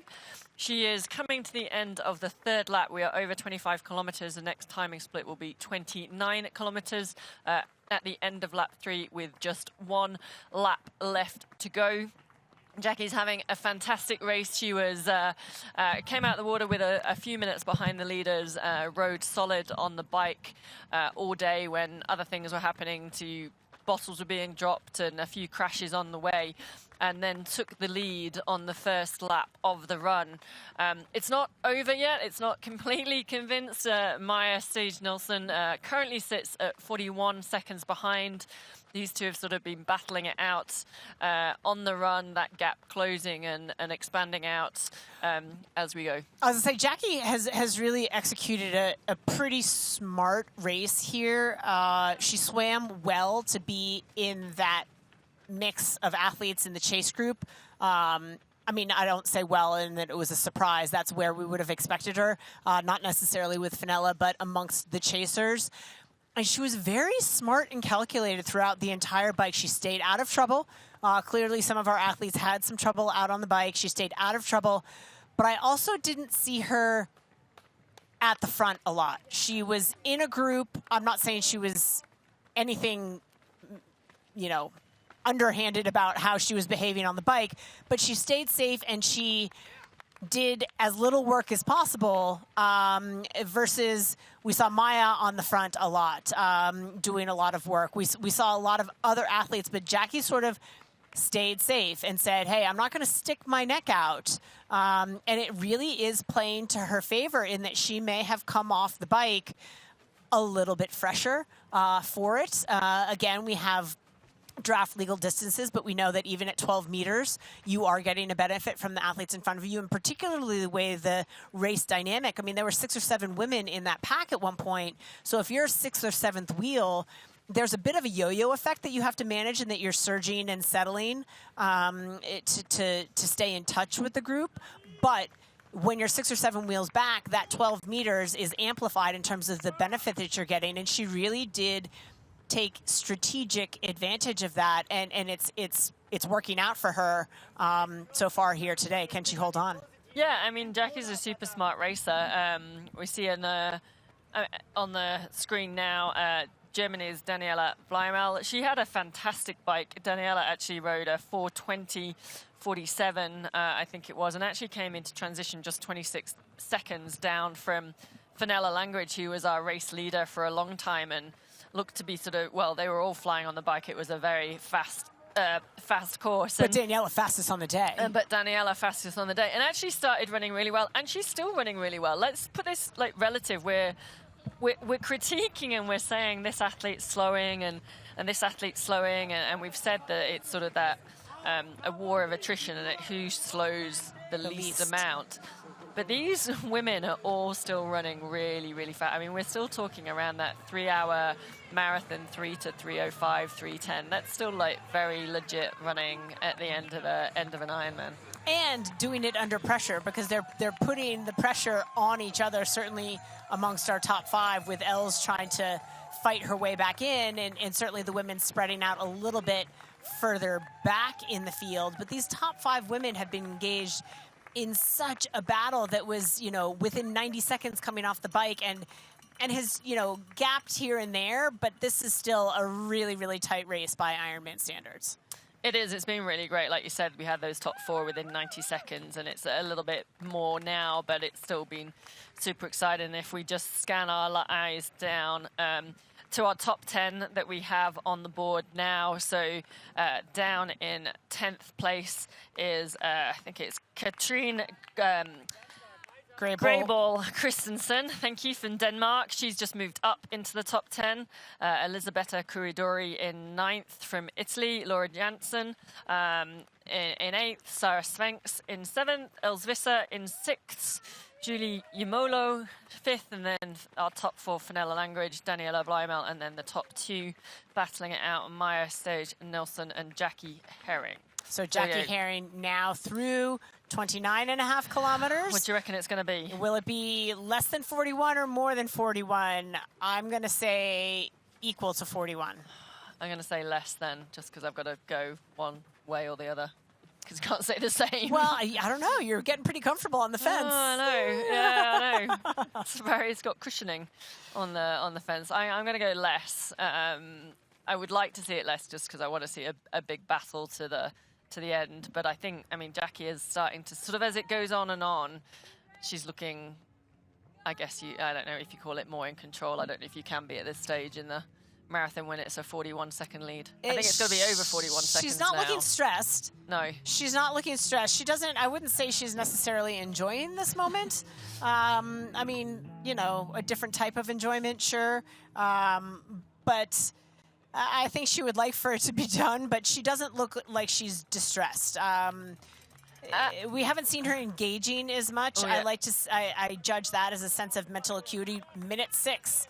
Didn't expect that. Didn't expect that. Yeah, so again, not running badly. There's still, it's a difference of 4 seconds per kilometer through that last bit. But again, Maya in an ebb and Jackie in a flow. Yeah, that's right. And still got 1 lap. Well, they're just coming. Jackie's just coming to the end of that 3rd lap, so still got 1 lap to go. So still a fair bit of racing left. I had a really good important point to make then. I now can't remember. Well, you got 1 lap to figure it out. I've got 1 lap to figure it out. I will do. Again, the ebbs and flows of racing. I think Maya probably gave it a shot when she closed down that gap to 19 seconds, but perhaps just ran a little bit out of steam. Still holding strong, but it just can't find that next gear to make the charge. very, very comfortable. Again, optically looking at the form of Jackie and Maya, certainly holding it together better than Daniela, who is running well, but is degrading in form. And Fenella, whose pace, you know, she hasn't been able to even match a pace from timing mat to timing mat.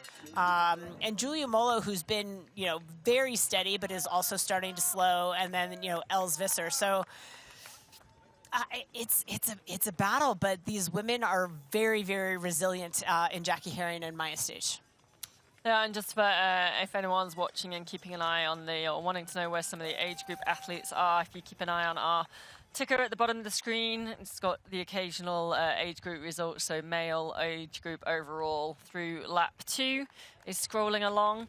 There's often some of the female athlete results as well, and then also some of the Ironman Pro Series updates are down there. So yeah, just keep an eye on that tracker. We also have the profile of the course, and you can see how far through the athletes are in the run course when that shows up instead of the tracker. But with almost 1 lap to go, we're going to get right back to racing after this break.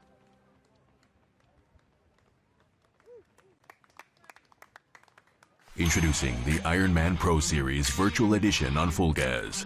Join athletes from across the globe as they conquer bike courses from the Ironman Pro Series.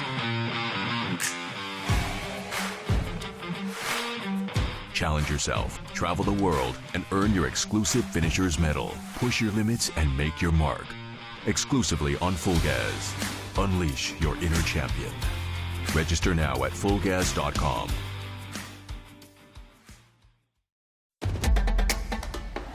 You know, and we know.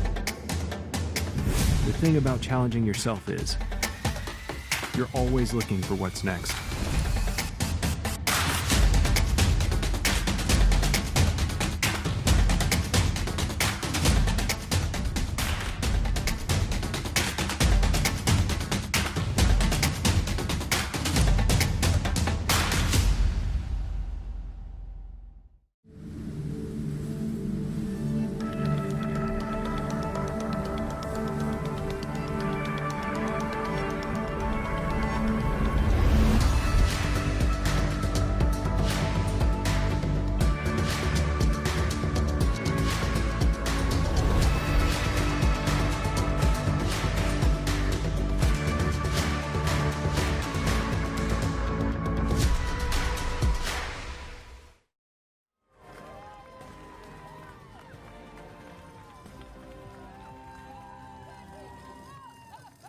Back to the action here with our race leader, the American, taking on this European Championship hit here at Ironman Hamburg. It's the American in the lead.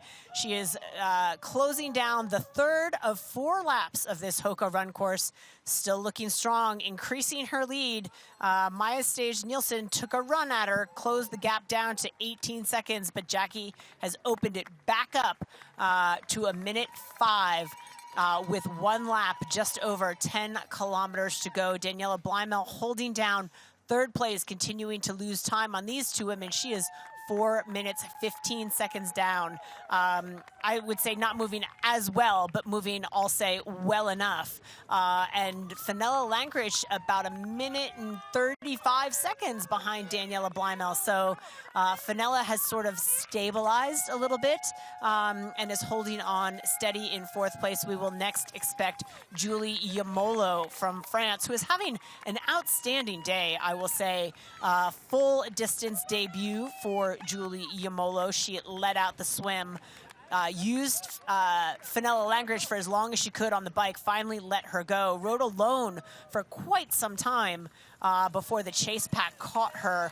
And she has fought valiantly on this marathon, and her reward may well be in another 10 plus kilometers, an invitation to compete in her home country in Nice on September the 22nd. Yeah, and I think she's definitely in a right position to get one of those slots for the VinFast Ironman World Championships in Nice, which will be, I'm sure, as a French athlete, and also with, I think it was Ironman 70.3 Nice was one of her first triathlons or first 70.3 she ever did. So I'm sure she'll be keen to get back and have good memories and good vibes. Well, she said that race. some of her best race memories are from racing in her home country. She's talked about, you know, having family support out there in Provence at the 70.3.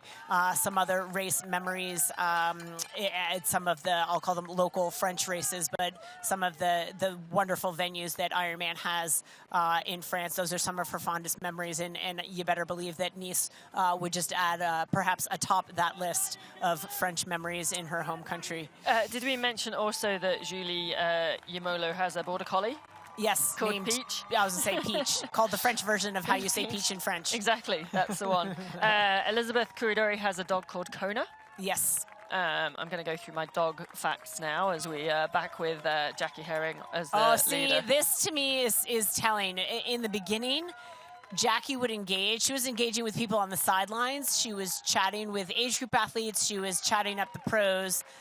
There we just had an age grouper try to sort of high-five her, and I don't know whether that's tunnel vision and she didn't even see it, or if she's just in a state that even sticking her hand out is extra energy. She doesn't want to race, but she is internally focused right now as she gets ready to take on this fourth and final lap of this European Championship. At what point do you think in Jackie's return to the Ironman racing today, and it's also her first ever European race, certainly first ever European Ironman. She has done 60 before, but at what point during today do you think everything came flooding back to her about why she stopped racing 9 years ago? I'm going to say it was just before that guy tried to high-five her, and she told him to get lost.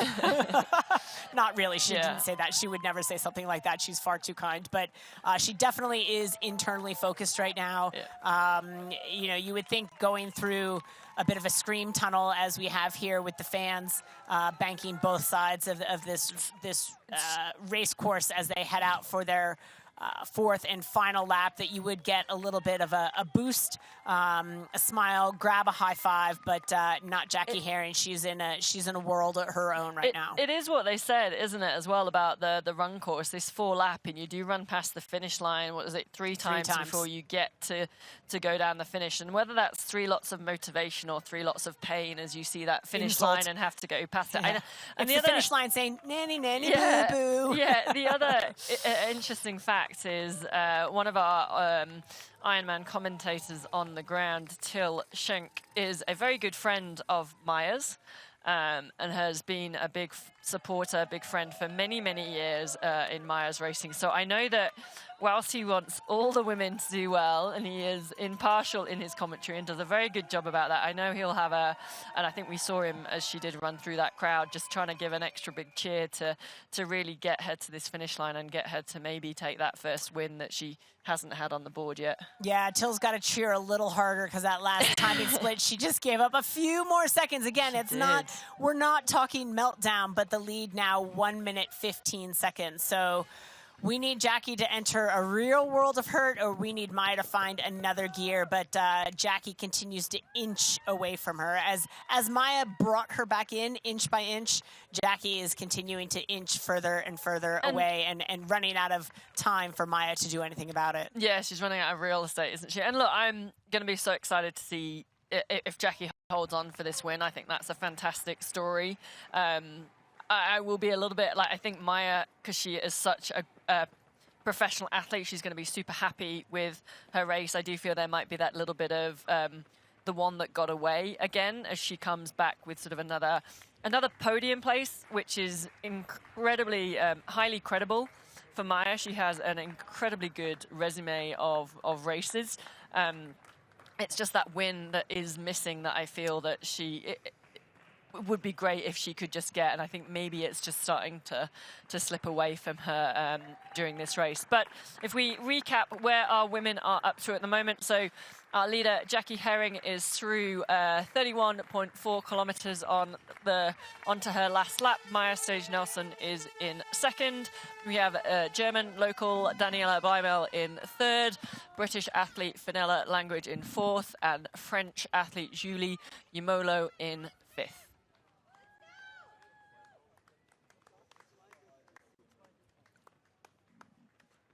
And back here with Maya Stage-Nielsen, you know, debatable. I think, you know, she puts herself up in the biggest races that she can, and that makes those wins harder to achieve, but I think it will make it more satisfactory for her when it does happen. And she has such a, as she said in her A Fighting Chance series, which you can head over to the Ironman Pro Series website and rewatch if you missed it when we showed it live. She enters each race with just, even though she's a seasoned veteran of Ironman racing with a number of races under her belt, she enters each race with the attitude and open-mindedness of what is possible, learning from past experiences, but welcoming new experiences as they come in. And I think while the win may elude her, it will come eventually, and it will be all the sweeter because it will be on a stage as big as this one. As we have Daniela Blymelt now through 31.4K at the conclusion of that lap 3. She sits at just about 5 minutes back, 4 minutes, 56 seconds back, still holding steady there at just under 4.5 Ks. So again, when you're comparing it to these women who are running extraordinarily fast and optically, she's not having the same strength in her stride and distance per stride, certainly running very, very well. And we will say now safely into 3rd place, waiting on Fenella Langridge.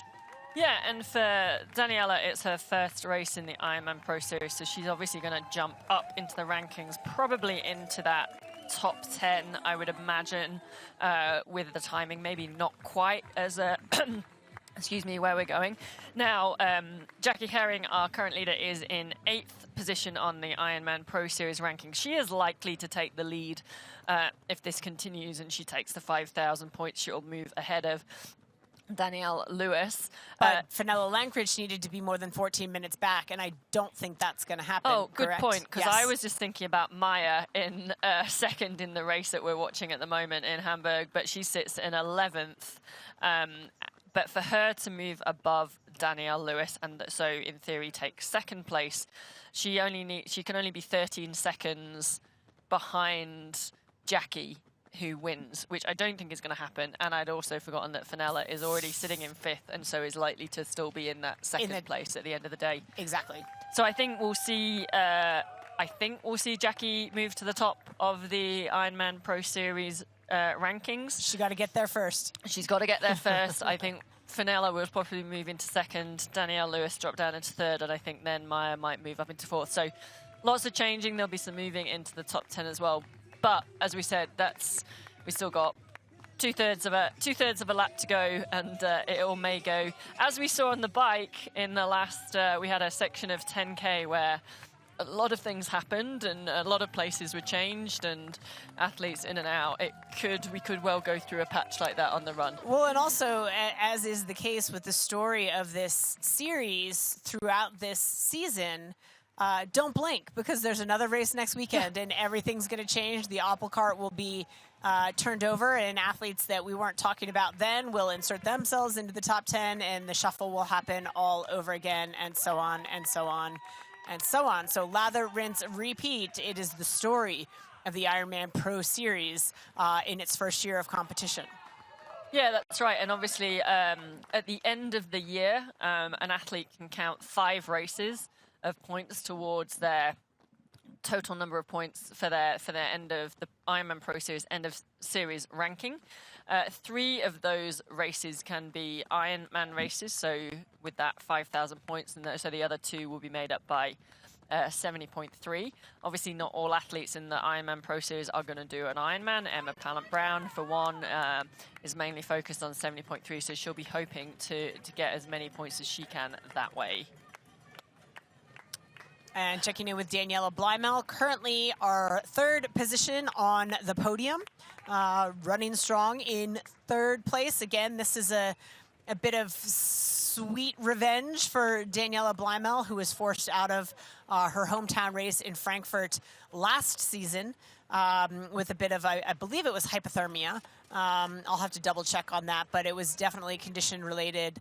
It was very, very cold morning there, and to recollection, the pros were not in wetsuits, and I think she just struggled in the cold, forced her out there, and then started off this season with an unfortunate DNF at Ironman South Africa due to a hamstring issue. So she had posted the fastest bike split on the day in South Africa, but it was not to be due to a hamstring issue. Clearly has gotten on the better side of that.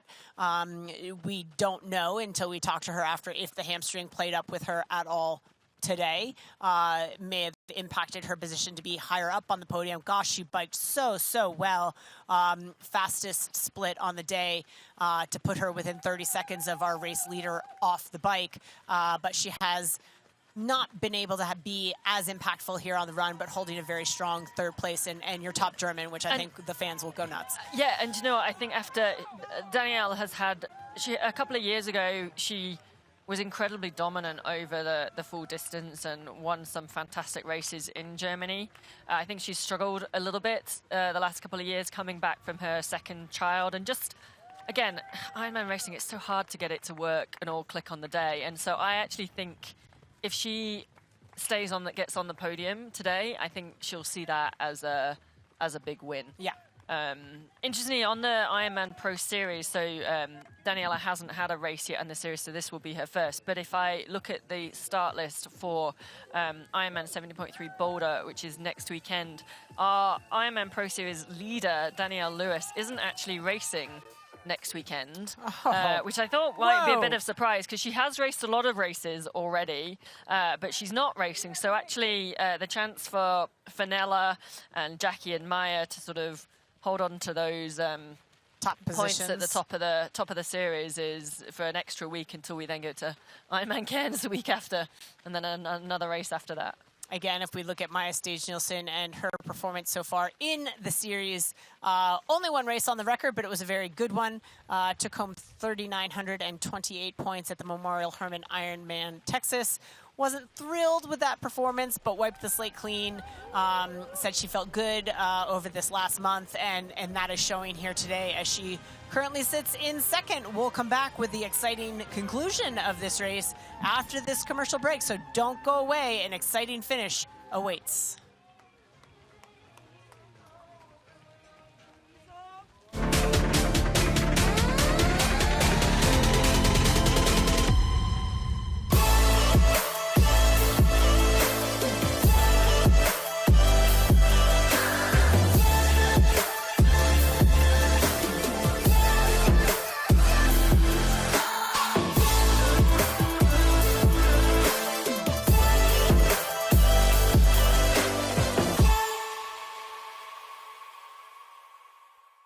For 12 years, for 4,383 sunrises, across millions of mornings, we've been working to make one thing better.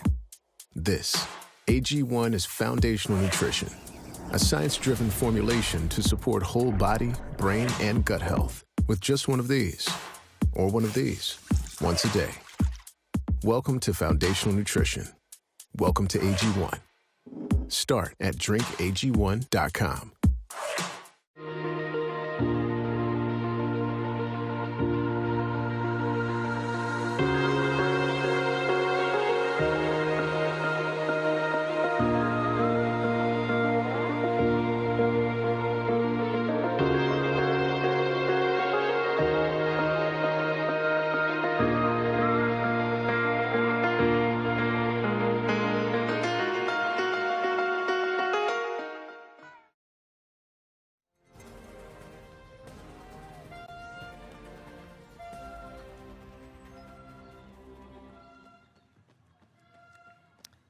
Inside the last 10 kilometers of this exceptionally exciting Ironman Hamburg, the European Championship for women, Jackie Herring swam in the chase pack. She stayed safe, continuing to chase on the bike, conserving a lot of that effort for this run. She took to the lead somewhere near the end of the first loop of the run, and while Maya Stage-Nielsen took a crack at her, tried to reel her in, Jackie re-engaged and has been able to increase her lead and now sits with about I'm going to say 7 kilometers left of this race, approximately, with a 1 minute and 16-second lead over the Dane Maya Stage Nielsen. Really a very, very calculated, thoughtful performance from Jackie Herring today. Considering she might be a little rusty from the Ironman racing, it didn't show at all today in her strategy. Yeah, and as we've been saying through the broadcast, Jackie, she's done 16 Ironmans before, be it 9 years ago, but is a very different athlete to the Jackie Herring that she was back then when she was racing the full distance. And it was a bit of an unknown how she was going to perform today if you're comparing back to those performances 9 years ago. But I think she's go on. I was going to say, it's like all of the things, like everything was stacked in her favor. Like she is, and again, I don't want to say, because she's a successful Ironman athlete 10 years ago, but she has been a more successful 70.3 athlete.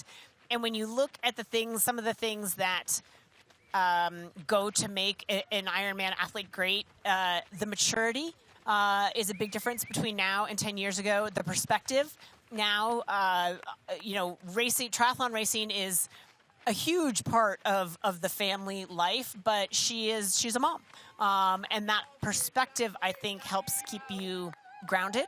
And those are all things that when you're hurting here in the last 10K, you have that extra motivation that's coming from that perspective that she's gained over the last 10 years and the changes in her career during that time.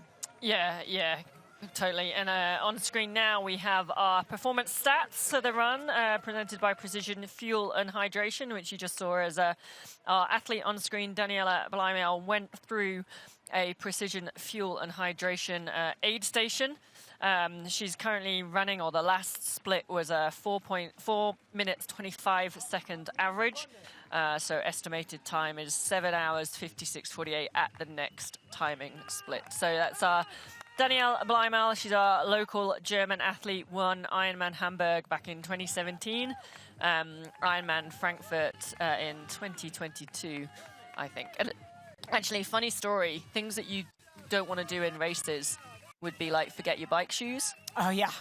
So, yeah. Isn't it funny? I read that about her story about forgetting her bike shoes and what a stress that is. And now everybody asks her, hey, do you have your bike shoes? Yeah. I forget what it is that I forgot, but my husband asks me if I have it every single race. Do you have this? Do you have this? But just a quick recap of our top 5 with Jackie Herring in the lead, Maya Stage Nielsen in second, Daniela Blymail in third, Fenella Langridge holding on to fourth, and Julia Molo in 5th place.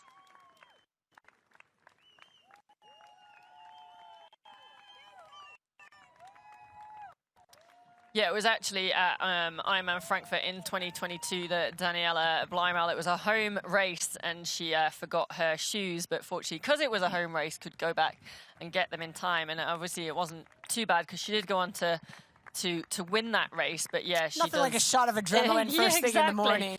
But yeah, most people ask her today if she's got her bike shoes with her. I remember a friend forgot her bike charger, her bike battery in a race one year, and then so the next year went to a race and everyone was joking with her going, have you got your bike battery with you this time? And she was like, yes, I've got it. So, ha, don't take the mickey out of me. And she was halfway through the swim on the race in the second year and she realized that she did have her battery for her bike with her, but she'd left it on the charger at her accommodation, so still didn't have the battery on the bike itself, which we find useful if you're going to try to, shift gears. If anyone was a follower of a Women in Triathlon website from a few years ago, they might know who I was inferring to with that story. Our fellow co-commentator, Michael Lovato, when you're at the Ironman World Championships in Kona, forgot his run shoes.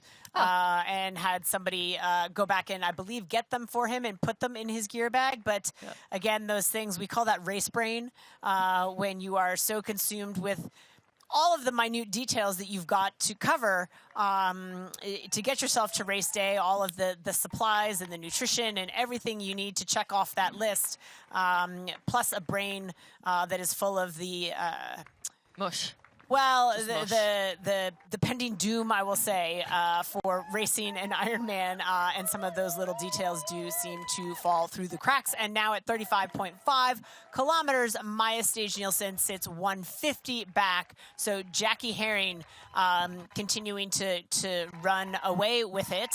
But what a valiant performance for Maya Stage-Nielsen. And you and I both agreed, Sid, that she will look at this perhaps with a sigh of what might have been, but with a great deal of satisfaction for an outstanding performance. Certainly an improvement on what she put forth at Ironman Texas, and she'll be pleased with the improvements that she's made just in the past month in execution of her race. Yeah, and I wouldn't be surprised if obviously. For the Ironman Pro Series, you can have 3 Ironman races in, and this will be Maya's second, but she has qualified for Nice for the World Championship, so potentially that will be her third because it is more points as well. So we might see her then just racing over the 70.3 distance, or maybe she'll do another full distance and maybe try and swap out the points from Ironman Texas and do another full distance to get a few more points in. But yeah, other funny things from our pro field today. So this is one for you age groupers. When you go to that transition in the morning, always try or when you check your bike in the day before, always try and remember where you left your bike. So Fabia Maramotti, who's one of our Italian racers today in our pro female field, she couldn't find her bike as an age grouper at the World Championships and ended up screaming at her dad, who was at the fence cheering, "Where the hell is my bike?" As if he would know. And then I think there was another story. There's a trick to that, in that the transition will look very different on race morning than it did the day before when you racked your bikes, when maybe, 30, 50, even 70% of the bikes are there, but not all of the bikes are there. So it looks very different. And then again, Ironman brain in the heat of battle, you do forget. So my best advice, pick a landmark. It could be signage. There's always, partner signage in the transition area. Hey, I am next to the Morton banner, or I am by the 4th line of porta potties. Oftentimes, races will label the bike racks. So take a look at the either alphabetical letter or number of your bike rack. That is going to help as well. I know some of the smaller local races, athletes like to hang a little balloon. I think some of our Ironman races, they don't allow that paraphernalia, but find a landmark. That's your best solution to solving that don't lose your bike in transition problem. Yeah, that's right. And we saw Jackie Herring just a minute ago doing a power-up tap to a sign that one of our spectators was holding. So back engaging and interacting with the crowd, which at just under 7 kilometers to go, she's obviously feeling a bit more of energy and a bit more of the pull towards the finish line. Perhaps she's just starting to believe what this day might bring to her. Even Maya Stage-Nielsen, who we see on screen now, I think she's got a big ask to bring back that 1 minute 50, but she certainly had a fantastic performance to date. We will find out how Ironman Hamburg finishes off right after this break.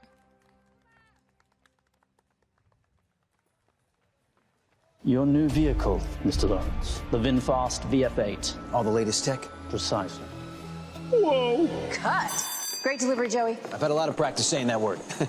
It's pretty cool, huh? The VinFast? Yeah. It's got action. 402 horsepower. All-wheel drive. Over-air updates and a 10-year unlimited miles battery warranty. Yes, but 15-inch okay. infotainment screen. Cut! None of those lines are in the script, Joey. I just think people are really going to want to know those things. That's what the website's for, Joey. Open up the sky, 'cause I'm coming up to you. So send down your wings and let them bring me to you. You know I'm standing at the station, ready to go. Oh, big old aeroplane, I'm trusting your soul. Get on up, big bear. Here's Elizabeth in the middle of the perfect workout for her.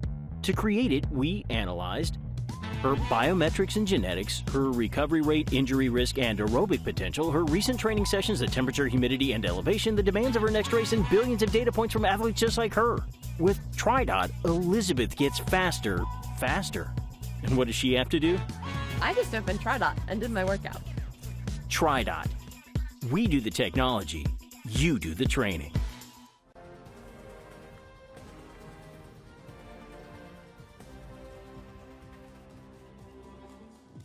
And welcome back. We are in the final few kilometers of the European Championships Ironman Hamburg. It was a female-only race today. Obviously, male and female age group is out on the run course, you can see. But our leader here, Jackie Herring from the USA, just a couple of kilometers left to go before she turns onto that red carpet and crosses the finish line. Our top three women all through the 35.5 kilometer split now.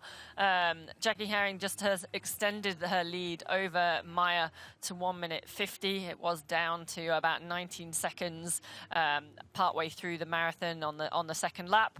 Now at 1:50, and Danielle Blymel in third place, pretty secure, but that time again just Jackie extended out, and now Danielle sits at 6:14 back from the leader. But our top three women through 35.5 kilometers. And Fenella Langridge now through that 35.5 kilometer marker as well, sits at 8:15 back. We will wait and see if Els Visser is going to be able to insert herself into the top 5. Julie Yamolo had a battle on her hands to hold her off, but Fenella sitting 2 minutes back of Daniela Blymel, and waiting on our next two women to see how those splits are evolving. But I think it's Jackie Herring who's starting to feel that magical magnetic force of the finish line that is drawing her in. You get to this stage and you just want it to be done, but she really does need to take stock and enjoy these closing kilometers, because boy, has she earned it out there today. I think that face was like, where the hell is the finish line? You've done the course 4 times now, so you know exactly where it is, but it seems like it's further away, like somebody moved it in the last lap. Somebody keeps shifting the treadmill around and it's not getting any closer, and she's just thinking, I just want that finish line to get here pretty quickly. I just want to get to that carpet and finish the race off, before Maya and the rest of the women. It's a really, I don't know, it's a real kind of head battle at this point. You're trying to enjoy the moment, but you're in such a world of hurt that it's really hard to enjoy until you can actually see that red carpet. The joy becomes easier to find, but what an accomplishment for Jackie Herring, who just a year ago, I think, was scratching her head a little bit. She had some illnesses that really took her down a notch in her racing and really struggled through the year to find her form. I think she asked herself some tough questions. She made a coaching change, and by the end of the year, she had some good results. I think if you asked her quietly if she was thrilled, there were some races that were certainly better than in the early part of the year due to illness, but still not what she had hoped for. The announcement of this Ironman Pro Series sort of lit a fire under her and reignited some new goals, perhaps motivated by her new coach as well, and the support of her family, who now is less dependent on mom now that they are school-aged, and allowed her really to re-engage with this Ironman distance. And what a story it will be if Jackie Herring, currently in first, holds on. Maya Stage sitting comfortably in second, 150 back. Daniela Blymel at 6:14 back. Fenella Langridge at 8:16 back. Still waiting on Julie Imolo, who we imagine will be next amongst your top 5.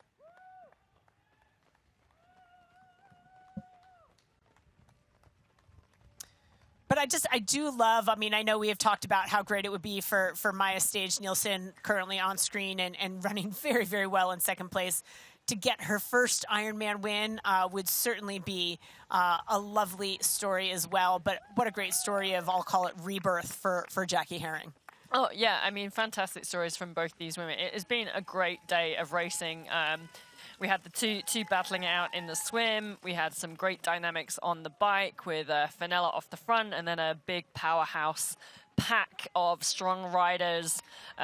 We had a few crashes. We had some bottles getting lost. Had a flat tire and some mechanicals. It's all changed places. And again on the run, at one point at the start of the run, we had our top 4 females within 90 seconds of each other. And really was going to be turning out to be, well, it has been a fantastic, exciting race. And yeah, Maya and Jackie caught up to Fenella and passed her and shared a few words, and then Jackie ran ahead, and then Maya pulled back to 19 seconds, and then Jackie pulled back ahead. So yeah, it's all has been happening. The women have really put on a great race today, as they've just got a couple more kilometers to go before they get to that finish line. Again, we've been talking about it all day, but it just highlights the level of professional women's racing that across 140.6 mile journey. Actually, I should recant that because the bike course was 2 kilometers short, but effectively 140. Well, we had the extra kilometer of transition, well, exactly. So we got it back. So that's, yeah, we get it back. Okay, yeah. There we go. I feel better. Across 140.6 mile full journey, gas. that the race be that close and competitive and dynamic with the back and the fourth, and certainly the conditions were showing off on the day for some of those performances to happen. We've had relatively cool temps. Somewhat light winds that did pick up a little bit at the tail end of the bike, but really, you know, great cloud cover for the athletes here today. Nobody's melting down and overheating over here, and this age group competitor enjoying his moment of glory, running in with our women's champion to be. And I think that's probably a smile from Jackie now. So I don't know whether that's maybe her husband drew a sign up in the end saying, "Please smile more." I've told the commentators. Yeah. So the full gas bike course was 178 kilometers. It was a new course for this year, just slightly shy, but hardly of that 180 distance. However, having said that, transition was, we reckon, about 700 meters. So yeah, 1.4. So half of that distance has been claimed back. So still, at the end of the day, the athletes will have completed the full distance, as we're back on our second place female, who actually looks like she's running well. She's been running well all day, but looks like she's got a bit of a spring. I wonder if she's going for a sprint finish, or she's just going for every second matters and trying to get as close back to Jackie as possible, because obviously once Jackie Herring crosses the line as the winner, she takes the 5,000 points on offer at today's race, and then our timer starts. It starts the magnificent countdown in points, the evaporation of points for every second 1 point is erased. It could also be, Sid, I just want to be done with this, so the fastest way to get there is faster. There's a burger and chips at the finish line without halloumi, although maybe with halloumi because she is European. If she was American, Jackie won't be having any halloumi. No, with her burger. She'll be having some cheddar. Yeah. She's from Wisconsin. That's true. Yeah, so that's true. She doesn't know that fancy cheese. For those of you that are just joining us on our broadcast this morning, if you're in the USA, I made a lame attempt at a joke which felt like a lead weight with the Americans. Apparently halloumi is not a cheese over here. So yeah, anyway, that was the excitement through the early hours of the morning for the US viewers. And back to third place, Daniela Blymel, who also has a little bit more pep in her step now that magical magnetic force of the finish line is drawing her in.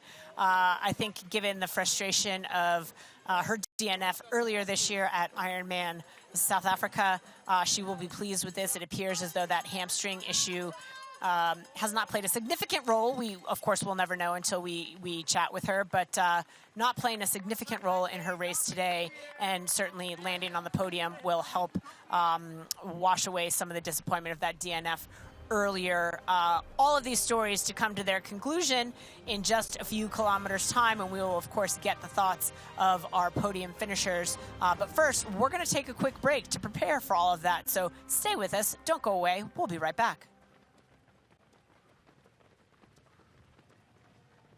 For 12 years, for 4,383 sunrises, across millions of mornings, we've been working to make one thing better. This, AG1, is foundational nutrition, a science-driven formulation to support whole body, brain, and gut health with just one of these, or one of these, once a day. Welcome to foundational nutrition. Welcome to AG1. Start at drinkag1.com.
So talk to me, Sid, as we follow along here at our second place female pro here, Maya Stage-Nielsen.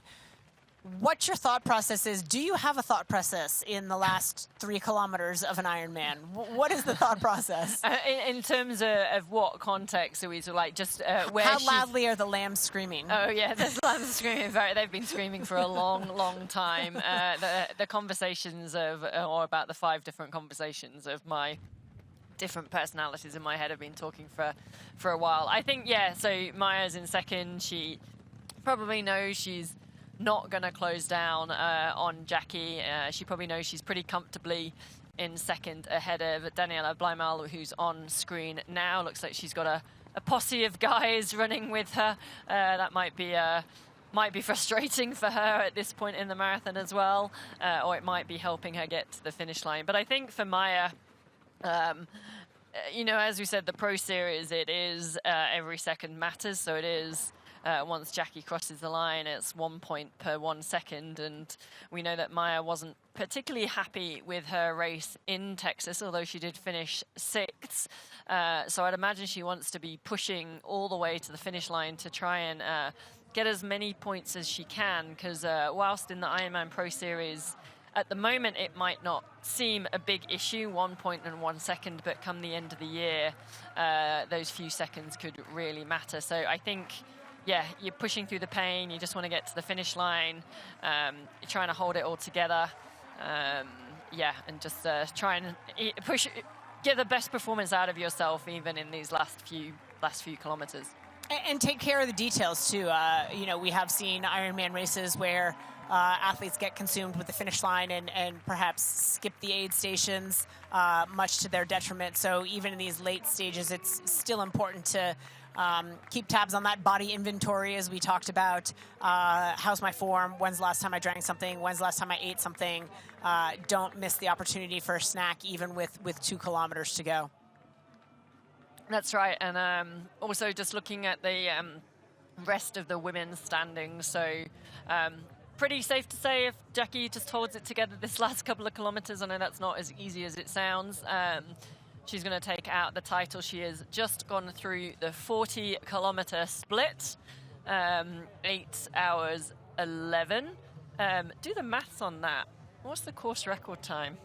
This is going to be I think this is going to break her PB on, she took an hour off her bike course PB, didn't she? Or fastest split before. And if she's 8 hours, 11 minutes with 2.2 Ks to go, this is going to be a very fast time, which is, Ironman Hamburg is known for being a fast course. But I was just going to go back and say Jackie looks like she's won. Maya looks fairly secure in second. Danielle looks fairly secure in third. But we've got Els Visser, who is chomping at the heels of Julie Yimolo, just 20 seconds back with 7K still to go. So Els could very well, after her mechanical on the latter stages of the bike, make a bid for that top 5. Yeah, at least resurrect to 5th place, which I think will still be a bit of a frustration, but Els is one who fights the battle that she's in and will, at least for the time being, have forgotten about the battle that might have been and should be proud of the fight that she's put up on this race. She lost an incredible amount of time and has reinserted herself into the race. So another great storyline from today's competition as Maya Stage-Nielsen makes that final turnaround. Again, so many twists and turns along this course that the athletes at this point saying, where's the finish line? Where's the finish line? But at 40K with 2.2 kilometers to go, Maya Stage-Nielsen now at 2:15 back. So the lead continues to grow, but as every second matters, she'll want to mitigate that damage, but I think is probably very safe here in second place as we check in with Daniela Bleimal, who is now this is not the same turn. She is well back, at least 4.5-ish minutes back from Maya Stage-Nielsen. So Jackie Herring's fastest Ironman time back to 2015 was 9 hours, 20 minutes and 9 seconds. So she's about to take an hour off. that. And a lion's share of that on the bike. Yeah. You know, to your point, she had put forth a 305-ish, sub 305 That's right. marathon at Ironman Mont Tremblant, which is actually a pretty tough little marathon course with some bumps and rollers in there. And this one significantly, again, air quotes, faster on paper, but a bulk of that performance comes in the bike. Now, some of that technology has evolved in the last decade. Certainly equipment has been made faster, but an hour time difference is massive. It is, yeah. So, yeah, pretty impressive performance going from, it was Ironman Mont Tremblant, 9 hours 20, and that was when she did the 3 hours, 3 hour, 4 minute marathon. Jackie Herring returning to Ironman races thanks to the Ironman Pro Series. Giving it a crack after 9 years. 2 kids is what she called the hiatus and why she hasn't been racing. A hiatus of incredible racing across the 70.3 distance, but call it what you will. You say potato, I say potato. So it was too hard to race, be doing Ironman and raising kids. She said you can only kind of do one hard thing at a time, and so her kids are now at school, so need less attention or less looking after by mum. So she's gone back to Ironman to fill in, find that hard challenge in her day-to-day life. As she comes into these final kilometers, she is through 40 kilometers of our Hoka run course. And this is it. This is where I think she gets her final lap band. And so it won't be long before she gets to take the turn to the finish and not to another lap.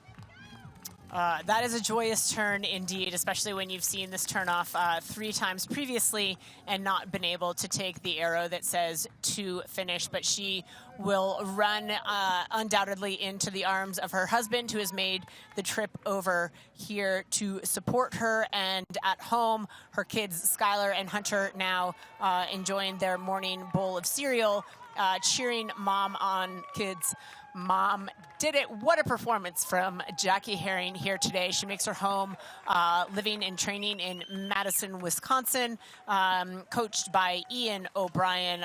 Absolutely magical across the 70.3 distance, as she has been for the last decade, returning to the Ironman distance. And what a triumphant return to full distance racing for Jackie Herring. Yeah, absolutely amazing. We did see her smile. I'm not sure she's probably believing it quite yet. I think even if you feel like you've got that buffer, I don't think until you actually cross the finish line do you finally believe that you've done it. Maya Sturgeon-Nelson again has had another fantastic day today. Again, she's just so consistent at the top performing. Oh, absolutely. Both of these women have been just extraordinary today. All of our women have been extraordinary today, and what a battle it was. I think the savviness of these 2 women certainly propelled them to the top 2 steps on the podium, and what an incredible day, a memorable day of racing. It has been. Jackie Herring, the 39-year-old mother of 2, currently in 8th place in the Pro Series rankings, but in about 2.5 minutes, that is all going to change. The pecking order will tumble once again. Jackie Herring will briefly stand atop the points, but Fenella Langridge, as we have noted, if she gets to the finish line within 14 minutes of Jackie Herring, she will supersede Jackie, and Jackie will settle for a 2nd place. But I think there will be a big smile in knowing that 2nd place at this stage is pretty darn good. Yeah, I think she'll be pretty happy with the decision she made to come back to the Ironman racing. I'm keen to see what her next Ironman race is. I have a feeling maybe Placid back in the USA, but maybe the European racing has given her the bug. Absolutely. So as she gets her eyes onto that red carpet, the smile comes across the face. All the way from Madison, Wisconsin, made the journey over here to Hamburg to compete against Europe's finest at the European Championship here in Hamburg. From Madison, Wisconsin, your 2024 Ironman European Champion, Jackie Herring. The goosebumps. And I think she's now like the realization and just like, oh my gosh, I've just done it. And yeah, here we go. Scott Deroux, our Ironman CEO, presenting Jackie with her medal. What a moment for Jackie Herring. 2:52.32, her marathon split, courtesy of our friends Wahoo Element rival. Jackie Herring from the United States throwing down a 2:52.32 marathon. That's going to be a PR marathon by about almost 15 minutes. There's her husband. He predicted that. He predicted 2:52.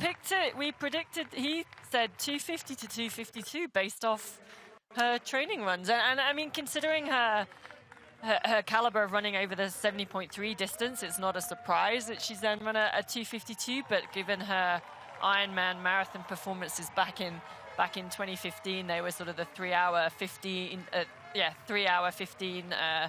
time. So yeah, a 2:52, an absolutely fantastic marathon performance and whole day by Jackie Herring, our Ironman Hamburg champion. And taking a moment to acknowledge the crowd and really truly soak it all in. And it won't be too long, folks, so don't go away, because your runner-up here at the Ironman European Championship is making her way towards the stadium finish as well. This is Maya Stage Nielsen. Its gap's going to be about 2.5-ish minutes for Maya. Which I think will also be a marathon PB for Maya. It would absolutely be, certainly coming off of her performances. She's been, low 3 hours before, and she will certainly be well under the 3 hour mark for this marathon performance. So, again, so many great takeaways. Certainly being a fierce competitor, she's going to say, what if? And there's a degree of frustration that still not her day to take the win. But I think a lot of points banked here at just 2.5 minutes down. So what's that, 120, 34, 60 seconds. Again, we see those points melting away, but the big smile on the face of the Danish athlete. She is 35 years old, currently 12th place, but in a couple of seconds, that's all going to change as well. Please welcome to the finish line your runner-up, Maya Stage Nielsen. And that was securing, I think it clocked over at 4,839 points on the day. 2:55 marathon for Maya. I'm pretty sure that is the best run of her career. Just 2 minutes, 39 seconds in the end behind our champion, Jackie Herring. Another great performance by Maya. And both these women had a fantastic battle all day. I tell you, it's the sea of emotions even after they've crossed the finish line. The joy of, oh, thank goodness it's done. The elation for the performance on the day. And there she is with Till Schenk, if I'm not mistaken, offering his congratulations to the Danish athlete for her outstanding performance today. But as soon as that elation sort of waves over you, all of a sudden the realization of the hurt that you are in also comes full front and center. So lots of emotions to be felt behind the finish line, but that emotion is going to continue well into the night as just two of our competitors across the line, the rest of our professional women, to make their way, including this woman who will take the third spot on the podium. To great cheers from this German crowd for this first German athlete who will come across the line, Daniela Bleimel. Frustrating start to her year with a DNF at Ironman South Africa, but righted the wrong of that hamstring injury that plagued her there, and the fastest bike split on the day here. Such a superlative performance on the bike, absolutely fearless. Came off the bike just about 30 seconds behind race leader, and has run steady and strong, just beat by faster women on the day running, but a great performance from Daniela Bleimel as well. Yeah, it's really great. I think she'll be really happy to be back on the podium. Daniela will be. I think she's, like you said, a bit of a rough start to the year and a bit of a mixed year for the last couple of years. Obviously had her second child as well and just struggled to kind of find that form of making it click all together. So I think Daniela will be very happy to be back on the podium and a third place here at Ironman Hamburg. I was thinking that was, as we see a replay of Jackie Herring and that sort of, I don't know, happiness, shock, disbelief of crossing the line, back racing the full distance. I was just really, makes me goosebumps watching that again, but also the goosebumps of watching Maya and Till. I think, he's been well, they've been such good friends for so long, and he's supported her through a lot of races, and when she was sort of a new pro and ups and downs, and then he's working at the event. He's one of our Ironman commentators on the ground, and so sort of to witness your friend have a fantastic performance, albeit it wasn't the win, but it was still a great performance in second, I think is really, really special. I think there are so many things that while it isn't the number next to her placing isn't a 1, there is still a win in so many regards for her performance today. She did a lot of work on the bike and was a force and really impacted the dynamics of the race throughout it. And boy, did she make this Hoka marathon an exciting one by threatening Jackie Herring for quite some time, reeling her in bit by bit by bit, brought it to, I think, 18 seconds at one point, but then Jackie sort of went with the flow and got out of the ebb and moved into the flow and was able to increasingly eke away from her. But it was a great, strong assault. But behind it all, quietly, steadily, strongly, in third place for most of this marathon has been this woman, Daniela Blymel, who I think will be equally happy with her performance today. She gets some points up on the board. If she can get herself across that finish line, it's going to be somewhere in the, I think, 45, high 44s, maybe 4,500. Where is that red carpet? If she can get there. But some good points on the board for her in the Pro Series. She had intended for those points to come months ago at Ironman South Africa, so a deferred gratification, but gratification nonetheless. That's right, and as we see at the top of our screen, that is our points calculator or evaporator. I don't know what you want to call it. The evaporator. Evaporator, yeah. So that is reducing at 1 point per second from the time that Jackie Herring crossed the line. So you can see how many points the athlete will get as they cross the line. The interesting one I'm looking at is Fenella Langridge as well in 4th place. She currently sits in 5th in the Ironman Pro Series and is likely, even with her 4th place today, to move top of the Ironman Pro Series. I think Jackie needed some 14 minutes or so gap ahead. I think it was that one. I think it wasn't the 10 minutes. I've got confused. It was now the 14. It was the 14 minutes the race for of her who to was maintain Yeah. number 1. And again, we're getting thumbs up from the technical team. It's a small victory, right? Who cares who's sitting first atop the points rankings in early June? It's who sits a point above the points rankings at the end of the series. It's bragging rights, and certainly it's some visibility. It does, but extra points here means extra points down the road.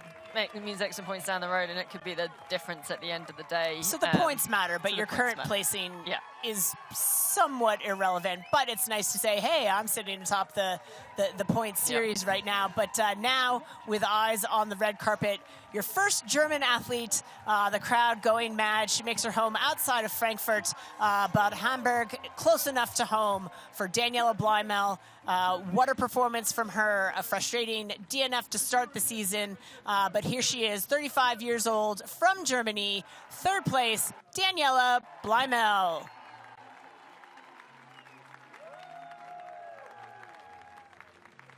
And down goes Fraser. Yeah. Now are they all... But that position to me is worse than standing. Well, you can't get back up now. You can't get back up. Yeah. Now, are all those women who just crossed the line, are they all 35 years old? Or is that a coincidence? Or have you just read the same stat No, over and over again? I have pulled each. If you go to the Ironman Pro Series website, proseries.ironman.com, all of the athlete profiles are up there and can be seen as we come back to Fenella Langridge. You know, she made a race of it. We thought she was going to in a tough spot for a while there, but she is not that far behind Daniela Blymel. Yeah, no, that's right. She's really sort of dug deep. She sort of started the marathon so well. She biked so well, as we know. She was leading up at the front of the swim. Faded a little bit in the middle, but has finished strong with another solid performance by the British athlete, Fenella Langridge. And with that, as we noted, because she is within 14 minutes of Jackie Herring, will secure enough points to move her overall into first place in the Pro Series rankings, at least for this week and possibly another one to come. So fourth place, Fenella Langridge. Ironman European Championships Hamburg is brought to you by Hyperice Made to Move and by Qatar Airways, going places together.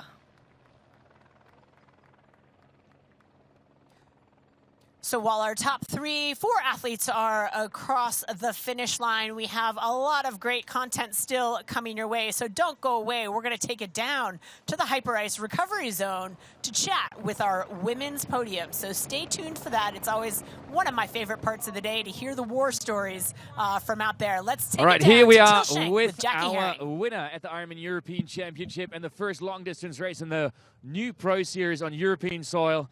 Jackie Herring, first of all, congratulations. Take us through your swim, bike, run in your own words.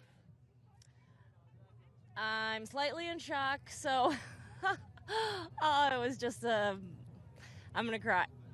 It was just a really good day. The swim, I got gapped a little bit in the start, and I had to work kind of hard to catch back up, but I caught him by halfway because some of us swam a little off and then off again and then back. And once we got on track, I was luckily with the girls I wanted to be with, Kat and Maya. And out on the bike ride, I had a goal of just trying to ride with them as well. And that was going pretty well off and on. And the chasers caught us, and it gets a little dicey when we're riding together. But all in all, it was fine. I was focused on just riding my ride and getting the nutrition in, and I kept getting dropped several times and had to work hard to catch back up. And on the run, I had to completely focus on just running my own run and, you know, try and not get my pace too carried away the first half. I think it might have anyways, but I paid for that at the end, and it was extremely hard and extremely painful, and I'm glad it's over. It was your comeback race, racing a full Ironman after 9 years of not doing it. And you said it very believably before the race, the goal is to just finish. When did that goal change throughout the race? That goal did not change. I was in so much pain.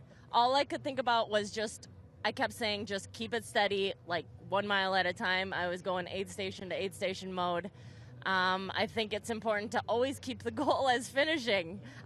Seriously, that was my goal the whole time. Well, you did a little better than just finishing, so congratulations. There you have it from your winner here at the Ironman European Championship, Jackie Herring. And it was a fierce battle with a second place, a duel out. They were together on the bike course already. They basically went onto the run course almost together with Jackie just a few seconds behind, and she came in second in the end. Maja Steen Nielsen from Denmark.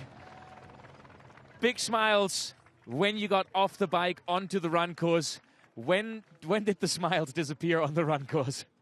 They were on and off, I feel like. But I'm so happy, and you can't do anything but smile when there's so many amazing people out there. And tusind tak til alle de danskere, der har været her for HEP. Vielen Dank. This is like insane. It was a hectic race, a wild race. You had a lot of work to do out there. Does it feel like a first place lost or a second place won today? Like, I'm happy. I'm happy. Jackie did so well on that run. And like when she caught me and we ran next to each other for a while, it was like, this is gonna be too crazy. Yeah. And I just kind of hoped that she was overdoing it a bit so that I could catch her again. But she just kept going, and I'm very happy that I did what I did. Hey, congratulations. Second place at the European Championship. 3 steps up from last year. Well done. Congratulations. Yeah, you heard it from your second woman at the Ironman European Championship. And of course, we wanted to talk to third as well on home soil here in Hamburg. One of the Germans. She won this year in 2017 already. It was her third start at Daniela Bleimel. First of all, congratulations. A little bit of a wobbly walk out there. How tough was the fight today? Oh yeah, especially in the end, it was really tough. But I think that's what it always is. Actually, until the half marathon, I felt really good, but the girls were pushing so hard. I was just thinking, how can they run that fast? And then, yeah, I think I started a little bit too fast for me, for my pace. And in the end, I was really cramping. But I think the rest of the race was really solid. A very solid race. It's been a minute that you put it together the way that you wanted. Is today a race you're happy with? Yes, definitely. I mean, of course, you always want to win, or of course, I would have loved to run faster in the end, but I'm very happy at the moment. Yeah. And the German crowds, we heard them, are very happy with you in third place. Congratulations. Job well done. Our top three here at the Ironman European Championship. First long distance race in the new Pro Series. So we had Jackie Herring in first, Maja Stay Nielsen from Denmark in second, and Daniela Blymel in third. Your new vehicle, Mr. Lawrence. The VinFast VF8. All the latest tech? Precisely. Whoa! Cut. Great delivery, Joey. I've had a lot of practice saying that word. It's pretty cool, huh? The VinFast? Yeah. It's got action. 402 horsepower. All-wheel drive. Over-air updates and a 10-year unlimited miles battery warranty. Yes, but 15-inch okay. infotainment screen. Cut! None of those lines are in the script, Joey. I just think people are really going to want to know those things. That's what the website's for, Joey. Hey man, do you have a non-alcoholic beer that actually tastes good? I think you mean athletic. Excuse me? Do you have that great non-alcoholic beer? I'll 7. Found it. Do you have a favorite non-alcoholic beer on the menu? Ah. Athletic it is. She's funny.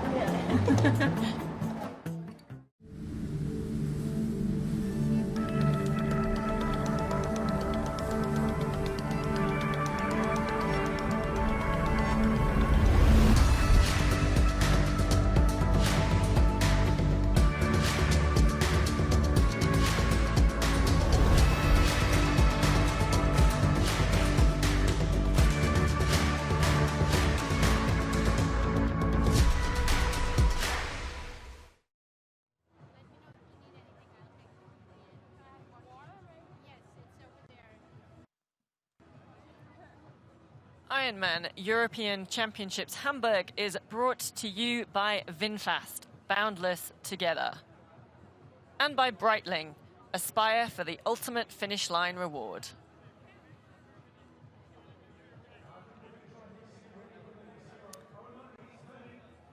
And here we go. You can see our women's leaderboard as our professional athletes and age groupers alike continue to make their way across the finish line. Our top 8 competitors now across the line for our pro women. Current World Championship slots going to Jackie Herring, Daniela Blymel, Julie Yamolo will secure one of those spots, Laura Jansen, and Katrina Grebel Christensen as well. So 6 slots on offer, and that is how they will roll.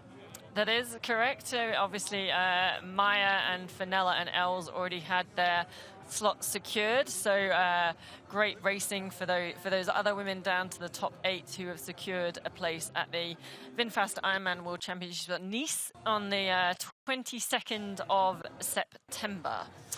So a particular thrill for our French athlete, Julie Yamolo, who will get to race in front of her home countrymen there, but a thrill for all of the women who will take to that Nice course for the very first time. Of course, last year the men were in Nice, the women were in Kona, and this year they will flip-flop it around, and the women will contest their World Championship event in Nice, as you said, on the 22nd, with the men duking it out back in Kailua, Kona. But stay with us, because we still have our women's podium celebration here to come. Sid, what an extraordinary race. Oh, absolutely fantastic. And also when the women were finishing, I had goosebumps just seeing the emotion. Are you just cold?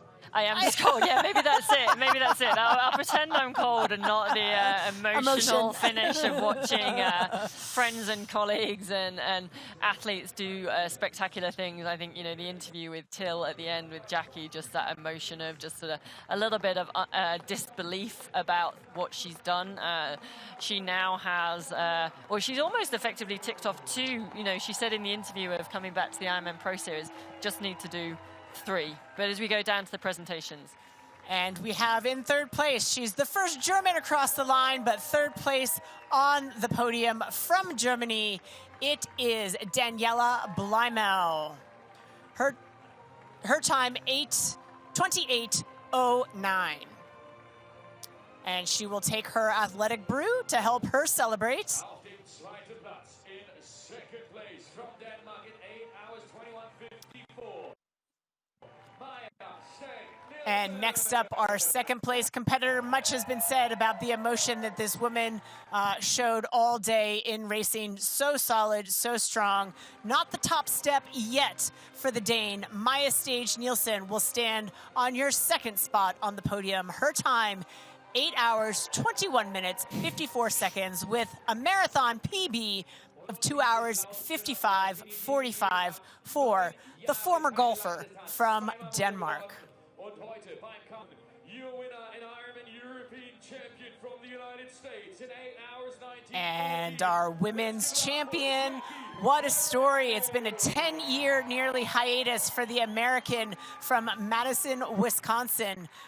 She is back to Ironman racing and back in a big way. She's been focusing on the 70.3 distance, and boy, did that pay dividends for her today as she struggles. Somebody get that champion a ladder.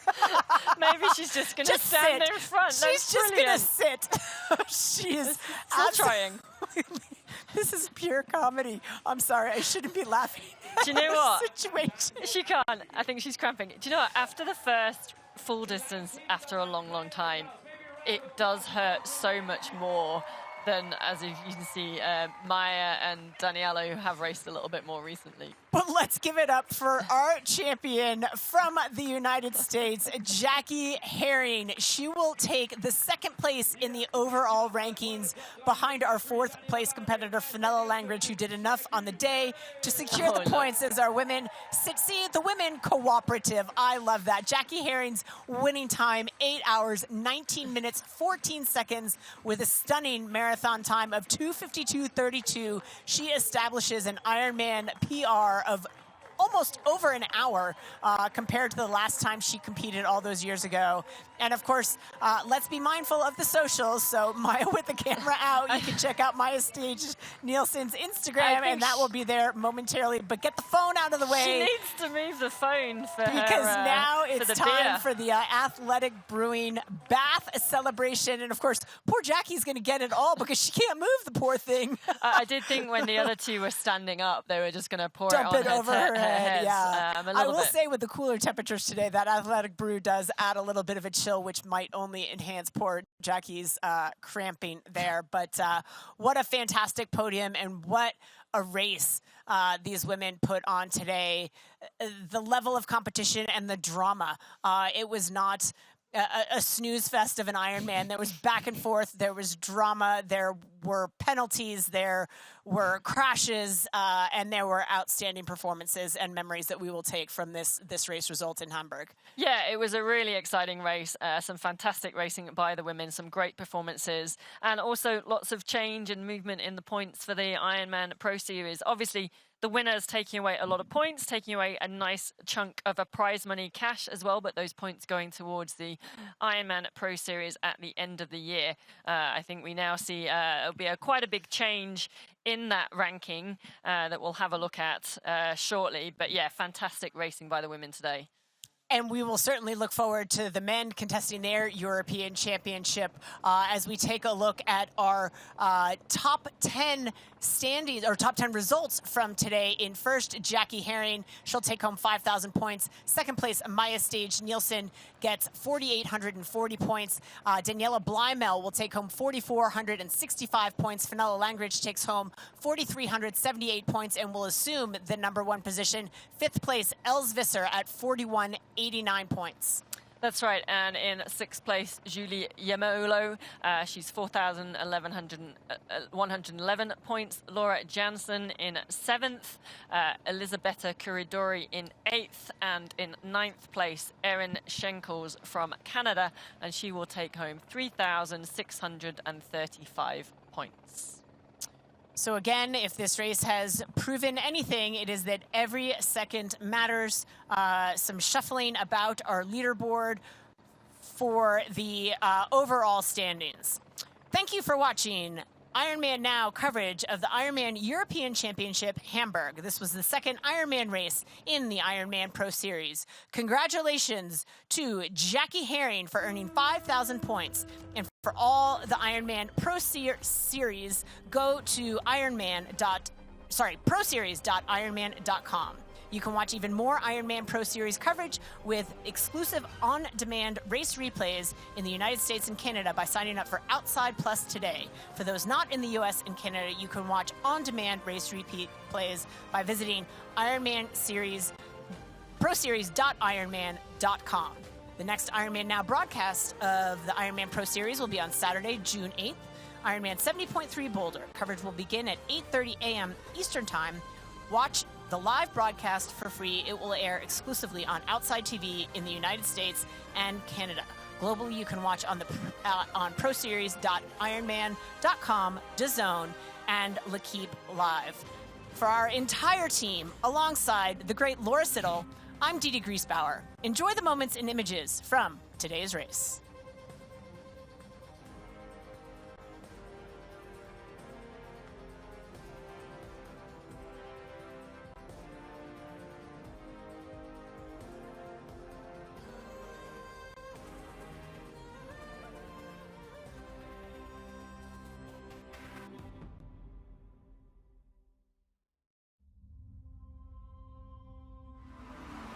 This copyrighted broadcast of World Triathlon Corporation may not be retransmitted, reproduced, rebroadcast, or otherwise distributed or used in any form without express written consent of World Triathlon Corporation.